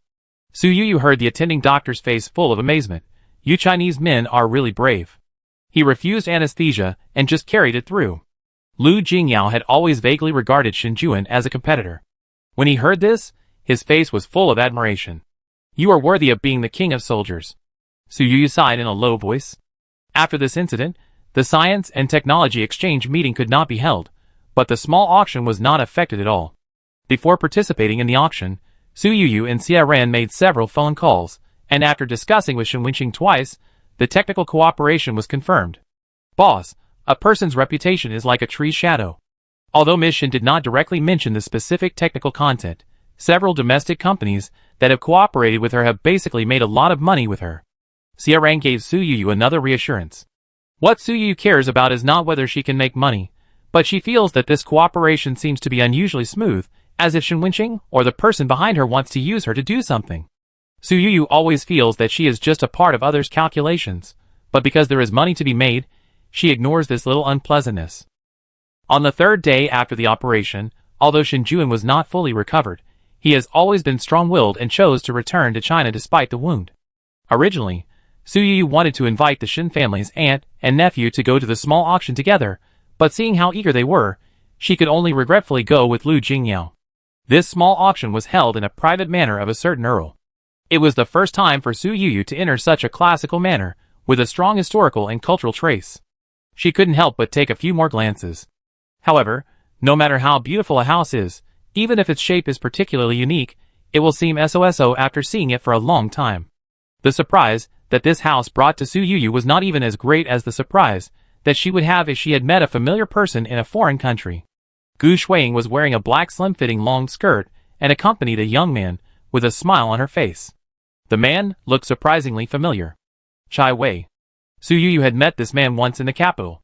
It was said that he was the Prince of Star Diamond. Su Yuyu did not expect that Gu Shuiying would get involved with him. After careful calculation, it seemed that Gu Shuiying had not yet completely finished her confinement period. She lost a child at that age, and could not even finish her confinement period. She actually ran to the cold and humid UK? Su Yuyu, an outsider, could not help but frown. In her previous life, Gu Shuiying was the little princess of the Gu family. She had an accidental miscarriage, and lay in bed for 2 months. She was loved and cared for by the Gu family. Why did she suddenly work so hard in this life? Did she not cherish herself at all? Su Yuyu really could not understand Gu Shuiying's thoughts. Gu Shuiying, on the other hand, was surprised for a moment after seeing the two from afar, but soon turned into a very polite smile. Mr. Lu, Ms. Su, are you coming to this small auction for any special collection you want? Gu Shuiying asked openly. Su Yuyu was a little unaccustomed to her like this, but she nodded and said casually, I just came to take a look, I may not make a move. Gu Shuiying did not ask much. Chai Wei on the side could not help but look at Su Yuyu several more times, because Su Yuyu was too dazzling today. Although Gu Shuiying was also beautiful, she still had a haggard feeling of recovering from a serious illness, like a rose that was close to withering, not as lively as Su Yuyu in front of her.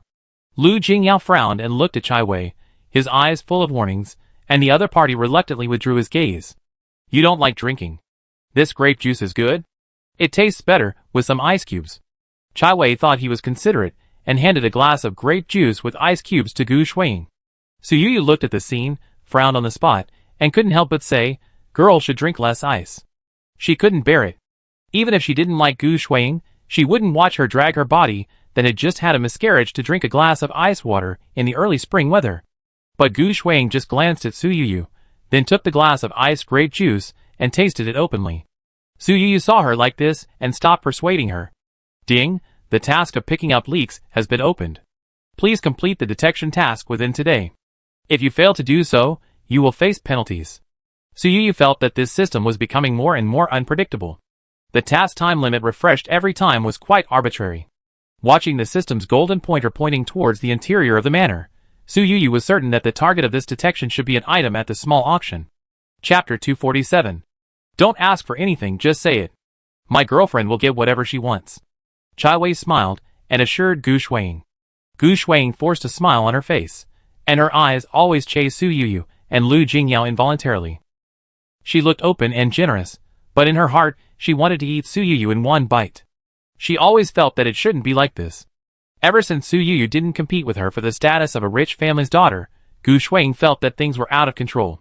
It shouldn't be like this. She felt that Su Yuyu should be the one who went crazy, and she shouldn't be the one who frantically tried to please the Gu family. She should sit high up in the clouds and look down at Su Yuyu, instead of enduring Su Yuyu's sympathetic eyes like now. Gu Shuiying was tired of Chai Wei. She had seen many greasy young men in the circle, but the one in front of her was still the most annoying. If Gu Yuji hadn't suddenly lost contact, if Su Yuyu and Lu Jingyao hadn't been nosy, the Gu family wouldn't have taken her back to Shanghai from Jinling. Her lie about going abroad to study was broken, and the Gu family repeatedly asked her who the father of her original child was. Gu Shuiying naturally didn't dare to mention Gu Yuji, and could only vaguely pass it over. It happened that Chai Wei was pursuing her, and Gu's father seemed to see that the garbage finally had value, and almost urged her to please Chai Wei, completely ignoring that her body had not recovered yet. Gu Shuiying even hated the Gu family. What do I want? I have everything, there is really nothing special I want. Gu Shuiying said casually. Chai Wei immediately took on the responsibility. Since you are here, how can you not want anything? Gu Shuiying smiled lightly and said, I originally thought that London was nothing special, but this time I came with you, and suddenly I found it very interesting. Such perfunctory flattery, Chai Wei was particularly useful. As soon as the auction started, Chai Wei put all his efforts into buying a piece of treasure that Gu Shuiying liked. In contrast, Lu Jingyao was too relaxed. A business he had just invested in had a huge return, and now had sufficient cash flow. Did you see any particularly good friends here? Su Yuyu suddenly asked. Lu Jingyao immediately said, Are you willing to meet my friends? Speaking of which, they are indeed full of curiosity about you, but I am a little afraid that you will be scared by them. Su Yuyu shook her head, and whispered a few words to his ear. Lu Jingyao nodded. Okay, I will arrange this matter. Lu Jingyao turned and went to the reception room on the side, and returned only after 20 minutes. As soon as he came back, Lu Jingyao saw the person next to Su Yuyu, and he couldn't help frowning. Lu, long time no see, did you miss me? After asking this question, Shi Ruier was about to cry directly into Lu Jingyao's arms. Lu Jingyao moved very quickly, as if he was avoiding some garbage. Shirelle was caught empty-handed, but she didn't look embarrassed. Instead, she said, You Chinese are too reserved. It's just a hug. You're so stingy. Lu Jingyao still remembered what happened to him in the United States. He couldn't figure out whether it was Shirelle or another person who did it. Thinking about it afterwards, it was probably done by both parties. Miss Shirel, sometimes it's not a good thing to meet often, Lu Jingyao said casually. Shirel looked Lu Jingyao up and down. Unlike ordinary Chinese men, he was not only tall and handsome, but also had the kind of appearance that unified the aesthetics of China and foreign countries. The more he couldn't get it, the more Shirel felt itchy. Lu, are you saying this because you don't want to see me more? You're too ungentlemanly to say this, Shirel complained, half true and half false. Lu Jingyao had no intention of explaining. After the life and death incident in the trash can, he terminated his cooperation with the Shirel family, and no longer had any business dealings with them. His cold face was extremely obvious. My girlfriend and I have something to discuss. Excuse me. Lu Jingyao took Su Yuyu away directly, without any intention of continuing to greet her. Shi Ruier looked at their backs, and a young handsome man in his 20s appeared beside him. My master, you seem to really like this man? Do you want me to give him some medicine? Shi Ruier glared at the people around him, and said, this man is not easy to mess with. Don't mention this again. It's not that Shi Ruier stopped coveting Lu Jingyao, but because after the two business cooperation was terminated, her father's business was immediately brutally suppressed by competitors, and it took nearly a year to recover. She and her father suspected that the competitors were so aggressive because they got Lu Jingyao's secret help. After suffering a loss, she also knew that Lu Jingyao was an iron plate, and it was not good to continue to be bold and reckless. My master, even if you can't eat it, it's good to add some trouble to him, such as raising the price at the auction, the beautiful man whispered. Shi Ruier raised the corner of her mouth slightly, and patted the man's face gently. You are still useful. Su Yuyu didn't know that she had already booked two rivals, who were bidding before she found the treasure she liked. Su Yuyu saw several familiar Chinese faces again, several of whom she had met at the small exchange meeting in the capital. There was even Sun Mingju, who had interacted with her because of the sky-high jade. Even He Jilan participated in this small exchange auction. Seeing you, I feel like I haven't been abroad, Su Yuyu complained to He Jilan. He Jilan had contacted Su Yuyu before, so Su Yuyu knew that she would also come to this small auction. He Jilan smiled and said, the smaller the auction, the more people come. It is even more lively than the big auctions at Christie's and Sotheby's.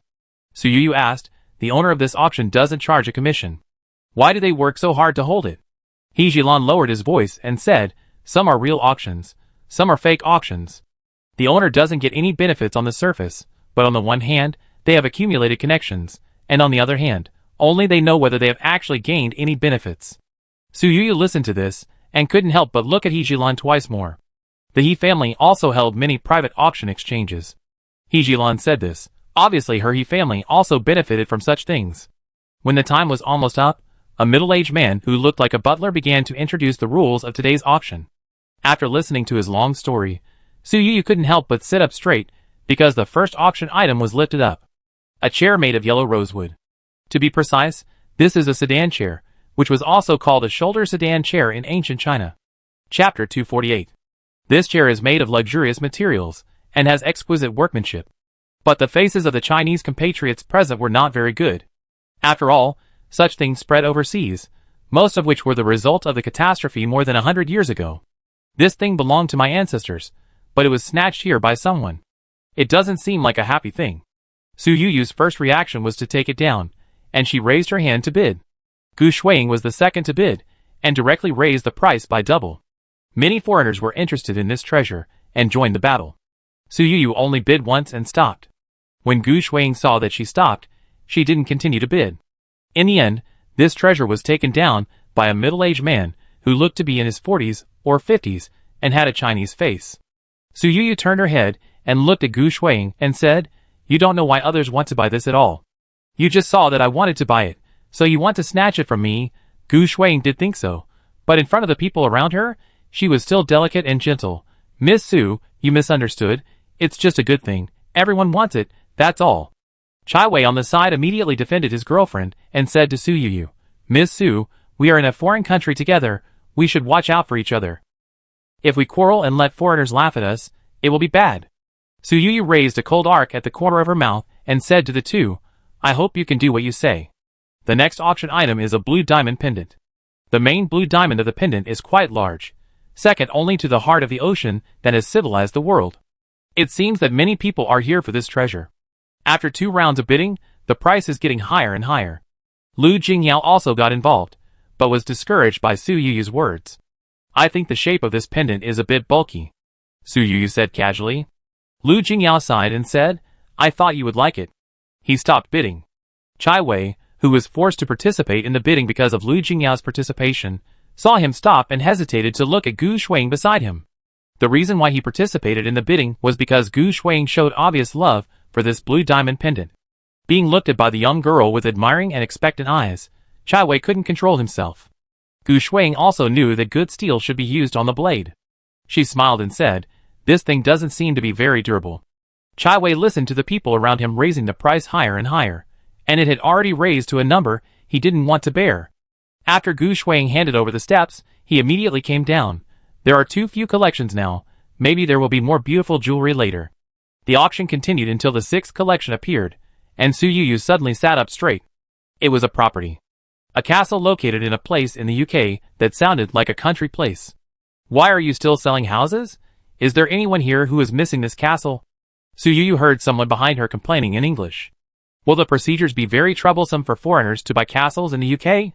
Su Yu asked Lu Jingyao in a low voice. Lu Jingyao knew what she meant and asked, are you interested in this house? Su Yu nodded gently. Lu Jingyao said, it's not a problem. I can lend you my team. Su Yu said, I can't always take advantage of you. Lu Jingyao smiled helplessly. With our relationship, why do you say such things? The more polite you are to me, the more I feel like you will abandon me at any time. Su Yu couldn't help but touch her nose guiltily. She liked Lu Jingyao very much, but if Lu Jingyao and her money were on both sides of the scale, she would probably run for her own money without any hesitation. I'm still not used to getting along with men normally, Su Yu said casually. Lu Jingyao immediately said, you should do as those people on the internet say, don't feel sorry for men, men are not to be felt sorry for, but to be used. Su Yu heard the word use, and couldn't help but think wrongly. She coughed lightly and said, you are really not afraid of others taking advantage of you. Lu Jingyao was very confident and said, I have almost everything I want. I am already the luckiest person in the world. Why don't you want to share what you have with my favorite girl? Su Yu was confessed inexplicably again, and couldn't help but blushing. As the two talked, the castle that was auctioned was also bought by a handsome man who looked less than 30 years old. Gu Shuang did not participate in the bidding this time, or there were not many people bidding at the scene, so the handsome man spent a price slightly higher than the starting price to buy the castle. Later, a few more collections were auctioned. Su Yu would also bid when she saw beautiful ones, but every time Gu Shuang would disrupt the situation. Su Yu also knew that if she didn't show her determination to get a certain treasure, Gu Shuang's strange competitive behavior would probably not stop. The treasure on the auction this time was a Jiajing blue and white red fish and algae pattern covered jar. The starting price was 5 million euros. Su Yu's appraisal skills were now full, and after looking at it, she told Lu Jingyao with certainty, it is indeed a genuine product. Lu Jingyao has always liked to collect porcelain. After getting his girlfriend's affirmation, he first called out a price, and then lowered his voice to Su Yu's ear. Thank you for my girlfriend's help in the appraisal. I seem to have taken advantage of my girlfriend. Lu Jingyao's voice was hoarse and low, and the hot air sprayed on his ears. Su Yu only felt a tingling in her heart. She couldn't help but sigh in her heart. Lu Jingyao always knew how to comfort people. She felt that using Lu Jingyao's house-buying team was taking advantage before, but now Lu Jingyao quickly told her with actions that they were even. Lu Jingyao hoped that Su Yu would not have psychological pressure, and Su Yu also knew how to make him happy, and casually said, I don't feel sorry for men, but I feel sorry for you. Lu Jingyao paused with his hand holding the sign, turned around and looked at Su Yu, and it seemed that thousands of stars suddenly bloomed in his eyes. Su Yu's heartbeat almost skipped a beat when she saw the male beauty. Chai Wei and Gu Shuang did not know the tenderness between the two people, but joined the pursuit of this Jiajing blue and white jar out of competition. 10 million euros. Lu Jingyao was not short of money, and he bid again, directly eliminating almost half of the competitors present. Gu Shuang bit her lower lip tightly, and recalled the whispers between Lu Jingyao and Su Yu just now. She was more and more sure in her heart that this treasure was what Su Yu wanted. Chai Wei was still hesitating whether to continue bidding, but Gu Shuang directly raised the sign, 11 million euros. Chapter 249. Chai Wei felt that Gu Shuang was a little impulsive, but he saw Lu Jingyu's surprised eyes. He suddenly felt that it was worth it, and looked at Lu Jingyao with a little pride. Chai Wei has been compared with Lu Jingyao by his old father for many years. His father was far ahead of Lu's father in the domestic wealth list. It's a pity that the father is a tiger, and the son is a dog. Chai Wei is far worse than Lu Jingyao, and because of his father's comparison from time to time, he has been holding his breath in his heart, and wants to suppress Lu Jingyao. Lu Jingyao couldn't understand Chai Wei's inexplicable desire to win, but just raised the card and continued to bid, 20 million euros. The price was raised by nearly doubled in one breath. Now the price of this jar has reached 150 million yuan. Only Chai Wei is still bidding with Lu Jingyao. Chai Wei hesitated and didn't know whether to continue bidding. Gu Shuiying, on the other hand, felt that this thing was what Su Yu wanted. Even if she was unwilling to admit it, she knew that Lu Jingyao seemed to really love Su Yu. Gu Shuiying believed that Lu Jingyu's current behavior was to please the beauty. 21 million euros. Gu Shuiying raised her sign and bid. Chai Wei frowned slightly, not liking to be pushed around by Gu Shuiying. Gu Shuiying smiled lightly and said, "Brother Wei, didn't you say that Grandpa likes the blue and white jar very much? I originally wanted to buy this porcelain as your grandpa's birthday gift this year." Chai Wei did say so at first, but the current price made him feel it was too high. Gu Shuiying smiled very appropriately and said, "As a child, filial piety comes first. You don't have to think about buying me a gift, as long as you can get your grandpa something he loves." What Gu Shuiying meant by saying this was that she gave up getting her favorite collection at this auction, and instead put the amount she was going to spend on her on this auction. To be honest, Chai Wei initially thought that Gu Shuiying was a good marriage partner, but when he heard her say this, he couldn't help but feel moved. Having seen all kinds of prostitutes desperately trying to get money from him, he rarely saw a girl like Gu Shuiying who was sensible and filial, and was willing to give up the high-priced treasure she had just obtained, just to help him fight with the rival family. "Shuiying, if my grandfather knew that he had a sensible granddaughter-in-law like you, he would definitely be very happy," Chai Wei praised. Gu Shuiying smiled shyly in response. Chai Wei was not stingy with his female companions. He originally planned to give Gu Shuiying, his girlfriend, about 50 million, which was about 6 million euros after conversion. Lu Jingyao really liked this blue and white jar, and he really had plenty of cash, so he opened the offer, 25 million euros. Su Yu and Lu Jingyao both thought that this price could directly kill the competition. But they didn't expect Gu Shuiying to be at a disadvantage to suppress Su Yu. Chai Wei said, 26 million euros? This price doesn't sound high, but it is actually nearly 200 million yuan when converted into RMB. Lu Jingyao didn't even blink and said directly, 30 million euros. Chai Wei really couldn't continue to pursue this time. He didn't come to Europe to help his father. Now he was bidding with his own private money. Although he could afford it, if he really did, it would hurt his wallet.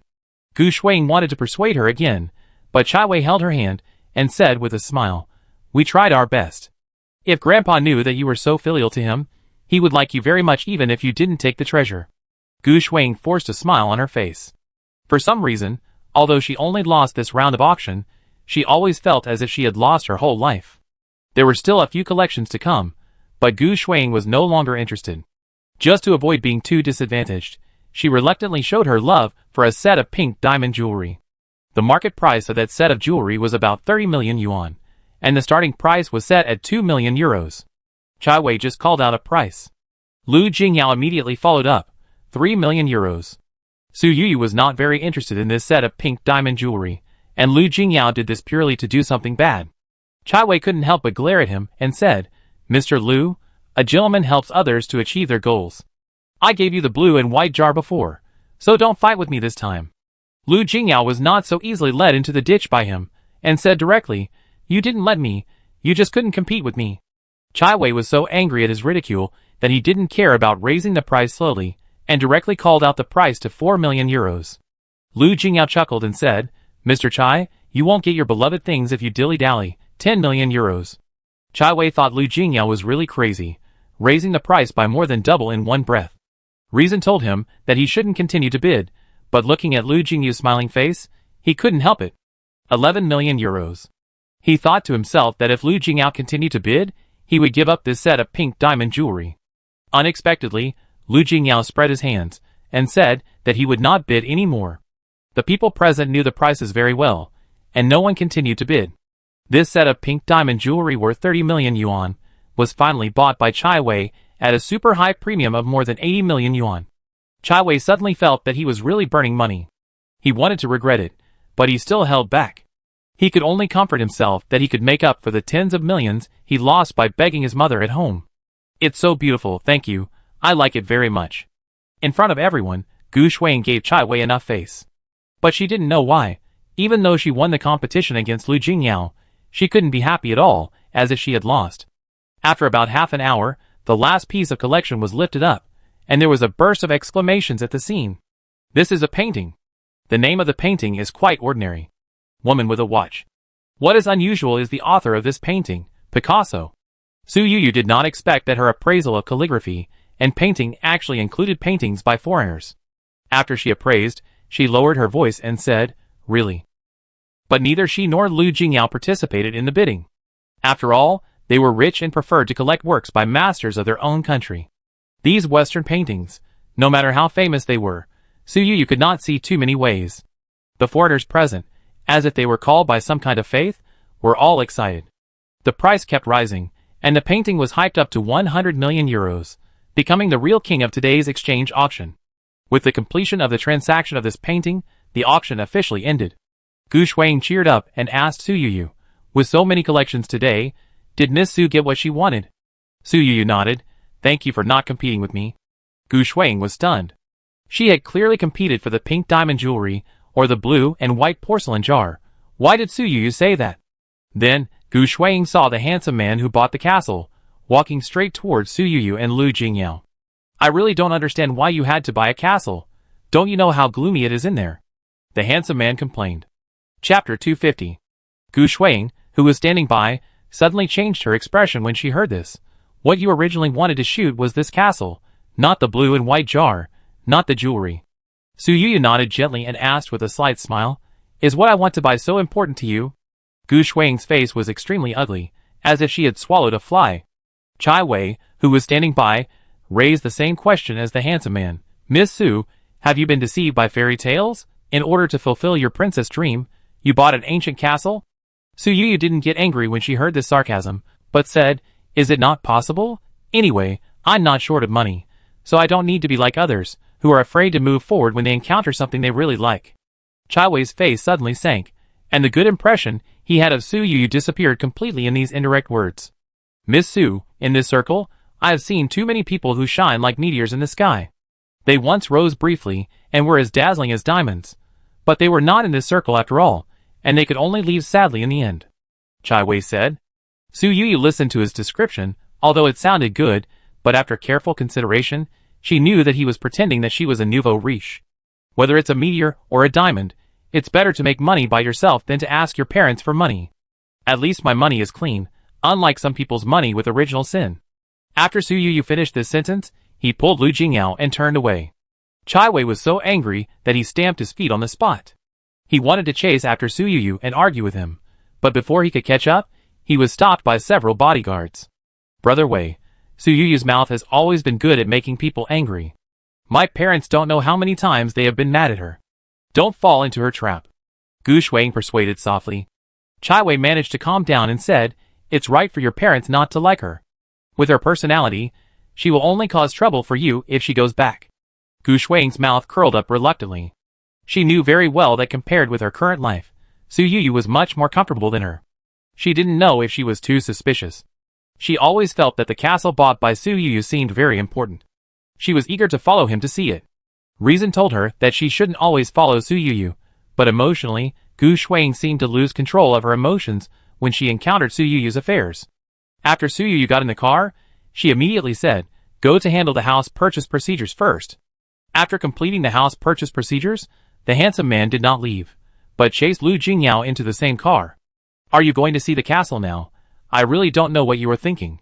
Why do you have to buy a house in a remote country place when you can come here to buy something else?" The handsome man complained endlessly.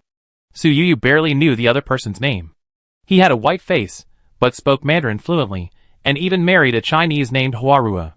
Su Yuyu thought the name was strange at first, but during the 2 hours of handling the formalities, he seemed to talk all the time, and she felt that the name was worthy of the name.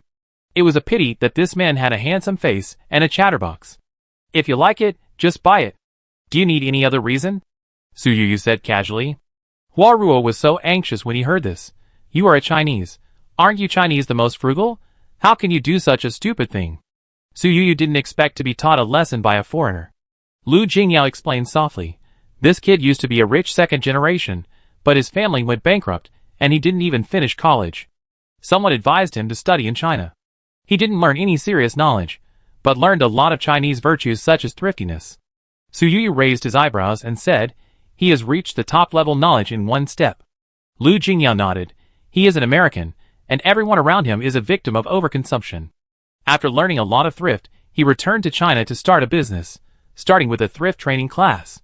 His business gradually expanded, and now he is not short of money. Su Yuyu thought to herself that foreign leaks are really easy to cut, and it seems that any concept can be coaxed into paying. She was previously wondering how this man wearing an old suit could sneak into a small exchange option. It turned out that he was originally a person in that circle, but he was particularly unrespectable. Huaruo listened to Lu Jingyao's words and said, gold has no seeds. It comes from a thrifty family. You are young. Don't spend it recklessly just because you have money. Su Yuyu looked at a foreign face, constantly popularizing Chinese idioms, and found it more and more funny. Huaruo kept muttering all the way, chirping so much that Su Yuyu felt as if there were hundreds of sparrows in her ears. When the car stopped and several people got off, they saw an ancient and magnificent castle in front of them. Huaruo did not stop talking, but said, British castles are not difficult to sell in the trading market. Although you bought it at the starting price, I estimate that if you want to resell it, you will lose at least 10%. Su Yuyu saw that he was full of business experience and couldn't help asking, haven't you paid for your hobbies? Huaruo said, my biggest hobby is to make money and save money. I don't want to live a bankrupt life again. I don't want to be like a homeless person, sleeping on the street without dignity and relying on relief to live. In addition to the proverbs that teach people to be thrifty, we Chinese also have a saying called overcorrection. Su Yuyu said. She had planned to explain to Huaruo, but she didn't expect that this person would say directly, I understand the meaning of this idiom, but I don't think I did anything wrong. Su Yuyu saw that he was determined, so she stopped persuading him. But Huaruo obviously didn't have a strong sense of boundaries. He tried his best to prove to Su Yuyu that he was right. He followed them into the castle, and kept belittling it. It's dirty everywhere. It looks like no one has lived here for many years. It will cost a lot of money to renovate it. It's a big loss. There are traces of mold everywhere. Living here will shorten your life. Su Yuyu was not scared off by these words. She bought countless houses, and opened countless secret rooms in them. She thought this house should be in a similar situation. Sure enough, the golden pointer of the system went down all the way, leading Su Yuyu to the basement. Su Yuyu glanced at Lu Jingyao, and asked in a low voice, your friend loves money. Will he kill people for treasures? Chapter 251. Ahem. Lu Jingyao couldn't help but cough violently when he heard these 4 words full of the flavor of online literature. Huaruo, who was standing by, obviously had excellent hearing. He looked at Su Yuyu accusingly and said, I'm not the villain in the online literature. I wouldn't do such a thing. What? You're surprised that I said this? What's wrong with me reading Chinese online literature? Your online literature is very cheap anyway. This hobby doesn't cost much. Su Yuyu said, that's hard to say. You like money so much. What if you really act on impulse? What should I do? Huaruo was so anxious that he almost jumped up and asked, what treasure do you have that is worth my coveting? Lu Jingyao looked at the 2 people arguing like children, and said helplessly, okay, Yuyu, don't tease him. He is simple-minded and just likes money. He hasn't. There is a madman. Su Yuyu said with a smile, okay, I will believe him this time. Huaruo sneered, I am not the kind of person with narrow vision. How could I kill for the treasure? Su Yuyu led the 2 into the cellar and said to Huaruo, didn't you blame me all the way, buying a castle for no reason? Then I have to let you see what it means to spend money is equal to making money. Huaruo was full of disdain, but still firmly believed in his belief and said, saving money is the most profitable business in the world. But the next second, I don't know how Su Yuyu operated it. A secret door suddenly appeared in the empty cellar, and after pushing it open, there was a secret room behind it. Huaruo saw this magical scene, his eyes suddenly widened, but his mouth was still hard. Even if there is a secret room, it can't prove that there must be treasures in it. Su Yuyu raised his foot and walked in, and the things in the secret room were clear at a glance. A row of shelves originally seemed to be used to store red wine, and there were still 2 bottles stored in it. Hua Lao picked up one of the bottles, wiped off the dust, and looked at the words on the red wine bottle. A huge wave suddenly rose in his blue eyes. Screaming Eagle. How could it be? He carefully put the bottle of wine back and picked up another bottle. It's still Screaming Eagle. Su Yu didn't know much about wine, and looked at Lu Jingyao with an inquiring look. Lu Jingyao explained softly, Screaming Eagle wine in 1992, about $500,000 a bottle. Su Yu couldn't help but be amazed. She didn't expect that a bottle of wine would cost more than 3 million renminbi. These 2 bottles of wine are worth 7 million renminbi in total. You know, the castle that Su Yu bought is not very famous in the UK. Because of its remote location, there are not many people bidding. It only cost 2 million euros to buy it. Just these 2 bottles of red wine have already recovered 1/3 of the cost. More importantly, the task of picking up leaks indicated by the system is not red wine, but the painting hanging behind the red wine rack. Su Yu asked someone to move the rack away, and personally went forward to take down the painting. It was an ordinary oil painting, with a thick layer of dust on it, and there was nothing special about it. Huaru came over to take a look and said, It's just worthless garbage. What's so good about it? Su Yu ignored him, but took apart the frame and pulled off the top layer of oil painting. Not surprisingly, this was another painting within a painting. The painting inside seemed to be protected very carefully, with several layers of protective materials alone. As layers were taken down one by one, everyone present realized that the painting was not simple, and even Huaru, who had been waiting to see the show, couldn't help holding his breath. After all the protective materials were removed, the true appearance inside was finally revealed. The carefully treasured painting was a portrait of a man. The moment Su Yu saw it, a name popped up in her mind. Van Gogh. Hua Lao obviously recognized the painting. It's self-portrait without beard. Hasn't this painting been missing for a long time? How could it appear here? Su Yu took out her phone and searched it, only to find out that this painting was bought by someone for more than $70 million many years ago, and then it disappeared. Huaru said sourly, although it is hidden so deeply, it may not be the real thing. What if the person who hid the painting bought a fake and wanted to tease others, so he deliberately hid the painting so deeply? Yes, it must be like this, otherwise who would not tell their descendants about such a priceless treasure? Su Yu looked at Huaru's sour look. I am most afraid of my brothers driving a Land Rover, and ruthlessly shattered his fantasy. This is a real painting. There are many people who are reluctant to tell their descendants about their family assets until the last moment of their lives, for fear that their descendants will squander their family fortunes. But they forget that sometimes death comes completely unexpectedly. Listening to Su Yu's words, Huaru carefully concealed his broken defense state, and secretly made up his mind in his heart that he must choose the most reliable child, and slowly tell her the truth. He must not be like the owner of this castle, who inexplicably handed over the heirloom to others. Lu Jingyao gently reminded Huaru, My girlfriend seems to have one. Huaru's expression changed constantly. After being slapped in the face by reality, he apologized to Su Yu quickly. I'm sorry, I underestimated you. You can really make money by spending money. Su Yu was happier to see this stubborn king bow his head than to pick up a treasure worth a sky-high price. But Huaru made up for himself again. This kind of thing is like gambling. Not every abandoned house hides treasures. Su Yu did not explain that he had a system on him, but instead recognized the other party's words and said, You are right. Ordinary people really shouldn't do this kind of thing. Huaru said again, If it is identified as an authentic work of Van Gogh, will you sell it? Su Yu raised her eyebrows slightly. Don't you like to spend money? I thought the bottom line you set for yourself was to spend $10 a month reading novels. Huaru shook her head and said, I also have some big clients who like to collect such high-priced artworks. If you are willing, you can let me help you operate this painting. You are Jing Yao's girlfriend, and I will trade with you at the lowest commission. This painting is different from the high-priced antiques that Su Yu has found in the past. Van Gogh's paintings are unlikely to be as popular in the Chinese circle as Chinese ancient paintings, so its buyers are most likely wealthy people in Europe and the United States. It is indeed more reliable to let Huaru operate it. Okay. Seeing Su Yu agreed, Hualu was immediately delighted. He loved making money, and seemed to have seen the high returns from this business. Su Yu wanted to take the painting and leave, but suddenly saw the system's golden pointer flashing, and then pointed upwards. She couldn't help but look up, and at one glance, her heart seemed to skip a beat. Chapter 252. That is also a painting. Even through the layers of spider webs and dirt, Su Yu could feel the faintly sinister aura coming from it. Lu Jingyao followed her line of sight, and quickly reached out to cover Su Yu's eyes. Don't look too much, Lu Jingyao said softly. Su Yu nodded. Although she couldn't see clearly what the painting on the ceiling was about, her intuition was not a good thing. She couldn't help but ask the system. The original owner of this castle deliberately left this painting. Is it some special foreign witchcraft? The system said, don't explore the unknown too much. The more you know, the more disadvantageous it may be to you. So you mean, I just need to know that this painting is valuable? Su Yu asked. The system gave a positive answer. Su Yu didn't dare to look at the painting anymore, and she didn't like the castle anymore.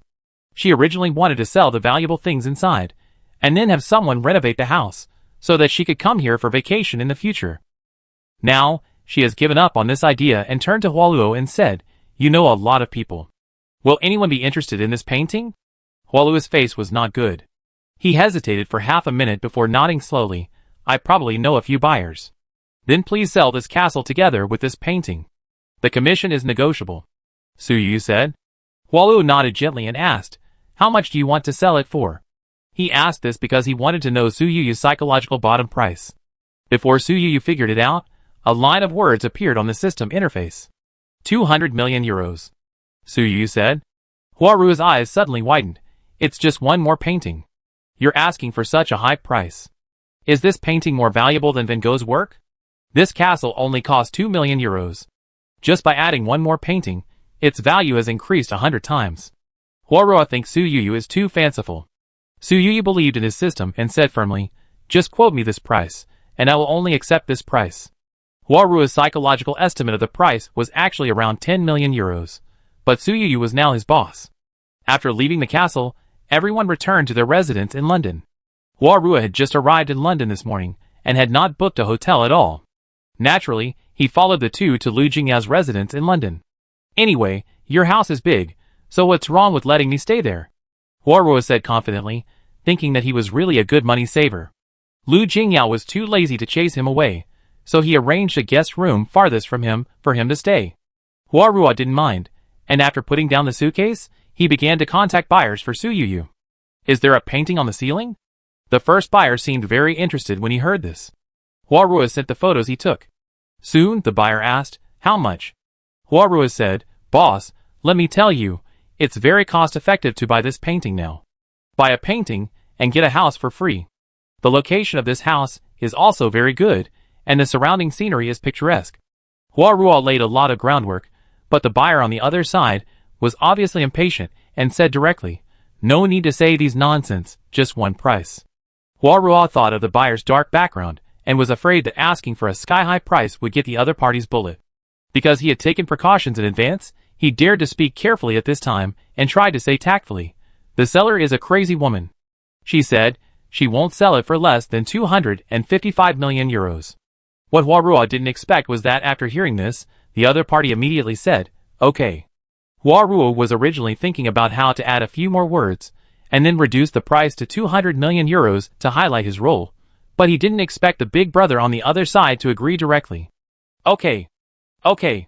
I will contact the buyer for you now, Hualuo said stutteringly. For a moment, he felt that this world was so strange. Su Yu and the big brother opposite were really one who dared to sell, and the other dared to buy. He thought it would be a very difficult struggle, but he didn't expect it to be so easy.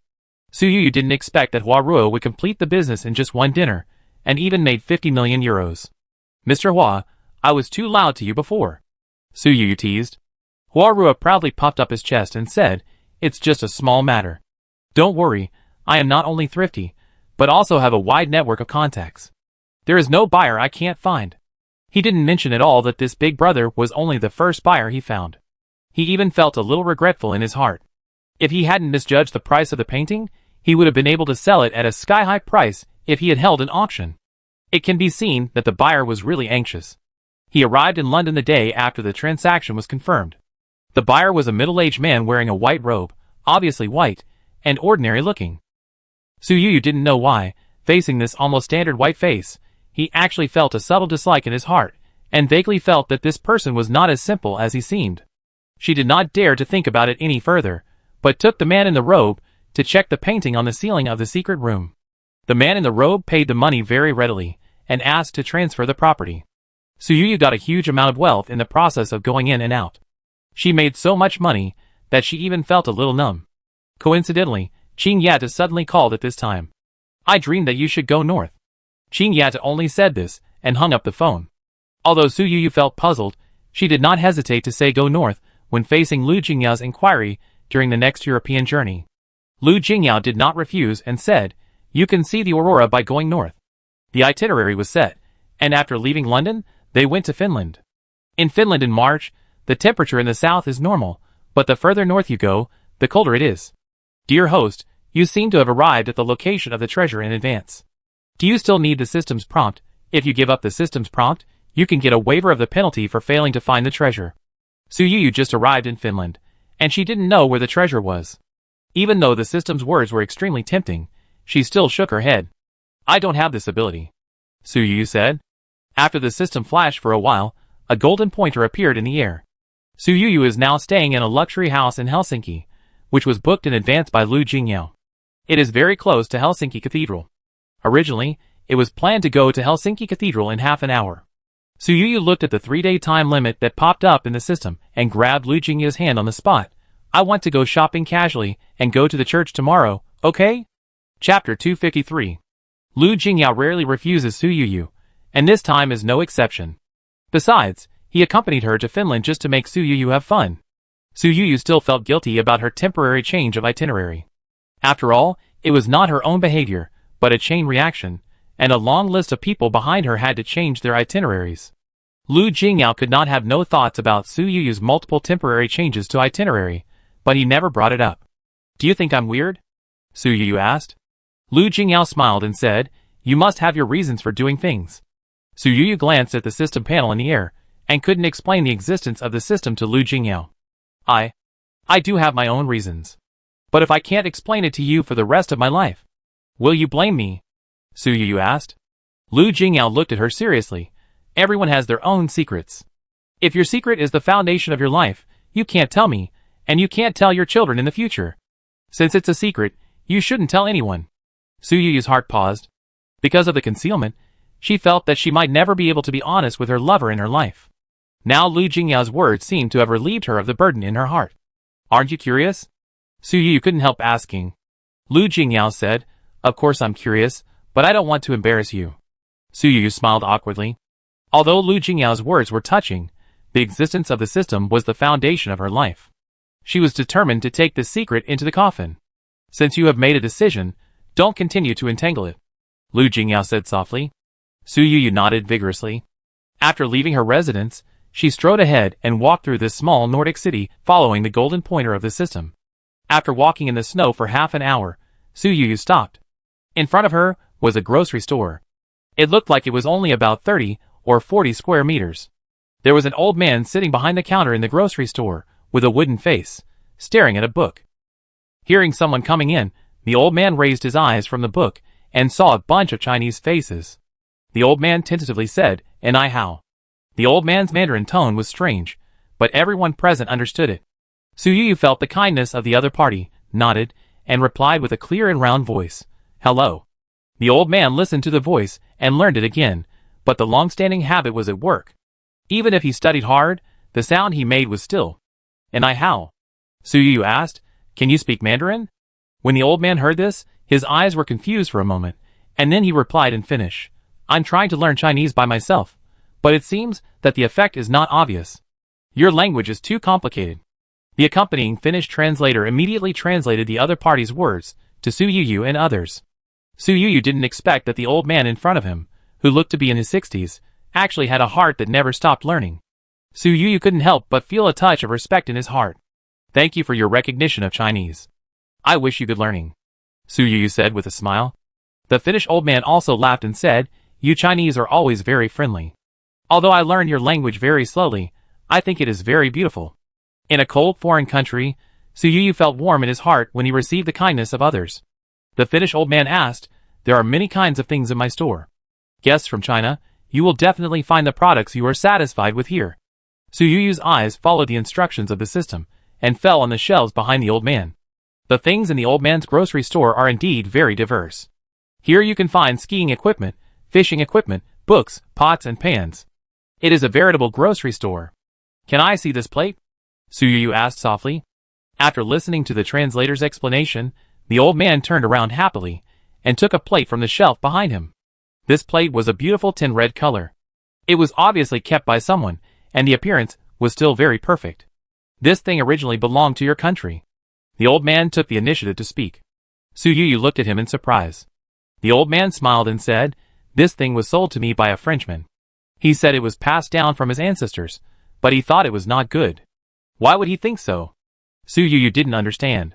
After all, in her eyes, this thing had a warm temperament, like the warm sun in winter, which made people feel close to it, and didn't feel any bad luck at all. The feeling that this lacquer plate gave Su Yu was completely opposite to the painting on the ceiling of the castle, so she instinctively felt that it was a treasure of her family.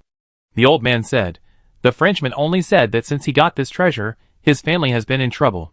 It used to be a big family with more than 20 people. After this thing was passed to him, he was the only one left." Su Yu was very surprised. "Is it all caused by this thing?" The old man said, "Who knows whether what he said is true or false? After all, he is not a good person. He fled to us after killing someone in his own country. At first, he wanted to rob me." Hearing this, Su Yu once again respected the ordinary-looking Finnish old man in front of him. Being able to escape from the robbers, and take the other party's things by the way, the old man in front of him does not look like a simple character. The old man said, "Little girl, this thing is not stolen by me. It is a fair trade between him and me. In order to get this thing, I paid him 2 pieces of bread." Although Su Yu did not know the specific value of this plate, the treasure that can be valued by the system must be at least several million. "I want to buy this treasure. Please name a price," Su Yu said. The old man stretched out his hand and gestured with 2 words. 200,000 euros? Su Yu had a good impression of the old man, so he gave a fairly honest price. But the old man shook his head and said, "I only want 20 euros. Just treat it as if you treated me to a meal." Su Yu didn't understand. The old man patiently explained, "The Frenchman was not lucky to get this treasure. After I got it, I have been very successful in the past few years. I was originally in debt, and was planning to commit suicide with a gun that day. The blind Frenchman came to rob me, but he couldn't beat me, so he had to take the plate to save his life. After I got this plate, I suddenly didn't want to die. Half a month later, I won the lottery and paid off my debts. Later, I met my wife, gave birth to 2 children, sent them to college, and watched them get married and have children. I know that this is your Chinese treasure. As a foreigner, I am destined not to keep it. I have run this grocery store for many years. This treasure has always been behind me, but only you noticed it, so it should be you who takes it away."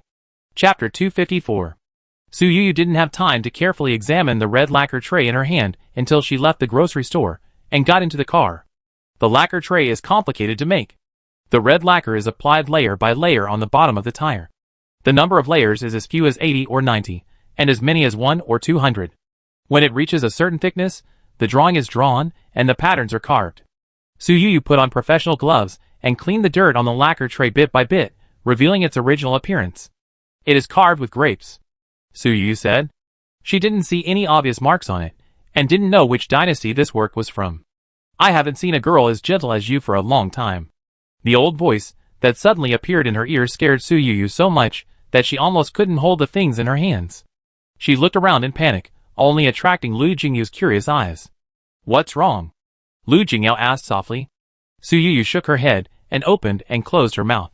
Just when she was about to hear a strange sound, she suddenly shuddered and remembered that she had received a task reward, which was to hear a special sound from time to time.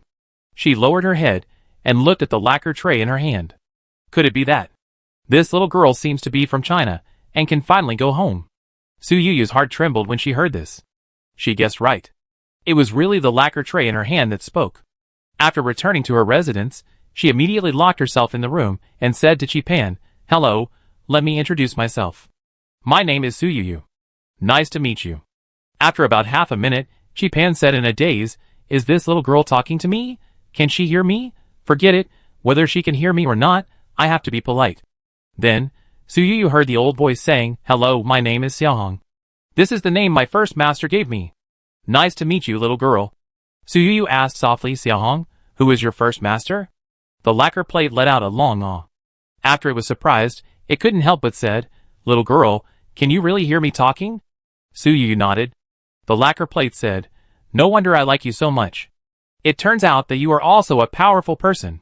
Su Yu couldn't help asking, "If you can hear special sounds, you are a powerful person?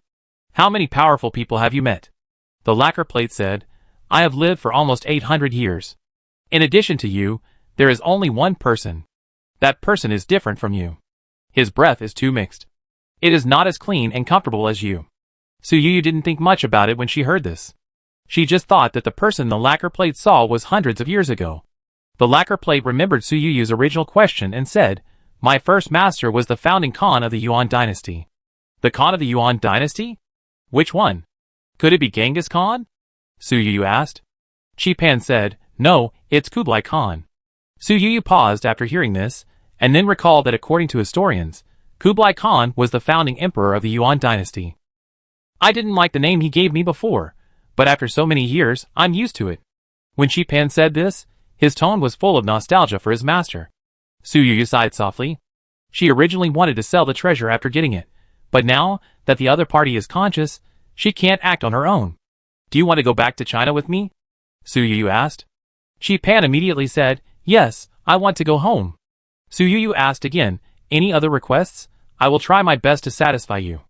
Chi Pan, "You are a very nice person." Su Yu said, "Since I can hear your voice, I should respect you." Chi Pan thought for a moment and said, "I want to go to the museum." Su Yu paused. "You even know about museums?" Chi Pan said, "When I was at that Frenchman's house before, the foreign artworks in their house were said to be in the museum, to be admired and admired by people, and should not be with a broken plate like me." Su Yu couldn't help but get angry when she heard this, and said, "Your first owner was Kublai Khan, and the Yuan dynasty cavalry once flattened Europe. If we really talk about nobility, you are the most noble." The lacquer plate kept saying, "Yes, yes, yes, I think so too, but they always say things like the Eight-Nation Alliance, burning the old summer palace, and so on to make me angry." Su Yu didn't expect that the antiques also made a contempt chain, and couldn't help but sigh in her heart. It's true that weak countries have no diplomacy. The lacquer plate continued, "They always think that being placed in a museum is a particularly great thing. I want to see if this thing is difficult or not." Su Yu said, "It may be difficult for others, but it should be easy for you." The lacquer plate immediately became proud and said, "I think so too. I think I'm better than them all. After all, I killed them all." Su Yu recalled what the Finnish old man said, the French owner of this plate, after getting it, his family fell into decline. "Did you make that Frenchman homeless?" Su Yu asked. Chi Pan didn't feel guilty at all, and just said, "I didn't want to have him as my master, and he didn't know how to treat me well. He deserves it. Besides, he got me by dishonorable means." Su Yu was skeptical about Chi Pan's last sentence. After all, to some extent, the process by which the Finnish old man got it was a bit like robbery. Chi Pan said, "Don't worry, we are from the same hometown, I won't hurt you." Su Yu didn't believe this completely, and said again and again, "I will stay in Europe for a while. When I return to China, the first thing I will do is to donate you to a museum. We can discuss which museum you want to go to." Chi Pan didn't realize that Su Yu was a little afraid of him. Hearing this, he became happy again. "Can I choose by myself? If I really have to choose, then I will definitely choose the best, the biggest. I want the most people to see me, praise me." Su Yu also saw that although this plate has lived for nearly 800 years, its personality is still quite like a child. "Okay, everything is fine," Su Yu said. Chi Pan suddenly said again, "Little girl, you are so kind. Can you do me another favor?" Su Yu didn't agree immediately, but asked first, "What favor? Tell me first." She also had to weigh whether she could help this favor. Chi Pan said, "I have an old friend. He fell into the hands of that French guy just like me. However, he was traded to the Germans by that French guy. I still don't have any news about him. Can you take me to find him? I think he must want to go home just like me." Chapter 255. When Su Yu heard this, her first reaction was to buy one get one free. It was a pleasant surprise for her to find this lacquer plate in Finland, but she didn't expect that the other party would bring news of another antique. Even though Su Yu made a loss on this lacquer plate, she still wanted to bring the national treasure that was lost overseas back home. "Okay, I can't completely agree to you, because I can't guarantee whether I can find your old friend, but as long as I see it, I will definitely buy it with all my money." Su Yu promised seriously. The lacquer plate Xiaohong naturally felt Su Yu's sincerity and said, "Little girl, I believe you. You have a good smell on you. I think it should also be looking forward to seeing you." Su Yu couldn't help asking what this so-called good smell was, but the lacquer plate, like Chin Yatu, could only smell it but couldn't explain it clearly. This mysterious statement made Su Yu very helpless. "Little girl, it's rare to talk to you so much today. I, an old man, am also tired. I will have to wait a few days before I can continue chatting with you. After saying this, Chi Pan fell into a deep sleep. No matter how Su Yu called him, he did not respond. Su Yu asked the system, "You said before that if you complete an important leak without a system prompt, you can be exempted from the task penalty once. Does it always count?" The system gave a positive answer. "Host, please remember that not every leak can be called an important leak. Please do not do something that is just a sham." Su Yu nodded, "I know. The system has a special set of judgment rules for leak tasks." Su Yu has not fully understood it yet, but she vaguely knows that the price of the leak target is not cheap. At least the market price will not be less than 2 million. There may be tasks like lottery tickets in the trash can during the novice period, but now the leak tasks seem to have some special attributes, and there are rarely simple leak targets like lottery tickets. Because the system was not in a hurry to issue the task, Su Yu did not leave Finland immediately, but enjoyed the trip to her heart's content. The system cooperated without any urging, and only issued an urging notice after Su Yu had been traveling happily for a week. "Dear host, please complete an important leak within 10 days. Because Su Yu chose not to be prompted for this leak task, the system only urged, and did not directly give the golden pointer. Lu Jingyao, on the other hand, even though he tried his best to reduce his working hours, and wanted to spend more time with Su Yu, there were still many things that needed him to deal with in the domestic company. After spending more than 10 days in Europe with Su Yu, it seemed that he had reached a certain limit. After he received more than 10 calls from China in one day, Su Yu took the initiative to urge him. "There are so many people in the company waiting to rely on you for food, and there are also many people here to play with me. You should go and do what you should do first, don't worry about me." Lu Jingyao sighed and said, "I am already looking for a professional manager. It shouldn't take long for me to be completely liberated." Su Yu couldn't help asking, "I remember you said before that you like working very much." Lu Jingyao reached out and rubbed her hair, saying, "I like working because I like to see myself always succeeding."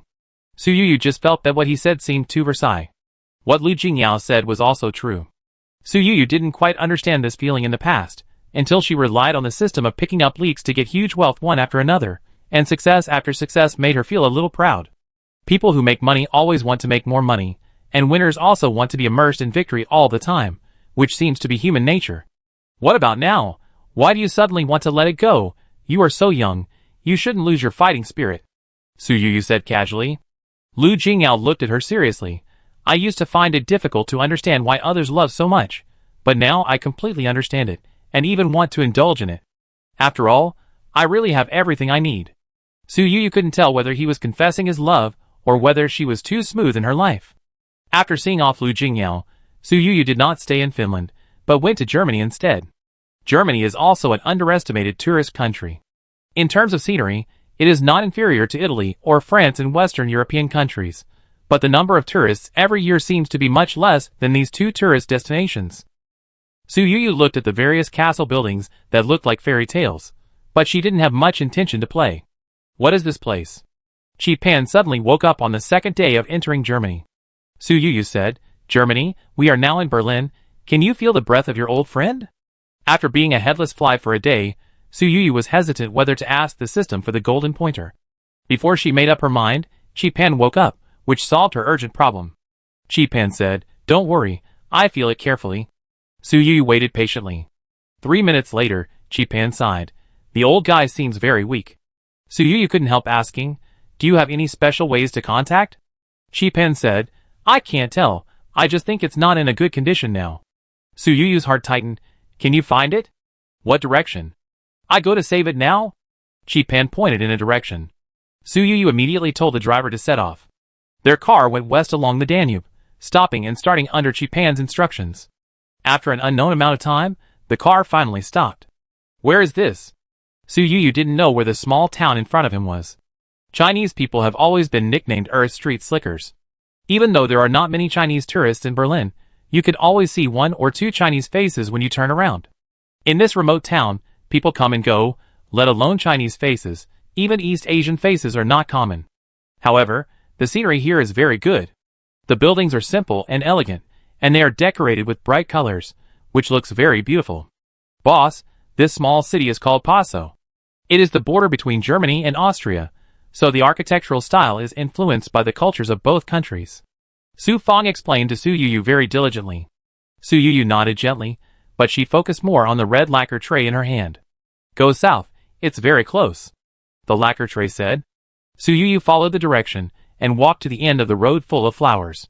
There is a castle at the end.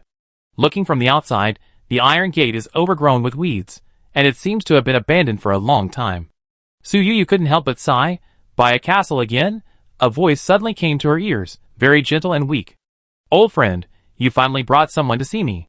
Chapter 256. Suyuyu looked at the locked door and hesitated for a moment whether to climb over the wall.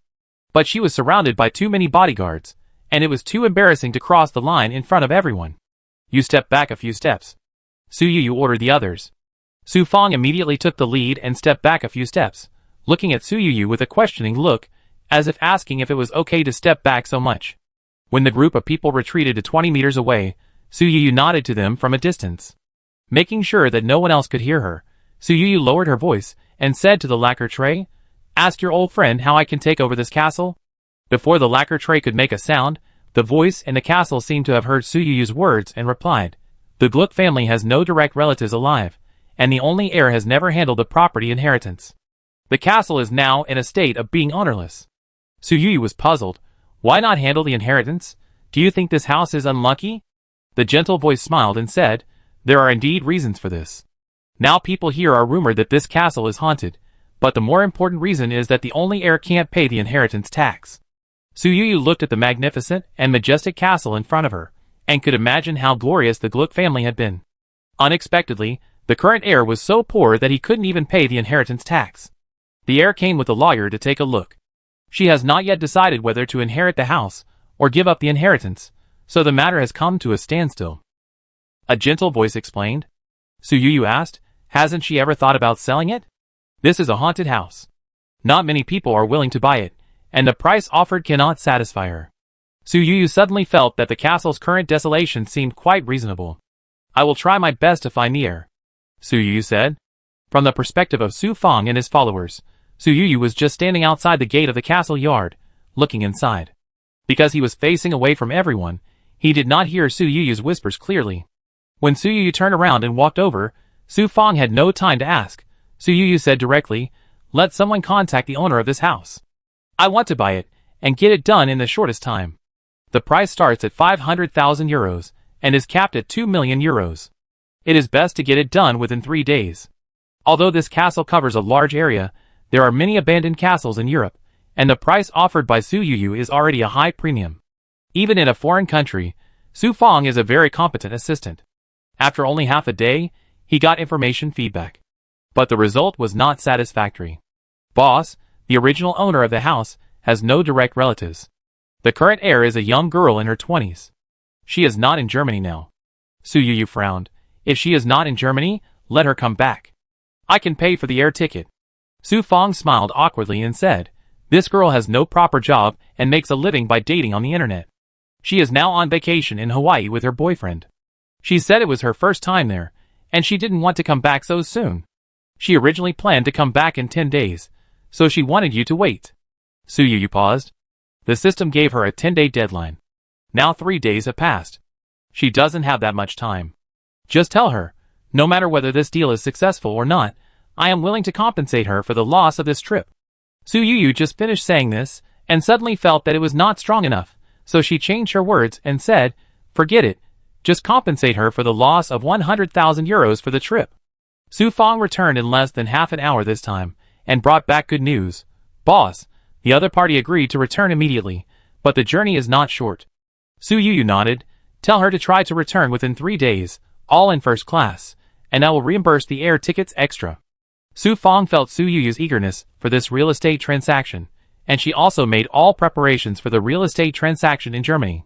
Even the real estate trader was ready in advance, and she even inquired about the working hours of the real estate bureau to ensure that the transfer and transaction could be carried out immediately when the homeowner arrived. While waiting for the homeowner to arrive, Suyuyu finally had the opportunity to travel around Germany. Although this small town is not a particularly famous tourist city, the scenery is not bad.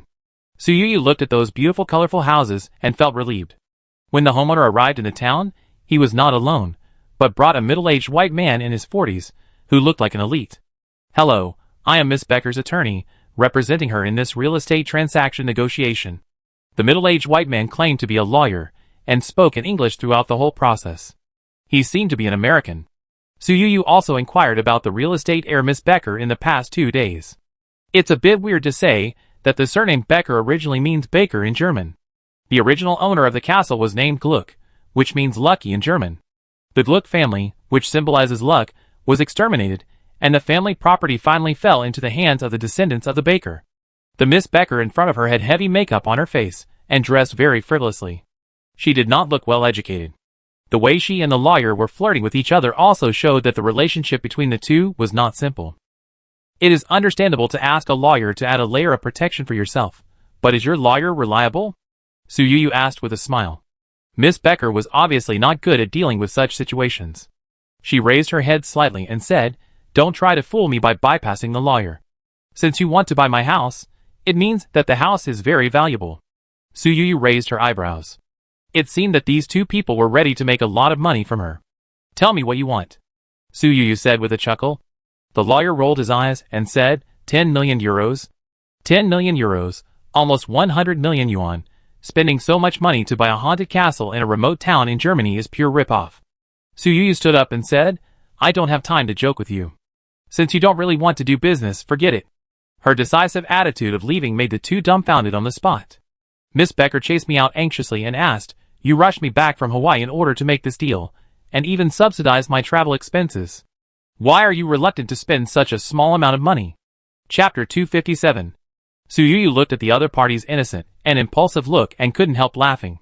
"Ms. Becker, I am willing to compensate, first because I like your house, and second because we Chinese people do things decently, and we are not short of such a little money, and we are willing to do business well," Su Yu said. After listening to the translation, Becker continued to question, "Since you Chinese people have money, why are you reluctant to spend this money to buy it?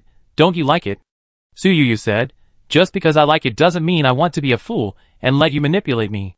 If you don't really want to negotiate the price, forget it. I will look for another castle I like in Germany, or even other places in Europe." Su Yu tried her best to show that she liked the castle, not just the Becker house, and completely confused the other party. Becker didn't dare to raise the price anymore. "Let's sit down and talk again. I'm willing to give a suitable price." Just as she finished speaking, the lawyer behind her said, "Becker, you believe my judgment? There must be some treasure hidden in your house. We can raise the price a little bit. This Chinese man will definitely pay for it." Su Yu's eyes moved down, not daring to reveal her true thoughts.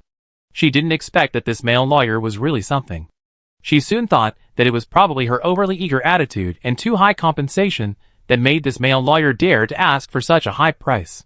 The more this happened, the calmer Su Yu behaved. She even said to the German translator on the spot, "Tell them that since they don't want to do business with me sincerely, let's not talk about this matter anymore. We will leave here tomorrow." The German translator conveyed these words to Miss Becker, and she was so anxious that she almost jumped up. "Miss Su, I came back specially for your matter. I am willing to negotiate the price. Really, please give me another chance." Su Yu resisted the urge to agree on the spot, but pretended to look straight ahead. The white lawyer was still trying to stop Miss Becker. "With our relationship, I won't lie to you. She is the one who is lying to you. With her generosity, she will definitely be willing to pay such a high price." Miss Becker wanted to believe the lawyer, but Su Yu had already left without looking back, and there was no sign of nostalgia at all. "Don't stop me anymore. I know better than anyone how difficult it is to sell this castle. I finally met a Chinese who can sell the house to her. Don't hurt me." Becker unhappily accused the lawyer. Seeing that he couldn't persuade her, the lawyer lost his patience and cursed. "Stupid thing, Chinese people are always smart. There must be some treasure hidden in your castle, otherwise she wouldn't spend so much money." Becker's eyes were full of anger when he heard this. "No one knows this castle better than me. I have searched it several times, and there is no treasure at all. On the contrary, 7 or 8 people have died in the house one after another. It is a real haunted house. Chinese people are good at catching ghosts, maybe." Before the lawyer finished speaking, Miss Becker interrupted him and said, "You also said that they are good at it, not me. If I miss this opportunity, I will never be able to sell my house again. You just can't bear to see me get rich. You are fired, please leave." The lawyer was also shocked by the other party's rapid change of face. When they were in Hawaii before, they were still in love with each other, but now Becker turned against him on the spot for the money that had not yet been received. But things had come to this point, and he couldn't stay here any longer.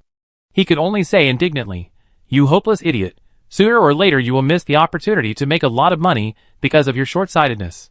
After the lawyer left, Miss Becker immediately followed the direction Su Yu left, and found the most luxurious hotel in the town. She felt very lucky. She happened to see Su Fong negotiating with the front desk on the first floor of the hotel. "Hello, please help me. I want to meet Miss Su. I am willing to sell this house to her. The price is negotiable." Miss Becker gestured as she spoke, and even used her mobile phone to translate it into Chinese for Su Fong to see. Su Fong was constantly impressed by Su Yu's ingenuity. After Su Yu returned to the hotel, she immediately asked Su Fong to wait at the front desk on the first floor of the hotel, pretending that she was going to check out, just to wait for Miss Becker to arrive, and coincidentally, someone led the way for her. Su Fong pretended to be embarrassed and explained, "Miss Becker, our boss is actually the most talkative person in the world. She is generous and not short of money. There is no better buyer than her. If she didn't really like your castle, she wouldn't be so eager to do business with you. This time, you really hurt our boss." Miss Becker couldn't help but show shame on her face. As soon as she saw Su Yu, before she started the transaction, the other party gave her the air ticket money and travel compensation. To be honest, this castle is completely in her hands. Someone offered a price of 100,000 euros before, and she was very tempted. If that person hadn't heard that the house was haunted and withdrew the transaction, I'm afraid it wouldn't be her who negotiated with Su Yu today. It's all my fault. I was deceived by my male companion. I hope Miss Su can give me another chance because I flew back from Hawaii as soon as possible. I really want to do this business with her. Please?" Miss Becker asked Su Fong. Su Fong sighed, pretending to be embarrassed, and said, "Since you have asked so much, I am embarrassed to refuse you. After all, there has always been a saying called girl helping girl. We are all women and should help each other." Becker's eyes lit up, and he immediately held Su Fong's hand. "Thank you so much." Su Yu was not surprised by the other party's eagerness. Now that there was no one in the way, she could control Miss Becker at will.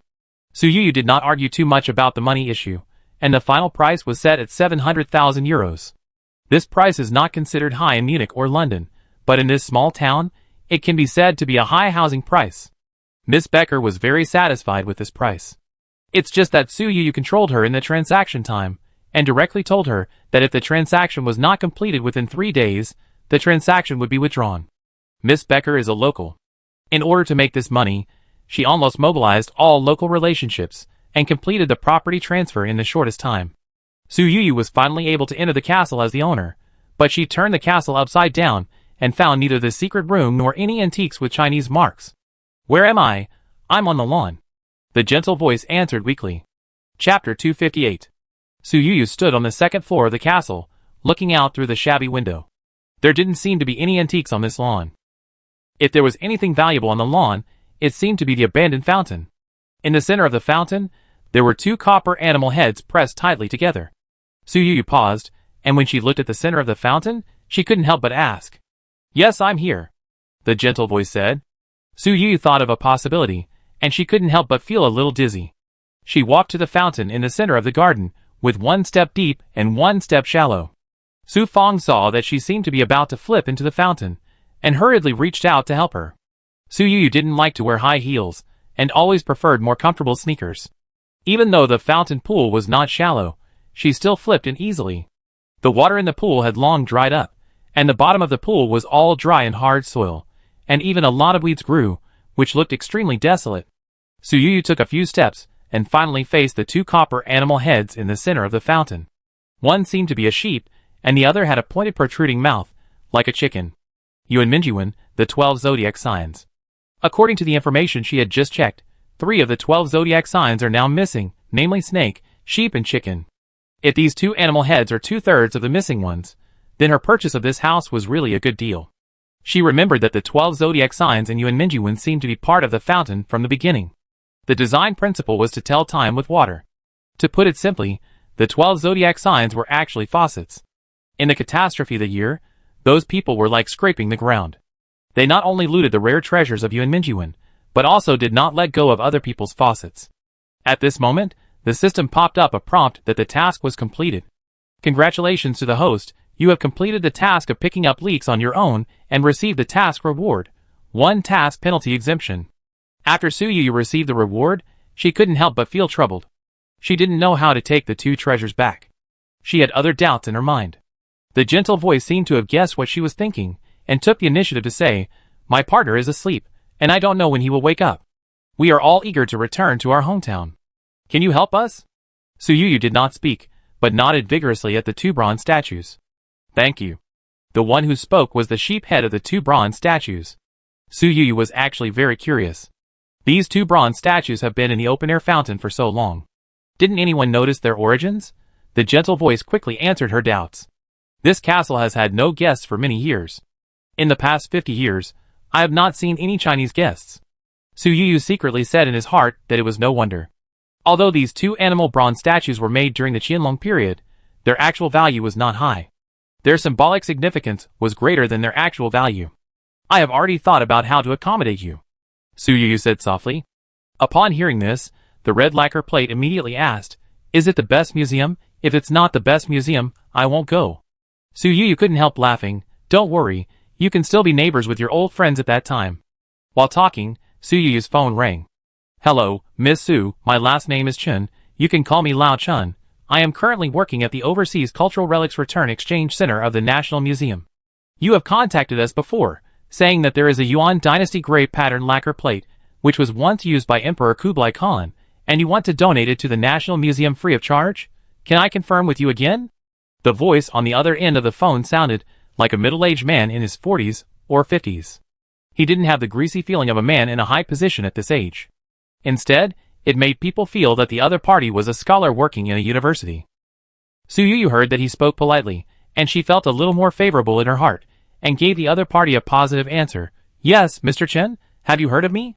Professor Chen on the other end of the phone said with a smile, "Ms. Su, we did conduct a background check on you.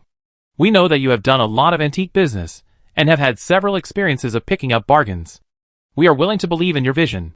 Su Yu was not surprised that they conducted a background check on her. Instead, she appreciated the other party's attitude of speaking frankly.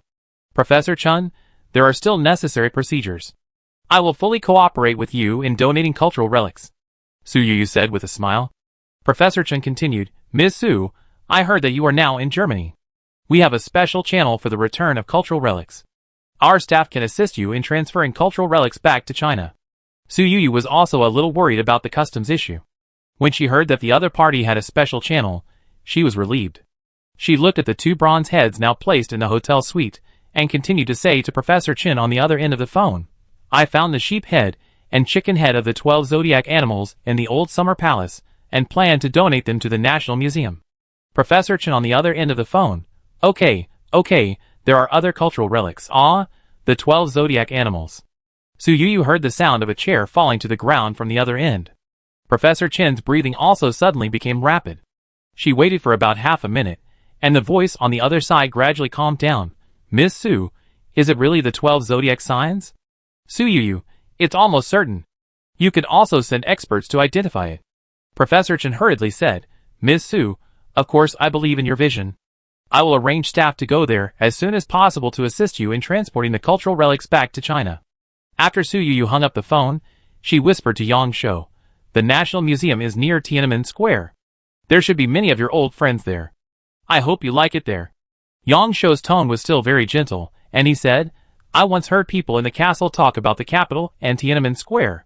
They said that the people on that land now live a new life. I really want to see what it is like." Su Yu smiled and said, "No one can bully us now, and foreigners no longer dare to rob us." "That's great." Yang Shou sighed softly. The 12 zodiac animals are of great significance. The next afternoon, a staff member came to meet Su Yu. After signing a simple donation agreement, they will take the cultural relics back to China. "Miss Su, thank you for your trust in us. A donation ceremony will be held in China for this donation of cultural relics. When will you return to China?" the staff member asked politely. Su Yu looked at the new task refreshed on the system panel 30 minutes before the staff member arrived, and shook her head. "Sorry, I will let my agent attend the donation ceremony. I haven't finished my business in Europe yet." Chapter 259.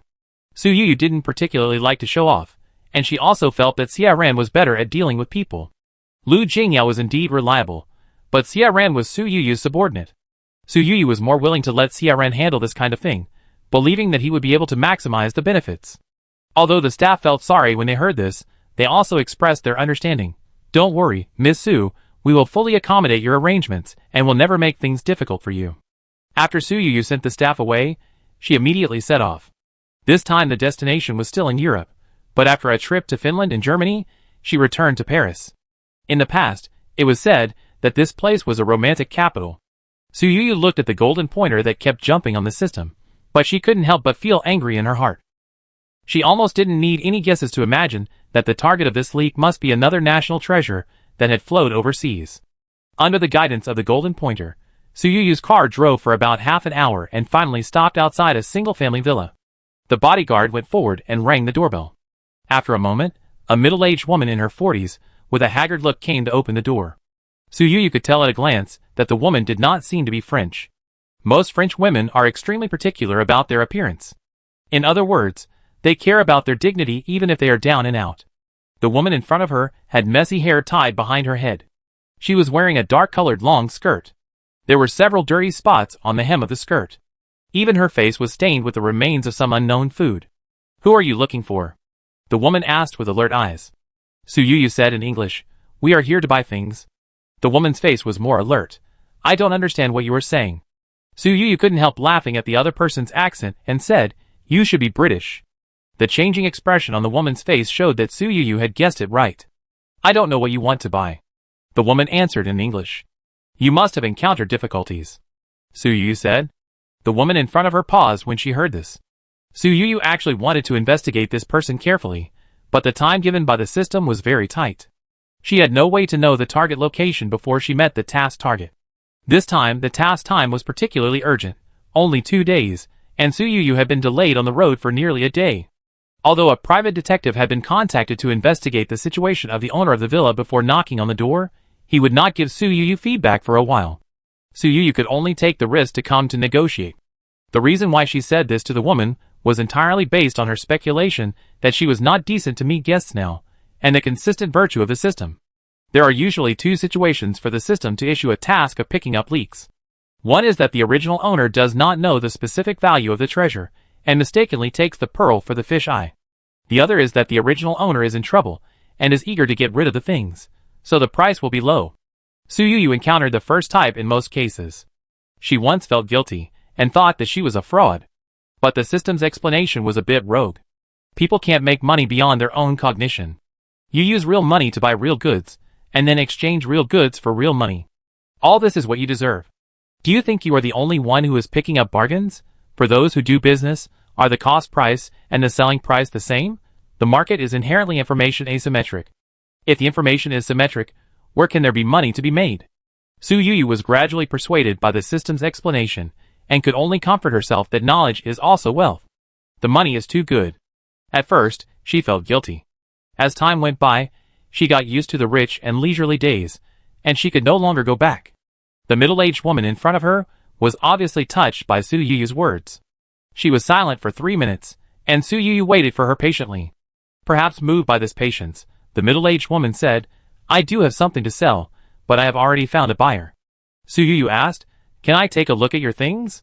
The middle-aged woman's eyes fell on the row of bodyguards behind Su Yuyu, and said, "I don't feel comfortable letting so many of you in." Su Yuyu thought for a while. "I go in alone." She has the martial arts skills rewarded by the system, the most basic self-protection ability, and she doesn't carry anything particularly valuable on her body, so she is not afraid that the other party will rob her on a whim. The middle-aged woman heard this and nodded gently. "Okay, I'll let you take a look." Although Su Yuyu hasn't seen the real thing yet, she feels that she has great hope. After all, if the middle-aged woman is really sure to sell the things to the predetermined buyer, she will not let Su Yuyu enter the house to inspect the goods. She would do this because she is subconsciously not very satisfied with the price originally offered by the buyer. The treasure that the woman wants to sell is placed in the basement of the villa. As Su Yuyu followed the other person downstairs, she asked softly, "Can you tell me what difficulties you encountered?" The middle-aged woman paused and looked back at Su Yuyu.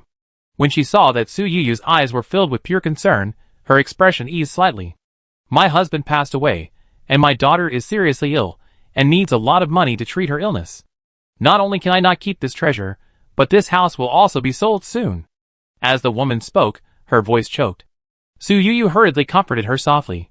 We Chinese have an old saying that good people will be blessed by heaven. As long as we pray with all our heart and do our best, your daughter will be safe and sound. The woman seemed to be comforted by Su Yu. Thank you, kind Chinese girl. Su Yu continued, what kind of disease is it? What does the hospital say? The woman couldn't help but get angry when she heard this. The hospital is a bunch of liars. They can't find the cause of the disease at all, but they keep asking me for money all day long. Su Yu paused and said, if you can't find the cause of the disease, have you ever thought about trying Chinese medicine? There are many powerful Chinese medicine doctors in our country. If you can't cure it in your country, you can go to our country to try. The woman's eyes lit up, as if she had heard this for the first time. As they talked, the two walked into the basement. As Su Yu guessed, the system's golden pointer also fell into the basement, and finally stopped outside the huge safe. Just as the woman was about to open the safe, there was a knock on the door outside, and her cell phone rang. Is the original buyer here? Su Yu asked. The woman nodded gently. Su Yu said sincerely, please let them in. Although I haven't seen your treasure yet, I am very interested and I am willing to bid with them. Chapter 260. The woman hesitated and did not continue to open the safe in front of Su Yu. She also did not let the person outside in immediately, but made another phone call. After waiting for 10 minutes, she went to open the door for the person outside. Su Yu followed her, and saw that the people outside were divided into 3 groups. One group was Su Yu's own bodyguards, and the other 2 groups were on the side, showing an opposing state.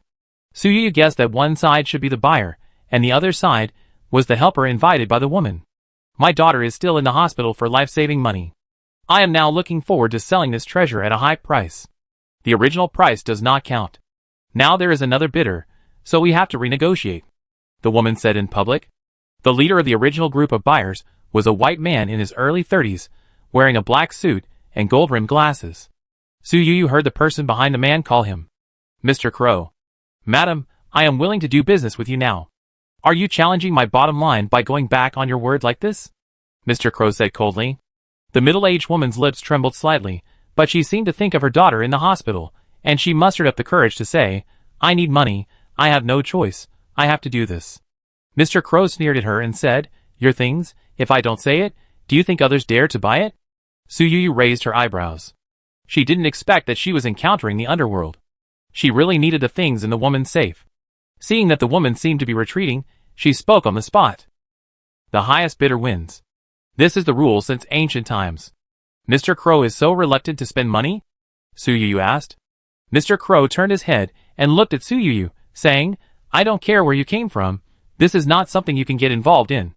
Su Yu did not give in, but said, the treasure in her hand has something to do with me, so I can get involved.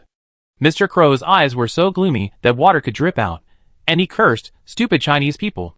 Su Yu gave a look, and several bodyguards immediately took action, blocking in front of her, and the meaning of escorting her was too obvious.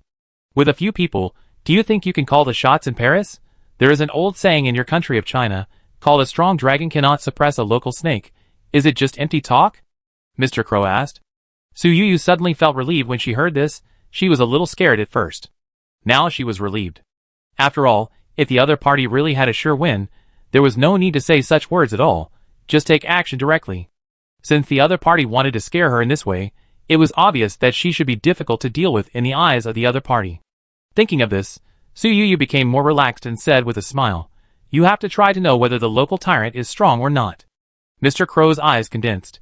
Do you really want to snatch it from me?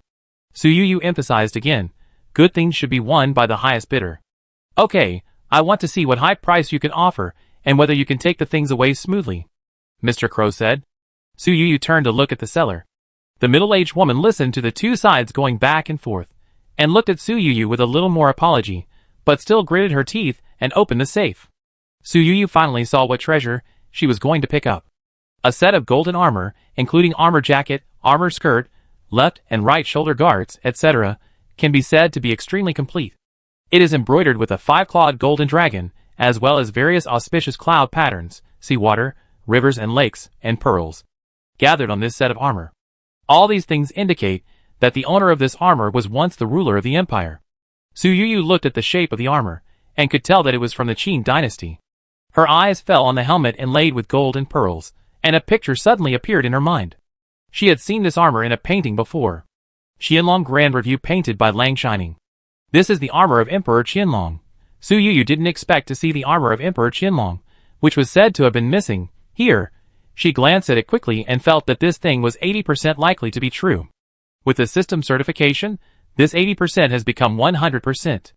100,000 euros, are you still not satisfied? Mr. Crow asked coldly. The middle-aged woman burst into tears. I only have one daughter. I don't know how much money the hospital spends every day. Su Yuyu felt a little strange. Don't you have medical insurance? The middle-aged woman cried even harder. We have medical insurance, but we don't have good doctors. I have to send my daughter to the United States for treatment.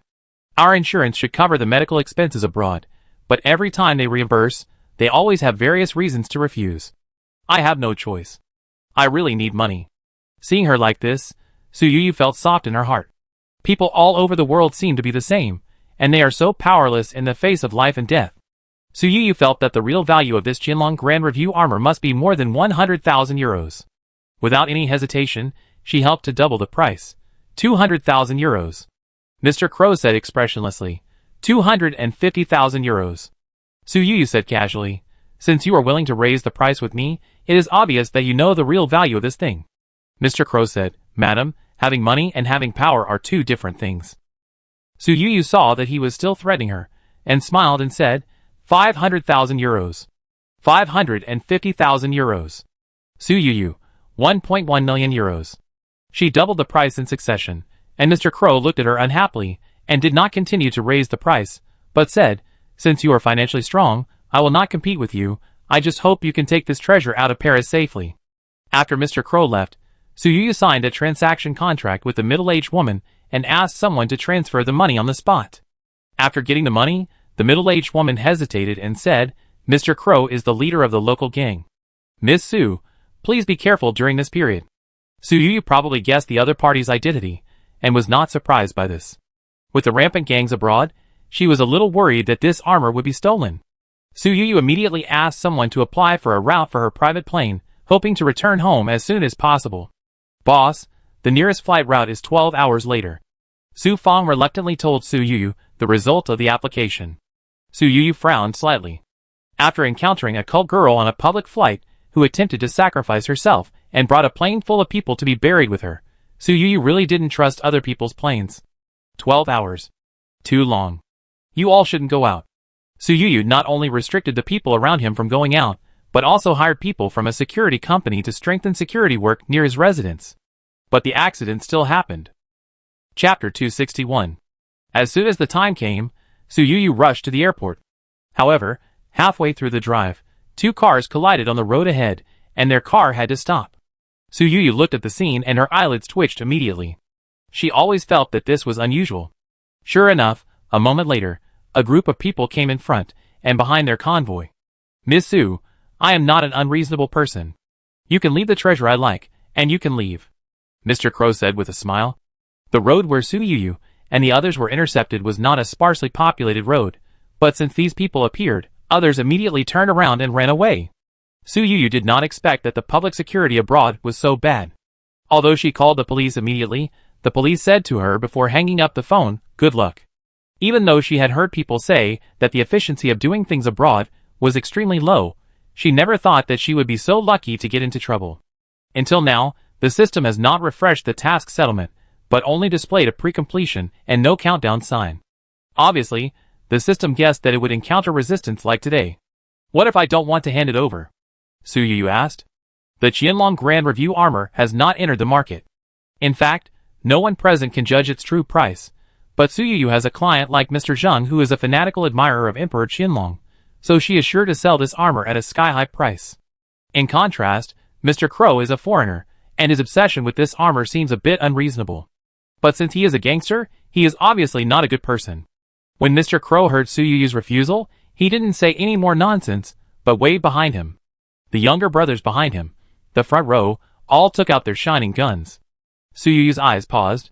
She never forgot that this is a country that allows guns, but she didn't expect the other party to take out the gun in broad daylight.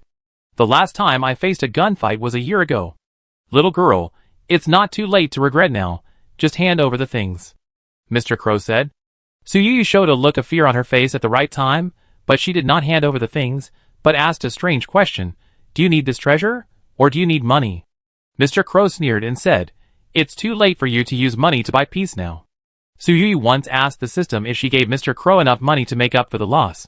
Would it be considered as exploiting the system's loopholes? Her words were immediately rejected by the system. The other party is your direct competitor, and you cannot use bribery to achieve the purpose of completing the task. Su Yu is not short of money, and seeing that direct bribery is useless, she can only sigh hard, but she did test the bottom line of the system. Su Yu sighed, Since you must tear your face, then I can't do anything. As soon as she finished speaking, a burst of gunfire rang in her ears. The gunshots did not come from Mr. Crow's men, but from another group of people. The two cars that blocked her way before were moved away by someone. Su Yu waved her hand and drove away with a group of bodyguards. Mr. Crow was stopped by the gunshots of others. At this time, he found that half of them were shot at Su Yu's car, but these cars were all equipped with bulletproof glass, so there was not much impact. Boss, you are still the mastermind. Sure enough, dog bites dog, which is our chance of survival. Su Fan kept praising. Su Yu did not do nothing during the more than 10 hours of waiting for the route. She really couldn't bribe her competitors directly. However, the system could not judge that she violated the rules by hiring another gang of the same size as her escort at a high price. The person who knows the gang's methods best is of course from the gang.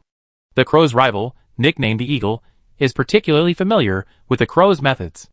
They had predicted early on that the Crow would create an accident on this road and block Su Yu. Now it seems that Su Yu's security fee of 1 million euros was well spent. Until Su Yu safely passed the security check and boarded the plane, after a long flight, she returned to the country without any accidents. Lu Jingyao was already waiting for her at the airport. When he thought of his girlfriend going through another hail of bullets abroad, his face was full of worry. When he received the news, Lu Jingyao wanted to fly abroad to accompany her, but it took 11 hours to fly from Shanghai to Paris, and the nearest flight time was not coincidental. He couldn't rush there, so he could only follow Su Yu's idea as soon as possible and entrust his acquaintances in Paris to secretly find the Eagle's people. Now seeing Su Yu land safely, he immediately hugged her tightly in his arms. It's just a set of armor. Don't risk yourself for such a small matter next time, Lu Jingyao said softly. He was also a little strange in his heart. He couldn't understand why Su Yu didn't choose to spend money to avoid disaster, when she was obviously not short of money. Su Yu still remembers the sound of gunfire behind her when she left that road. She knew that such things would happen frequently because of the system, so she couldn't give Lu Jingyao a definite promise. Lu Jingyao didn't make it difficult for her, and said helplessly, It's good that you're back. Let's go home first, and you should have a good sleep. Although Su Yu slept on the plane, her nerves were still tense. Now that she was back in China, in the car, next to Lu Jingyao, her nerves finally relaxed, and she fell asleep before she got home. She slept for 10 hours. When she woke up, she felt the long-lost softness and the familiar furnishings in the room, and she was stunned for a moment. Sister Zhang received her notice and immediately came in with a dining cart. Su Yu took a look and saw that they were all her favorites. After getting up and washing, she sat on the bed and tasted them carefully. Miss Su, you just came back from abroad. You shouldn't have been abroad during this period. You went out for a trip, and you look like you have lost at least 10 pounds. Sister Zhang said. Su Yu, how great. I can lose weight without any deliberate exercise. Sister Zhang said, Ms. Su, Mr. Lu likes you so much, he will definitely not care whether you are thin or fat. More importantly, you are a rich man. Why bother to pursue losing weight? Isn't that embarrassing yourself? Su Yu couldn't help laughing. Even Sister Zhang, a person of the older generation, knew that people should not embarrass themselves, so she also ate and drank freely. This leisurely life lasted for a whole month. The string in Su Yu's mind was tightened again. Ding! The task of picking up leaks has been released. Please arrive at the target location as soon as possible. The time limit for this task of picking up leaks is 10 days. Su Yu felt that she had rested too short and had not recovered from the last life and death crisis. She said directly, Good Tongzi, let me rest for a while? Chapter 262. Although Su Yu couldn't see the expression of the system directly, she could feel the contempt in the other party's tone. Didn't you just rest for a month? How long will you rest for? Su Yu said shamelessly, half a year? Go out and see which worker can make so much money like you, and take a month's annual leave. Ask yourself, have you worked hard?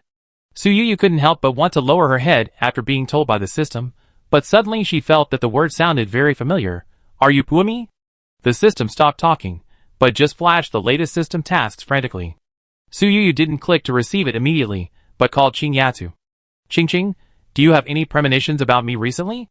Suyuyu asked tentatively. Qingyatu's attitude was also very frank. Sister Yuyu, I had a dream last night.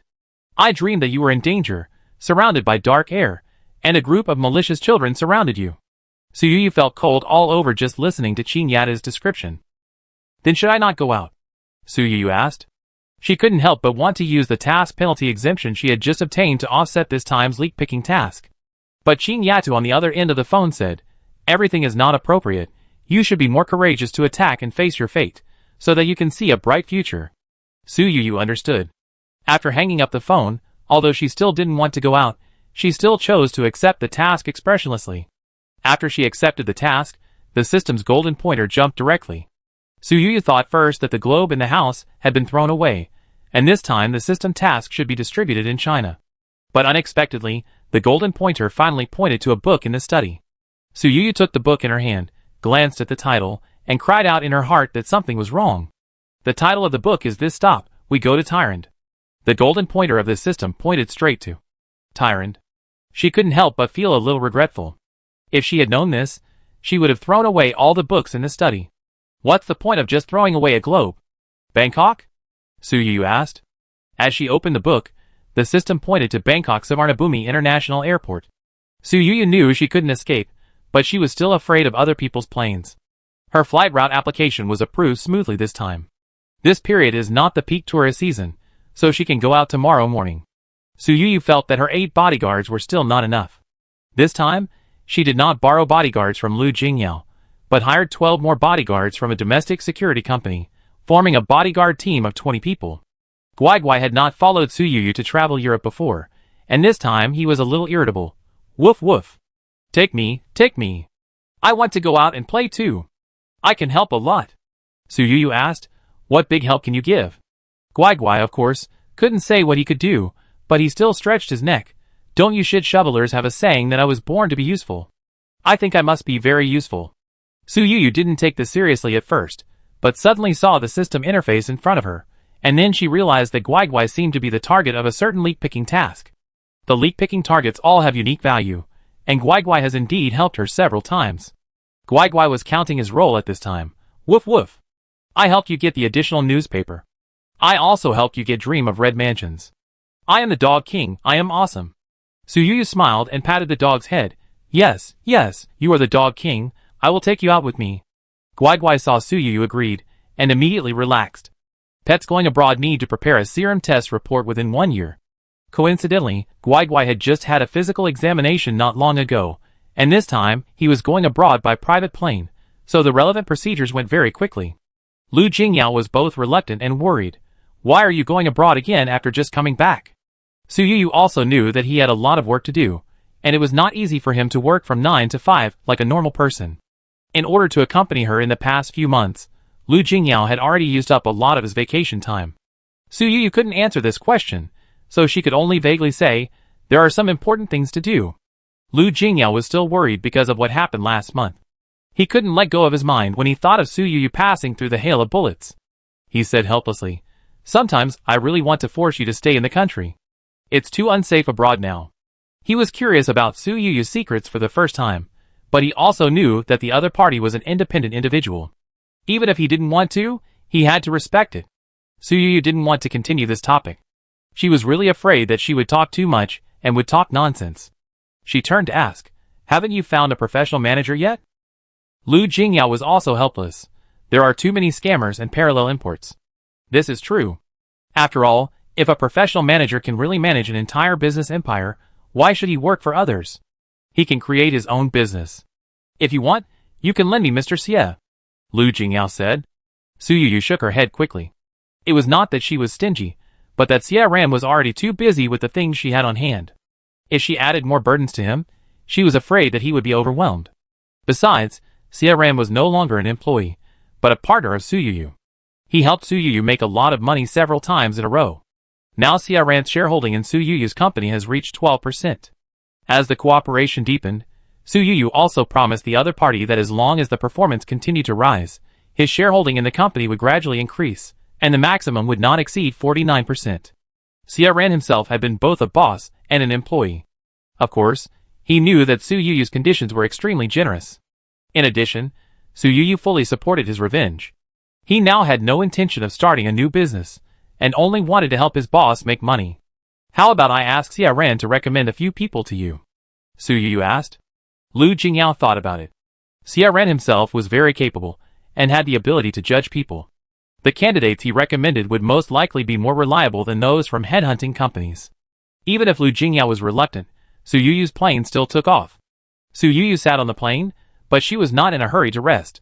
Instead, she took the Tyrant travel book she brought out from her study and read it carefully. After the plane landed, there was already a fleet of cars waiting outside to pick up the plane. There were more than 20 people in Su Yuyu's group, and they were divided into several cars. She had heard a lot of news about tourists who disappeared while taking taxis on the internet. When she saw the local drivers in the cars that picked up the plane, Su Yuyu felt inexplicably uncomfortable. Wait a minute, don't rush to leave the airport. Chapter 263. As soon as Su Yuyu finished speaking, everyone was stunned. One of the drivers had a look of panic on his face. Su Yuyu had already been disgusted with the unsafe environment abroad for some time. Our people can drive, we don't need you, Su Yuyu said. The translator conveyed her meaning. The drivers shook their heads and said, you don't have a local driver's license, so we can't rent the car to you? Su Yuyu took the responsibility. If something goes wrong while driving, we will be responsible, and will not implicate your car dealership. But they still shook their heads. Su Fong whispered, Boss, I heard that Tyrant can buy a driver's license with money. The more money you spend, the faster you can get a driver's license. Su Yuyu felt even more disgusted with the Tyrant government. Then let's go directly to a place where we can get a driver's license. Su Yuyu said that she was not willing to hand over the control of the car to a strange foreigner. A bodyguard behind her suddenly said, Ms. Su, I have an international driver's license, which can be used here. Su Yuyu took a look at the bodyguard. He was not her usual security guard, but a temporary hire from a security company for this trip abroad. She couldn't help but look at him with appreciation and said, You are very good. Are you interested in being my long-term bodyguard? In the bodyguard team, everyone also communicated with each other, and naturally knew how good the treatment was to be Su Yuyu's bodyguard. This person was delighted for a while, when he received the olive branch from Su Yuyu. Miss Su, of course I am willing. Other temporary hires also looked at this lucky person with envy. They secretly put the international driver's license on their schedule. Even Su Fong regretted that she was not thorough, and should have thought about applying for an international driver's license earlier. Madam, I will take you to apply for a driver's license now, a driver said. Su Yuyu was about to agree, but suddenly her heart sank. She shook her head, and designated the bodyguard with an international driver's license. You drive a car, fill it with people, send them all to get a driver's license, and then come back, Su Yuyu said. Do you know the way? Asked the local driver. Su Yuyu shook his head and said with a smile, Although I don't know the way, I have a navigation system. I don't need to find someone to help me get there. I can just use money to clear the way. The local driver had nothing to say, and could only watch a car leave. He turned and urged, Boss, you must have worked hard on the plane. Otherwise, go back to the hotel and rest first. Su Yuyu felt that the man in front of him was more and more suspicious. He shook his head and said, I will give you the taxi money. You just leave the car here. My people will come back to drive. Boss, this is not in line with the rules. When you rented the car, you paid the fee together with us drivers.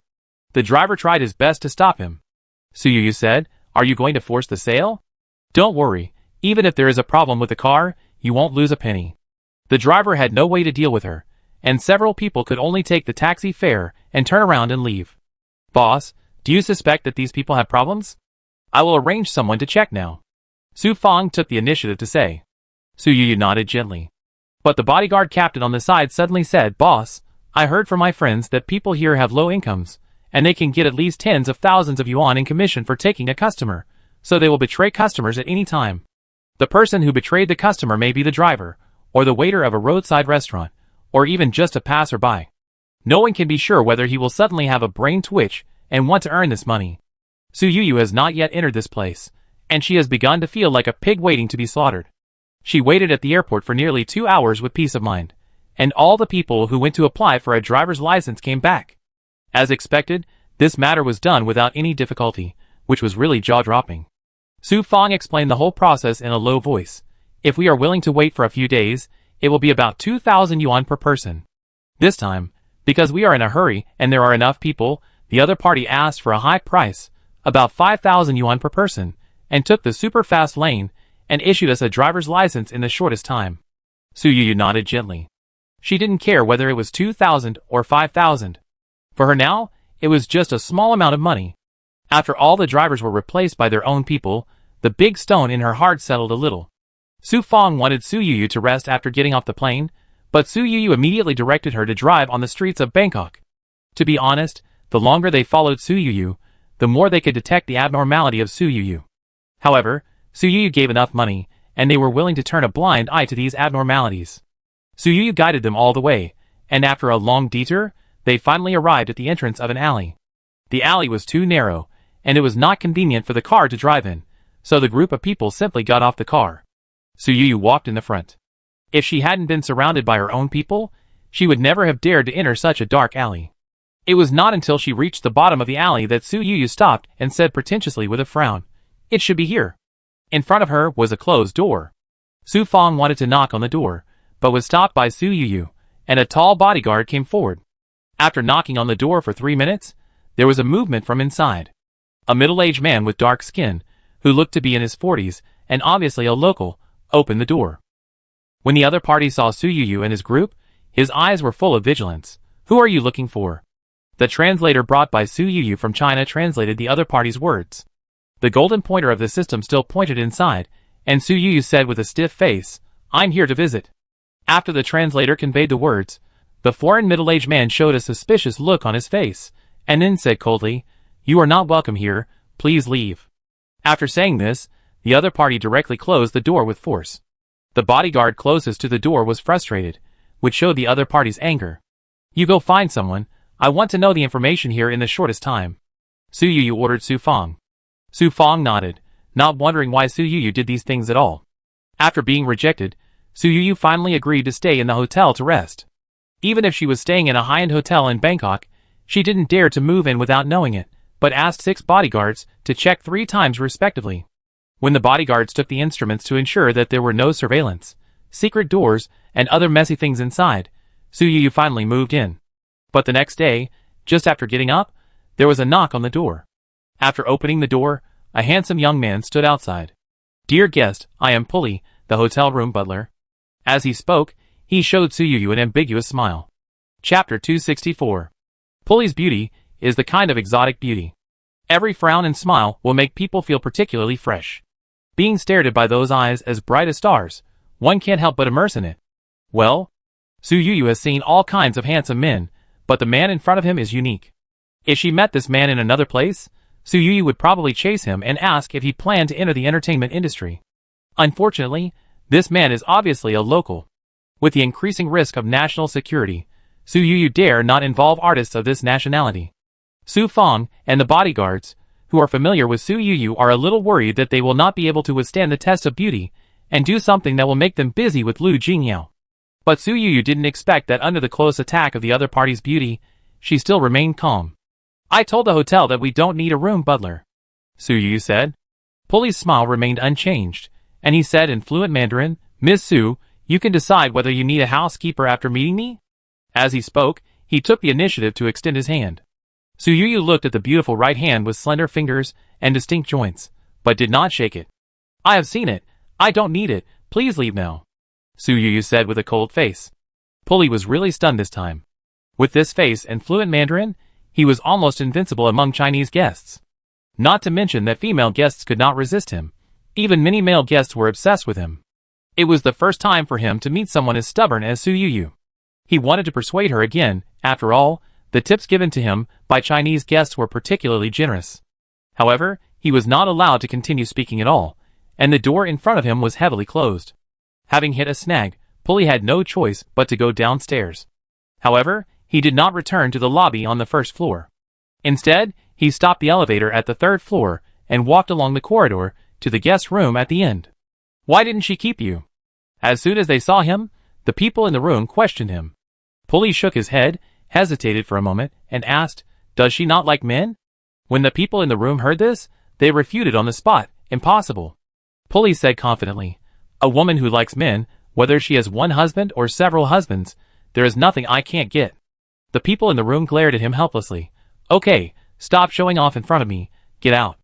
After Su Yu closed the door, she waited for about half an hour, and the local detective contacted by Su Fong finally gave her the results of yesterday's investigation. That house is the territory of a local boss, and is rented out. It is difficult for outsiders to find out who the tenant is. However, everyone has a unified understanding that the house is a safe place for black transactions. Su Yu frowned slightly. Since you are doing black transactions, why don't you buy a house yourself? The house prices here should not be so expensive that people like them cannot afford it. Why choose to rent?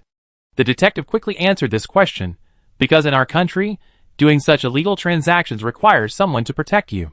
Are the gangs in your country so rampant? Su Yu asked.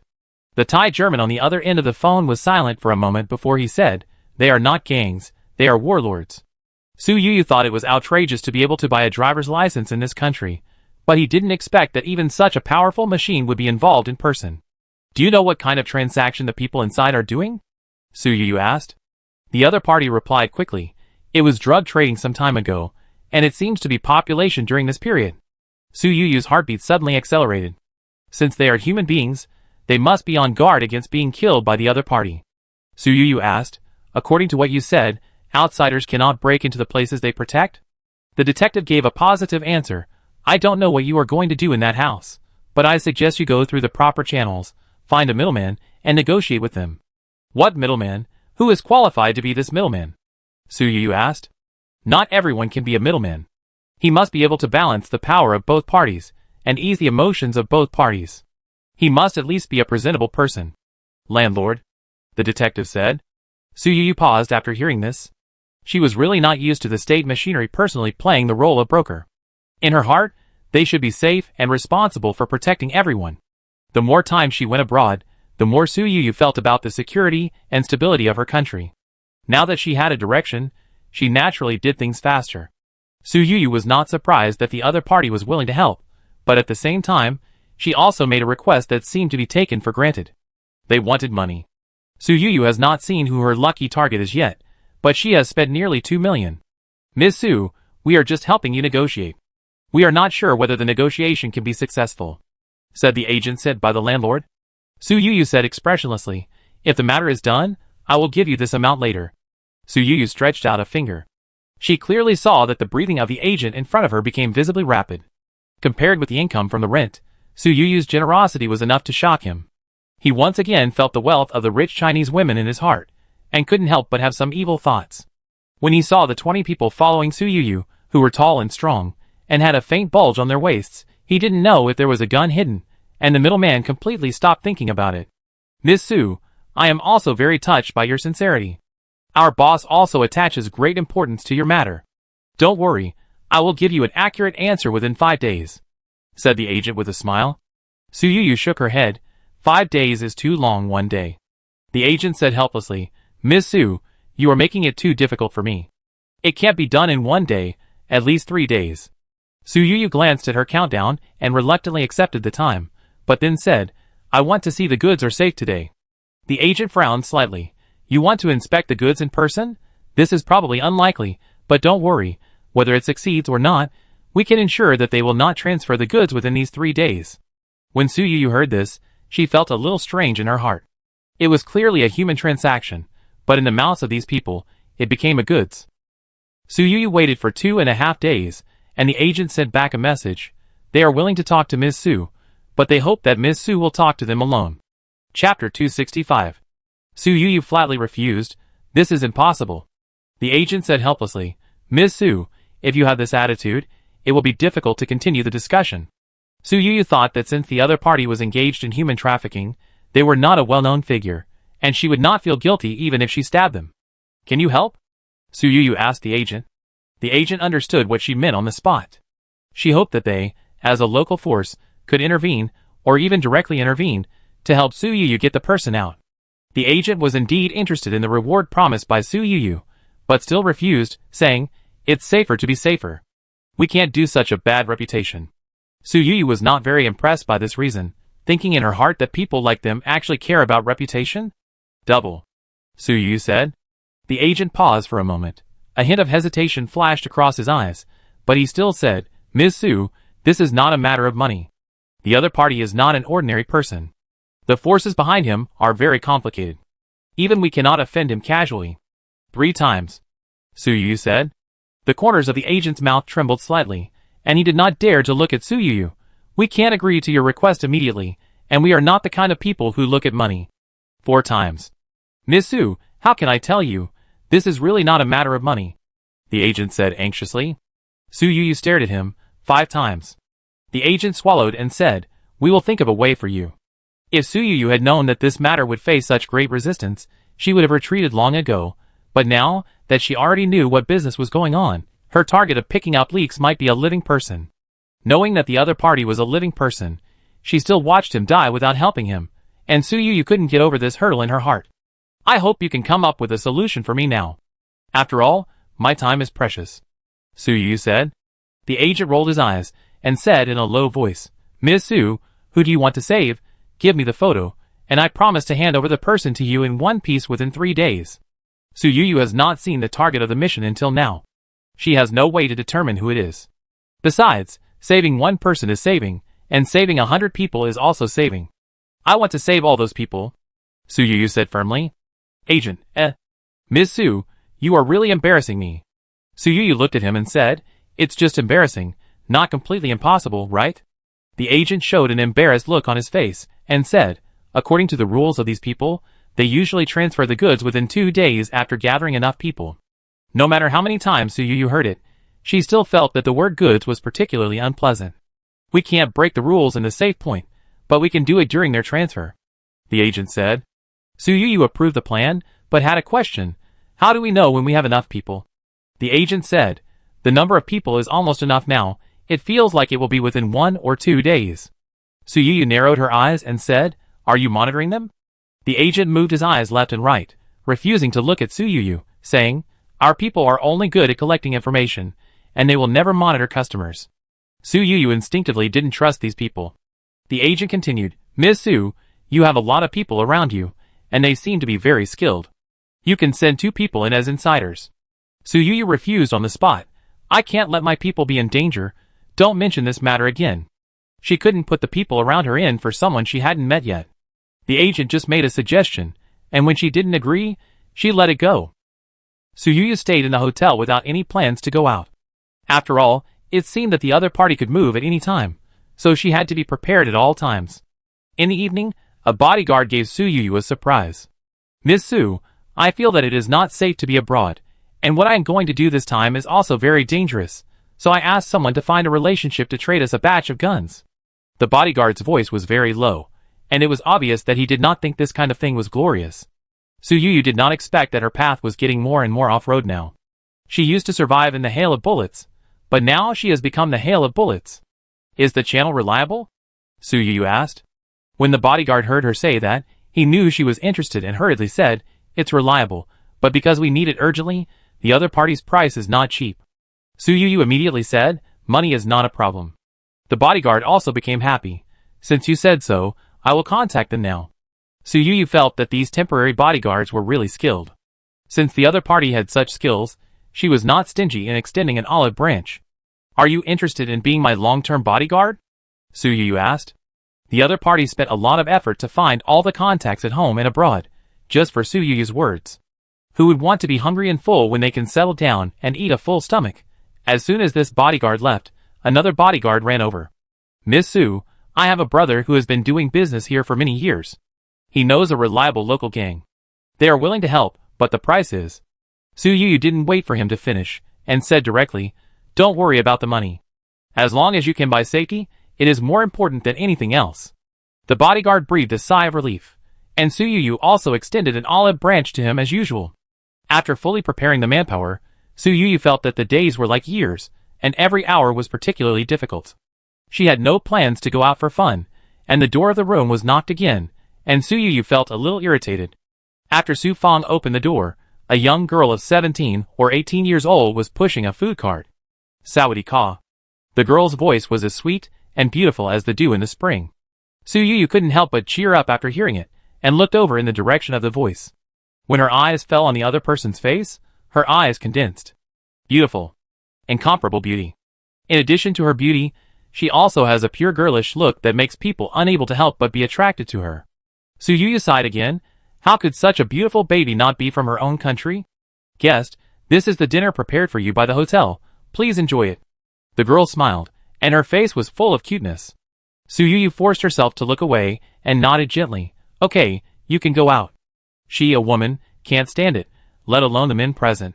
After the door was closed, Su Yu's face sank, and she told Su Fang, if the men are not good, change women, these people have big problems, change to another hotel now. Chapter 266. Su Yu not only wanted to check out immediately, but she also refused to taste the delicious food sent by the other party, and she also refused to let the bodyguards taste it. Boss, the new hotel has been contacted, you can go directly to check in. Su Fang has always been the fastest person to execute Su Yu's orders. Su Yu was always worried, and she didn't relax completely until she checked into the new hotel and completed the inspection in the room. And the people in the third-floor guest room of the hotel where she stayed before looked at the weak and beautiful girl in front of them, and their eyes narrowed slightly. What did you do? Why is she in a hurry to run? The girl shook her head gently. I delivered the food to the room as usual, and I definitely didn't do anything extra. Useless things. The girl was so scared when she heard this. How about I try again?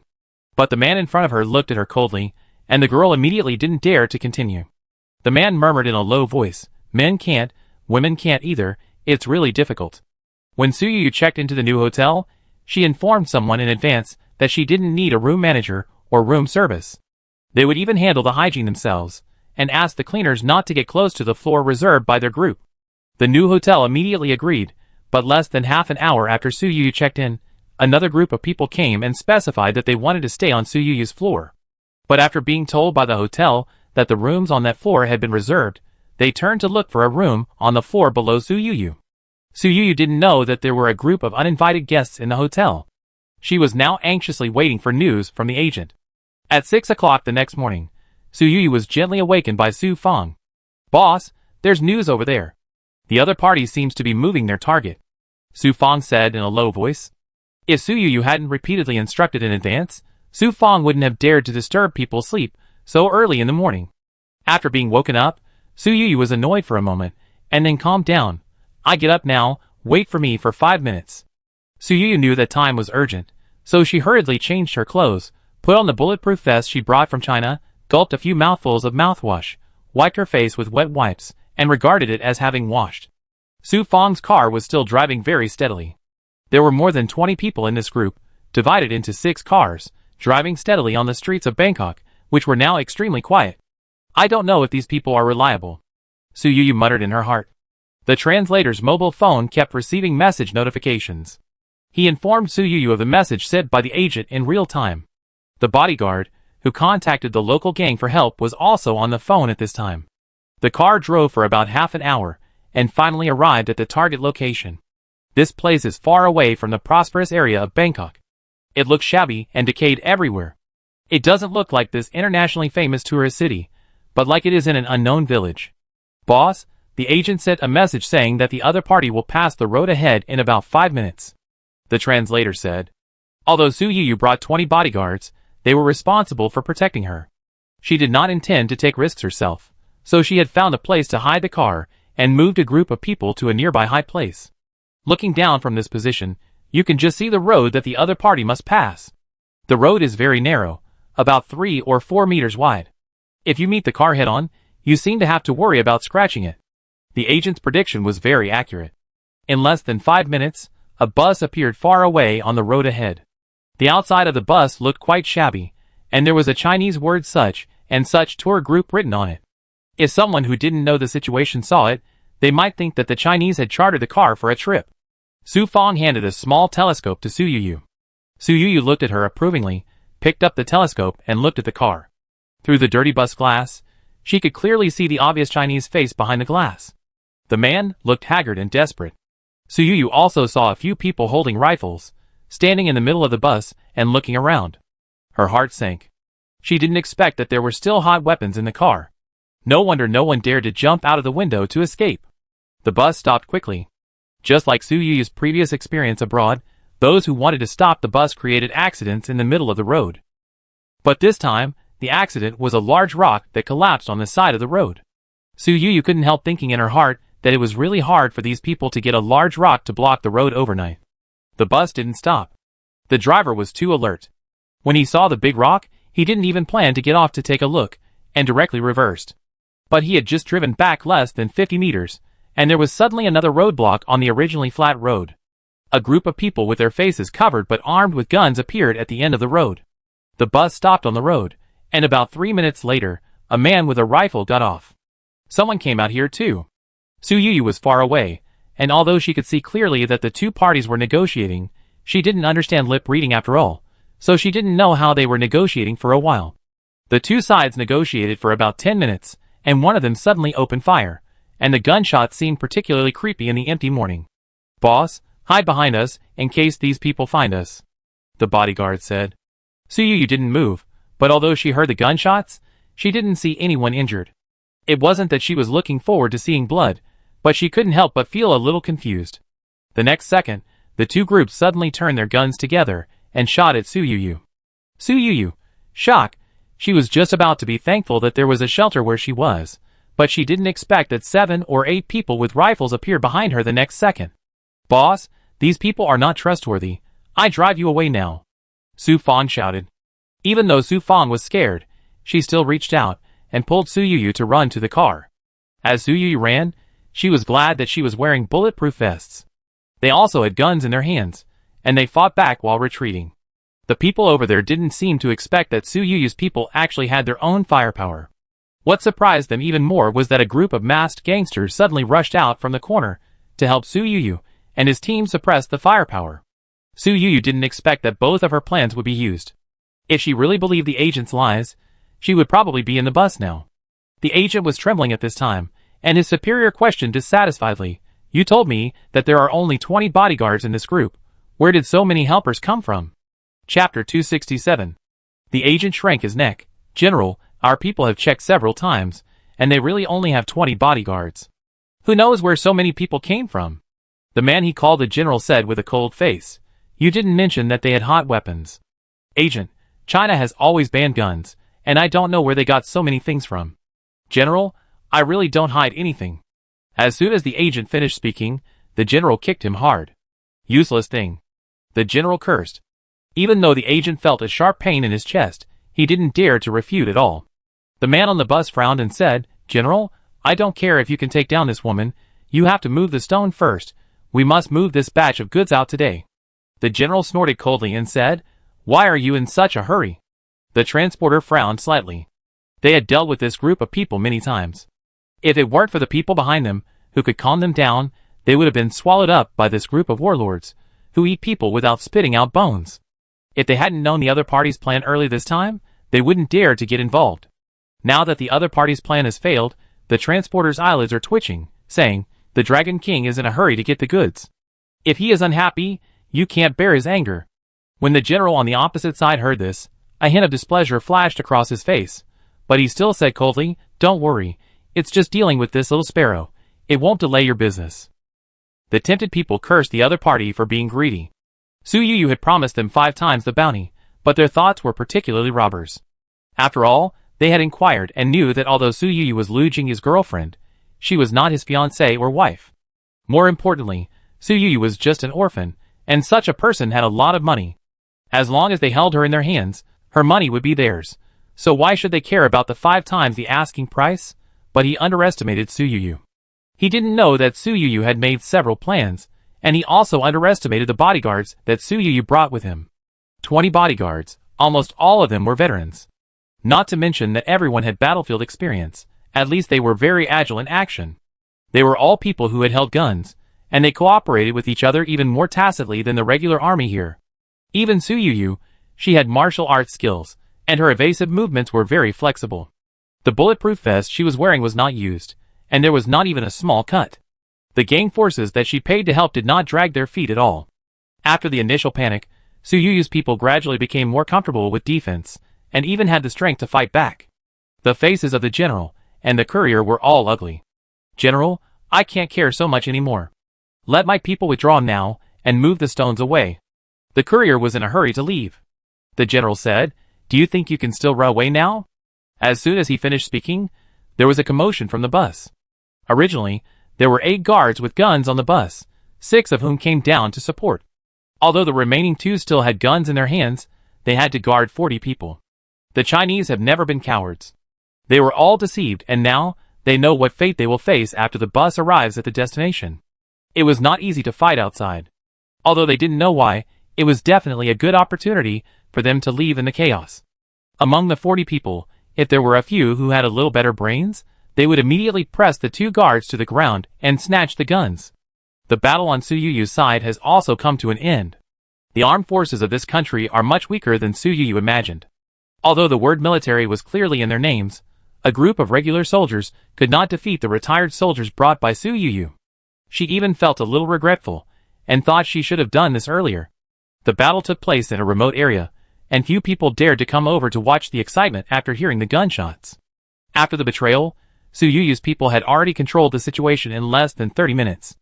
The so-called general ran away with his confidence as soon as he found out that something was wrong.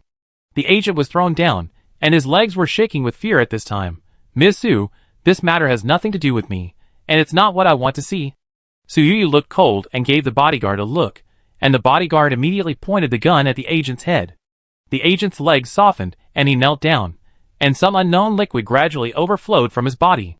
Su Yu's eyes were full of disgust. "Why do you betray?" The agent was stunned, and after a moment, he said, "Our general got the news from somewhere, knowing that you are very rich, with tens of billions in your account. He thought that if he captured you, he could get the money." Listening to his explanation, Su Yu almost laughed in anger, but after a moment, he felt something was wrong. "Is it so easy to transfer my money in China?" The agent looked around. Su Yu saw that he didn't answer, so he ordered the bodyguard directly, "Hit him." The gunshot rang out. The agent screamed in pain. The shot was not fatal, but hit his right hand. At this time, he knelt on the ground, holding his bloody right hand and wailing in pain. Su Yu was not a violent person, but she couldn't help getting angry after several rounds of gunfire.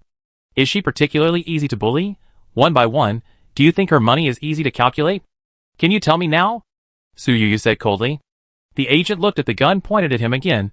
How could he dare to continue to hide it, and said anxiously, Someone in your country will help, although they will also collect bribes, but the general can get at least 50%. Su Yu asked, Who? How to help? The agent shook his head. I don't know. As soon as he finished speaking, he was shot in the left hand again. But this time he did not change his words, but said with a painful face, I don't know, I really don't know, only the general can contact that person, maybe the people on the bus know. Both of his hands were injured, so he could only point his head at the bus frantically. The person in charge on the bus saw that something was wrong and almost ran away with the general. Now the door of the bus is still locked, but there are only 2 guards on the bus besides the deceived people. Su Yu's bodyguard took out a hammer from somewhere and smashed the door lock on the bus directly. Don't worry, I'm here to save you. Su Yu thought that in a foreign country, it would take a lot of words to make these vigilant fellow villagers believe him. Unexpectedly, someone inside shouted excitedly, It's Su Yu. I know her. She is Song Jibai's boss. We can trust her. Chapter 268. Can Su Yu be trusted? What if she is the culprit who harmed us? Someone whispered.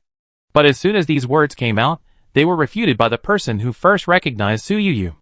Su Yu spent tens of millions to treat Song Jibai's mother. For a public figure like her, is it necessary to show up to make a small profit from us? Didn't you see how her bodyguards risked their lives to fight just now? The person who spoke could not find any reason to refute for a while, so he could only lower his head silently. Su Yu's bodyguards did fight bravely just now, and bulletproof vests were not all-round protection. After walking through the hail of bullets, only one of them had a scratch on his face, which was caused by his own fall, and there were no other obvious scars. Su Yu didn't care about these opinions, but asked gently, Are your passports still there? Not in our hands, they seem to have put them away. Before this person finished speaking, a companion suddenly said, I found it. Our passports were put in this bag, and the bag was hidden in the car. Su Yu didn't expect it to be such a coincidence, but saved the trouble of contacting the embassy, and said, I will let my assistant contact the flight for you now. You can charter a plane directly back, and I will pay for it. Not all of these people came to Taiwan for tourism. Some of them were deceived by high salaries, and some were coaxed by their relatives and friends in their country with the reason of free food, accommodation, and air tickets. Not everyone can live a worry-free life. Su Yuyu said, chartering a plane as soon as she opened her mouth, which made them feel relieved. Su Yuyu didn't do this charity for no reason, but in this short period of time, she suddenly figured it out. If someone as rich as her came here to travel, would the local warlords dare to rob her? Although she is rich, she is still a nouveau riche in the eyes of other rich people. She also figured out the distance between herself and the wealthy, not money, but time and status. She has always tended to act low-key, but she forgot that sometimes it is difficult to gain public recognition if you do things without being high-profile. She also figured out the solution, which is, establish a persona. By establishing a persona, you can get a lot of attention in the shortest time. The public likes to create gods. Other men can be this god. So why can't she? While Su Yuyu asked someone to contact a charter flight back to China, she had already asked Xia Ran to prepare. It was just that the person who first recognized Su Yuyu asked, "Miss Su, you told us that some of these people are warlords. Will they stop us if we are involved in such forces? Will they hurt you as soon as our car enters the city?" Su Yuyu shook her head and said, "When they did these things, they covered their faces. No matter how they did things, at least they knew that such things could not be put on the table." The man nodded gently. Su Yuyu's eyes were always on the golden pointer pointing to this person, and she took the initiative to ask for the other party's information. This person introduced herself as Lu Xiangyi, 25 years old, from Guizhou. If she wasn't a fan of Song Jibai, she wouldn't have known Su Yuyu. At this time, Lu Xiangyi thanked Su Yuyu earnestly. "Miss Su, I didn't realize something was wrong until my passport was confiscated. If it weren't for you, I don't know where I would be sent to now. I really don't know how to thank you." Su Yuyu smiled and said, "You don't have to thank me. We are all Chinese. If we meet outside, we must help each other. If Xiao Song knew that I saved his fans, he would be very happy." Lu Xiangyi's heart warmed when she heard this, and she couldn't help asking, "Miss Su, did you come here specially to save us? Or is there someone you care about very much in the bus?" Su Yuyu did come here specially to rescue Lu Xiangyi, but she couldn't say this directly. Instead, she said, "A few days ago, I saw a house in Bangkok and wanted to buy it, but when I knocked on the door, I found that the owner was very alert. I also heard a strange sound coming from the house. I asked someone to check it out, and found out that the owner was in the human trafficking business."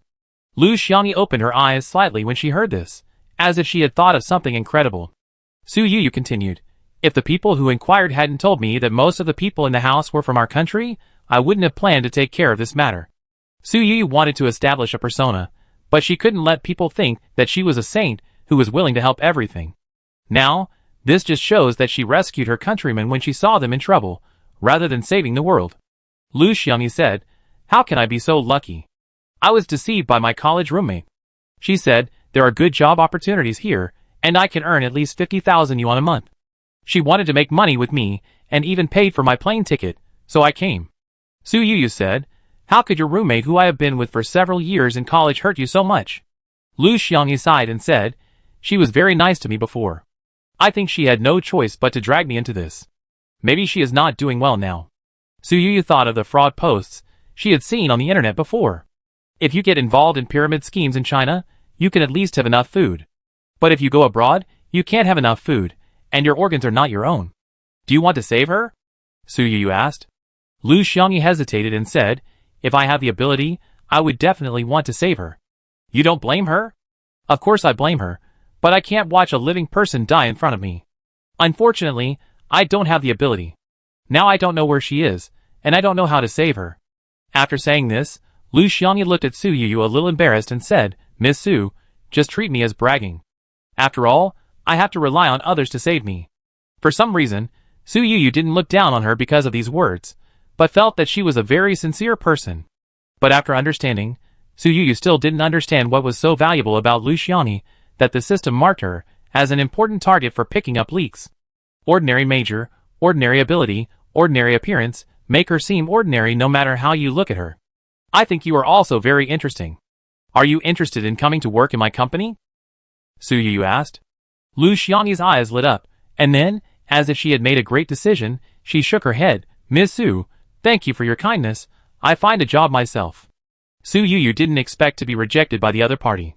Su Fang on the side quickly said, Xiao Lu, Miss Su has always been very generous. The people in her company are paid very well.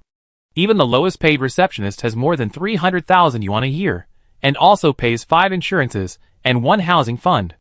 Not only is there a lot of money, you can also chase stars up close. Why not do it? The more Lu Xiangyi heard Su Fang say, the more tangled she was on her face. But she still shook her head vigorously.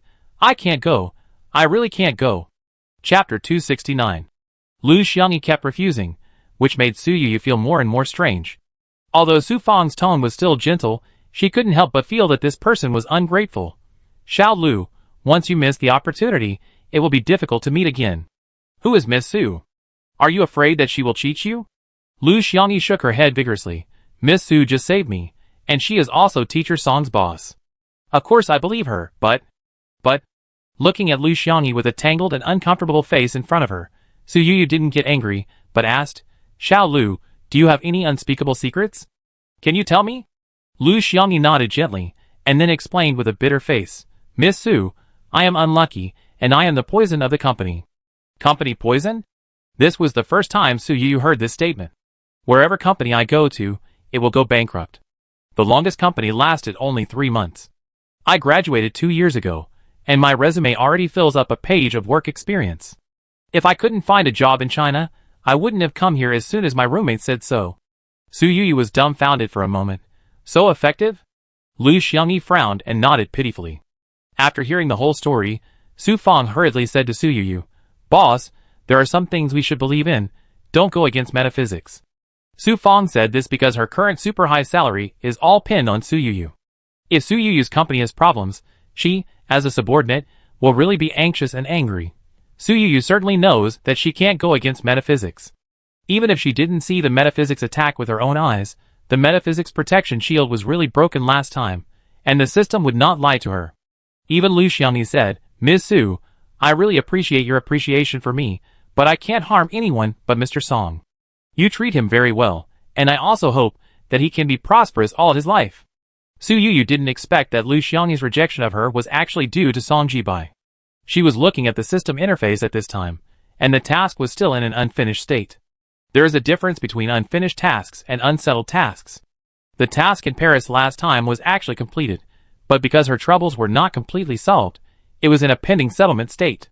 Now Su Yu guessed that it should be because Lu Xiangyi did not agree to join the company, so the system determined that the task of picking up leaks was not completed. Can you tell me about the strange things you have encountered since you were a child? Su Yu asked. Lu Xiangyi said, there is nothing particularly strange. Like this company going bankrupt? Su Yu asked. Lu Xiangyi glanced around with a guilty look, but Su Yu was staring at her seriously. She hesitated for a moment and said, Miss Su, my hometown is in the mountains. My father and grandmother are the kind of people who favor boys over girls. I am the 3rd daughter in the family. My mother told me that when I was born, my grandmother thought I was unlucky and affected the birth of her grandson, so she planned to throw me into the river. Su Yu couldn't help but get angry every time she heard such a story. Su Fang, who raised 2 daughters, just disliked Lu Xiangyi's company, but now she started to stand up for Lu Xiangyi. What's wrong with a daughter? Why do people always dislike daughters? Your grandmother is so cruel that she wants to kill her own granddaughter. You are grown up now. You should not recognize her. Su Fang said. Lu Xiangyi shook her head. I don't blame her that much. Su Fang hated Lu Xiangyi for not living up to her expectations, and said, don't listen to the nonsense of outsiders, saying that we are all family, and there is nothing to get over. When you encounter such a thing, you should hate her. Never pay attention to her again. Lu Xiangyi smiled awkwardly and said, I can't pay attention to her. She has been dead for more than 20 years. Su Fang was stunned. Su Yu felt that there was a story behind it. Sure enough, Lu Xiangyi continued, I don't blame her either. She wanted to throw me into the river that year, but she didn't expect that her left foot stepped on her right foot and fell into the river. Instead, my bag was hung on the tree by the river. She drowned and I survived. Su Yu, Su Fang, They looked at Lu Xiangyi with a little admiration. To some extent, Lu Xiangyi is simply a lucky girl, and she can survive such a situation. My father saw my grandmother die with his own eyes. Although he thought I was unlucky, he didn't dare to throw me into the river again. Later, my mother gave birth to my younger brother, and my father didn't dislike me so much. My grades were always mediocre before, but I suddenly got smart in the third year of junior high school and was admitted to our key high school. But my father thought the tuition was too expensive and didn't plan to let me study. He wanted me to go out to work. Su Yu asked, "How did you convince him?" Lu Xiangyi shook her head. "My father is very stubborn and always sticks to his words. No one can change his decision. At that time, he even decided which factory I should go to. When I work in the factory for a few years, and then find a man to marry in exchange for a dowry for my brother to marry." Su Fang asked, "Could it be that the boss of the factory saw that you had good grades and decided to support you?" Lu Xiangyi had a strange expression on her face and said, "I didn't join the factory. My father decided to do this, and went to work on the construction site that day. I was accidentally killed by a brick that fell from the building under construction. There were also reporters interviewing at the construction site that day. The incident was too big, and the boss of the construction site compensated our family 300,000 yuan, so I had money to study." Su Yu felt like she was listening to a hell joke. 300,000 yuan 10 years ago was a huge sum of money for a rural family. "I don't know why, I feel like I'm really unlucky, and there are always dead people around me." Lu Xiangyi sighed. Su Yu now doubts the life and death of her roommate. After all, although the roommate was helpless, he was indeed determined to harm Lu Xiangyi. "Are there any other people who died?" Su Fang asked. Lu Xiangyi said, "I graduated from high school and was admitted to a key university. In my junior year, my brother went out to fool around after finishing junior high school. He mixed with people in society and got into a lot of bad habits. He owed a lot of debts. My mother wanted me to drop out of school and get married to make money to settle my brother's debts." Su Yu couldn't help asking, "Who died this time?" Lu Xiangyi sighed. "They died together." Su Yu all? Su Yu sighed in her heart. How could Lu Xiangyi be like Tiansha Guxing? With such strong skills, whoever he pointed to would die. Lu Xiangyi explained, "They went out at night for no reason and encountered a drunk driver. They were directly knocked dozens of meters away and died on the spot." Chapter 270. After listening to Lu Xiangyi's story about how both her parents died, Su Yu couldn't help but ask, "No one died later, right?" Lu Xiangyi's expression was a little tangled, as if she didn't know whether to continue. Su Yu took a deep breath and said, "You tell me." Lu Xiangyi said, "After my mother and brother passed away, the driver's family paid millions of dollars in compensation. Originally, the three of us sisters should have divided the money. But my eldest brother-in-law owed a lot of money in business, and my eldest sister took the money. The family's money was squandered by the couple. My brother-in-law got drunk and fell into a ditch, and he was paralyzed. I thought their family was pitiful, so I didn't chase them for the money."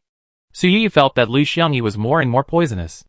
Her eldest brother-in-law was paralyzed directly, probably because he robbed Lu Xiangyi's money.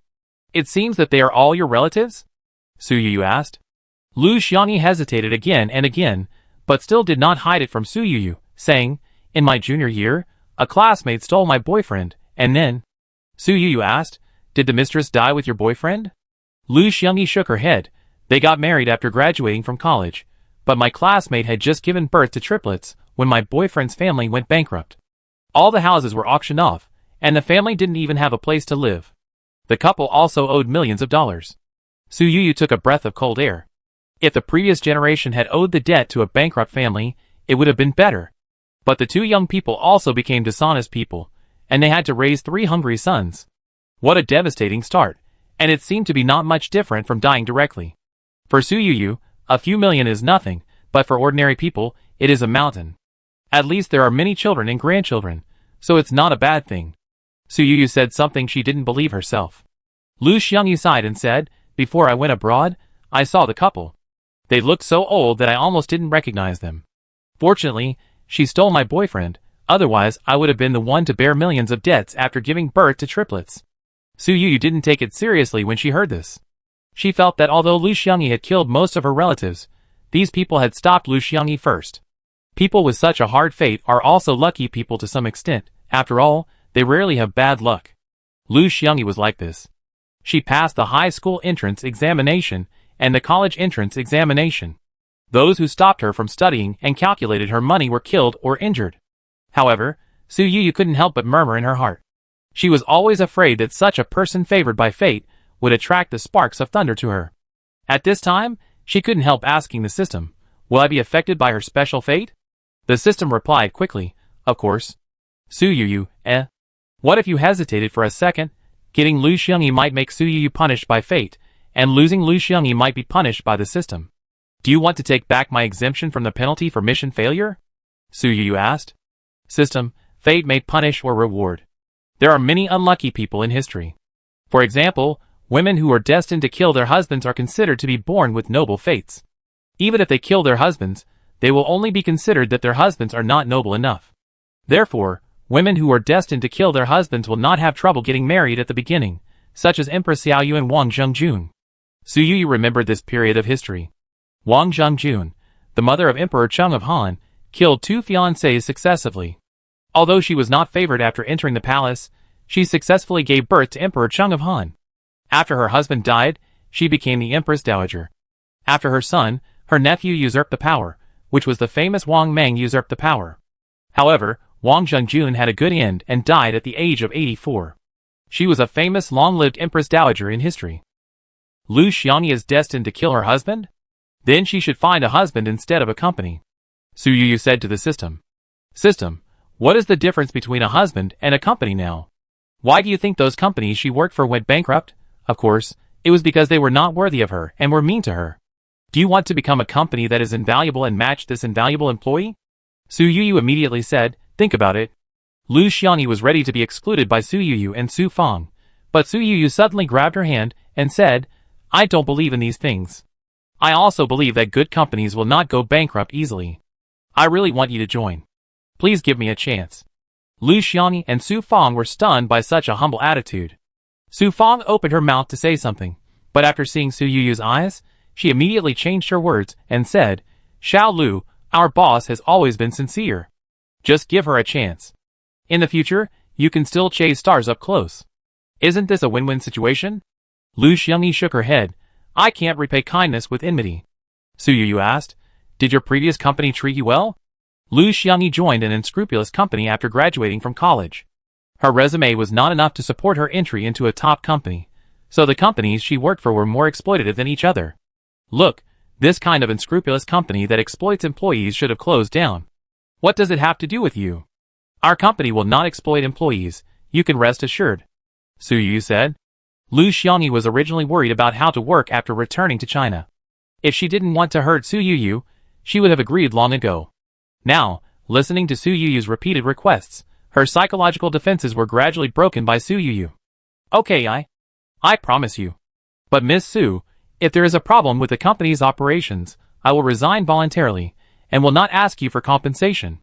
Lu Xiangyi said. Su Yuyu didn't care about this little money, and said, our company is a formal company, and there are formal procedures for joining and leaving the company. The money that should be compensated will never be reduced by a penny. Lu Xiangyi was immediately moved, and kept hoping that this company could last longer.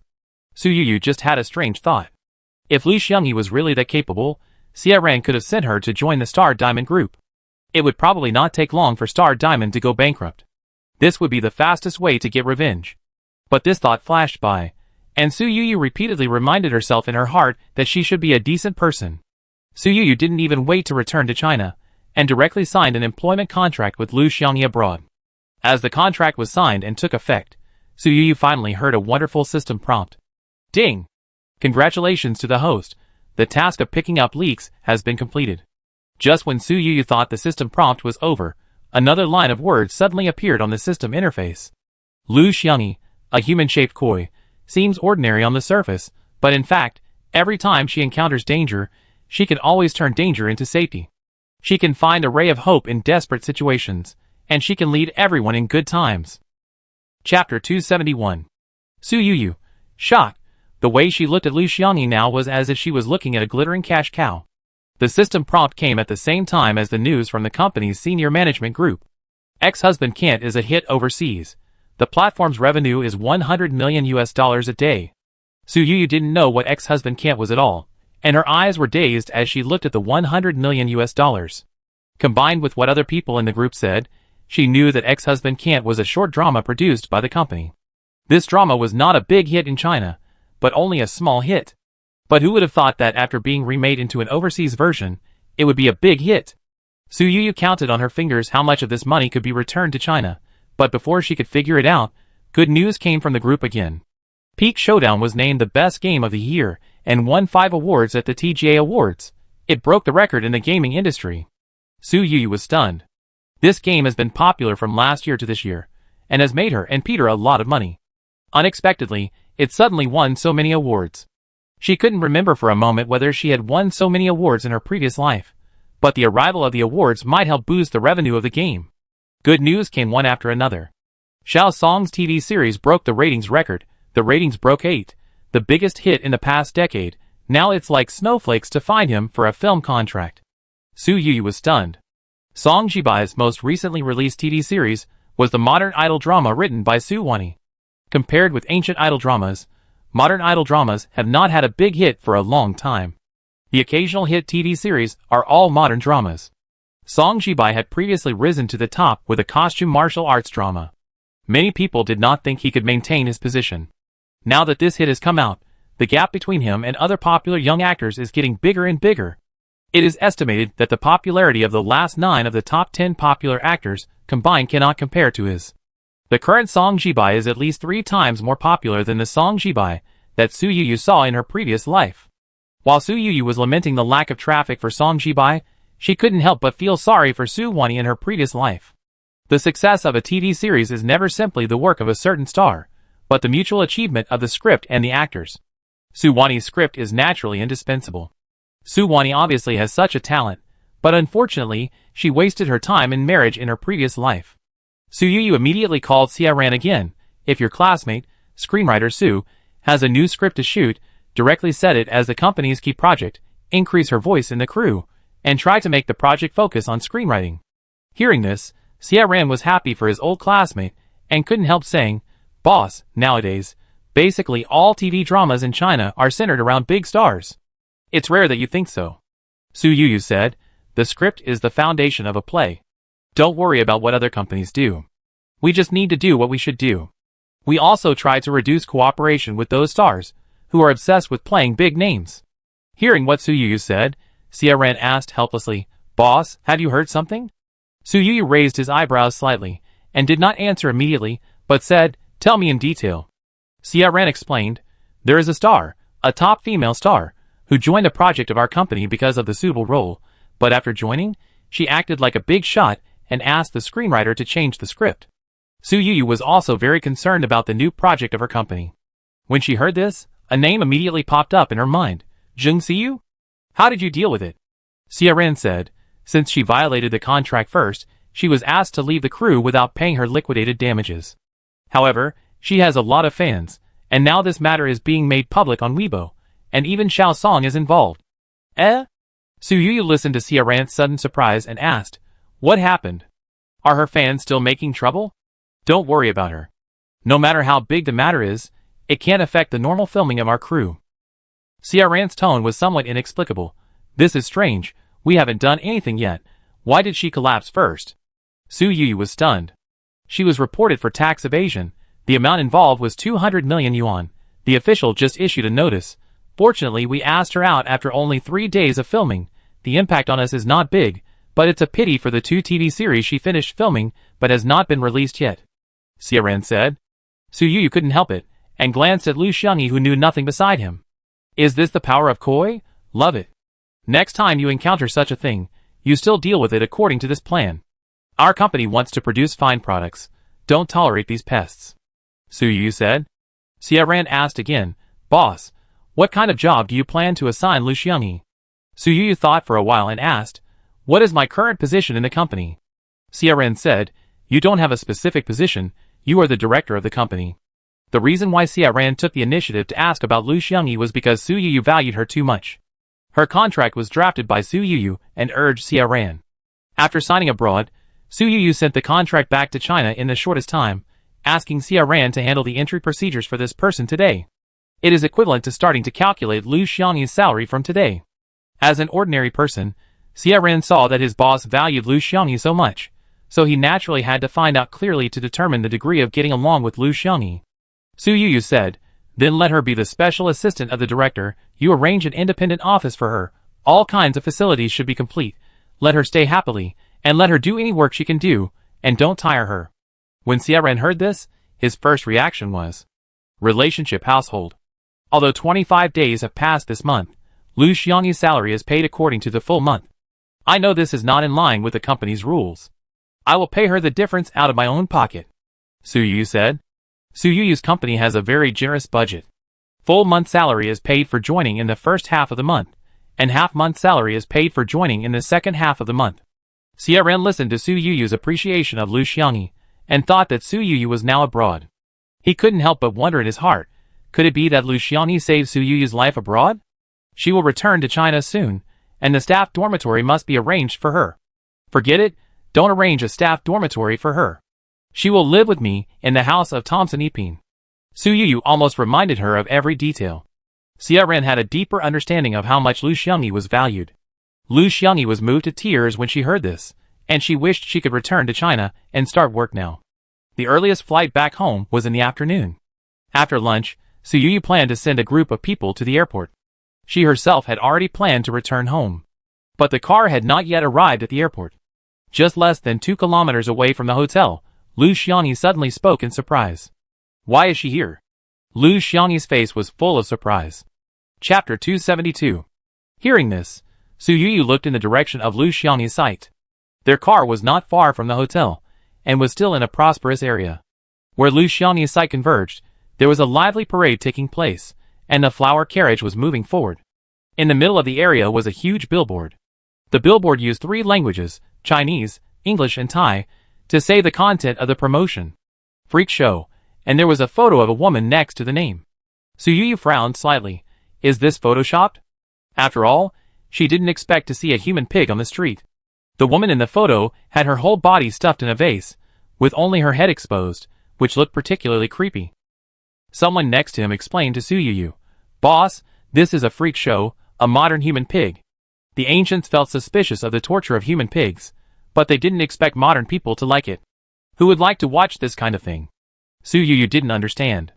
Boss, there are always those kind of psychopaths in the world who like to watch such abnormal things. Outsiders cannot understand their thoughts. The person who answered Su Yu was the Thai translator she hired in China. The other party often traveled between China and Thailand, so he was particularly familiar with these things. When Lu Xiangyi heard this, she couldn't help asking, "Are you sure that the photos were taken by real people? Is there really someone stuffed into the vase?" The Thai translator nodded. "Miss Lu, our country has been stable for a long time, but it's different here. Although it is a tourist city, there are endless abnormal shows and transvestite shows." Lu Xiangyi's face became more and more ugly. A thought flashed through Su Yu's mind and asked, "Do you know the woman in the photo?" Lu Xiangyi nodded with difficulty. "She is the roommate who tricked me here." When the people present heard this, they all felt cold in their hearts. If Lu Xiangyi had not been rescued by Su Yu, she might face the same result as this woman. Lu Xiangyi felt a little guilty and said, "Is it because of me that she became like this?" She thought it was her special physique that harmed her former roommate. Although she was unhappy that her roommate had deceived her, she did not suffer any substantial harm. This resentment was not so deep that she would force the other party to become a human pig. Su Yu hurriedly comforted her, "You can't think like that. Maybe when the other party contacted you, she had already become like this. Those people are greedy. After deceiving people, they want to squeeze out the bones and marrow, and squeeze out the last bit of surplus value, so these things have nothing to do with you." Lu Xiangyi's expression was still a little dazed. She wanted to rescue her roommate.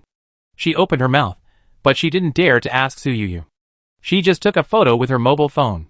She thought to herself that after taking the photo back to China, maybe her roommate's parents would find a way to rescue her, which would be considered helping the other party. Su Yu had bought a plane ticket, but the system task that was refreshed temporarily was still in this land, so she could only watch Lu Xiangyi and her group get on the plane. Before boarding the plane, Lu Xiangyi was still persuading, "Miss Su, it's too dangerous here. What important things do you want to do?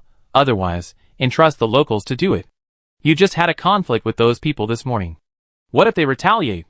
Lu Xiangyi said at the beginning that she wanted to go back to China together. Why did she suddenly change her mind? She was also very worried about Su Yu's safety. "I have a lot of people with me, and I have to do things here," Su Yu said with a smile. Lu Xiangyi and his group of people, who almost fell into a fraud den, boarded the plane with their heads turned back every 3 steps. After watching everyone board the plane, Su Yu immediately frowned. "Go back first." Although Su Fang and the others didn't understand that Su Yuyu's change of mind directly wasted a lot of air ticket money, and the hotel room that had been refunded had to be rechecked, no one dared to say a word of rebuttal. "Boss, I contact the hotel to check in now," Su Fang said. Su Yuyu was about to agree, but suddenly changed her mind, changed to another hotel. In the first hotel, people used handsome men and beautiful women to plot against her one after another. The second hotel did not encounter such a situation, but Su Yuyu still felt that she was being watched. The new hotel is still in a prosperous area. After checking in, it was completely dark. We just experienced a hail of bullets in the morning, and now no one said they wanted to go out for fun. Everyone stayed in the hotel honestly. The hotel's dinner was just delivered, and another one was naturally delivered to Su Yuyu, but she was about to start eating when she suddenly stopped. "Boss, is the food not to your taste?" Su Fang asked softly. Su Yuyu shook her head and frowned, saying, "Starting from this meal, in order to ensure safety, 1/3 of the people will eat at the hotel, and the other 2/3 will eat outside meals, which must be purchased from at least 3 restaurants." When the bodyguards heard this, they couldn't help but grumble in their hearts, thinking that Su Yuyu was making a fuss, but the employer gave too much money, so even if they had any opinions, they kept them to themselves. Even though the dinner was settled, Su Yuyu still felt that she was wrapped in a kind of uneasiness, and she always felt that something was going to happen. That night, she didn't plan to go out to complete the task, and could only watch the 5-day countdown on the system interface. This time, the location indicated by the system was not in Bangkok, but a long arrow was drawn in a certain direction. Su Yuyu slept uneasily all night. In her dream, she was in a black fog, surrounded by the gloomy laughter of children. When she woke up, the feeling of being isolated and helpless in the dream still made her scared. She thought that after signing Lu Xiangyi, her work in this country would be over. If she hadn't been thinking about Jin Yata's words, she would have left now. "Boss, according to your instructions, 1/3 of the breakfast will be eaten in the hotel, and the remaining 2/3 will be bought from 3 restaurants. Which one do you want to try?" Su Fang brought the prepared breakfast to Su Yuyu. Su Yuyu picked one at random. Half an hour later, the group was about to go out, and suddenly the bodyguard captain said with difficulty, "Boss, Zhang Yong and the other 7 people have stomach problems. Now they can't get off the toilet. I'm afraid they can't go out with you." Su Yuyu paused when she heard this, and turned to ask Su Fang, "What did they eat in the morning?" Su Fang's face was extremely ugly. "Boss, the 7 of them ate the breakfast provided by the hotel." Su Yuyu knew that there was something wrong with this hotel, and said immediately, "Put all the luggage in the car, leave 1 person to take them to the hospital, and the others will go out with me." Chapter 273. Everyone looked unhappy.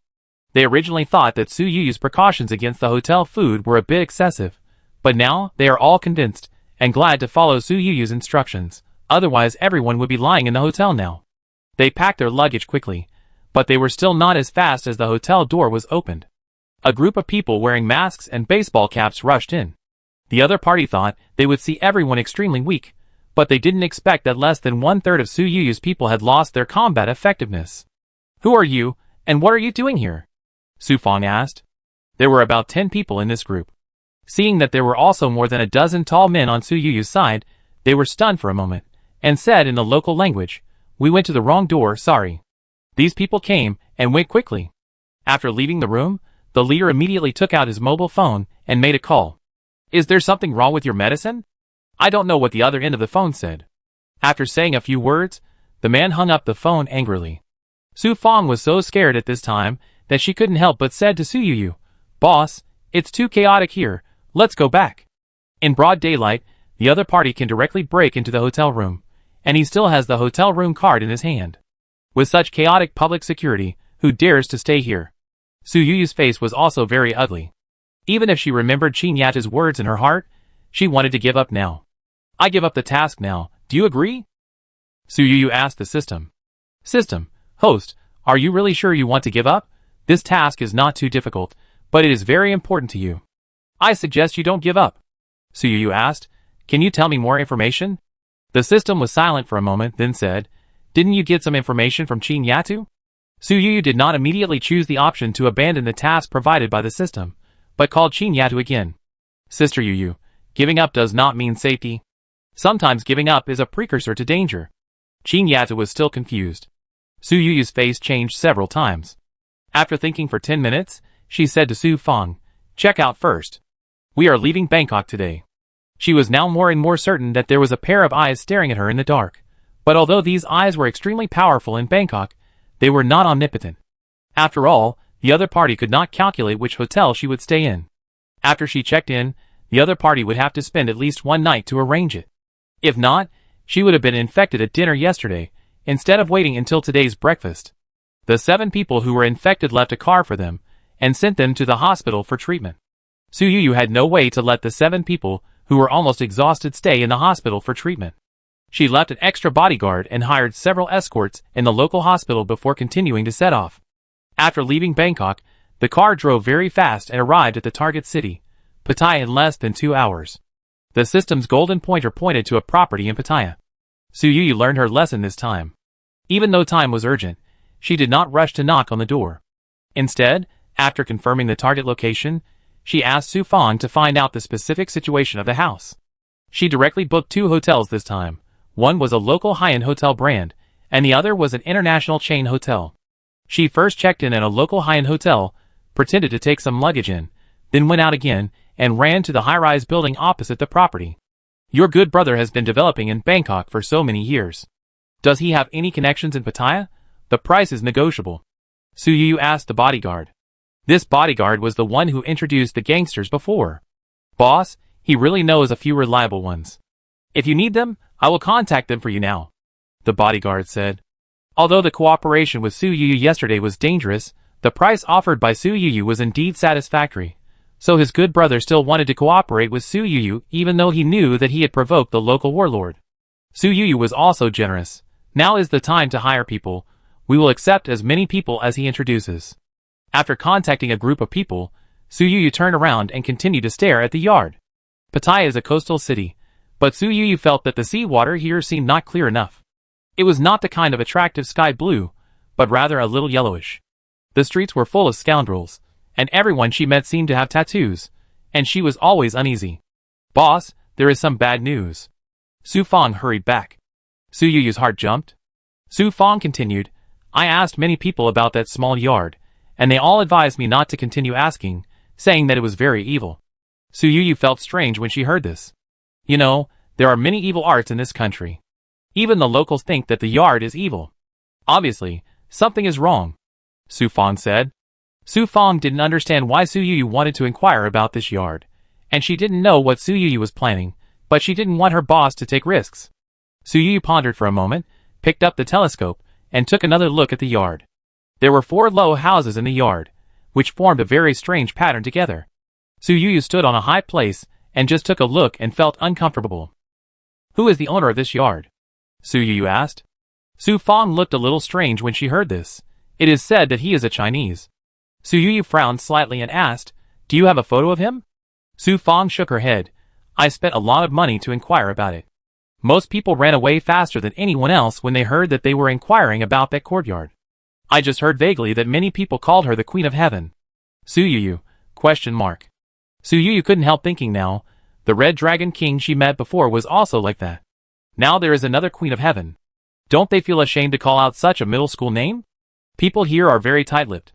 I can't find out more, Su Fang said with some guilt. Su Yu shook her head. You can't find out, and I guess others can't find out more. When Su Yu was at a loss, she suddenly saw a car slowly approaching from a distance and stopped at the gate of the courtyard. A man and a woman got out of the car, and Su Yu felt that their backs were inexplicably familiar. She picked up the telescope and looked towards the yard. Coincidentally, the man and woman turned their heads. Su Yu was shocked. Are these 2 guys related to the queen? Chapter 274. Su Yu felt that Gu Shuang and Gu Yuji were haunting her. She still didn't know what kind of methods this person called Queen of Heaven had, but now that she saw the Gu family siblings, she felt that this Queen of Heaven was probably not someone she could easily get along with. Recalling the last time she met Gu Yuji and Jin Ling, because Gu Shuang had a miscarriage, Gu Yuji simply threw Gu Shuang away.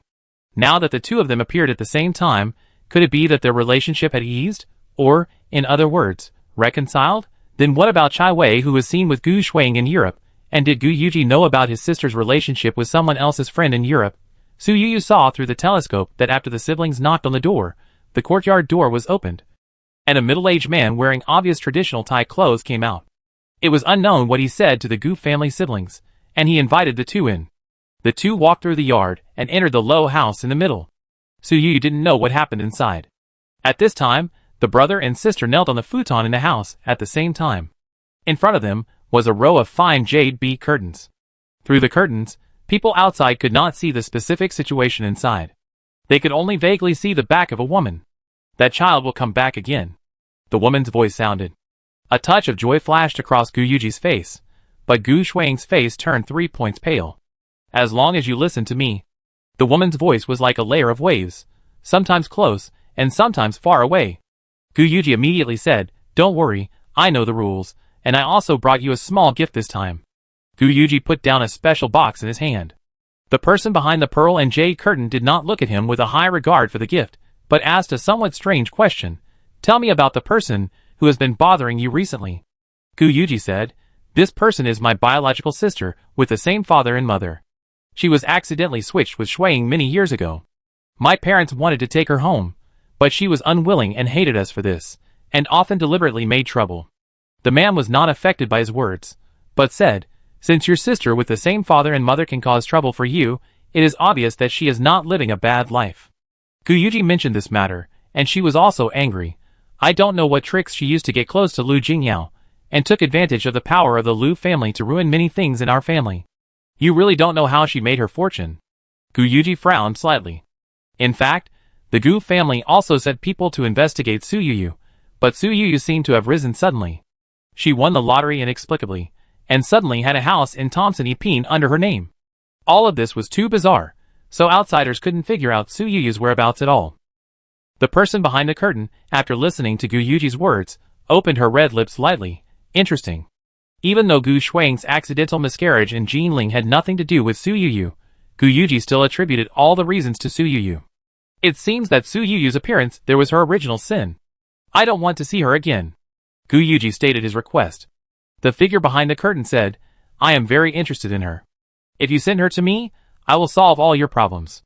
Gu Yuji frowned slightly when he heard this, thinking, if Su Yu was sent here, why would he need this person to help solve it? Doesn't he know how to kill people? The man continued, "Including Lu Jingyao, I can also deal with him for you. After all, you probably don't want to bear his anger." Gu Yuji paused after hearing this and said, "I have no way of knowing her whereabouts." The man laughed. "The person we are looking for is in this city now." Gu Yuji was shocked. "Why did Su Yu come here?" The man did not answer, but someone outside sent a tablet computer over. At this time, the screen was showing the surveillance picture, which happened to capture Su Yu holding a telescope hiding on the opposite building and spying on this side, and the figure was clearly photographed. "This mouse, since she dared to come here, don't blame us for not letting her come back," Gu Yuji said viciously. The man behind the curtain chuckled. "This is your sister, why don't you love her at all?" Gu Yuji said, "I don't have a sister who does this behind the family's back." Gu Shuang on the side remained silent. She should have been happy to hear Gu Yuji. After all, Su Yu has always been like a knife on her neck, and she didn't know when it would fall and make her fall forever.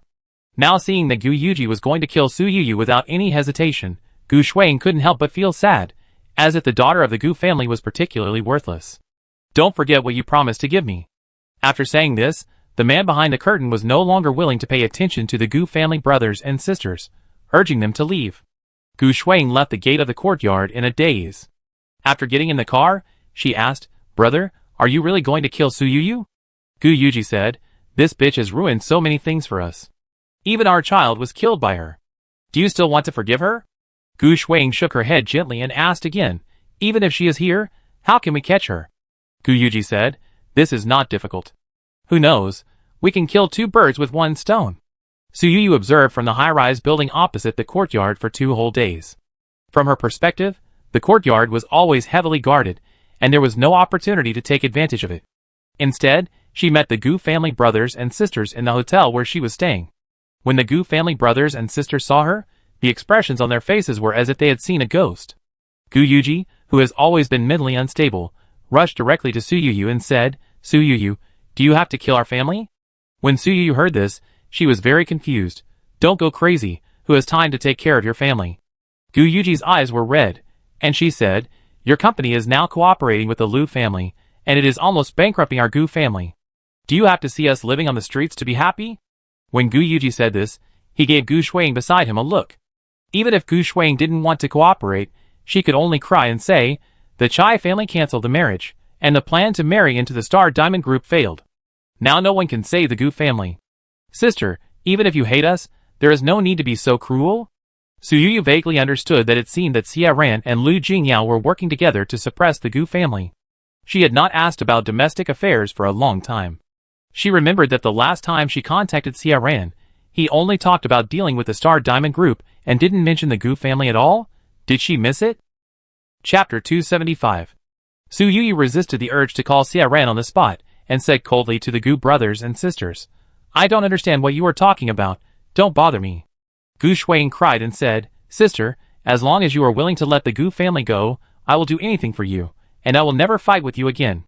Su Yuyu frowned, always feeling that Gu Shuang was hinting at something, but did not think about it, and hurried away. When there was no one around, Su Yuyu called Xia Ran. Boss, we are indeed dealing with the Star Diamond Group, and it is not that we want to attack the Gu family, but the Gu family is short-sighted and wants to rely on their daughter to fight for wealth, but Star Diamond is not stupid. Xia Ran explained.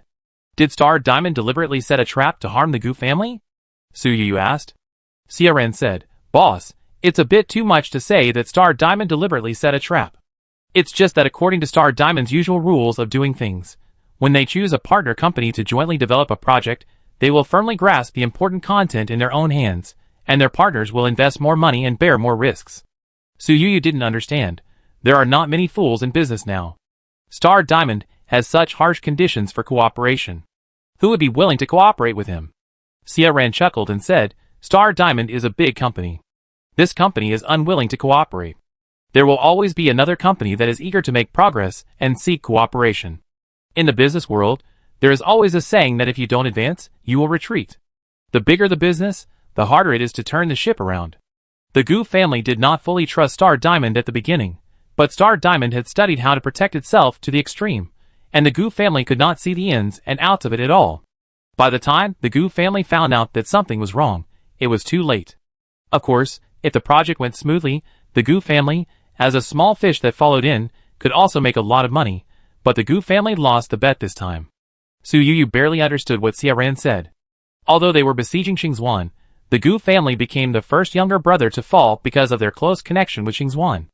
Okay, I know about this. You are doing very well. Keep it up. Su Yuyu hung up the phone. She couldn't help but feel a little happy about the fact that the Gu family was going to fall. She had never forgotten the torture in her previous life, but she had to start over in this life. She hoped that she would not be affected by hatred, so she deliberately ignored her hatred for the Gu family.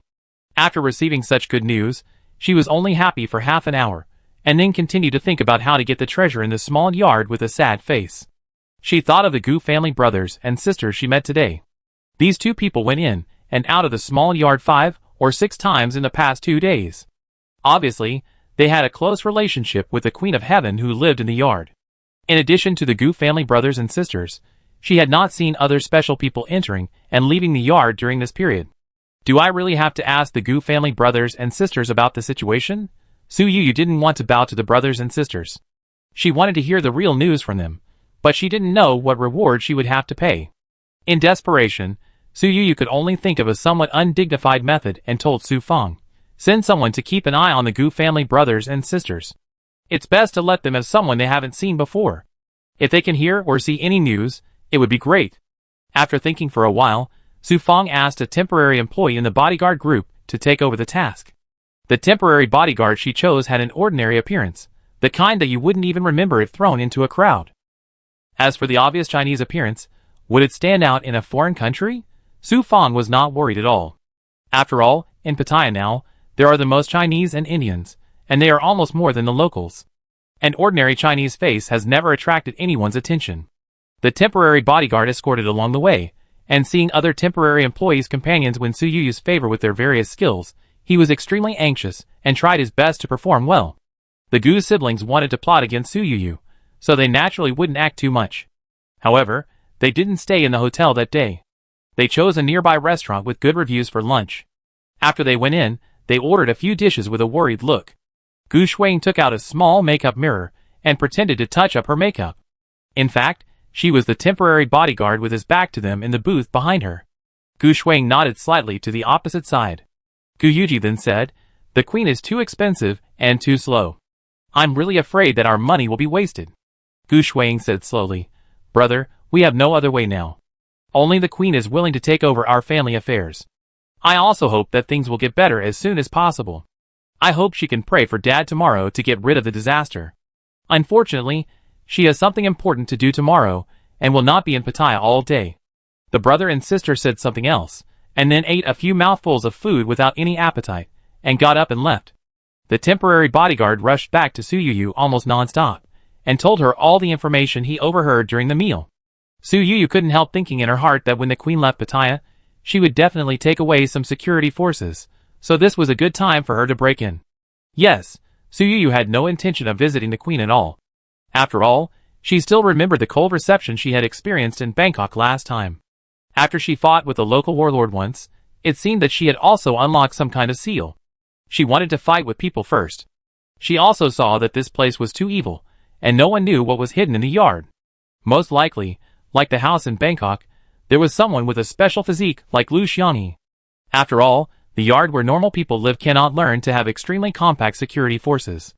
Of course, if the queen's situation was different from Bangkok, Su Yuyu would apologize to her and do her best to compensate the queen's losses. The next morning, Su Yuyu climbed up the tall building opposite the yard again. Sure enough, there were 5 cars parked outside the yard. People in the yard kept going in and out to pack their luggage. They looked like they were going out. After 8 o'clock, a woman with a scarf on her head, covering her entire face, walked out of the yard and slowly got on a car waiting outside the gate of the yard. 3 minutes later, the car started. Because the queen took away a lot of people, the house that was originally heavily guarded was mostly empty. Su Yuyu didn't dare to act immediately, but asked someone to follow the convoy to make sure they really left Pattaya. Boss, they did leave the city, and they were driving very fast. It doesn't seem like they were trying to lure the tiger away from the mountain. The person in charge of surveillance said. This was the first time Su Yuyu broke into someone else's house. Although she felt uneasy, she thought that someone might be hiding in the yard waiting for her rescue. She made up her mind and gave an order. Action! Chapter 276. Su Yuyu made such a decision, not on impulse. She had been watching from this high-rise building for so long, and had discussed with her bodyguards many times, and had already found out which security weak point was. The reason why she waited here for 3 days was to wait for the bodyguards, who were drugged in Bangkok before. Now that their illnesses have been cured, they will come to join the action immediately. Now she gave an order, and a group of bodyguards rushed in along the weak point of the courtyard wall like swallows. In the shortest time, these well-trained bodyguards led by Su Yuyu subdued the remaining security forces in the courtyard. Boss, it's done, you can come in now. The bodyguard captain called Su Yuyu. Although Su Yuyu felt that everything seemed to be going too smoothly, there was a system punishment hanging in the future. She took a deep breath and walked in through the gate. Boss, we have destroyed the surveillance in the courtyard, don't worry. The bodyguard captain said. The bodyguards did not show much disgrace on their faces. After all, they had just experienced the hail of bullets with Su Yuyu and had no good feelings towards this place. Since the laws of this place were in name only, then outsiders like them naturally had no need to abide by them. They also trusted Su Yuyu's character and felt that since Su Yuyu was going to do this, she must have her reasons. Even if it turned out that a good person was wronged, at most they would work with Su Yuyu to make amends. Boss, we looked around and didn't find anyone hiding. The bodyguard captain was also confused about this. They thought that this yard, like the house in Bangkok, was a transit station for human trafficking, but they searched all the rooms and still didn't find anyone imprisoned. Su Yuyu frowned at this time and said, maybe there is a secret room. She quickly followed the golden pointer of the system and walked towards the center of the yard. There was no one around, but every time she took a step, she felt as if there were pairs of eyes staring at her, making her breathless. She held her phone tightly, almost forcing herself to move forward. Almost every time she took a step, she felt the sound in her ears gradually increase. Did you hear any sound? Su Yuyu asked the people around her. The bodyguard and Su Fang all shook their heads. Boss, we didn't hear any sound. What did you hear? The crying was very miserable. It didn't sound like an adult, but more like a child. Su Yuyu said. The expressions on the faces of the others were very puzzled. They would not question Su Yuyu like they would question a friend. Instead, they said, Boss, we really didn't hear anything. Maybe our hearing is not as good as yours. In such a weird occasion, Su Yuyu, who was originally depressed, couldn't help laughing when she heard these people's words of calling a deer a horse. As soon as she laughed, she felt that the big stone in her heart seemed to have loosened a little. However, this subtle change disappeared as she walked deeper. Step by step, the golden pointer in front of Su Yuyu suddenly disappeared.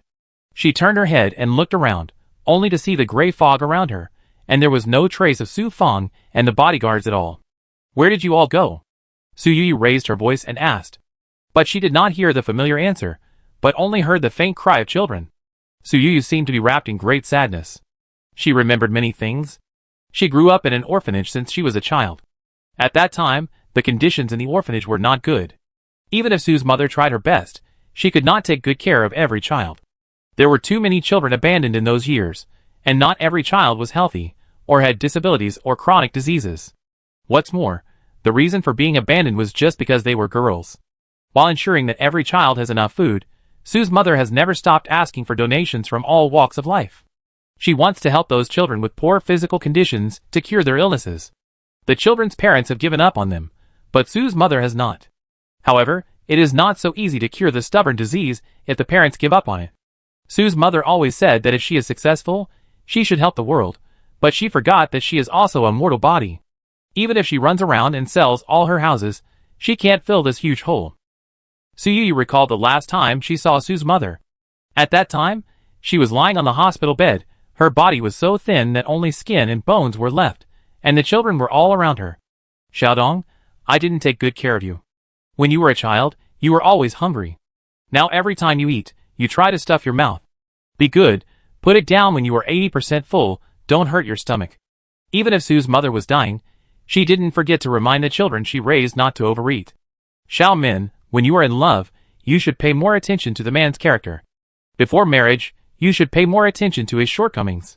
Don't dive into it and forget yourself. No matter when, you must have a job.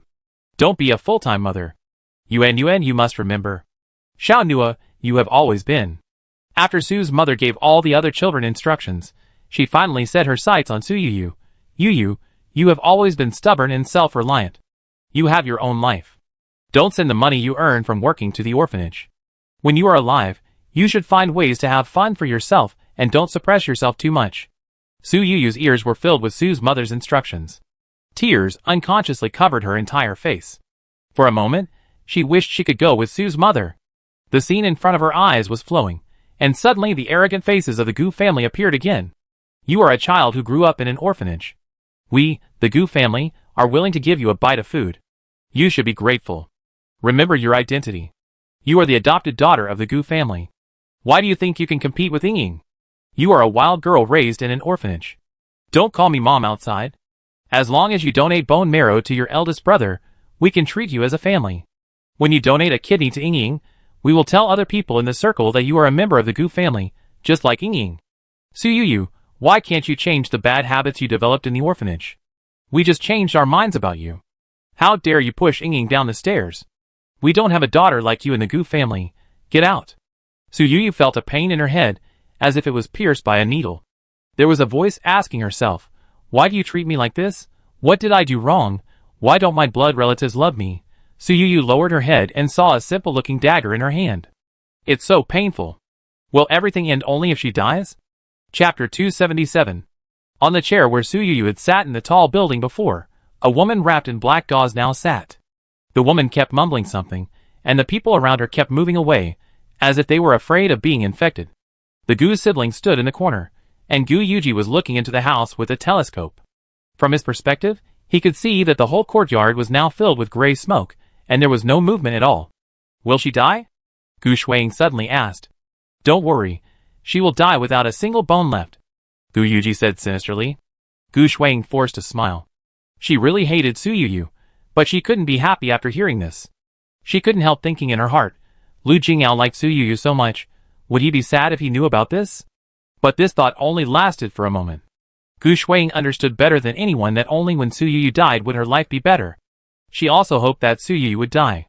The woman in the center of the crowd, originally under the black veil, had a smile on her lips, and felt that everything was under control.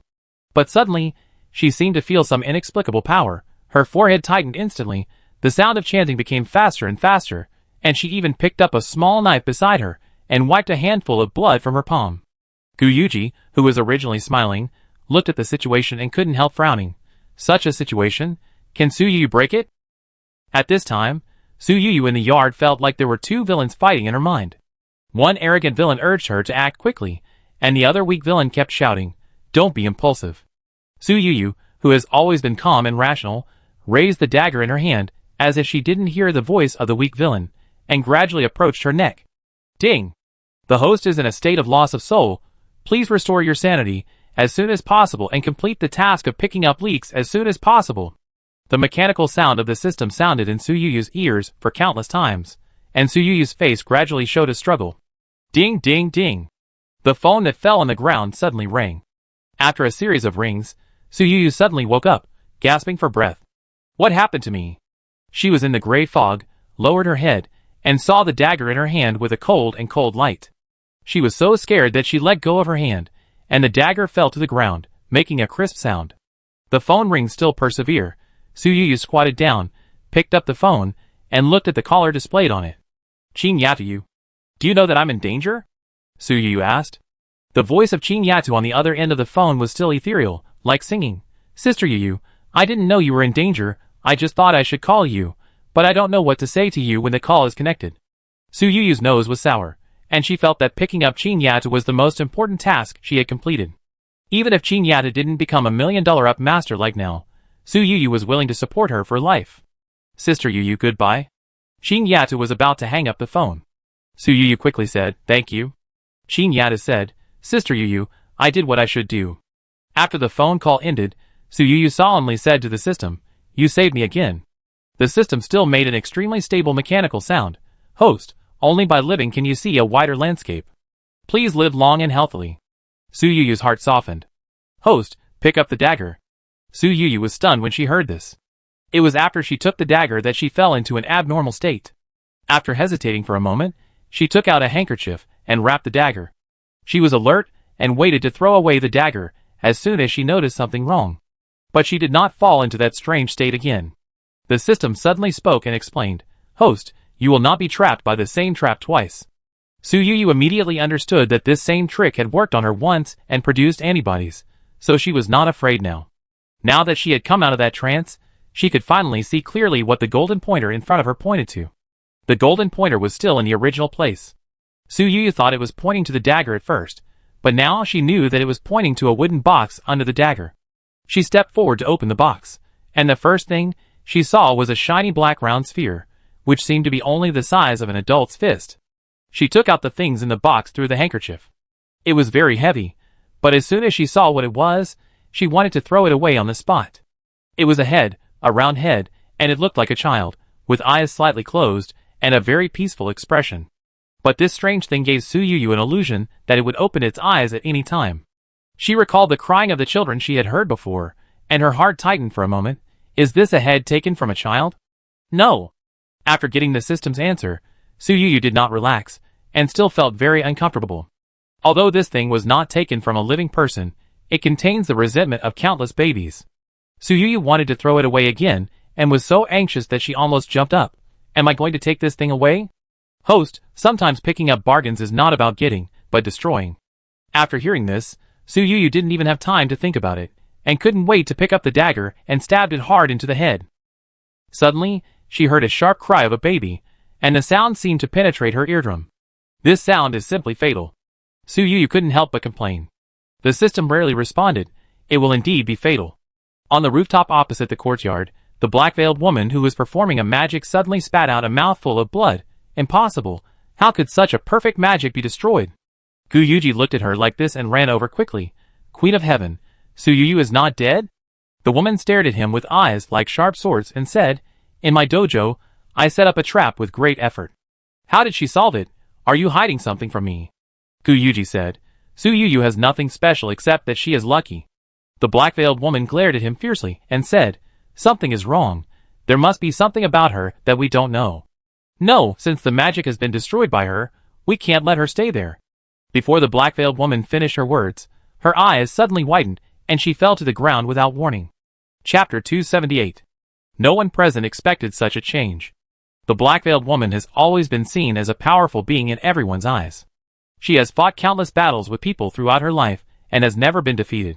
No matter at home or abroad, there are countless people who worship her and believe in her. Gu Yuji was able to get in touch with her because of his teacher, and he even owed this woman a price. Even if Gu Yuji didn't want to pay this price, the sudden death of this woman was obviously beyond his expectations. Impossible, the Queen Mother will not die so easily, it must be a fake death. One of the Queen Mother's subordinates said anxiously. But Gu Yuji's hand that was sniffing out the breath was not retracted, and he was very sure that this person was really dead. The Queen Mother is dead, Suyuyu in the yard. Before Gu Yuji finished speaking, he saw that the door of the small courtyard was opened, and Suyuyu walked out surrounded by a group of bodyguards, who were rubbing their temples frantically. Suyuyu's current state doesn't look like she's been hurt. Backlash. Gu Yuji could only think of this explanation.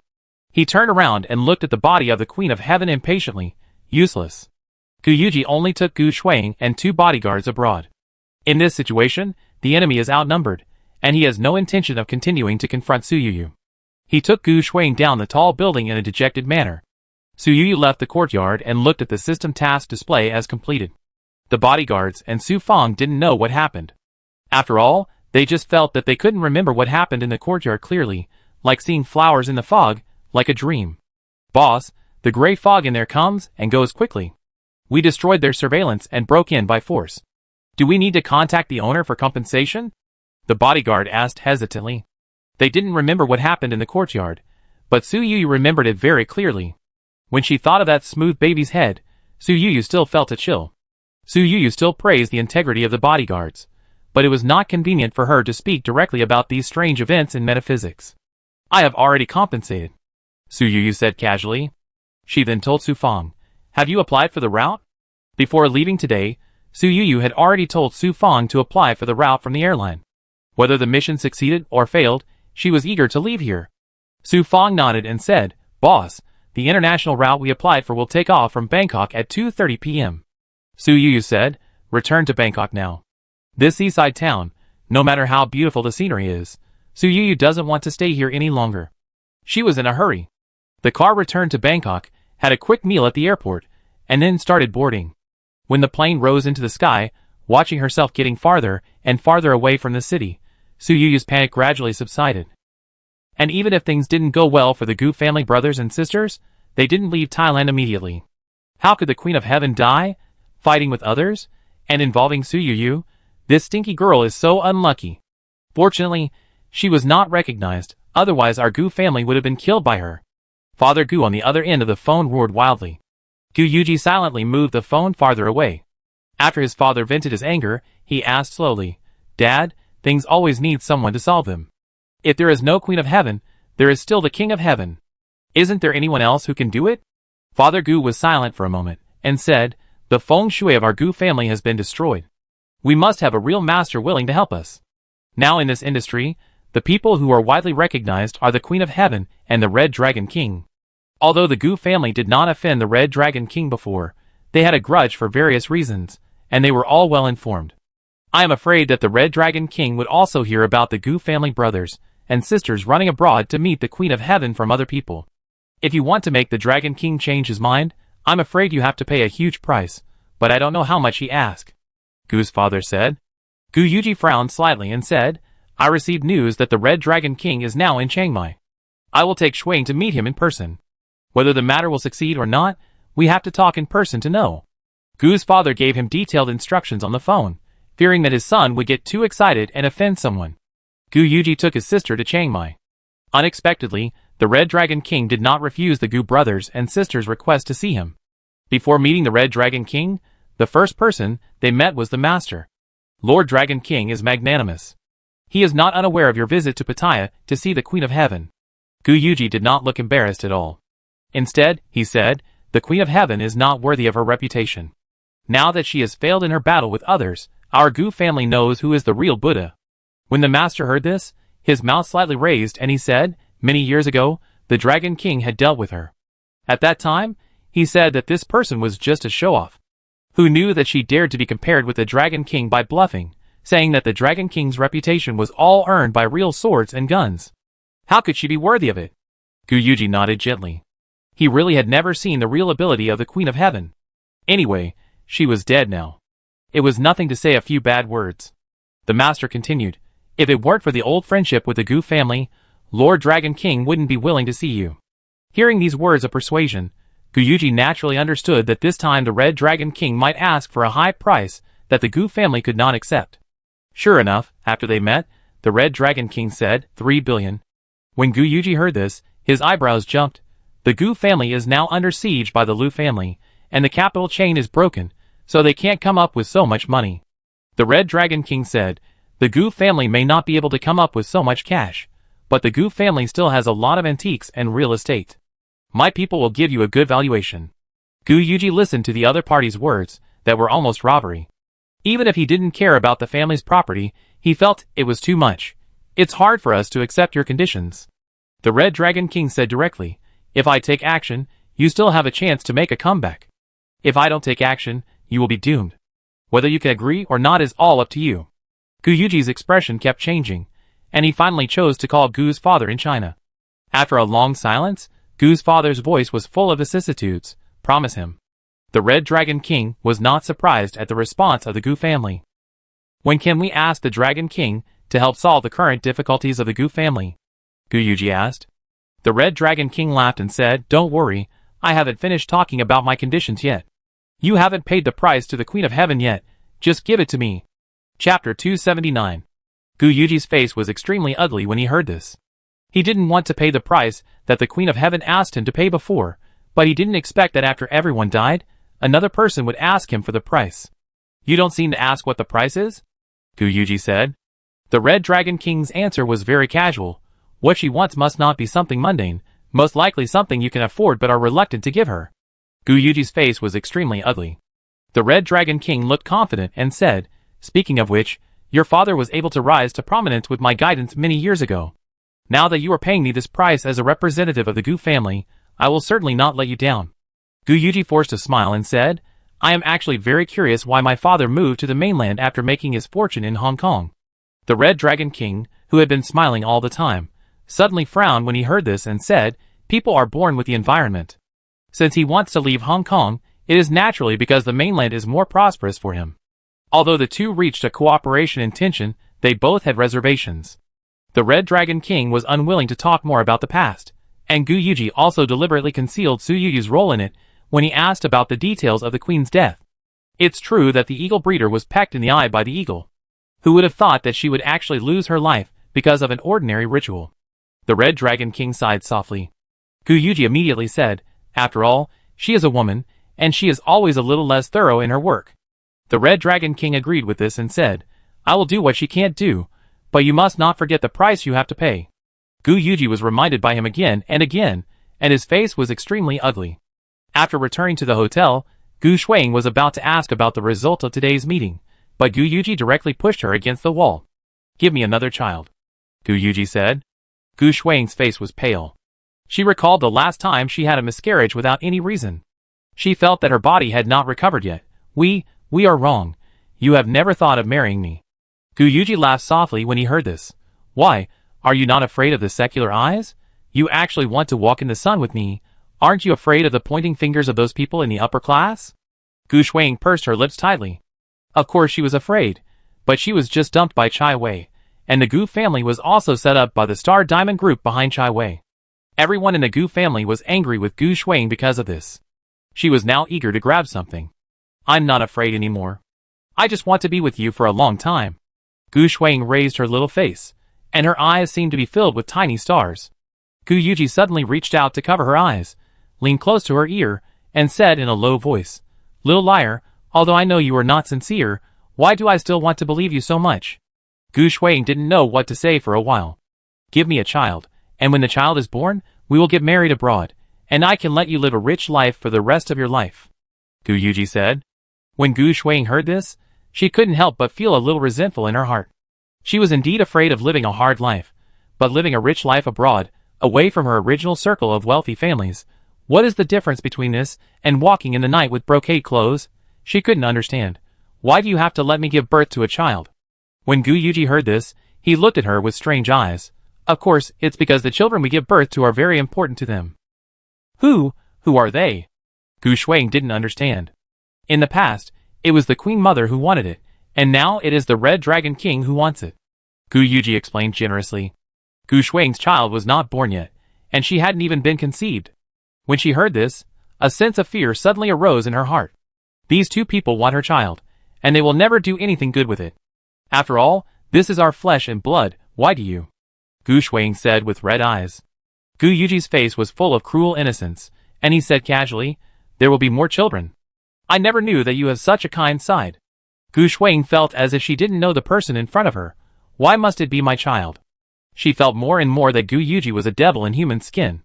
Gu Yuji was indeed a devil, lowering his voice and leaning into her ear and said, our child, our relationship, this child is born with original sin, such a child, for them, is no different from stimulants. What kind of relationship do we have? Gu Yuji smiled and said, blood relatives. Gu Shuang's eyes suddenly widened. She almost thought there was something wrong with her ears, and she couldn't understand what Gu Yuji was saying at all. I am your family's adopted daughter. You and I can't be siblings. She stuttered, not knowing what to say next, as if life had played a huge joke on her. But she soon realized something. Then was Su Yu and I switched. Was it someone who did it on purpose? Gu Yuji laughed and said, of course, the Gu family has physical examinations every year. Dad and Mom are both type A blood. They can't have a child with type AB blood together. Why did Mom find out that you are not her biological child after so many years? Of course someone is deliberately hiding it from her. Gu Shuang felt that her whole life seemed to be a game set up by others. What's more terrifying is that she didn't know what position she played in the game at all. She has been in the Gu family since she can remember. The Gu family also keeps all her photos since she was a baby. Her 3 brothers are not much older than her, so the person who completed the switch is almost obvious. Why did Dad do this? If he liked my mom, he wouldn't have watched her go crazy. If he didn't like my mom, why did he deliberately switch me and Su Yu? Gu Shuang questioned. Gu Yuji spread his hands. Why do you ask me about this? You should ask Dad. Gu Shuang felt like her head was about to explode. Su Yu's plane had just landed in Shanghai, and Assistant Lu was already waiting at the airport. Ms. Su, Mr. Lu has been too busy recently. He hasn't had a good rest for 5 consecutive days. Please forgive him for not coming to pick you up in person. Assistant Lu said apologetically. Su Yu originally wanted to go home to rest, but after hearing this, she paused and said, I'm not going back to Thompson Epine, I'm going directly to his company. Chapter 280. Lu Jingyao's company has just moved to a new office building, not far from Thompson Epine. When Su Yu arrived, the entire floor was brightly lit. So many people are working overtime with him? Su Yu asked. Assistant Lu nodded and said, Miss Su, if Mr. Lu didn't feel uneasy about others picking you up, I would have to work overtime with him now. Su Yu frowned slightly. Are your employees willing to do that? Assistant Lu said helplessly. Who would have a problem with money? Mr. Lu seems to be playing something big during this period. The usual overtime pay is 3 times the normal salary, but Mr. Lu directly pays overtime pay at 5 times. Now every employee is as excited as if he had been injected with chicken blood. When Su Yu heard this, she didn't think that Assistant Lu, as Lu Jingyao's most trusted assistant, would not know what big thing Lu Jingyao was planning. The other party didn't explain clearly, and she didn't ask in detail, fearing that it would involve business secrets and make both of them embarrassed. Lu Jingyao's office is on the top floor. When Su Yu arrived, he was on the phone with someone. Su Yu entered accompanied by Assistant Lu.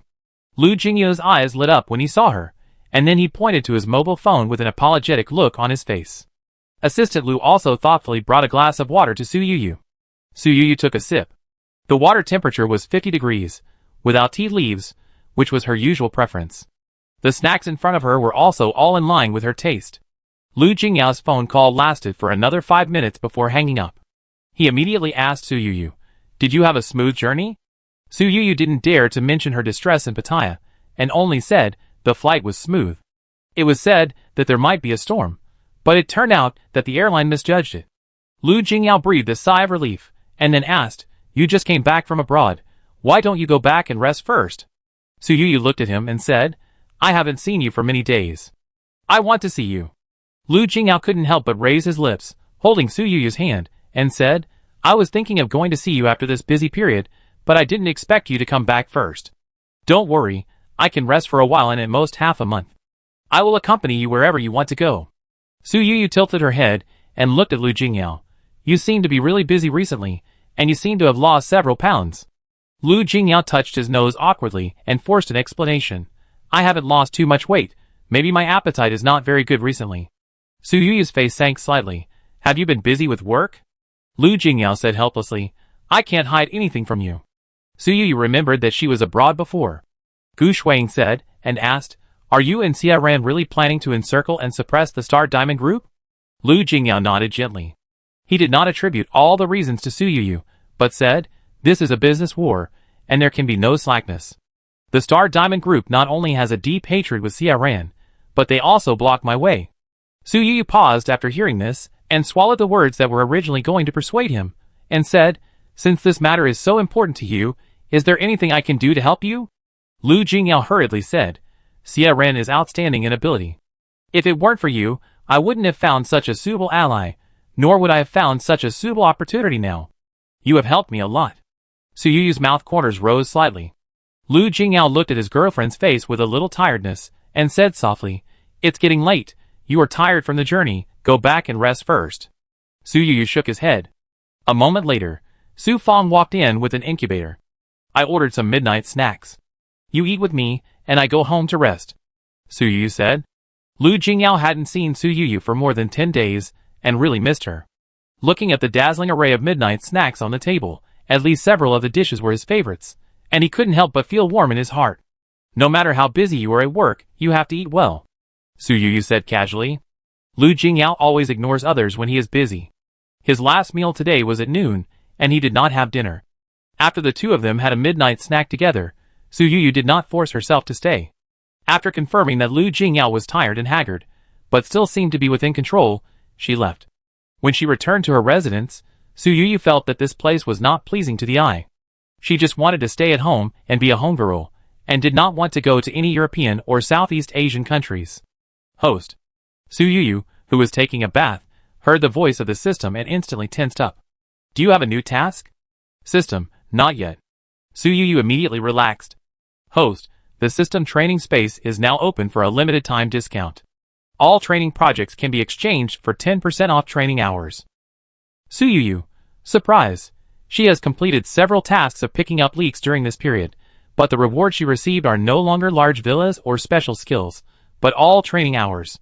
When she was abroad, she wanted to use up the training hours, but the space was suddenly blocked, and she had accumulated a lot of training hours and couldn't use them. She was still blaming the system in her heart, thinking that the system couldn't afford to play. Now that the training space was restarted, the system suddenly gave a 10% discount. Su Yuyu thought about it and asked, Good system, did you block the training space before to make my training hours worthwhile? The mechanical voice of the system still seemed cold and ruthless, and the words it said were also very indifferent. Host, the system will never do irrational things because of its preference for a certain host. Please believe that the blocking of the training space is entirely based on the system's optimization of intelligent components. Su Yuyu listened to the system's long speech. She could only hear that the system was showing its selflessness in the first half, and the second half was full of professional terms. Su Yuyu automatically skipped those words. I don't care. I never judge by deeds, not by heart. I only see that you are good to me. In my heart, you are the best system. Su Yuyu said. What she said was not a lie. Even though she usually quarreled with the system, without this system, she would not be where she is today. Just for helping her change her fate, Su Yuyu would be grateful to the system for the rest of her life. The system interface flickered for a moment. But 3 seconds later, the system spoke again, still with a cold mechanical voice. Host, the limited time discount is only for 3 days, and the training course you redeem only has 12 months of study time. Please arrange your study tasks reasonably. After Su Yuyu got the system's clear instructions, she selected the training content she wanted to learn and redeemed it in the shortest time. Chapter 281. Training hours are 10% off. Originally, Su Yuyu could only exchange 100 training hours, but now, he can directly exchange 1,000 training hours. During the 12 months of study, Su Yuyu thought that he would be busy because of the task of picking up leaks. Unexpectedly, Su Yuyu did not receive any system tasks for 12 consecutive months. On the contrary, Lu Jingyao and Xia Ran used 12 months to successfully collapse the Star Diamond Group. Before Lu Jingyu's rise, the Star Diamond Group was the leading capital in China, and it had been involved in all walks of life. No one expected that such a behemoth would fall down with just one push. Although it has not yet come to an end, Chai Wei and his son have fled abroad because of the broken capital chain and facing sky-high debts. Although the entire Star Diamond Group can still maintain basic operations, it is already in a state of near death. Xiaoran got his revenge, and he walked with the wind during this period. A Star Diamond fell, like a whale falling, and instantly supported countless companies of all sizes, and many of them even completed class transition. Of course, the biggest winners were naturally Lu Jingyao and Su Yuyu. Lu Jingyao took the opportunity to swallow up many of Star Diamond's business lines, and Xiaoran helped Su Yuyu's entertainment company complete the acquisition of Star Diamond's major theaters. Today, Yuyu Entertainment Company still has not changed its name, but within 2 years of its establishment, it has become the largest integrated film and television company in the entertainment industry. The company's business content not only includes short dramas, long dramas, and movies. It has signed and cultivated several top artists, and even has its own domestic and foreign film and television platforms. The novel website that Su Yuyu bought casually in the past has also become a domestic top website because of the creation of a top IP. Su Yuyu's extraordinary success is particularly inconsistent with her orphan status. Many people on the internet began to dig deep into her road to success. The more you dig, the more you can't help but sigh at her extraordinary vision. No matter what messy people or things are, they will immediately shine in her hands. Su Yuyu's vision is really incomparable to ordinary people. She can sign a celebrity chef and win an international award. She can sponsor a female student, and she will become a pop queen in a short time. I really think she is a girl of destiny. She can succeed in everything she does. God is chasing her to feed her. Some netizens commented on Su Yuyu in this way, and this remark was naturally recognized by many people. Just because she found the complete version of Dream of Red Mansions and successfully completed the film and television adaptation, I am willing to be her fan for life. Senior Redology enthusiasts confessed to Su Yuyu crazily. Su Yuyu looked at herself inexplicably on the hot search again, and did not respond to the public. Now she does not need to rely on Song Jibai to be on the hot search. She has her own traffic, which is no worse than Song Jibai. Last month, she and Lu Jingyao went abroad to watch the Olympics. Her street photos are more popular than female stars. She is a veritable wild top streamer. All of this, in the final analysis, stems from the successful film and television adaptation of Dream of Red Mansions. When she was going to shoot this TV series, even though her own film and television team had completed many successful works, many people still doubted whether she really wanted to shoot this classic. Not only did people in China question her, but even many overseas Chinese called her company. Because when the makeup photos of each character were taken at the beginning, the styling team had not yet determined the final styling, and the makeup photos were not very outstanding. Once the photos were leaked, they were criticized by many people on the internet. The entire team insisted on shooting this TV series almost under the criticism from the outside world. Fortunately, whether it is the presentation of the content, the interpretation of the characters, or the interludes in the play, they are all very compatible with this TV series. If the urban idol drama starring Song Jibai last year was the king of dramas in the past 10 years, then the new version of Dream of Red Mansions, which was finally approved and fully broadcast this year, is the king of dramas in the past 30 years. The highest ratings reached 35%, which is like an incredible myth in the past decade, when the TV side was sluggish, and the internet side was popular. But Su Yuyu's team did it. No matter how many curses there were before the broadcast, there were hundreds and thousands of times more praises after the broadcast, because there was a complete story script, and all the holes dug by Chao Gong in the first 80 chapters were perfectly filled. The actresses who participated in the show are not necessarily the most beautiful, but they are definitely the most suitable for the role. As a top group drama, in addition to bringing the effect of emptying the streets, it also created more than 20 future first and second tier actors. All the members of the 12 Beauties of Jin Ling were promoted. They were unknown before the broadcast, but they became popular overnight after the broadcast. Some fans even joked that Song Jibai might be the actor who suffered the most from participating in this TV series. After all, he was already a top star in China before participating in the show. After playing a supporting role, although it added a stroke to his resume, he had too many fans, so the number of fans on Weibo could not compare with other young actors. Yi Yang, the girl who sang the opening and ending songs, was the top singer that Su Yuyu found on the second-hand market. Before that, the girl had sung the OSTs of several works of her own company, although she had also experienced a song that became popular all over the country. However, it was only after singing the opening and ending songs of Dream of Red Mansions that she was truly recognized as a top singer in the circle, and was able to sit on an equal footing with first-line singers who had been famous for more than 10 years.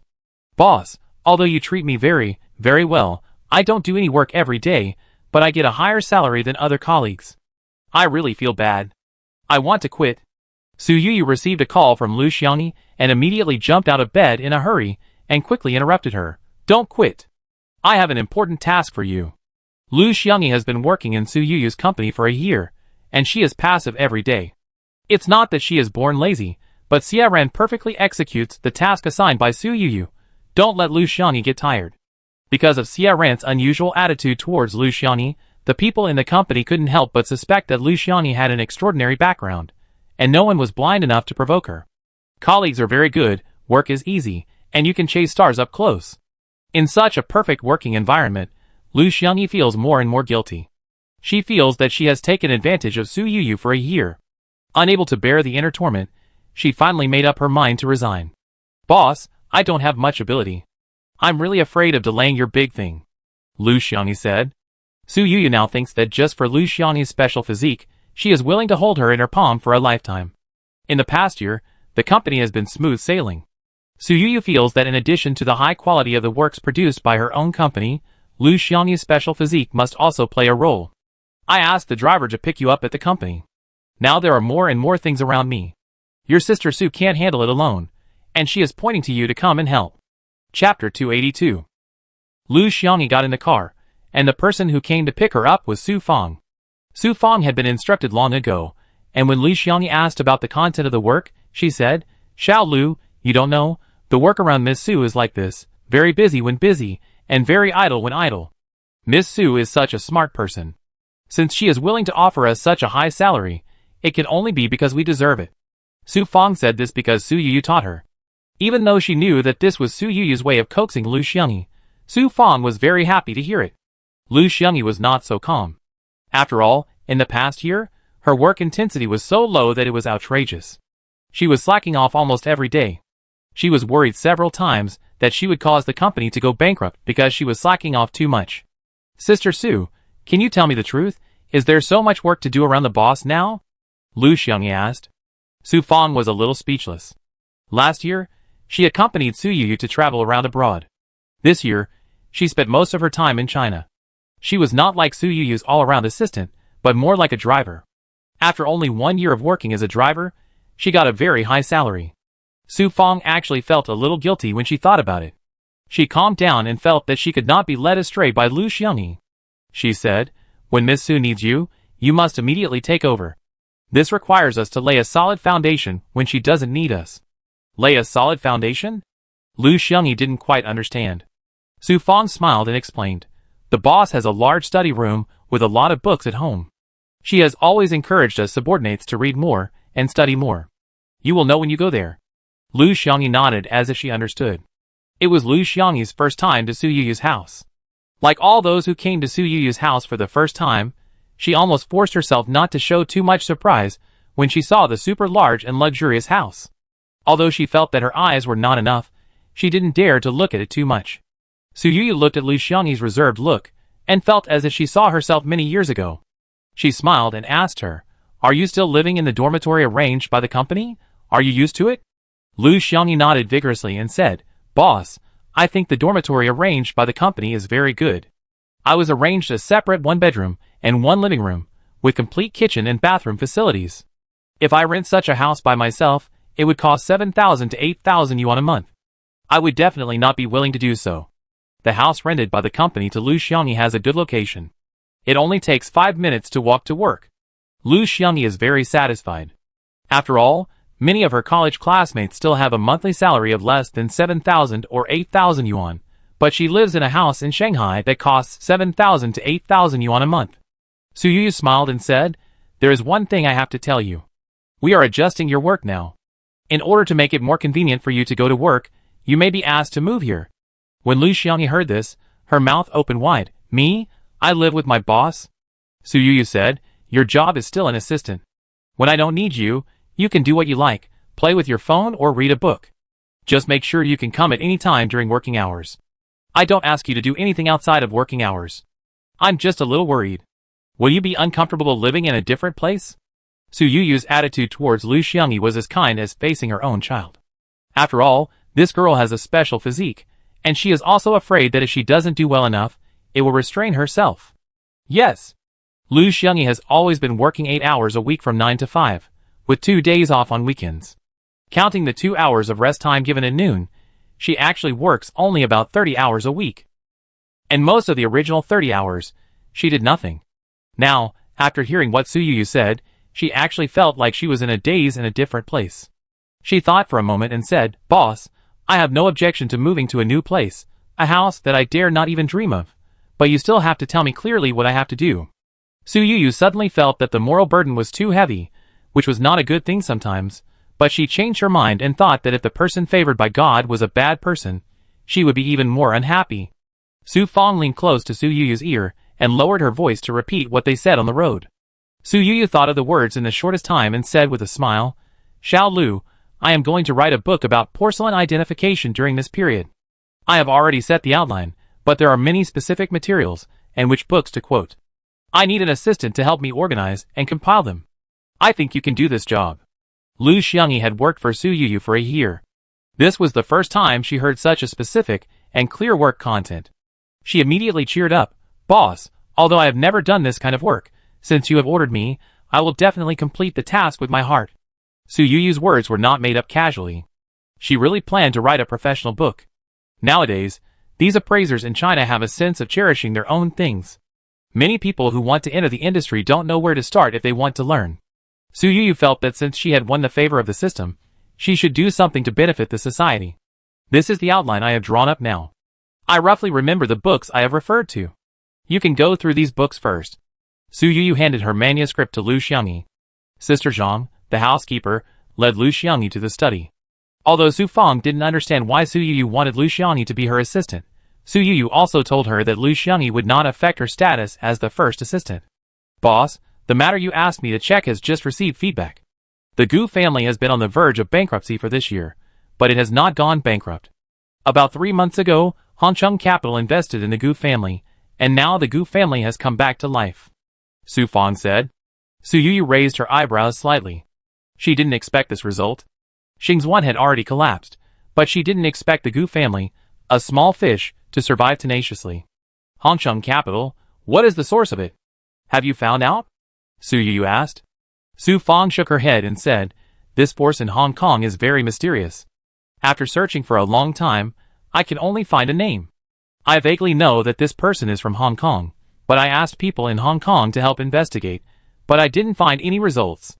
Su Yuyu frowned and asked, "How are the children of the Gu family doing now?" "The Gu family has 4 children. The eldest is a businessman, the second is a star, and the third is a painter. Only Gu Shuiying, with the title of a socialite, works in several charity foundations. Other people don't seem to be much different from usual. Only Gu Yuji has become famous in the past year. He has held several exhibitions in Europe. Celebrities at home and abroad are chasing after his paintings." Chapter 283. Su Yuyu frowned slightly. She didn't expect the Gu family to revive. If she hadn't suddenly seen the second son of the Gu family, who was a star, on Weibo yesterday, she would have thought that the Gu family had gone bankrupt long ago. Since his debut, the second son of the Gu family has been carrying the halo of the wealthy Gu family. Many fans are attracted to him because of his wealthy background. Su Yuyu actually couldn't figure out why fans would worship a star just because his family is rich. Isn't it because he sings or acts very well? There are indeed grassroots stars in the entertainment industry, but after entering the circle and becoming a star, they will lose contact with the word grassroots. The second son of the Gu family is still popular today, and Su Yuyu feels that something is wrong. Logically speaking, if the Gu family goes bankrupt, the capital behind the second son of the Gu family will most likely abandon him, instead of feeding him with top resources like now. Yesterday, the hot search terms for Gu Lao were related to a big drama in the circle. Many senior celebrities played supporting roles for Gu Lao. Being able to get such resources is enough to show that Gu Lao is still the darling of capital. Now that he knows that the Gu family has revived, Su Yuyu suddenly feels that this matter is not surprising at all. "Boss, I know you have never liked the Gu family. Just tell Mr. Xie, and he will naturally help you solve it," Su Fong said softly on the side. Su Yuyu heard this and immediately shook her head. "Don't worry, I have my own plan." Su Yuyu has never killed the Gu family. It's not that she is reluctant, but because she is afraid in her heart. In the previous life, the Gu family has also experienced crisis, but they were able to turn danger into safety every time, and even go to a higher level because of it. Looking back now, Su Yuyu almost thought that the Gu family was the son of destiny who was favored. Compared to the bitter hatred in her heart, she wanted to keep everything she had now to the maximum extent possible. She always had a feeling that if she intervened too much, she would lose too much. So until now, Su Yuyu has not directly done anything to frame the Gu family. At most, she would raise the price and cause trouble when she met them at the auction. As soon as the two finished talking, Lu Jingyao came back. There will be an art exchange meeting in Hong Kong next month. I have reliable information that the original works of Wang Shiji will be exhibited at this exchange meeting. Su Yuyu opened her eyes slightly when she heard this. Really? Didn't they say that there are no original works of Wang Shiji circulating in the world? The world's first running script-lanting preface that is widely circulated now is only a copy, not the original. Su Yuyu has been learning calligraphy for so long, but she has always felt sad that she has not been able to see the original works of the two Wangs with her own eyes. Lu Jingyu's eyes were full of smiles, and he said, "Whether it is true or not, we have to see it with our own eyes to know. The exchange meeting will be in the middle of next month. Can you spare time?" Su Yuyu has stayed at home most of the time this year. Occasionally, she wants to travel but only travels around the country. She is really scared by several gun battles abroad. Now that she heard that she was going to Gangcheng, she hesitated, but when she thought about the possibility of seeing Wang Shiji's original works with her own eyes, she nodded and agreed. Since it was decided to leave, Su Yuyu started to contact the security company on the same day. She now has 16 bodyguards around her, and is preparing to increase the security force to at least 20. After thinking about it, she still told Lu Xiangyi to let the girl prepare the Gangcheng pass. She was going to take Lu Xiangyi with her. "Boss, are you only going to Gangcheng? Are you sure you don't want to go abroad?" Lu Xiangyi asked again and again. The experience of being deceived by her college roommate to go to Southeast Asia made Lu Xiangyi completely unwilling to go abroad. Su Yuyu understood her concerns and said with a smile, "Don't worry, this trip is only to Gangcheng. Since you are afraid of going abroad, I will not take you abroad casually in the future." Lu Xiangyi's face suddenly showed a touch of joy. Su Yuyu thought that a month would pass quickly, but she didn't expect it to be so long this time. She received push notifications on her phone almost every day. All of them are related to Gu Shuangbai, the second son of the Gu family.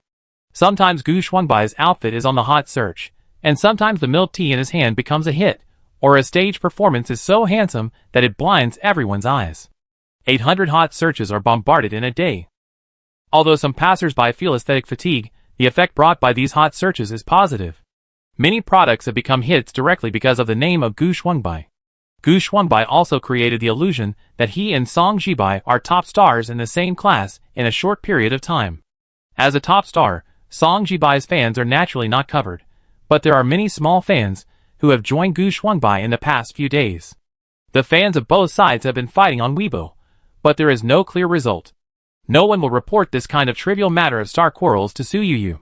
If it weren't for seeing Gu Shuangbai's name, Su Yuyu would not know about it. She is more concerned about practical benefits. Will Gu Shuangbai and Xiao Song's competition for the top position affect Xiao Song's business resources? Su Yuyu called Song Jibai's agent to ask. The agent was personally asked by the top boss, and he could feel his flattery through the phone. "Boss, don't worry, Xiao Song's business resources are still unique in China, and there are even international resources to contact him." Su Yuyu asked, "What international resources?" The agent said, "Boss, it's Steve, a foreign director, who invited Xiao Song to audition. The role to be interviewed is an important supporting role in his new movie." Su Yuyu was about to hang up the phone, but suddenly felt something was wrong and asked, "What is the name of the new movie?" "Paris Memories." The agent replied. Su Yuyu's eyebrows jumped, and he immediately said, "This movie can't be made." This movie caused a huge controversy in his previous life. The director was indeed an international director. In order to open up the Chinese market, he found a top domestic superstar to participate in the film, but the director was a person who wanted both. He wanted the money of the Chinese market, and looked down on the culture of the Chinese people. In the end, this movie was not unexpectedly cold in the Chinese market. If it was just a cold reception, it would be fine, but it also involved other issues. It was suspected of insulting Chinese culture, and was widely boycotted. The top male star who originally participated in the film was unwilling to admit his mistakes because of the big incident. Instead, it brought about a chain reaction. His past black materials were dug up, and he collapsed directly to the point that there was no such person in the domestic entertainment industry. Boss, this is Director Steve. Foreign big stars are scrambling to make his movies, the agent said hesitantly. Suyuyu, then be more tactful when you refuse, don't make it too awkward. Agent, But it was the boss who said that. Even if the agent felt it was inexplicable, he had to agree. One day later, in Gu Shuangbai's studio, his agent suddenly jumped up after receiving a call and said to Gu Shuangbai, Shuangbai, Director Steve has invited you to audition for the new movie he is planning to shoot. I heard that his first choice was Song Jibai, but Song Jibai inexplicably refused. Now you are the first choice. We are about to become international superstars. Chapter 284. Gu Shuangbai didn't realize that this was a poisonous cookie, but he was still not very happy. The only thing that made him unhappy was, Song Jibai gave me something he didn't want. The agent froze. Gu Shuangbai's life in the past 2 years has not been particularly good. The reason is actually very simple. Gu Shuangbai entered the entertainment industry as the second son of the Gu family. He debuted as the male lead in an idol drama and participated in countless TV dramas and movies directed by big directors and big stars. According to his inner thoughts, his entry into the entertainment industry with such an identity is purely a dimensionality reduction attack. He should be able to become a top star with a casual move. According to Gu Shuangbai's development path 2 years ago, he was about to ascend to become a top star, but Song Jibai suddenly appeared. The resources and traffic in the entertainment industry are so limited. If this person has more, that person may have less. Gu Shuangbai and Song Jibai are both handsome men of the same type, but Song Jibai's appearance is several levels more handsome than him. After the genres collided, and they also filmed martial arts films at the same time, many of Gu Shuangbai's original fans directly quit and joined Song Jibai's fan club. After several times of interception of commercial resources, the fans of the two sides fought each other. Gu Shuangbai didn't care much about Song Jibai, the rising star, at first, but after learning that the other party was from Suyuyu Entertainment Company, he became more and more angry, and now he has regarded Song Jibai as a thorn in his side. When the agent heard this, he hurriedly comforted him. Shuangbai, things in the entertainment industry are like a blessing in disguise. If you are frustrated today, you may be proud tomorrow. Who can say for sure? He thought his comfort was the right medicine, but he didn't expect Gu Shuangbai to stare at him with his eyes wide open. What is a blessing in disguise? The agent, He almost forgot that his artist was illiterate. The agent gave a look to the female assistant next to him. The female assistant lowered her voice to explain the meaning of the idiom of blessing in disguise. Gu Shuangbai refused to admit that he was illiterate, and instead said, I have been studying abroad for many years.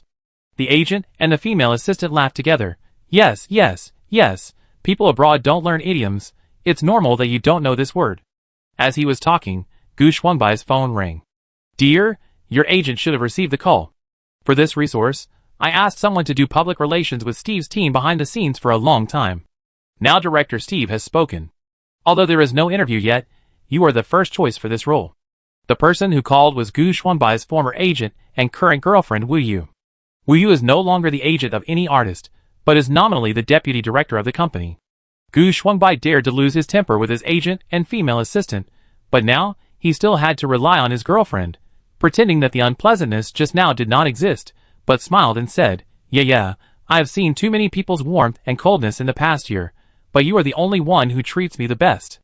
Wu Yu was coaxed by Gu Shuangbai as usual, and continued, Dear, don't worry, my father, and I have said that the most important artist in our company is you.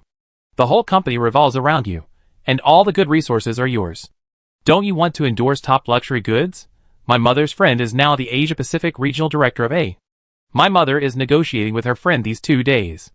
It shouldn't be long before the public relations team contacts you, and then you will be the Asian ambassador of A. A is the abbreviation of a certain international top luxury brand.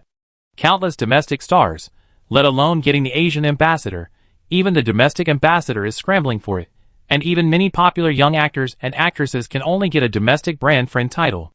Gu Shuangbai only felt that he had finally heard good news today, and the sweet words that made his ears red kept coming out. But after hanging up the phone, before he had time to be happy, his phone pushed a new message to him.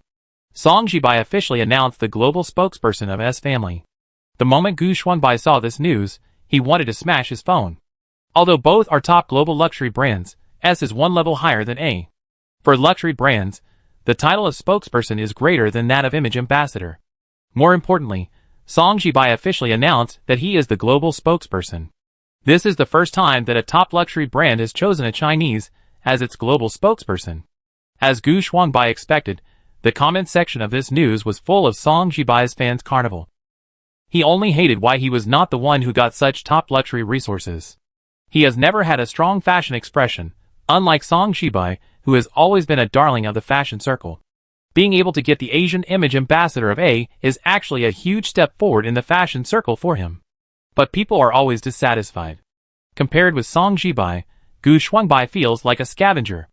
Unlike Song Jibai's official announcement of top resources, which attracted heated discussions on the entire network, Gu Shuangbai's official announcement of the Asian image ambassador was like a drop of water merging into the sea, without causing too much waves. The most important thing for you now is to prepare for the audition with director Steve. Don't pay attention to the comments on the internet. Netizens have been slapped in the face many times. As long as you produce a good work, it is more important than anything else. The agent comforted Gu Shuangbai. For Chinese actors, it is a rare thing to be able to appear in the works of top foreign directors. Gu Shuangbai forced himself not to think about Song Jibai and devote himself to this audition. But director Steve, who was sitting in the interview seat, frowned when he saw Gu Shuangbai's superficial performance. He turned around and asked the people around him in English. Such ability can actually rank in the top 2 in China. Are your audiences willing to tolerate him? The person he asked was Wu Yu's cousin, who was also the director of the agency. Hearing this, he smiled helplessly. Our country attaches great importance to the fan economy. Gu's performance may not be the best, but his fans are very crazy and willing to pay for him. 5 months ago, a movie of Gu, relying on the support of fans, won 300 million box office in a few days after its release. What this person did not explain was that the movie in which Gu Shuangbai participated was also a big production by a top domestic director, and Gu Shuangbai's role in it was less than 5 minutes. Director Steve did not seem to have done too much background check on Gu Shuangbai, or he trusted the Wu family too much. Hearing this, he did not doubt it, but looked at Gu Shuangbai seriously, as if he wanted to figure out what was so likable about this person in front of him. But after watching for a long time, he still didn't understand it. He just felt sorry that Song Jibai didn't agree to audition. Since the fans in your country like him, I will accept him, Director Steve said helplessly. Chapter 285. When Cousin Wu heard that Director Steve was willing to accept Gu Shuangbai, he breathed a sigh of relief and asked, Director, we haven't seen the complete script yet. I wonder when the script will be ready. We can't wait to join the crew. Director Steve's eyes flashed with a guilty look, and he said, Don't worry about the script. You should know my rules. Many times I write while shooting a movie. Sign the contract to join the crew first. I will give you at least half of the script the day before shooting. Cousin Wu did ask about Director Steve. This internationally renowned director did have a lot of experience in writing scripts while shooting. He didn't doubt this too much, and he didn't think that Director Steve had any crooked ideas. Both sides had their own thoughts, but they signed the contract in the shortest time. Director Steve was happy to have deceived people, and Gu Shuangbai felt that it was a happy thing to cooperate with a top director.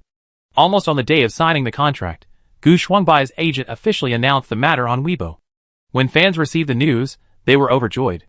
There were even some shameless fans who danced directly in front of Song Jibai's fans, mocking Song Jibai for not having the experience of working with international directors and not being a real top star. Song Jibai's fans were of course furious, but his agent was on guard against this matter the moment he saw the official announcement, and immediately asked people to calm the fans' emotions in the fan group. Generally, the fans' emotions gradually calmed down after a combination of defense and defense.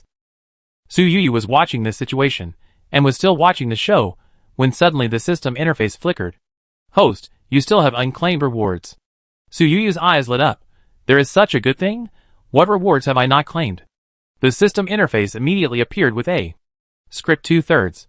Su Yuyu then remembered that when she picked up Ouyang 2 years ago, the system gave her a task reward of 3 tailor-made scripts. At that time, the first script was a short play. That short play is now a classic short play that cannot be avoided. With the countless versions of domestic and foreign remakes, it is conservatively estimated that it has brought Su Yuyu at least 1 billion yuan in net profit. This level of short play can be said to be the ceiling of the domestic and foreign short play market today, and it is even unprecedented and unparalleled. Because of this play, Song Jibai became well known to the public. Short plays have always been inferior to others, but even now, when Song Ji-bai reviews his resume, he has not left out this short play, but has always ranked first. The second script was Song Ji-bai's first TV series, a martial arts drama. It was with this drama that Song Ji-bai rose to the top. Now, after Soo-yu received the third script, she saw that it was a movie script. After she spent most of the day reading the script, she couldn't come back to her senses for a long time. The staying power of this script is really too great. As long as such a script is released, someone will definitely grab it. Although the entertainment industry does not respect screenwriters much now, a truly good script may miss the first buyer, but it will not be ignored. After all, there are still people with vision in the entertainment industry. She called Yang. You seem to be on vacation recently. Do you have any work plans after the vacation? Yang is now traveling in Inner Mongolia. Hearing this, he immediately asked, Boss, don't worry, I won't rest for too long. I will be back in 2 months at most.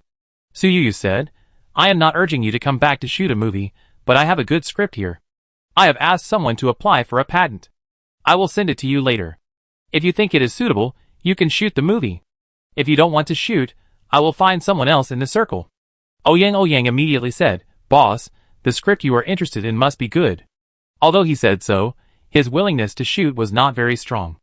After all, he was already planning to transform from the TV circle to the film circle, and the scripts Soo-yu handed him several times were all TV drama scripts. He didn't ask in detail this time, and thought it was the same. When Soo-yu passed the script to him, Yang only read it for 5 minutes, and sat up straight in an instant. After reading it all, Yang's fingers almost left a shadow on the phone keyboard, fearing that Soo-yu would hand the script to someone else if he was a step late. Boss, I am your old man. I have been here since our company was founded. If there is such a great thing, you must think of me. Yang said anxiously. Soo-yu on the other end of the phone couldn't help laughing. Look at you, you're anxious again. Yang was still showing off. Boss, although I have no experience in filming movies, you have to believe me, every time you give me a task, I have completed it well, right? Soo-yu originally planned to hand him the script, and said, Don't worry, I didn't give this script to anyone else when I got it. I passed it to you immediately after reading it myself. From beginning to end, you have always been my first choice. Yang's heart warmed. Boss, I really don't know how to thank you. A good director and a good script always complement each other. At present, Yang has read the entire script and can't find any part that needs to be deleted. The last time I encountered such a script was the martial arts film that Song Ji-bai debuted in, and the time before that was the short play. Yang looked at the script and saw that the screenwriter was signed by the same person, anonymous, and for some reason he felt particularly relieved. He asked, as he had done countless times before, Boss, this anonymous gentleman is so talented. Whenever he makes a move, whether it is a short play, a TV series, or a movie, it is a classic. I really want to meet him. Can you give me a chance to thank him in person? Soo-yu naturally knew that the system's products must be high quality. She also understood Yang's thoughts very well, so she could only say helplessly, This gentleman has always been a recluse and doesn't like to deal with people. This movie may be his last move. Yang heard this and quickly said, Boss, my vacation will end tomorrow. Returning to Shanghai, it may take some time to prepare for the film, and the investment in this film may not be small. Soo-yu smiled and said, I am naturally relieved by your work, and you don't have to worry about the money. The long preparation time is not important at all. The important thing is that we must produce a classic. After Soo-yu hung up the phone, she passed the script to Song Ji-bai. Now she understood the weight of the 4 words tailor-made. This script is tailor-made for Song Ji-bai, the male lead, and Yang, the director. It's just that the official announcement of the new movie was just released, and it was immediately ridiculed by Gu Shuangbai's fans. I thought Song Ji-bai was going to announce a big director and a big production. How come he is still working with the director of his own company after so many years of being a top star? Do directors outside not like him? Chapter 286. Song Ji-bai's fans naturally couldn't stand the ridicule from the fans in the fan circle, but just like last time, they were calmed down by the staff of the team before they started to make trouble. Please believe in Mr. Song and director Yang. Mr. Song and director Yang have cooperated several times without any failure. This time director Yang's transformation to filming movies was approved by Ms. Su, and Mr. Song himself also agreed very much. He will definitely not let everyone down. As soon as the staff speech came out, there were also many fans who were good at thinking. After all, If you think about it carefully, Song Jibai and Ouyang have been cooperating since the first work, and almost every time they cooperated, it was a big hit.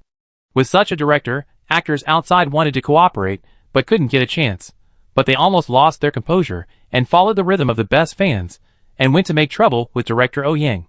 If the relationship between Song Jibai and Ouyang as colleagues was affected by the fans' trouble, it would be too late to regret. Soon, a big fan came forward and characterized the incident as a deliberate provocation by the fans of the rival team. Wu looked at the fans of Song Jibai who were jumping up and down on Weibo, and suddenly stopped. She couldn't help but sigh and said, Song Jibai's team reacted very quickly, but unfortunately, they didn't fall into the trap. Although Ouyang has only been in the industry for 2 years, he has made a lot of hits with every movie he made. Even the new version of Dream of Red Mansions he filmed is a big hit among the hits. There are only a few works in total, and almost every one of them can be recorded in the history of film and television dramas. The most important thing is that he is still very young, less than 30 years old, and he still has at least a few decades of directing career in the future. Which company doesn't want such a director? Of course Wu wants him too. She can't help but imagine that if Ouyang was in her own company and let him concentrate on supporting Gu Shuangbai, I'm afraid that the current top male star in China would have to be replaced. She even had a vague feeling that Ouyang should have collaborated with Gu Shuangbai. Ouyang didn't take the fact that Song Jibai's fans almost caused trouble to heart, but after he returned to Shanghai, Song Jibai and his agent took time to come and apologize to him in person. Xiao Song, you are too polite. We have been working together for 2 years. To be honest, we have been together longer than many couples. How could I take a few words from fans to heart? You actually came to apologize to me. Ouyang said carelessly. Song Jibai was still modest and cautious. Brother Ouyang, I have been with you since I entered the industry, so I cherish our friendship very much. I don't want these inexplicable misunderstandings to affect our relationship. Ouyang felt very relieved when he heard this. He said Song Jibai's agent away, put his hand on his shoulder, and said in a low voice, I know you feel bad, but don't be too hard on yourself. You seem to have lost weight again during this period. Song Jibai was stunned when he heard this, and then shook his head. Brother Ouyang, I missed the opportunity myself, and I think it's okay. Ouyang's eyes still looked wrong when he looked at him. Outsiders may not see that it was wrong, but he really knows Song Jibai too well. Maybe it's because red energy nourishes people. Even if Song Jibai is sad about his failure in love, his face is still very good. Only familiar people can see that he seems to be surrounded by melancholy. Ouyang felt that although he said let it go, his actions and expressions did not seem to be let it go at all. While the two were talking, there was a knock on the door outside the office. Director Ouyang, Teacher Song, Miss Su is here to the company. She has something to ask you, said the assistant. Ouyang felt as if his eyes were dazzled. He seemed to see Song Jibai's eyes light up instantly. When he thought of Song Jibai's powerful rival in love, Ouyang could not help but sigh for his brother. Su Yu didn't come to the company on purpose, but just happened to pass by the company, so she came up to take a look and asked Ouyang how the film was being prepared. Boss, don't worry, the stage staff we hired are all old people who have cooperated for a long time, and they are very agile. The scene staff also has a rich library of materials. Now most of the scenes have been selected, and only a few small scenes are still being selected.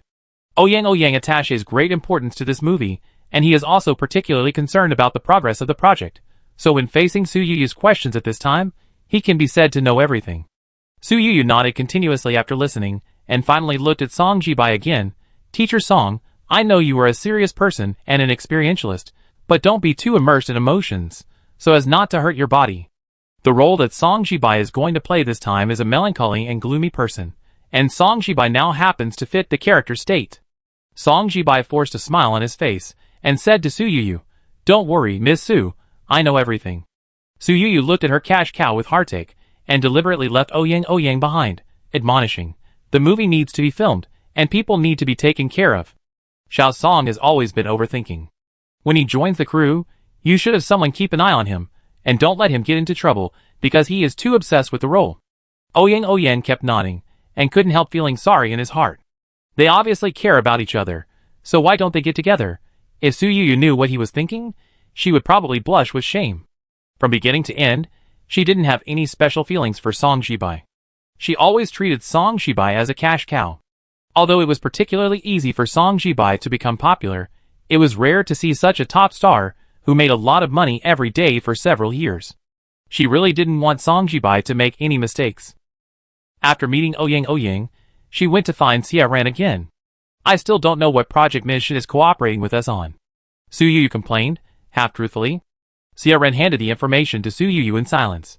Su Yu just glanced at it and couldn't help but start to look around. It doesn't seem to make any difference whether you tell me or not. I can't understand it anyway, Su Yu said. Su Yu felt that there were some things in this world that she just couldn't do, such as mathematics and cutting-edge technology. Even if she studied hard in the training space, she still had only a vague understanding of many complex knowledge. Xia Ran was also very frank and said, I don't really understand Mission's technology, but it doesn't matter. As long as we know how much cost we have to invest, and how much profit we can get within a limited time, it's fine. Su Yu was no longer sleepy when she heard this, and she cheered up and asked, how much profit did we get? Xia Ran laughed. In this year, we invested 300 million yuan and got 12 times the profit. Chapter 287. Su Yu doesn't understand technology, but she thinks she knows a little about business. Doing business is like stock trading. The most important thing is not how much money you make, but to protect your capital. The faster the return on investment, the greater the potential of the business. What is rare is that the investment led by Shin Wenqing is not only large, but also has a very high rate of return. A single business has brought Su Yu more than 3 billion yuan in profits. This project also encountered bottlenecks at the beginning. Most of Mission's technology is theoretical, and some have not been proven in practice. The technical team we hired was initially limited by technical difficulties, and was stuck for more than a month. Fortunately, they all overcame it, Xia Ran said. Su Yu listened to this and tilted her head to think about it. It seems that the time when the technical team overcame the difficulties was just after she signed Lu Xiangyi. Xia Ran continued, although we have overcome the technical difficulties, it is not so easy to find a buyer in a short time. We are lucky. The local tycoons in the Middle East are interested in our technology and are willing to pay a high price. Su Yu did not expect that things would turn out like this. A certain country in the Middle East is famous for its rich gold mineral resources. It is famous for being rich. When they spend money, they are never stingy. If you ask them for RMB, they may pay in US dollars. Su Yu suddenly felt that the 12 times profit, when placed on them, immediately became reasonable. After earning so much money, you must not owe Mission money. If necessary, you should give her some extra points, just as if you were making a friend with her. Su Yu reminded. Xia Ran nodded and said, Boss, don't worry. The 12-fold profit has already deducted Mission's share. I plan to give Mission a villa in the capital in the name of the company. I originally planned to give it to you for review after the plan is written. Su Yu suddenly felt that she was too conservative about the big customers in a certain Middle Eastern country. Mission invested in the company with technology, and originally accounted for 30% of the profits. Even so, the company can still share 12 times the profits. Do you have any idea about which villa to buy?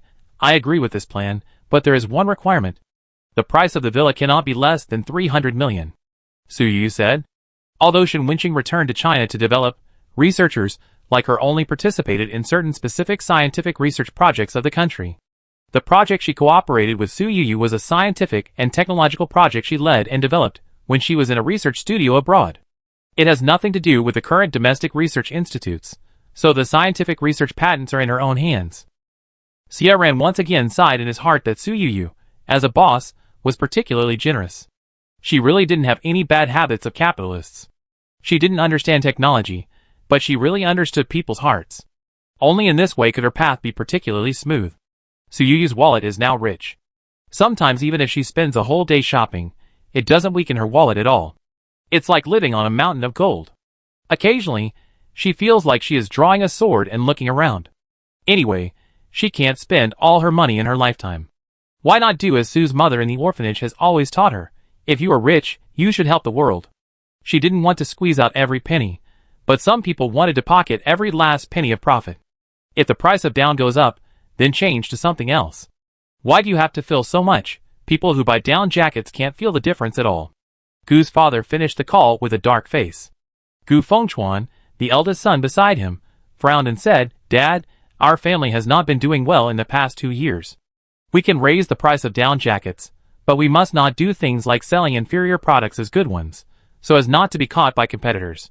Gu Fengchuan's words are very reasonable, but Gu's father didn't listen to them. Instead, he said, don't worry, now our family has someone to keep us in check. No matter how big the problem is, it won't turn the world upside down. The Gu family started out as a clothing business, and the down business is only a part of the clothing business, not the main force.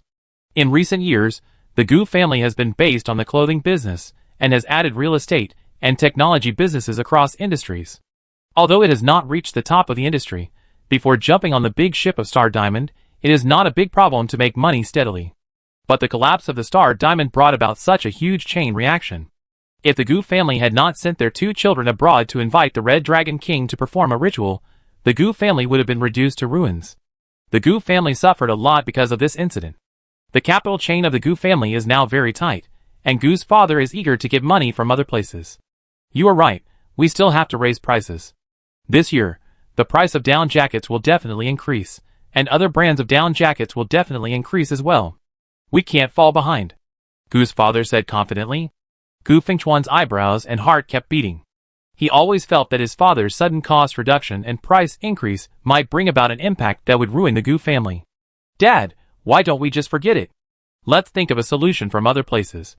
In case we meet someone with a brain and dismantle our down jackets for testing, Gu Fengchuan said. Father Gu insisted on his own way and said, you think too much. In the category of down jackets, our family is not the leader at all. Even if the sky falls, there are tall people to support it, and it won't hit our family.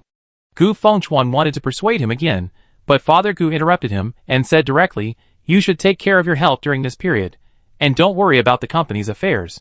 There are still the 2nd and 3rd children. At the very least, Shuang is very smart, and can help me solve my problems. When Gu Fengchuan heard this, a dark flashed in his eyes. It has been nearly a year and a half since he had his bone marrow matched.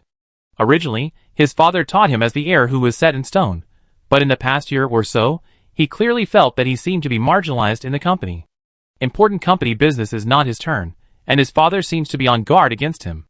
If the 2nd and 3rd children were not still focusing on their own industries, Gu Fengchuan would suspect that he would be deprived of power. Dad, I have raised you for more than a year, Gu Fengchuan said. Father Gu smiled and said, I was too worried when you fell ill last time. Dad is old and can't stand it a second time. Gu Fengchuan didn't know whether what Father Gu said was true or not. Father Gu said, don't work too hard. If you are too busy, I will let Xiao Gu help you more. The Xiao Gu mentioned by Father Gu is not a member of the Gu family, but a young man with the same surname. He is a returned doctor who graduated from a famous foreign university, and is about the same age as Gu Fengchuan. Since he joined the company, he has been particularly valued by Father Gu. Xiao Gu and Gu Fengchuan have a good relationship. It was Gu Fengchuan who recruited him back then. Gu Fengchuan always thought that Xiao Gu was his direct descendant. After hearing this, he hesitated for a moment and agreed. Father Gu said, Yu Ji is busy, so you can go on the trip to Hong Kong next month on behalf of the Gu family. I don't feel at ease if I leave this matter to others. Chapter 288. Su Yuyu just left the company and ran into He Jilan. Coincidentally, she was also talking about the trip to Hong Kong. You all seem to value this trip to Hong Kong. I thought it was just an ordinary art exchange, Su Yuyu said. When He Jilan heard this, a strange look appeared on his face, and he said, Miss Su, there has never been an ordinary art exchange. Su Yuyu was stunned. He Jilan explained softly, to a certain extent, antiques do not have much practical significance. At most, they carry some historical significance, but since this circle has existed for thousands of years, there must be a reason for its circulation. Every such exchange is both an exchange and a confrontation. From the moment it starts, the changes have begun. There are always people who build tall buildings on flat ground, and there are also people who collapse tall buildings in one day. Su Yuyu understood what she said. Then what do you think I am like now? Su Yuyu asked with a smile. He Jilan said, you are building a tall building that I dare not imagine. Even if you don't believe in yourself, you have to believe in us. The He family has never failed in choosing a master. Su Yuyu hurriedly said, don't say that. We are partners. There is no saying that one is the master. Although He Jilan did not refute this, her movements and demeanor still looked like Su Yuyu was the first. In a blink of an eye, it was the day to leave. This time, they still took Su Yuyu's private plane. But because Su Yuyu had too many people accompanying her, some of them were assigned to Lu Jingyao's plane, and Lu Jingyao still squeezed on Su Yuyu's plane. There was another person who Lu Jingyao didn't want to go with him on this trip, and that was Song Jibai. Ouyang faced Lu Jingyu's particularly wary eyes and explained awkwardly, "We have a scene to shoot in Hong Kong City. After the Hong Kong City scene is shot, Xiao Song will have his head shaved. This scene must be shot in advance. In addition, we also have to participate in the Asian TV Drama Award ceremony." Lu Jingyao frowned slightly and asked, "In 1 month, the film preparation work can be completed? So fast?" He had heard many stories about a certain director taking several years to shoot a movie, so he had such concerns. Ouyang hurriedly said, "Mr. Lu, you don't know that our company has a very low turnover rate. Most people who join the company are unwilling to change jobs to other places. Most of the staff are experienced, and even some of the mobile field staff who cooperate are old people who have cooperated many times. They are familiar with each other, so the preparation work will be fast." Lu Jingyao nodded. "So you heard about the TV Drama Award ceremony?" Pulled Ouyang aside and asked, "TV Drama Award ceremony? Xia Ran doesn't seem to plan to publicize the award for Xiao Song. It would be a waste of time to come all the way here. I'm afraid Xiao Song's fans will scold him again." For top celebrities, participating in film and television dramas is also very particular. They will participate in top awards even if they are just runners-up, or serve as award presenters. For some less famous awards, many big stars participate on the premise that they are sure they will win the award. This so-called Asian TV Drama Award ceremony sounds very impressive, but it is actually just an award ceremony organized by a non-governmental organization, which is not very famous.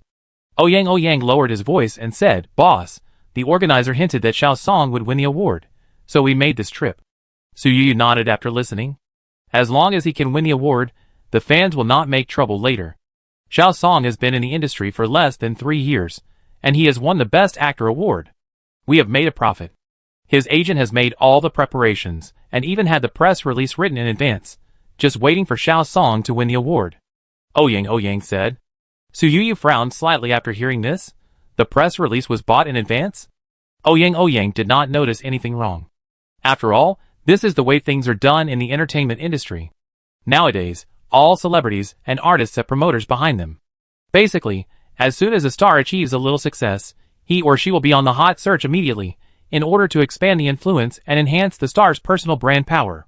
As a top star, Song Jibai's traffic is relatively easy to obtain, so the promoters behind the scenes most of the time just need to go with the flow, and don't need to rack their brains to make a splash like other star teams. Many stars even bought a package of annual hot search. Today, wearing a hat will be on the hot search, and tomorrow, a cut on the hand will be on the hot search. Song Jibai's hot search is not the most in the circle, but he is the star with the highest proportion of real hot searches. Su Yu's heart skipped a beat and said, I rarely interfere with your work directly, but this time I always feel something is wrong. Don't buy the draft in advance. Song Jibai doesn't need to go the black and red route like other traffic stars. What he needs to do now is to be stable. He is already a top star, and he is also a rare high-quality traffic that speaks for itself through his works. Anyway, he has already distanced himself from other traffic stars. Now as long as he remains stable, he will win. There is no need to expand blindly. Su Yu defined Song Jibai's agent's behavior of buying the draft in advance as blind expansion. Ouyang was stunned. He was originally happy for his good brother, but his rationality gradually returned. Boss, you are right. At any time, caution is the most important. Ouyang said.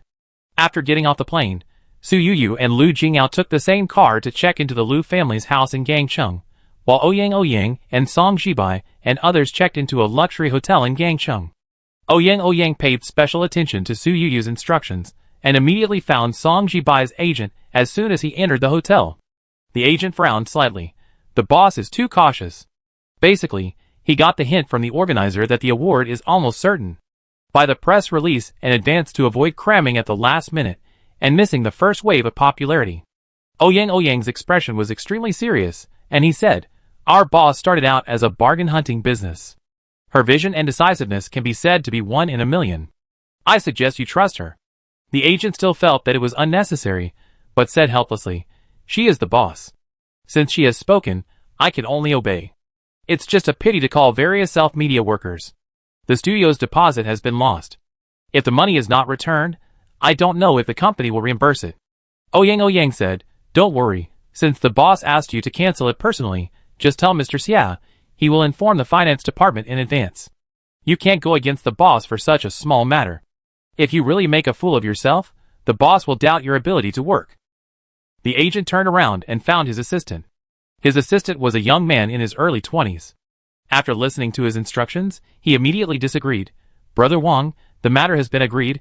How can you change your mind at the last minute? Chapter 289.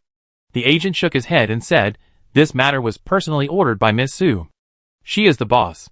Since she has said so, we subordinates can only listen.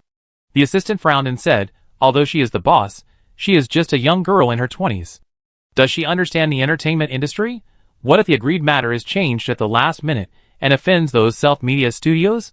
This will affect our teacher Song's media resources. The proposal to buy the draft in advance was originally proposed by the assistant. The agent was not surprised by his strong opposition at this time. After all, if this matter is done well, it can be counted as the assistant's achievement. Don't think about this matter. In our company, no one is more important than the boss. You must keep an eye on this matter personally. No mistakes can be made, otherwise both of our jobs may be lost. The agent warned. The assistant nodded reluctantly, but when he returned to his hotel room, he immediately took out his mobile phone and dialed a number. Things have changed. They didn't fall for it. Should we continue? The assistant asked the person on the other end of the phone. How did they find out? The assistant felt aggrieved when she heard the question. She felt as if the other party was questioning her. She could only say helplessly, I don't know who told Suyuyu about this. She, who never interfered with the work of her agent, suddenly stopped this matter. If you want me to continue, I will be exposed in advance. Forget it. You are working normally now. This matter will not have much impact on Songjibai. It is really not worth exposing it for this. The assistant was relieved immediately after hearing the other party's words. He asked again, I didn't mess this up. The money you promised to give me. The person on the other end of the phone was a little impatient. Don't worry, I won't give you a penny less. Suyuyu didn't know that her team had been infiltrated. She was staying in Lu Jingyao's mountaintop villa in Gangshan at this time. She happened to see an acquaintance. Grandpa. Mr. Lu was still farming like the last time they met. He put down the hoe with a smile and said, you little girl, you said you would come to visit me often last time we met. I waited for you at home, but you never came. Fortunately, I am smart. If you don't come to me, I will come to you. Suyuyu felt a little guilty when she heard this. She had accepted Mr. Lu's favor last time, so she found Gu Shuiying's half-brother in Jinling. She later thought about visiting Mr. Lu again, but was stopped by Lu Jingyao. In Lu Jingyao's words, his elders were urging her to get married. He was afraid that they would come to Suyuyu and didn't want to embarrass her, so he consciously avoided meeting them. Just like what Lu Jingyao said, the next sentence of Mr. Lu was, Yu, do you think this house is good? If you and Jingyao are engaged, Grandpa will give you this villa as a wedding gift. Grandpa. Lu Jingyao had no choice but to stop him. Grandpa Lu glared at his grandson and said, I don't know how long it will take to hold my great-grandson if I rely on you, a blockhead. I am anxious even if you are not. Lu Jingyao stood in front of Suyuyu and said, if you continue to do this, we will not live here. Grandpa Lu stamped his feet in anger. Suyuyu was protected by Lu Jingyao, and lowered her head to think for a moment. Because she had been running around the world, pretending to be focused on her career, Lu Jingyao tried to talk about marriage several times, but she blocked them all. Suyuyu also learned from assistant Lu's slip of the tongue that Lu Jingyao had planned to propose to her, and had even arranged an extremely romantic proposal ceremony, but he quietly cancelled it because of Suyuyu's statement. After dating for nearly 2 years, Suyuyu actually knew very well that it would be difficult for her to find a more suitable marriage partner than Lu Jingyao. Lu Jingyao was handsome, rich and respected her. Except for some unpleasantness in the beginning when they were in the United States, she could not find many faults.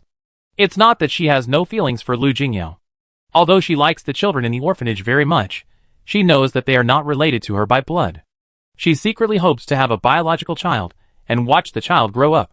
She is not treated well by her biological parents, but she hopes to make up for her childhood by raising a child.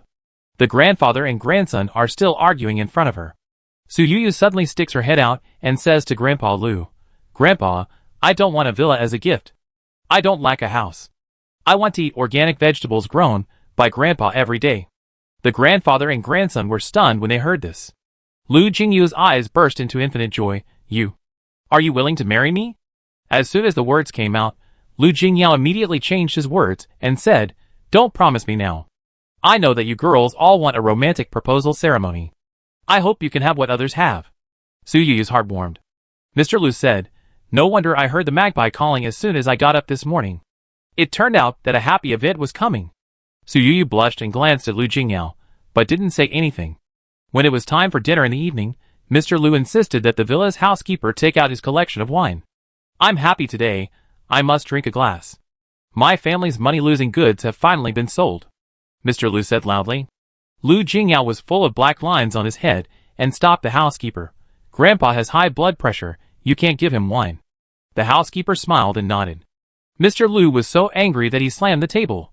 You little brat, you dare to control me, I don't care, I'm going to drink this wine today. Lu Jingyao said casually, I tell my aunt now. Mr. Lu was fearless. When Mrs. Lu was alive, he was afraid of her. After she passed away, he was afraid of his daughter, who looked almost exactly like his wife, fearing that his daughter would pester him like Tang Sung chanting sutras. Forget it, I let you do it this time. Housekeeper, pour me a glass of grape juice, Mr. Lu said with a sullen face. Soon after dinner, the housekeeper of the villa led the way in front, and the grandfather and grandson of the Lu family accompanied Su Yuyu to the guest room arranged for her. Although it was a guest room, the villa was very large, and even the guest room was a suite with all kinds of facilities. Standing in front of the floor-to-ceiling window, the scenery of the entire port city was in full view. Yuyu, do you want to go to Jingya's study? There are all the trophies he has won since he was a child. Mr. Lu was like a salesman trying hard to sell his own products. Su Yuyu looked at Lu Jingya's blushing face. She was not very interested at first, but suddenly wanted to tease him. Okay. Walking into Lu Jingya's study, Su Yuyu couldn't help but be shocked. There were too many trophies and certificates. She didn't even see the 3 good students type of certificate. The most common one she saw was the Mathematical Olympiad certificate. She was about to praise Lu Jingyao, but suddenly her eyes fixed on a large stone placed beside her. She said in disbelief, this stone seems... Chapter 290. Putting a stone the size of a coffee table in the study, no matter how big the study is, no matter how decorated it is, this big stone still doesn't fit in with the whole study. This is my grandmother's dowry. My grandmother basically lived in Hong Kong City in her later years, so she brought this stone with her. Lu Jingyao explained. Su Yuyu said, a stone is a dowry? Lu Jingyao nodded. I also thought it was strange at the time, but no one knew why. Grandpa Lu suddenly coughed, facing the worried eyes of the 2 juniors, and whispered, actually this thing. I know where it came from. Grandpa, you told me before that you didn't know. Lu Jingyao looked dissatisfied. Mr. Lu looked away guiltily and said, who told you to ask me in front of your grandma? How can I explain it to you? Lu Jingyao asked, did grandma not let you tell me? Mr. Lu nodded and said, your grandma always felt that she was too stupid, but she was unwilling to admit that she was too stupid. She was always stubborn. In order to prove that she was right, she treated this big stone as a treasure and carried it around the world. Su Yuyu listened to the old man's explanation, and the image of a stubborn old lady emerged in her mind. The old man glanced at Su Yuyu and said, Yuyu, you couldn't tell Jingyao about this before, but don't worry, your grandma must like you, so I am willing to tell you. Su Yuyu laughed dumbly. Mr. Lu continued, your grandmother had 3 sisters. Her parents died when she was very young. The 3 sisters were raised by their grandfather, a big landlord. When the 3 sisters reached the marriageable age, the landlord grandfather arranged dowries for them. Speaking of which, this landlord grandfather was also quite legendary. When he was young, he was a famous gambling king. He built a huge family business by gambling. When he arranged dowries for his 3 granddaughters, he also let them gamble. There were 3 dowries. One was all the cash in the family, one was all the land in the family, and the other was this stone. Your grandmother thought that something was wrong, and you should do the opposite. I don't know why she chose this stone when picking the dowry. When Su Yuyu and Lu Jingyao heard this strange story, they didn't know what expression to use for a while. Mr. Lu said, your grandmother didn't make a mistake. The 2 aunts who got all the land and money didn't marry out, but stayed at home to find a son-in-law. Your grandmother accepted the marriage contract and married me. At that time, our Lu family had already failed, and was so poor that we had to eat porridge every day. It was your second aunt who was originally engaged to me, but in the end it was your grandmother who married me. Su Yuyu said, Grandpa, you must not let grandma live a hard life for too long, so it is said that a blessing in disguise. Mr. Lu smiled awkwardly and said, your grandmother's good life is not because of me, but because of the country. Your 2 aunts either got a lot of money, or... They got a large piece of land, and when our country was fully liberated, they immediately became landlords. On the contrary, our family was penniless at that time. Your grandmother, the granddaughter of a landlord, only had a piece of stone as a dowry. Our family was classified as poor. It happened that a factory opened near our home, and your grandmother and I both went to the factory as formal workers. After the opening up, your grandmother was the first one in our factory to resign and go into business. She made a lot of money, so I resigned. Anyway, there are not many people in your two aunts' homes now. You didn't expect that things would be so tortuous. Life is really not until the last moment. No one knows what the future will be like. You girl, I know you have a sharp eye. Since you have looked at this stone several times, you must have found something wrong, Grandpa Lu said. You nodded gently. Grandpa, I also do jade business. I am 80% sure that this stone can produce jade. Yu has learned a lot of courses in the training space this year. She basically couldn't understand those cutting-edge technologies, so she gave up after buying one class. On the contrary, she bought all the courses on how to identify stones, and even exchanged the training hours for the actual operation time. In the training space, after a lot of practice, Yu felt that even if she lost the system one day, she could still find a job in the gambling stone business. Mr. Lu did not doubt Yu's words at all, but just sighed and said, "The landlord grandfather loves his 3 granddaughters. How could a gambling king like him sell ordinary things at first? Now that I think about it, it is estimated that he noticed the wind in advance and made 2 plans for his descendants. But your grandmother will never understand why Grandpa cheated his granddaughter." Lu Jingyao said, "Grandpa, wait for Grandma's death anniversary this year, and you will tell her about this matter in person, so that she will remember it." Mr. Lu nodded. None of the 3 people present mentioned the matter of stone cutting. The stone was placed there, as it was originally. Although Yu was a little curious about what kind of jade was inside, she also understood the Lu family's desire to keep the stone intact. After all, it was something left by the old lady. After a good night's sleep, Yu just opened her eyes, and saw the system interface flashing in front of her. Ding! The task of picking up leaks has been opened. Please complete the task of picking up leaks within 15 days. Yu looked at the system interface, and suddenly a doubt emerged in her mind, and asked, "The owner of the stone we saw yesterday didn't know the specific value, and you didn't refresh the task of picking up leaks. You have become so smart now." The mechanical sound of the system was still cold, but the answer made Yu feel particularly warm. Although its owner didn't know its value, he cherished it very much and regarded it as a rare treasure. "I understand," Yu said softly. This was the first task she received after a year of rest. Originally, her itinerary today was just to play in the port city. Mr. Lu is old and doesn't want to be a light bulb. He looks at the 2 young people with a loving face as they leave. As soon as they leave, Mr. Lu immediately calls the housekeeper. "Hurry up, take me to Repulse Bay. I want to go to the old guys to reminisce about the past, so that they know that our Lu family is about to have a wedding. Hurry up and prepare the big red envelopes," the housekeeper said with a smile. "Old man, I haven't seen you so happy for a long time." Mr. Lu said happily, "When people get old, they look forward to having grandchildren, but I don't know who they learn to say things like not getting married and not having children." Now among the younger generation, Jingyao, the eldest brother, has taken the lead, and the other younger ones have no reason to delay. Chapter 291. After Lu Jingyao got in the car, he learned that Yu had other things to do. He didn't look surprised and just said, "I guessed it too. I go with you." Yu didn't refuse. Although Lu Jingyao hadn't formally proposed to her, their relationship was stable. Lu Jingyao probably knew a little bit about her secrets, but he just didn't say anything. The driver was the Lu family's driver. Although it was the first time for Yu to drive, they were well trained. Even if Yu pointed the car to a strange place, they didn't say a word. Finally, the car stopped at a place called Miredu Building. This is an old building. It looks very old from the outside. After entering, Yu walked in along the golden pointer of the system, and everyone was shocked. The inside was densely packed with pipes, and the lights in the corridor were dim. Everyone's noses were always lingering with a strange smell, which made people feel irritated. Why did Miss Su have to come here? Isn't it better to be free and happy somewhere else? Yu heard someone muttering in a low voice. She turned around and looked at the person who was talking. It was a young man in his 20s. It was said that he had a master's degree from abroad, and was a relative of a senior executive of Lu Jingyao's company.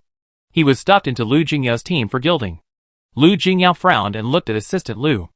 Assistant Lu had no choice but to pull this young man aside and teach him carefully. Everyone with brains present knew that although this young man had a senior executive relative, his future in Lu's group was worrying. After all, his nonsense had already made Lu Jingyao unhappy. Su Yu said to Lu Jingyao, "It smells bad here, or I go in by myself." Lu Jingyao shook his head. "It's rare to accompany you. It's just a little smell." Compared to the sudden smell, his eyes looked around like a sharp sword, fearing that the danger hidden in the dark would implicate Su Yu.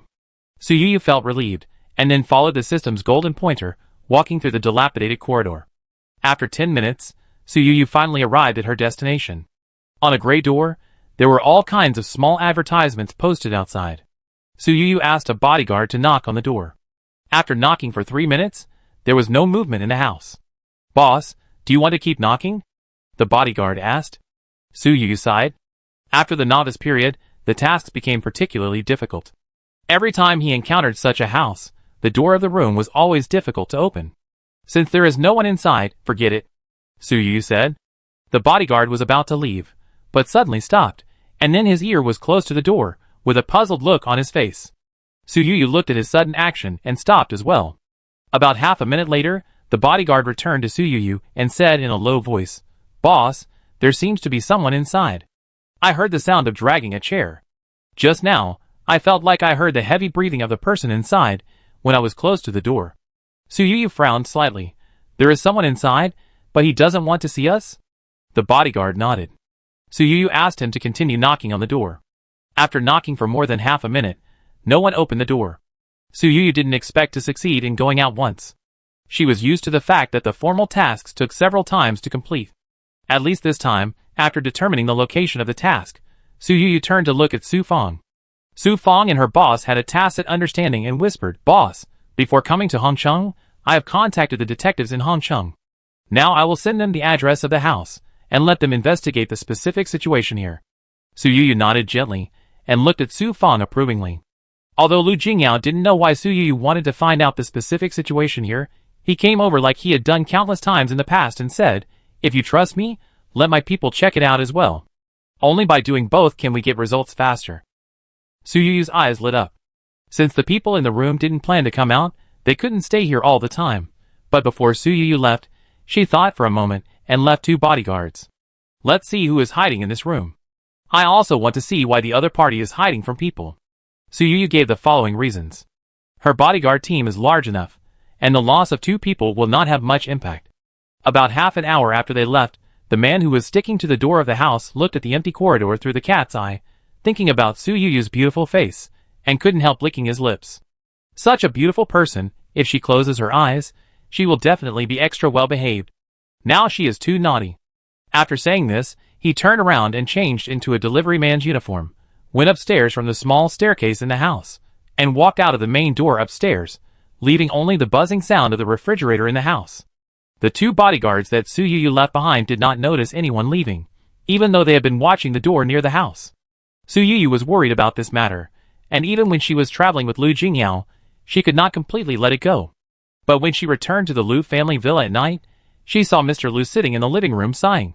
"Grandpa, did you encounter anything unhappy today?" Su Yu asked worriedly. Mr. Lu said, "It's not me, it's my old friend, whose granddaughter is missing." "How old is she?" Su Yu asked.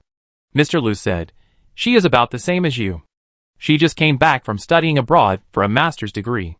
The old man suddenly turned his head and looked at Lu Jingyao. "Jingyao, you should remember her. She is the granddaughter of your grandfather Chen. She is 4 years younger than you. She studied in the same school as you abroad.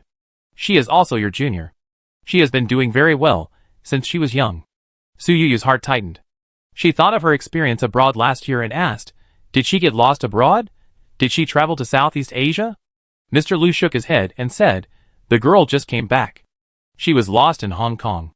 Originally, her family wanted her to take over the business, but she didn't want to. It seems that she was starting a business or doing some project. Suddenly one day, she disappeared." Su Yu thought this was very strange. Mr. Lu hesitated for a moment and said, Yu, don't be upset when I tell you this.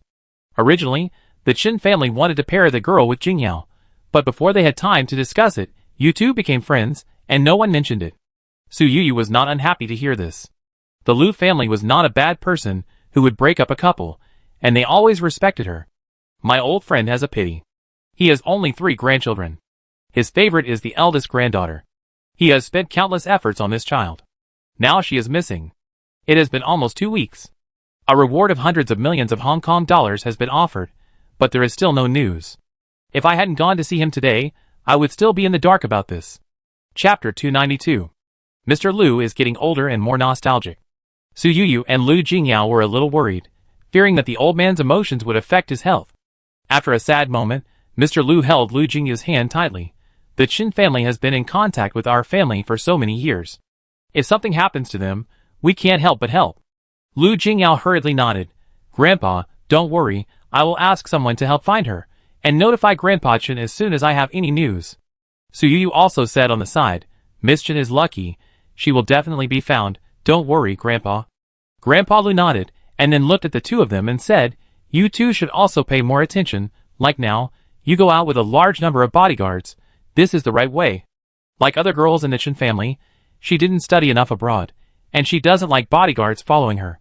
She always says something like she is not free. You must not learn from her. Listening to Mr. Lu's muttering, the two nodded continuously, and coaxed for a long time, and Mr. Lu finally agreed to go to bed. When there were only 2 people left in the study, Su Yuyu whispered, Jingyao, what do you think of Miss Chen? Su Yuyu couldn't continue, but Lu Jingyao understood what she meant and said, the person was in Hongcheng, but he disappeared. With the ability of the Chen family, they couldn't find any trace of him. Most likely, this person is gone. Su Yuyu sighed, which made her more determined to bring a bunch of bodyguards with her to protect herself.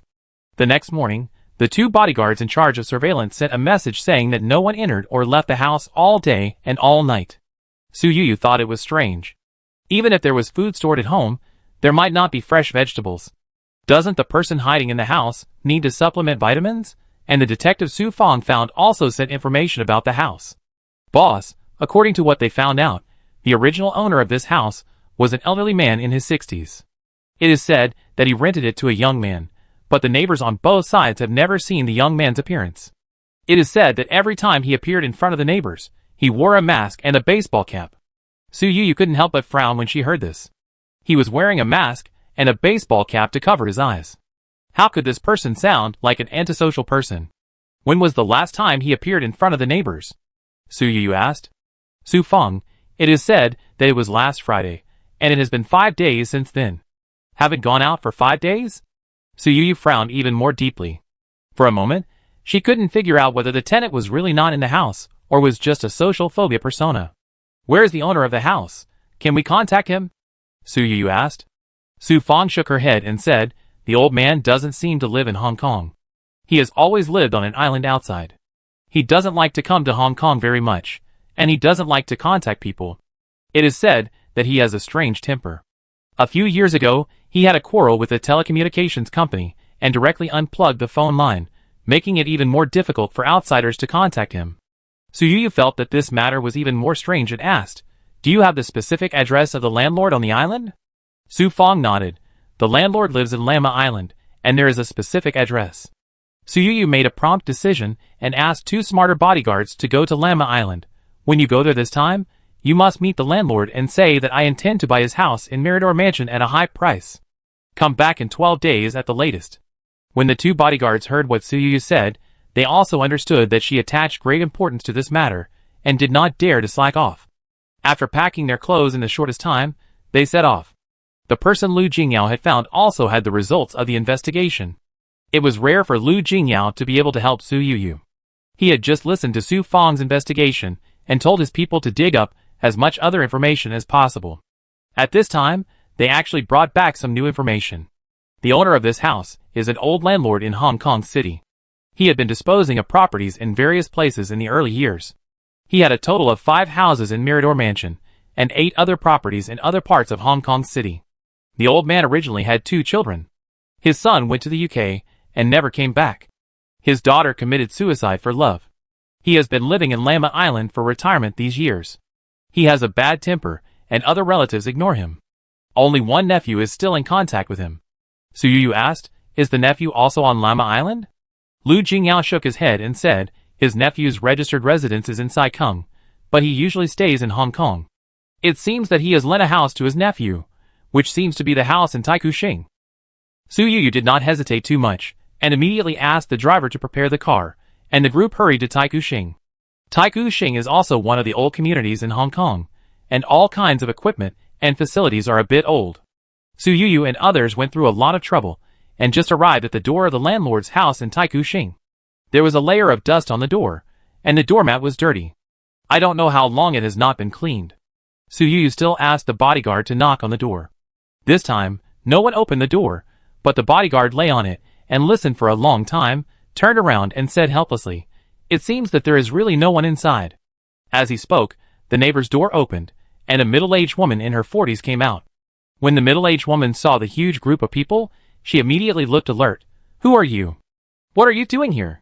Hearing the other party speaking Cantonese, Su Yuyu felt like she was listening to a foreign language. Lu Jingyao had accompanied his grandparents in Hong Kong during the winter and summer vacations, so he could chat with him easily. "Sister, we are here to find Zhang Sheng. We have no ill intentions." The middle-aged woman listened to this and said, "Zhang Sheng is a good guy. Although he hasn't been back for a while, he has helped us a lot in the past. Don't try to embarrass him." Lu Jingyao and Su Yuyu listened to this, and couldn't help but outline the image of a young man who respects friends and neighbors in their minds. "We really have no ill intentions. We just want to contact his uncle through him. We want to buy his uncle's house in Mirador Mansion," Lu Jingyao said. When the middle-aged woman heard this, the alertness on her face disappeared, and she said, "Mr. Zhang hasn't been here for a while, you can't wait for him here." Lu Jingyao immediately asked, "Sister, how can we wait for him? We are in a hurry to buy a house."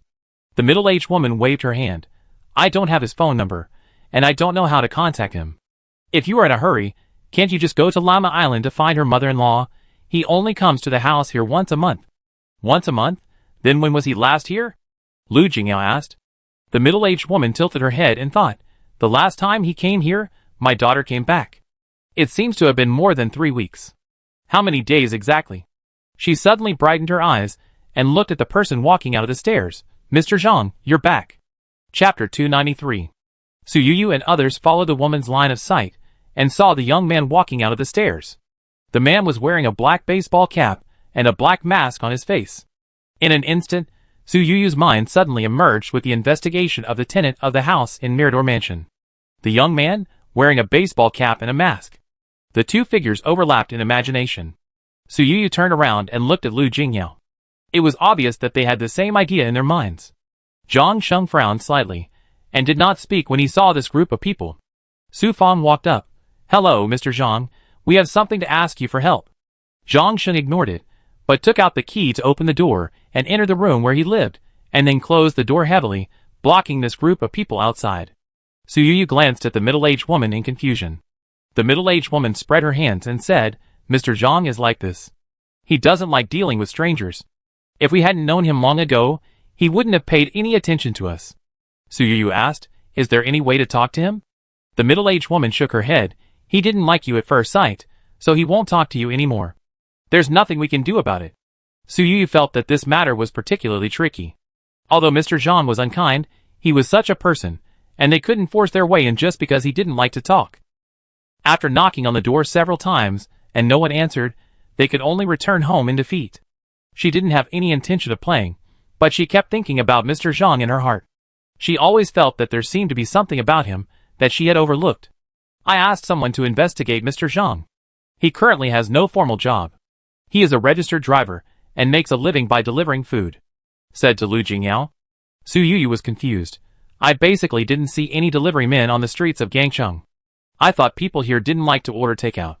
Lu Jingyao said, "It's not that they don't like it. It's because the labor cost in Gangcheng is high, and ordering takeout is more expensive. You don't see any delivery men on the street because the delivery men here rarely wear uniforms."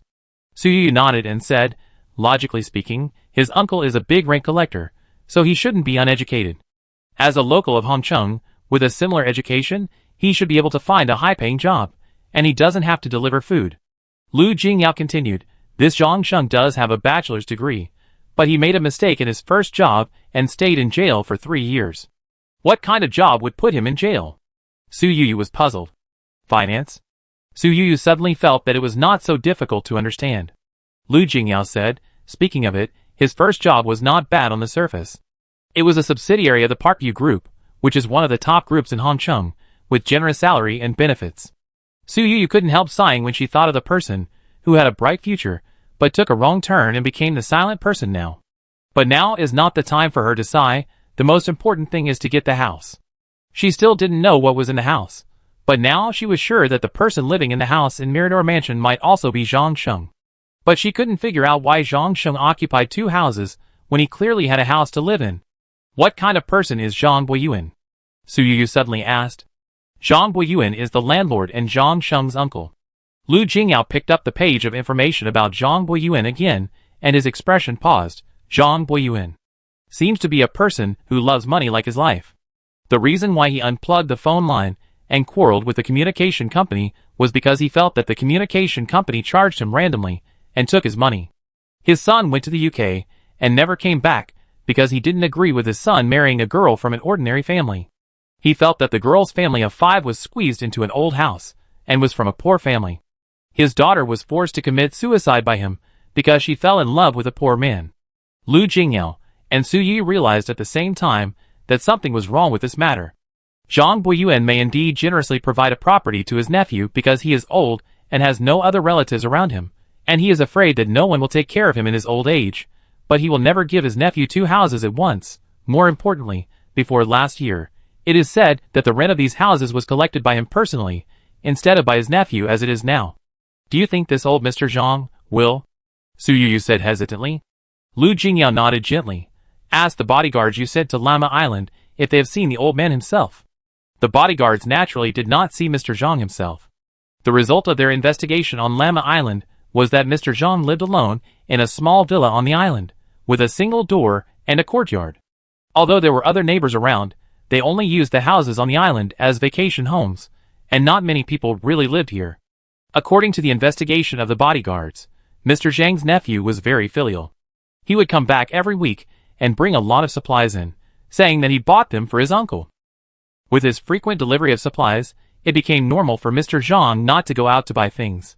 Su Yu asked the 2 bodyguards on the phone, "Are there any police on the island? Call the police first, the old man may have died." "Boss, what is the reason for calling the police?" the bodyguard asked. "Just say you smelled the stench of a corpse," Su Yu said. The bodyguard who was answering the phone on Lama Island at this time scratched the back of his head awkwardly. "Boss, we didn't smell it." "It's okay, they can't test whether your nose really smells it. At least in this way, they have to break in to see if anyone is there," Su Yu said. The bodyguards moved quickly, and the police came quickly, looking at the 2 with questioning eyes. "Did you really smell the stench of a corpse?" the local police asked in some poor Mandarin. The 2 bodyguards tried their best to hide their inner guilt, and nodded vigorously. One of the policemen bent down and touched the dog he brought with him. "Boss, do you think there is a strange smell in there?" The dog suddenly barked. The policemen's faces suddenly became serious. They knocked on the door for a long time. After no one answered, they immediately took measures to break in. After entering the door, there was still no one in the villa, and the dog was circling around the rose tree in the yard that was blooming particularly lushly. There is indeed no body in this room. It is probably because the fragrance of the flowers affected the boss's nose. The boss has always liked roses, the police explained to the bodyguards. The 2 bodyguards suddenly looked serious. They had already called the police, and were willing to believe Su Yu. They also wanted to find something useful, so that they could go back and report. Will the body be hidden under the rose bushes? Chapter 294. When these words came out, everyone present wanted to laugh. After all, this was not a TV series. The police wanted to leave after breaking into the house, and finding nothing. They said, "Strictly speaking, we don't have a search warrant. We could say that we broke in because of urgency before, but now it's a bit unreasonable to dig up someone's yard." The police also have their own frustrations. The 2 bodyguards looked at each other. Both of them were frantically thinking of countermeasures. However, their phones were not hung up, and the police dog next to them was still barking. Su Yu on the phone suddenly said, "I can't hear the dogs barking clearly. Come closer so I can hear it clearly." Although the 2 bodyguards did not understand Su Yu's inexplicable request, they still carried it out firmly. The phone was close to the police dog, and Su Yu could hear the dog's words clearly only when he was close. "Woof woof, there must be something hidden under the rose bush. It stinks, it's the stench of a corpse." the dog yelled. When the phone was back to the bodyguard's ear, he heard Su Yu's particularly firm voice on the other end of the phone. Try to dig up the rose bushes. I'm 90% sure there's someone hiding underneath, Su Yu said. The two bodyguards were good brothers who had enlisted and retired together. They understood each other's intentions with just a glance. They had been following Su Yu for so long. Although the boss was a little younger, he never made mistakes in what he said and did. One of the bodyguards suddenly turned around and rushed into the greenhouse next to him. The police hurriedly shouted, "What are you doing? Are you going to rob us in front of us? Theft?" The other bodyguard stretched out his hands to stop the two policemen. When his good brother ran out with a hoe, he gritted his teeth and said to the police, "My brother's nose is sharper than a dog's. He really thinks there's a body hidden under the rose bushes. Let him dig it up. It's just a waste of time. If there's really a murder case, it's missed.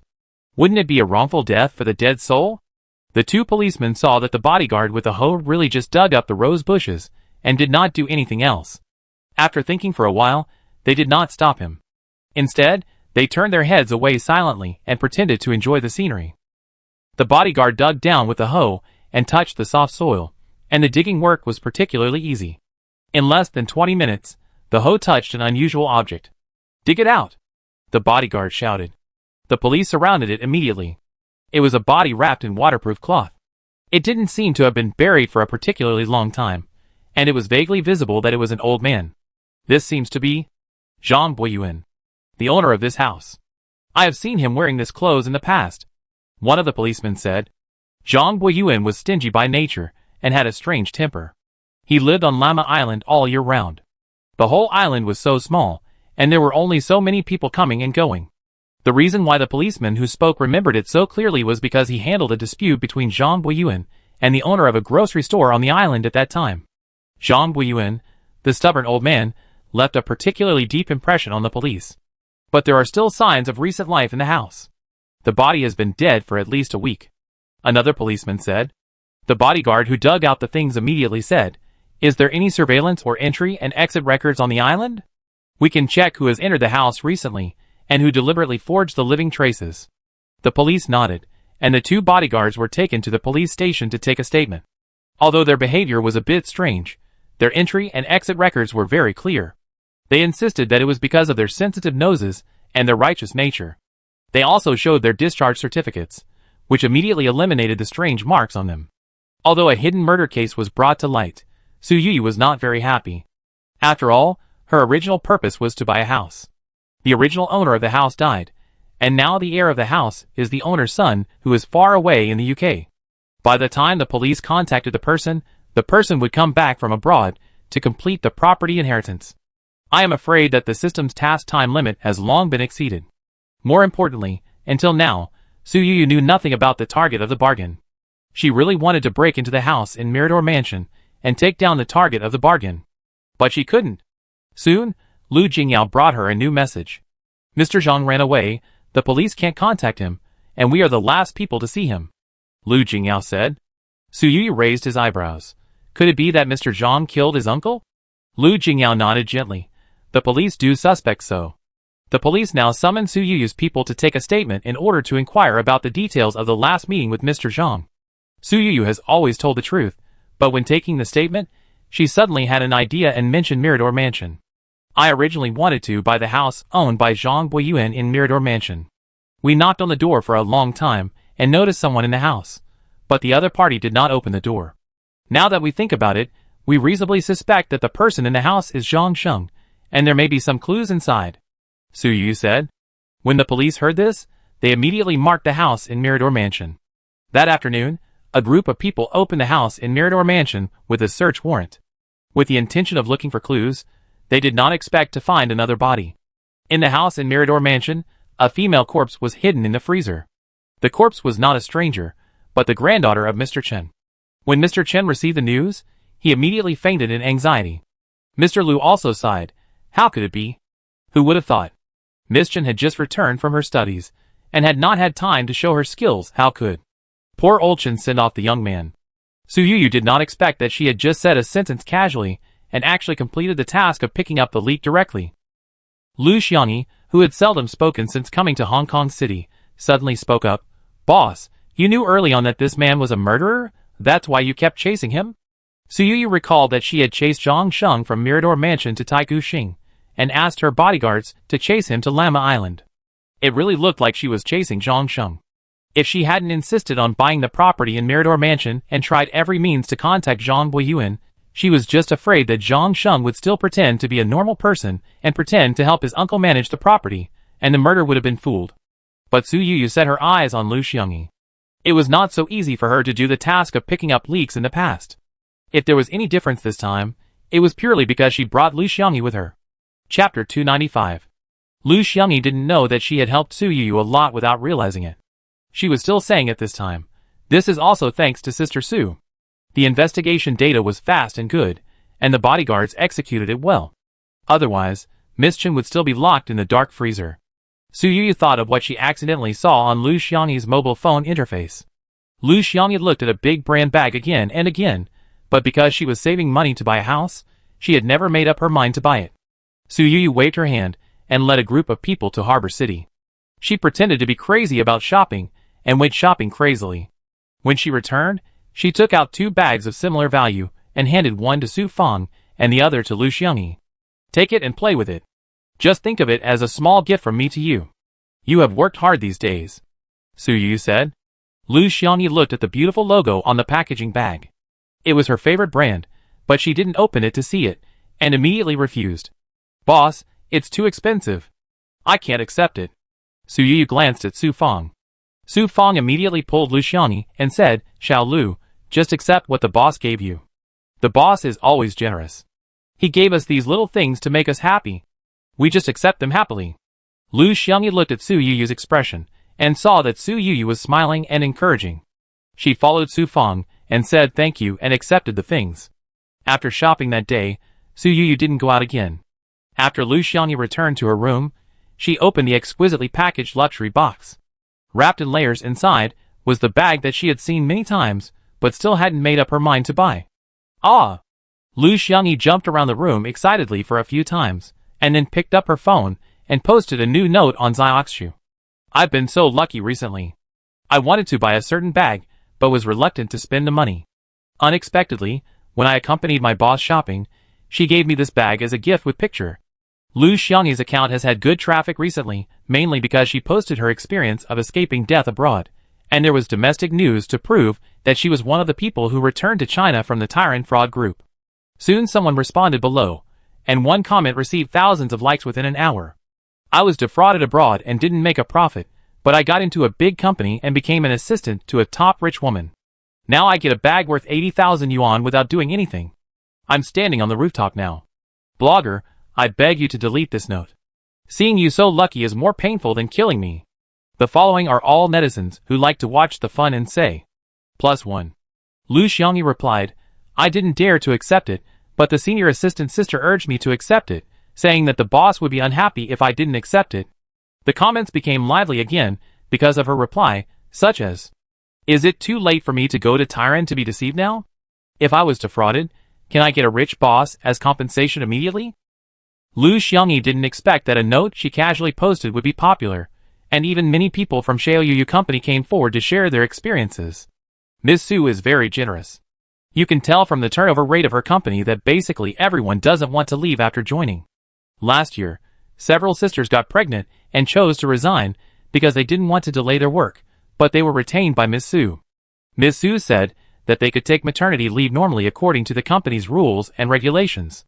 Ms. Su's company has 180 days of maternity leave. She did this because she didn't want girls to delay their future because of their families. Netizens who saw this news had mixed feelings for a while, and soon the comments below this comment became a complaining conference. After I got pregnant, I was interviewed by the HR department, and my work was adjusted. They directly arranged a lot of unsuitable work for me, forcing me to resign on my own initiative. My salary before I got pregnant was 20,000 yuan. After I got pregnant, the HR department adjusted me to a position with a monthly salary of 2,000 yuan. I couldn't help but accept it. Girls really don't realize the huge malice of the company until they get pregnant. Our company with a female boss is more considerate of girls. It's not just this comment that touched netizens deeply, there is another comment as well. My old employer registered my works under a relationship account. I made a fuss about it, and was fired by my old employer. It was a very ugly incident. In the end, I got the dismissal compensation through labor arbitration. When I returned to the labor market to find a job, I found out that my old employer had issued a ban order and many companies in the industry did not dare to hire me. I applied for a job at Miss Sue's company on the advice of a friend. When I did the background check and joined the company, my former employer said a lot of bad things about me. I thought this application was a failure again. Unexpectedly, my colleagues in the HR department did not listen to the one-sided words of my former employer. Instead, they carefully inquired and considered from many aspects, and finally agreed to my employment. In their words, they did not want to miss any talent. Originally, everyone was not very sure about what this person said. When they clicked on his homepage, they found out that he was a screenwriter who wrote short play scripts. Before joining Su Yuyu's company, there was no work on his resume. After only 8 months in Su Yuyu's company, he had 3 popular short play masterpieces. All 3 masterpieces were named after him. It can be seen that his career took off after joining Su Yuyu's company. Even looking at his latest notes, the company has agreed to let him try to change from a short play screenwriter to a long play screenwriter. If nothing unexpected happens, his career will go further. Starting from Lu Xiangyi's casual note, almost the entire network immediately knew about Su Yuyu's company's generous treatment. Even Song Jibai's fans came forward to say that they knew from Song Jibai's usual Weibo posts that there was nothing messy in the company. Even top artists did not have to socialize, and had a lot of time to read and hone their acting skills. For a while, Su Yuyu's company became the representative of the best internet companies. When Su Yuyu received the news, she was stunned. She did not expect that the traffic of Patian would favor her again. She had no time to sigh now, and was accompanying Mr. Liu to get healthy. The person who came was Mr. Chen. According to Mr. Liu, Mr. Chen seemed to have aged 20 years overnight, and the whole person was haggard. Even so, Mr. Chen personally walked up to Su Yuyu and bowed to her. "Ms. Su, I want to thank you. If it weren't for you, I'm afraid my granddaughter would still be curled up in the freezer." Mr. Chen couldn't help crying as he said this. Su Yuyu also felt very uncomfortable. After thanking her, Mr. Chen took out an envelope with a check for 200 million Hong Kong dollars. "This is all agreed in advance, please accept it, Ms. Su," Mr. Chen said. Chapter 296. Su Yuyu had a hard time earning this money. A young girl in her prime lost her life because of a sudden outburst of antisocial personality. The police have caught Zhang Sheng. Lu Jingyao brought her the only good news. Su Yuyu was very curious. Why did he kill people? Miss Chen and he obviously had no intersection, so how did she offend him? Lu Jingyao also got the relevant information and explained. Zhang Sheng's parents died early, and it was his uncle who sponsored him to study. His uncle was not kind, but hoped to get a reward. But after graduating from college, although he joined a big company, he was framed and sent to prison because he was too young. He resented his uncle for not helping him. According to him, if his uncle was willing to save him, he only needed to sell a house to avoid his prison. After he was released from prison, he pretended to be filial, instigated, and hinted, inducing his cousin to commit suicide for love and his cousin to leave his hometown. Even if his nephew was the only relative left by his side, the uncle still beat and scolded him at every turn. Zhang Sheng was forced into a corner by his uncle and killed the old man directly. As for Miss Chen, Zhang Sheng was imprisoned because of the Lu group, but he hated all rich people. The richer and prettier they were, the more he hated them. Miss Chen went to Mirador Mansion to do business that day. Because there was no surveillance on the route she took, Zhang Sheng happened to meet her and recognized her as the daughter of the wealthy Chen family. He suddenly decided to kill Miss Chen because the people of the Chen family had been looking for Miss Chen outside. During this period, it was inconvenient for him to deal with the body, so he kept the body in the freezer and had no way to deal with it. Su Yuyu slightly widened her eyes. She didn't expect Miss Chen to die so carelessly. If Zhang Sheng didn't know that she was a rich person, she might not have died. Su Yuyu became more and more determined to bring a bodyguard with her. Even though she had a good reputation now, no one knew if she had an antisocial personality hidden in the dark, so there was no need to do the incognito trick. Lu Jingyao reached out and brushed the broken hair on Su Yuyu's forehead behind her ears, and said softly, "When we knocked on the door of Mirador Mansion that day, Zhang Sheng was actually hostile to us through the peephole. If you hadn't always had a lot of bodyguards around you, I'm afraid he would have taken action that day." Su Yuyu shuddered with fear. Lu Jingyao said, "Fortunately, you have always had the habit of bringing bodyguards. You must stick to it in the future." Su Yuyu nodded. Now the bodyguards, who can stay with her, are basically really capable, and each of them knows her rules, and will not dictate her behavior. Although there are a lot of tails following behind her, Su Yu occasionally feels very strange, but never feels unfree. The Chen family's affairs came to an end. Su Yu thought she could have a good rest for a while, but she didn't expect. Ding! The task of picking up leeks has been opened. Please complete the task of picking up leeks within 2 days. Su Yu is now accompanying the grandfather and grandson of the Lu family to attend a dinner party. The host of the dinner party is Mr. Fong, a friend of Mr. Lu in Hong Kong City. Old man, you spend most of your time in the mainland now. I haven't seen you in Hong Kong for a long time. Mr. Fong and Mr. Lu were talking. Su Yu felt that Mr. Fong's accent was a bit strange. He didn't sound like a local in Hong Kong. Instead, he had a Minnan accent. She looked around the banquet hall and didn't see any member of the Chen family. It was obvious that they hadn't recovered from the pain of losing their loved ones and didn't attend any social events. She turned around and saw Mr. Fong and Mr. Lu were sighing about the Chen family. Poor old Chen, he always told me that his eldest granddaughter would most likely take charge of the family business in the future, and he had high hopes for that child. Who could have thought that this would happen? After sighing, Mr. Fong's eyes fell on Su Yu, and after taking a look, he said, "Is this the child who found the little girl of the Chen family? Looks like a blessed one, old Lu. I'm sure your family will have a wedding soon, and you must invite me to have a drink at the wedding." Mr. Lu laughed and said, "Definitely. If Yu is really willing to marry into our Lu family, then Shanghai, Huangshan, Hong Kong, Jiling, and Gusu will all hold banquets, and they must be lively." When Su Yu heard this, she immediately tilted her head and looked at Lu Jingyao. 5 places. Lu Jingyao lowered his voice and said, "I listen to you on this matter. If you don't want to, I go and talk to Grandpa." Su Yu didn't actually have much resistance to this matter, but she was very satisfied with Lu Jingyao's attitude, and said casually, "Let's talk about it later." Her eyes suddenly fell on a young girl behind Mr. Fong. At this time, Mr. Fong suddenly waved his hand. After the young girl came closer, Mr. Fong smiled and said, "I originally wanted to pair up your Jingyao and our Qianqian, but now it's not possible. But do you know any young talents in your Lu family?" Mr. Lu immediately laughed and said, "The Lu family does have suitable sons and daughters, but I'm afraid Qianqian won't like them." Mr. Fong didn't hit the snake stick, but let his granddaughter Qianqian take Su Yu in first. In his words, the young girl would feel uncomfortable staying with the old man. Qianqian has an obvious sweet girl appearance, a pair of extremely moist eyes, and a pink dress on her body. The whole person looks as delicious as a peach. At this time, she came close to Su Yu and said intimately, "Miss Su, you are really amazing. Many people in our circle like Brother Lu, but Brother Lu always treats us harshly. We thought he would live alone until the end of his life. Tell me, how did you win this cold flower?" Although Qianqian looks pleasing, Su Yu doesn't know why she feels uncomfortable when she gets too close to her. Facing her inquiries like a good sister, she can't help but feel alert in her heart. "I don't know how I moved him. After all, he was the first to confess," Su Yu said casually. Qianqian's eyes flashed with disbelief, and she said, "Sister Yu, now you and Brother Lu are about to get married. If you have any experience that you can really pass on to us, we promise not to use it on Brother Lu." Su Yu was unhappy, raised her chin slightly, and said, "Miss Fong, I really don't know whether you underestimate me or Lu Jingyao.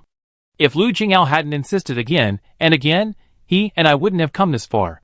I don't know how to please a man, so I really don't have any experience to pass on to you." Fong Qianqian's face looked ugly, and she muttered in a low voice, "A gold digger from the mainland." Chapter 297. Although Su Yu didn't hear clearly, she also understood that it was not a good thing. She was not someone who would swallow her anger. She raised her voice and said, "Miss Fong, what did you just say? Can you repeat it again?" Fong Qianqian didn't expect Su Yu's attitude to be unexpectedly tough, so she looked at her more, but didn't intend to repeat the curse words again. She just said, "Miss Su, it's not important." "It's not important, but you don't want to repeat it. Is it because you are scolding me?" Su Yu asked directly. This way of playing straight ball made Fong Qianqian not know how to respond. She could only say helplessly, "Miss Su, don't think that people are so bad. I really didn't scold you. It's normal for a group of good people to mix in a few bad people.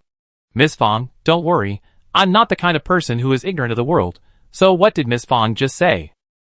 Su Yu asked. Fong Qianqian wanted to curse. She couldn't understand why Su Yu kept biting her. She didn't care about the decency of upper-class social interaction and had to ask clearly. I said Miss Su's skirt is very beautiful. Fong Qianqian said with a wry smile. Su Yuyu also laughed, but her smile was particularly bright. Miss Fong, if you want to praise someone, you can say it openly. If you whisper it quietly, it is really easy for people to misunderstand that you are cursing. Because the volume of the two people's conversation exceeded the ordinary social scope, many people have noticed them.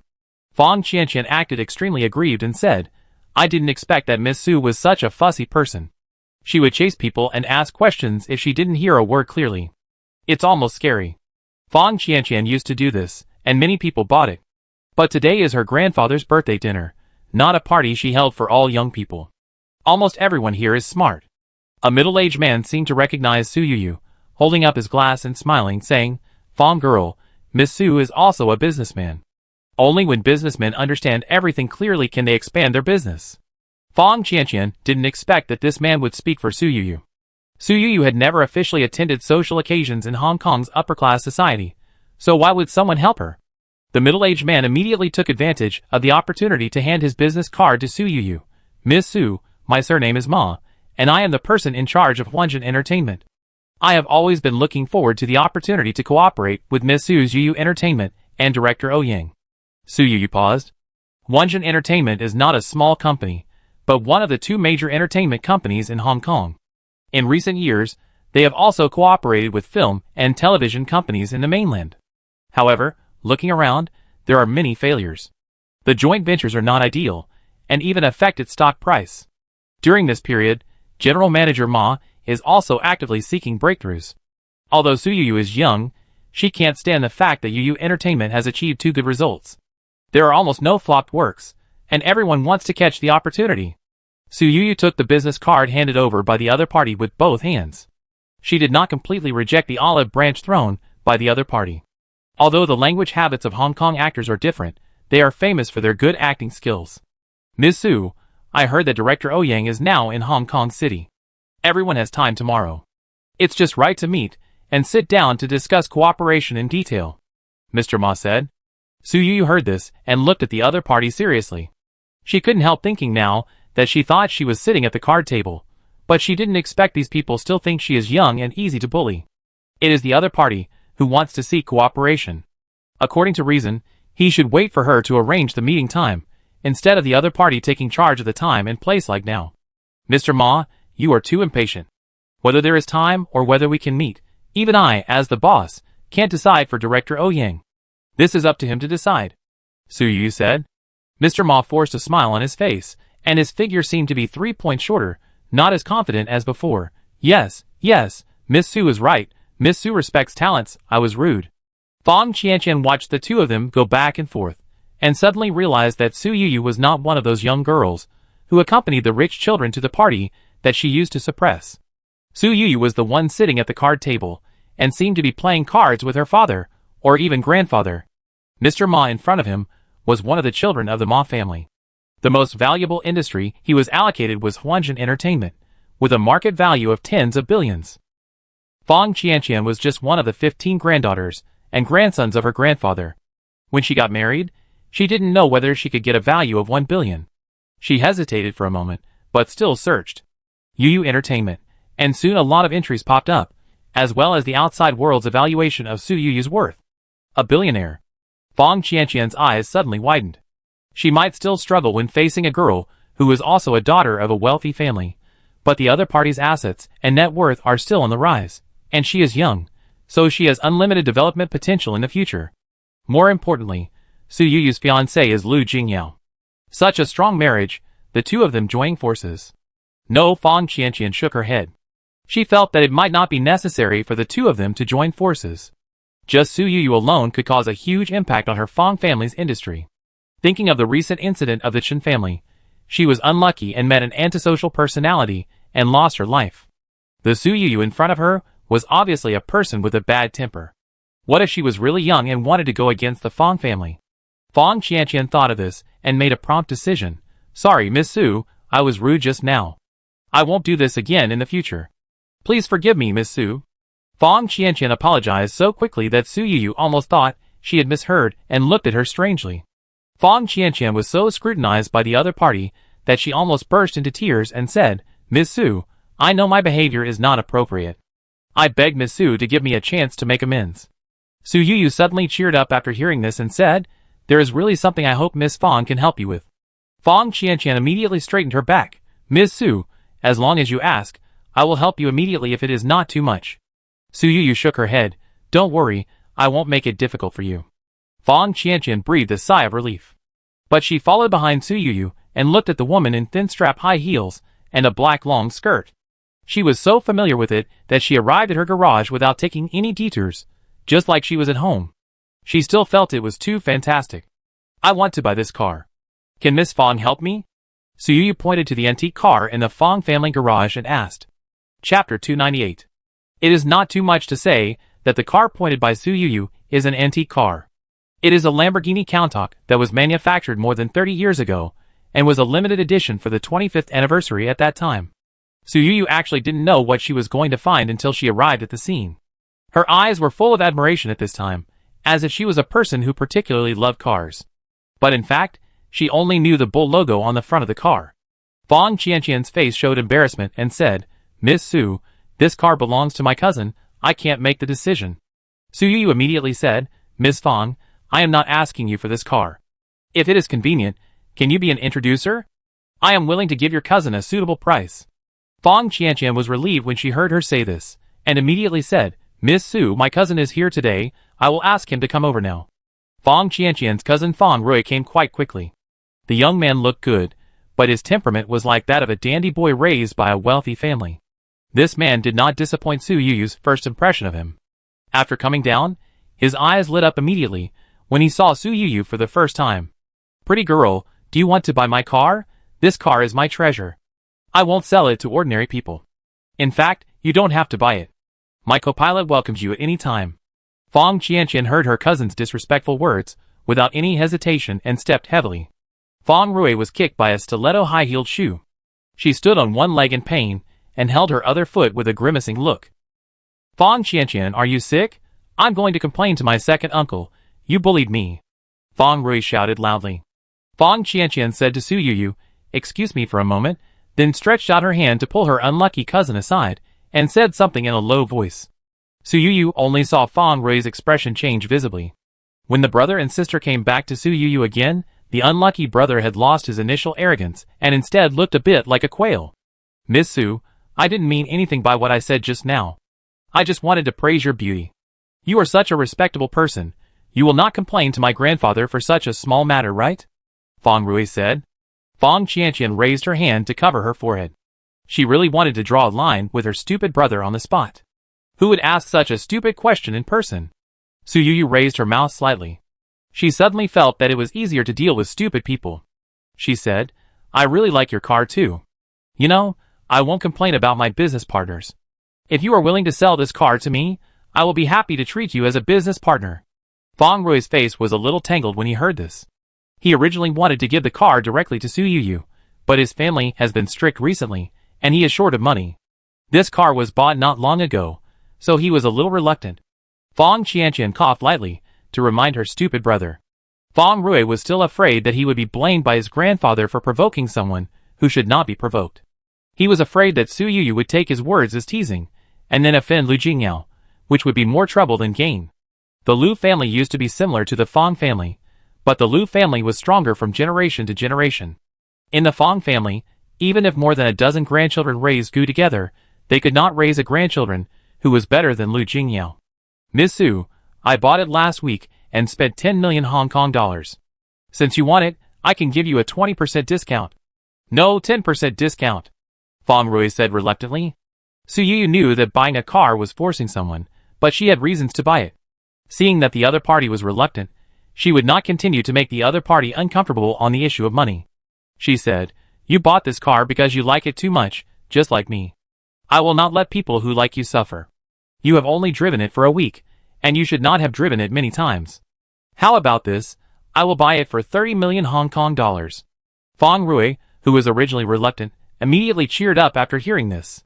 Just when she was about to agree, she looked at her cousin cautiously like some alert little animal. "Sister, can I agree to this price? Is there a trap?" Fong Qianqian glared at him.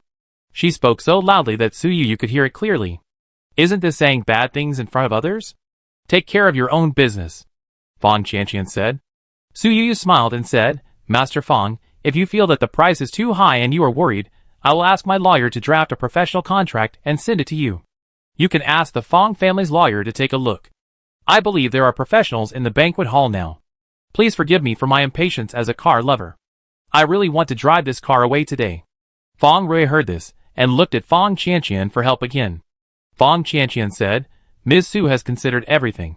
Wouldn't you like to earn 3 times the money? You can buy the same car after you take the money. Fong Rui said, Sister, this car is a limited edition. There is only one in Gangcheng. Fong Qianqian rolled her eyes. There is only one in Gangcheng. Is there no more abroad? Fong Rui smiled awkwardly and flattered. Sister, you are smart. You are worthy of being the one who almost married Lu Jingyao. Fong Qianqian raised her other foot without any hesitation, and stepped heavily on Fong Rui's other intact foot. She gritted her teeth and said, If you don't speak, no one will think you are dumb. Fong Rui screamed again. Fong Qianqian turned to Su Yu and said with a low eyebrow, Miss Su, I did like Mr. Lu, but he never paid attention to me. Please don't mind the nonsense of this stupid thing in our family. Su Yu nodded casually. She really didn't care about this sentence. After all, the way she looked at Lu Jingyao before was no different from not knowing Fong Qianqian at all. However, Su Yu also understood where the subtle hostility of Fong Qianqian came from at the beginning. Su Yu borrowed the Lu family's lawyer team in Hongcheng and gave her a high-premium purchase contract in an emergency. Fong Rui held the contract, asked a professional to take a look, signed her name without hesitation, and promised to cooperate in completing the vehicle transfer work during the day. At this time, the dinner was only halfway through. Lu Jingyao only knew that Su Yu borrowed the lawyer team, and didn't know what to do specifically. After learning that she spent a high premium to buy a car, he just raised his glass. Congratulations. Fong Rui, who was standing aside, wanted to hide when she saw Lu Jingyao. Fong Rui's uncle heard about the deal and asked his nephew with a thoughtful look on his face, Is this the car you bought from Ding Cici? Chapter 299. Although Su Yu completed the transaction, she did not sit in the car, so she did not know what was really valuable. She could not help but prick up her ears when she heard someone mention Fong Rui's previous car owner. Fong Rui nodded. Uncle San, you remember correctly, this is indeed Ding Cici's car. She went to the UK and sold all the things in Gangcheng. Uncle San Fong showed an ambiguous smile on his face and said with a hint of sarcasm, She also knows that the sponsor has left and she has no backing in Gangcheng, so she can't stay. Su Yu was still listening, but she saw that these people had already mentioned other things. She could not help but ask Fong Qianqian, Who is Ding Cici? Fong Qianqian did not hide it, and said, It's a girl from the mainland who came to Gangcheng to work hard. Su Yu looked at Fong Qianqian and changed her words abruptly, and raised her eyebrows slightly, but did not care. Does this Miss Ding have a very famous boyfriend? Su Yu asked. Fong Qianqian nodded and said, She is indeed famous, but her boyfriend is gone. She has lost her backer. She has lost her beloved, and she doesn't want to stay in Hong Kong, a sad place. Su Yu asked, What does this famous boyfriend do? Her boyfriend is from Hong Kong, and he spends most of his time in Hong Kong and Macau. Many people call him the gambling king of Macau. Fong Qianqian was polite, but her expression seemed to be a little disdainful, as if she looked down on such a rich man. Su Yu has heard of the title of gambling king in the past 2 years, but it seems that there are many people who bear this reputation, but it seems that only one person died recently. Zhang Qingchuan. This man is not very old. He was less than 40 years old when he died, but his death was quite sensational. Su Yu also saw related news on Weibo, calling him the young gambling king. But in fact, people who know the details know that this man is just a high-level code scrapper. It is said that the death of this Zhang is suspicious, as if he took something he shouldn't have. Fong Qianqian said in a low voice. Su Yu immediately had a premonition that the thing she picked up this time might be related to Zhang Qingchuan's death. She said, What would happen if Ding Cici didn't leave Gangcheng? Fong Qianqian smiled and said, Maybe it's the same as her boyfriend, or nothing will happen. Who can say for sure? Su Yu didn't say anything else, but she didn't chat with Fong Qianqian all the time. With Lu Jingyao's fashion item, she got along well in the rich circle of Gangcheng, and soon got a lot of business cards. She also learned a little about Fong Qianqian in the shortest time. Most girls in Gangcheng are independent and confident. Fong Qianqian's sweet and sassy look is indeed different from most rich girls in Gangcheng, which is understandable. Because the Fong family was not born and raised in Hong Kong, but a capital force from Taiwan, Mr. Fong seemed to love his granddaughter very much, but in fact, he favored boys over girls to the extreme. The reason why he always brought Fong Qianqian with him was just to hope that his granddaughter would find a wealthy son-in-law who would be beneficial to the Fong family at the banquet. After the dinner, Su Yuyu's people also took the limited edition Lamborghini back to the Liu family villa. But Mr. Fong also heard about this transaction, and sent someone to bring his grandson and granddaughter to the study to inquire about the transaction process. After hearing that Su Yuyu bought the car at 3 times the price, the old man frowned and questioned his grandson. "Are you so short of money? Don't you know how to make friends with a discount? Or just give it away?" Fong Rui quickly explained, "Grandpa, I have a discount. I said 10% off. She didn't want it herself, she took the initiative to propose this price. I thought Qianqian said that Miss Su didn't need money, so I agreed." Grandpa Fong still looked at his grandson with a bad look. "You still want her money?" Fong Rui felt very wrong when she heard this accusation. She thought, who doesn't love money? If he really doesn't love money, why does the old man want to be in the business world? This may be the only time in his life that he can make money, and he can make money without thinking. Even if the Fong family is rich, they will not give him 20 million Hong Kong dollars to spend casually. Looking at his useless appearance, Mr. Fong waved his hand. "Get lost." Fong Rui left the study room quickly. Mr. Fong turned to look at Fong Qianqian and asked, "What do you think of the relationship between these two people?" Fong Qianqian was stunned for a while, before she realized that her grandfather was talking about Su Yuyu and Lu Jingyao. "Grandpa, Su Yuyu doesn't seem to worry about Lu Jingyao at all. She is not that kind of slow person. It seems that she has gained enough sense of security in this relationship."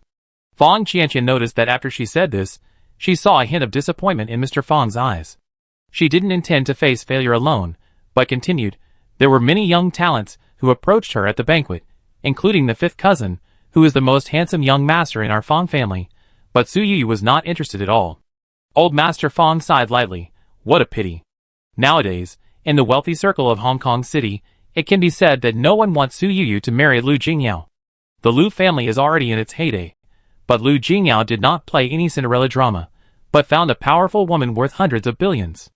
Although Su Yuyu was born an orphan, and the source of her money is a mystery, the cards she has now are better than those of the top wealthy ladies.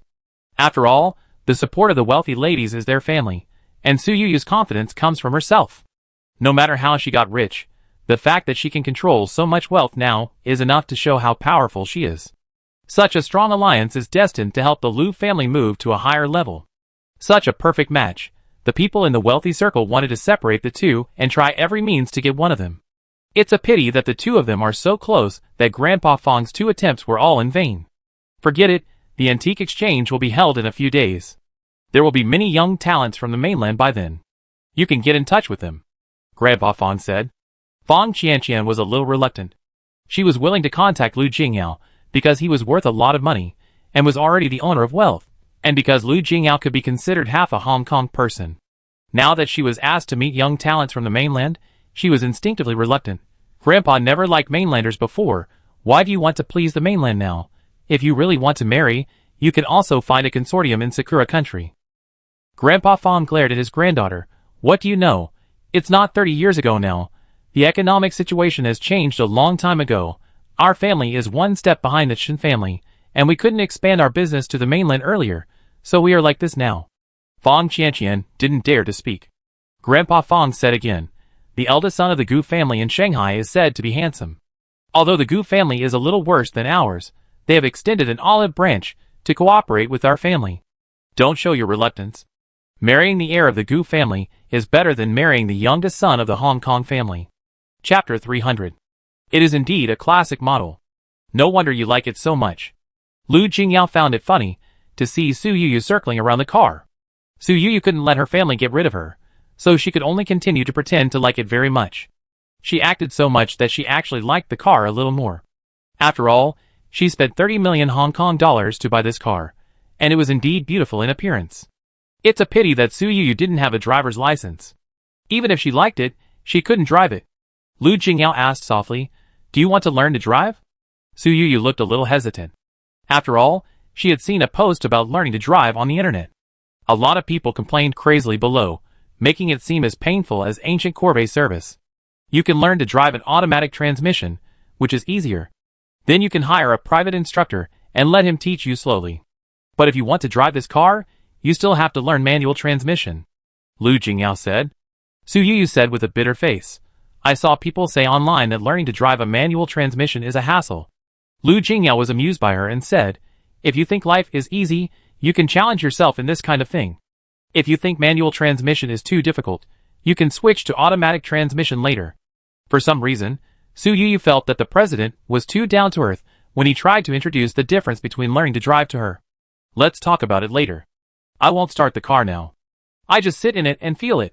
You go back and rest. I want to spend some time alone with this car. Su Yuyu said.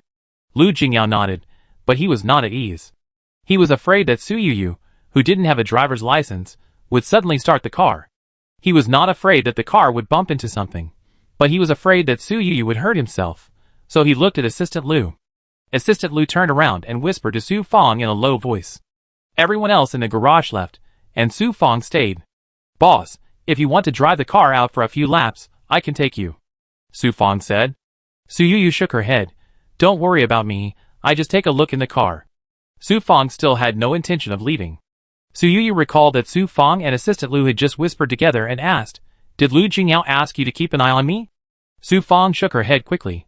Assistant Lu said that as an assistant, you must always ensure the safety of the boss. He said he was afraid that you might accidentally press something and hurt yourself. It was me who wanted to drive you for a ride, not their suggestion. The discomfort in Su Yuyu's heart gradually dissipated. She did consider Lu Jingyao as a marriage partner, but she didn't want Lu Jingyao to control her too much. The car doesn't start, and it will run away with just one press. Your worries are too unnecessary. Su Yuyu complained, half true and half false. Su Fong smiled awkwardly. Su Yuyu said, Okay, I take a few pictures and then go back to my room. Su Yuyu took out her phone and pretended to take pictures. She first took a picture of the dashboard, and then pretended to take a picture of the seat. She tried her best to look casual, and her head was almost buried under the passenger seat. She took a picture of the line of characters written on the side of the seat indicated by the system. The line of characters was written with a very light black pen, and was written in a relatively hidden place. If it weren't for the system's repeated prompts, Su Yuyu would probably not have noticed this line of characters. After Su Yuyu took a clear picture of the characters, she got out of the car, pretended to take several pictures outside the car, and pretended to be satisfied and went back to her bedroom. This line of characters had numbers and letters. Su Yuyu's first reaction was Bitcoin. She thought it was the same as the characters in the magazine last time.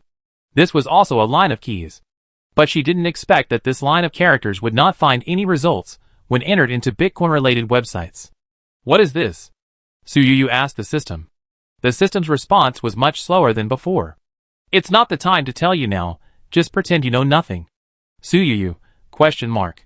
If the system hadn't already considered her task completed, Su Yuyu would have made a scene. Is it a serial task? The legendary task chain? Su Yuyu tried to solve the problem using game terms. Unexpectedly, the system gave a positive answer. You can also understand it this way. Su Yuyu said, Then the final goal of this task must be very rich, right? The system said, You guessed right again. But when Su Yuyu wanted to continue asking what the final goal was, the system ignored her again. Before Su Yuyu went to bed, she couldn't help but silently recite Lu Xiangyi's name in her heart. The process of buying a used car, this time, was extremely smooth. After thinking about it, Su Yuyu could only attribute the reason to Lu Xiangyi. At the same time, Fong Rui of the Fong family just received a call from her best friend. Fong Shirsi, lend me the car you bought from Ding Cece for a while. Fong Rui was a little surprised. Why do so many people like my car so much? The best friend said, Who else likes your car? I don't care, we are not related. Even if you want to borrow the car, you have to give priority to me. Fong Rui said helplessly, Will I not lend you something I have? It's too late for you to say it, the car has been sold. When was it sold? I saw you showing off the car in the morning, and you sold it in the evening? Isn't your old man's birthday tonight? The best friend asked. Fong Rui said, It was the old man's birthday party, and a rich woman from the mainland came. She liked the car so much that she bought it for 30 million. The best friend did not ask about the rich woman, but said, Tonight? Really? I wanted to call you at around 5 p.m., but someone interrupted me, and I kept putting it off until now. Fong Rui immediately said, If you had told me earlier, Even if the rich woman wanted to buy it, I would definitely delay it and let you play with it enough before selling it to her. The best friend's face was full of regret, and then asked, "What rich woman? Tell me if I know her." "She's from the mainland. Her name is Su Yu, and she's Lu Jingyu's girlfriend." My sister said that this woman is also very rich, with hundreds of billions of assets, and her origins are a mystery. "Such a good woman, why doesn't she like me?" Fong Rui complained casually. But his best friend didn't tease him like he used to. Instead he said, "Since the car is sold, let's meet again next time." After hanging up the phone, his best friend was immediately like a frozen eggplant. "You can't even handle such a small matter? What's the point of me keeping you?" Listening to his father's scolding, Fong Rui's best friend lowered his head. "Dad, now the car is in Su Yu's hands. How can we explain to the Red Dragon King?"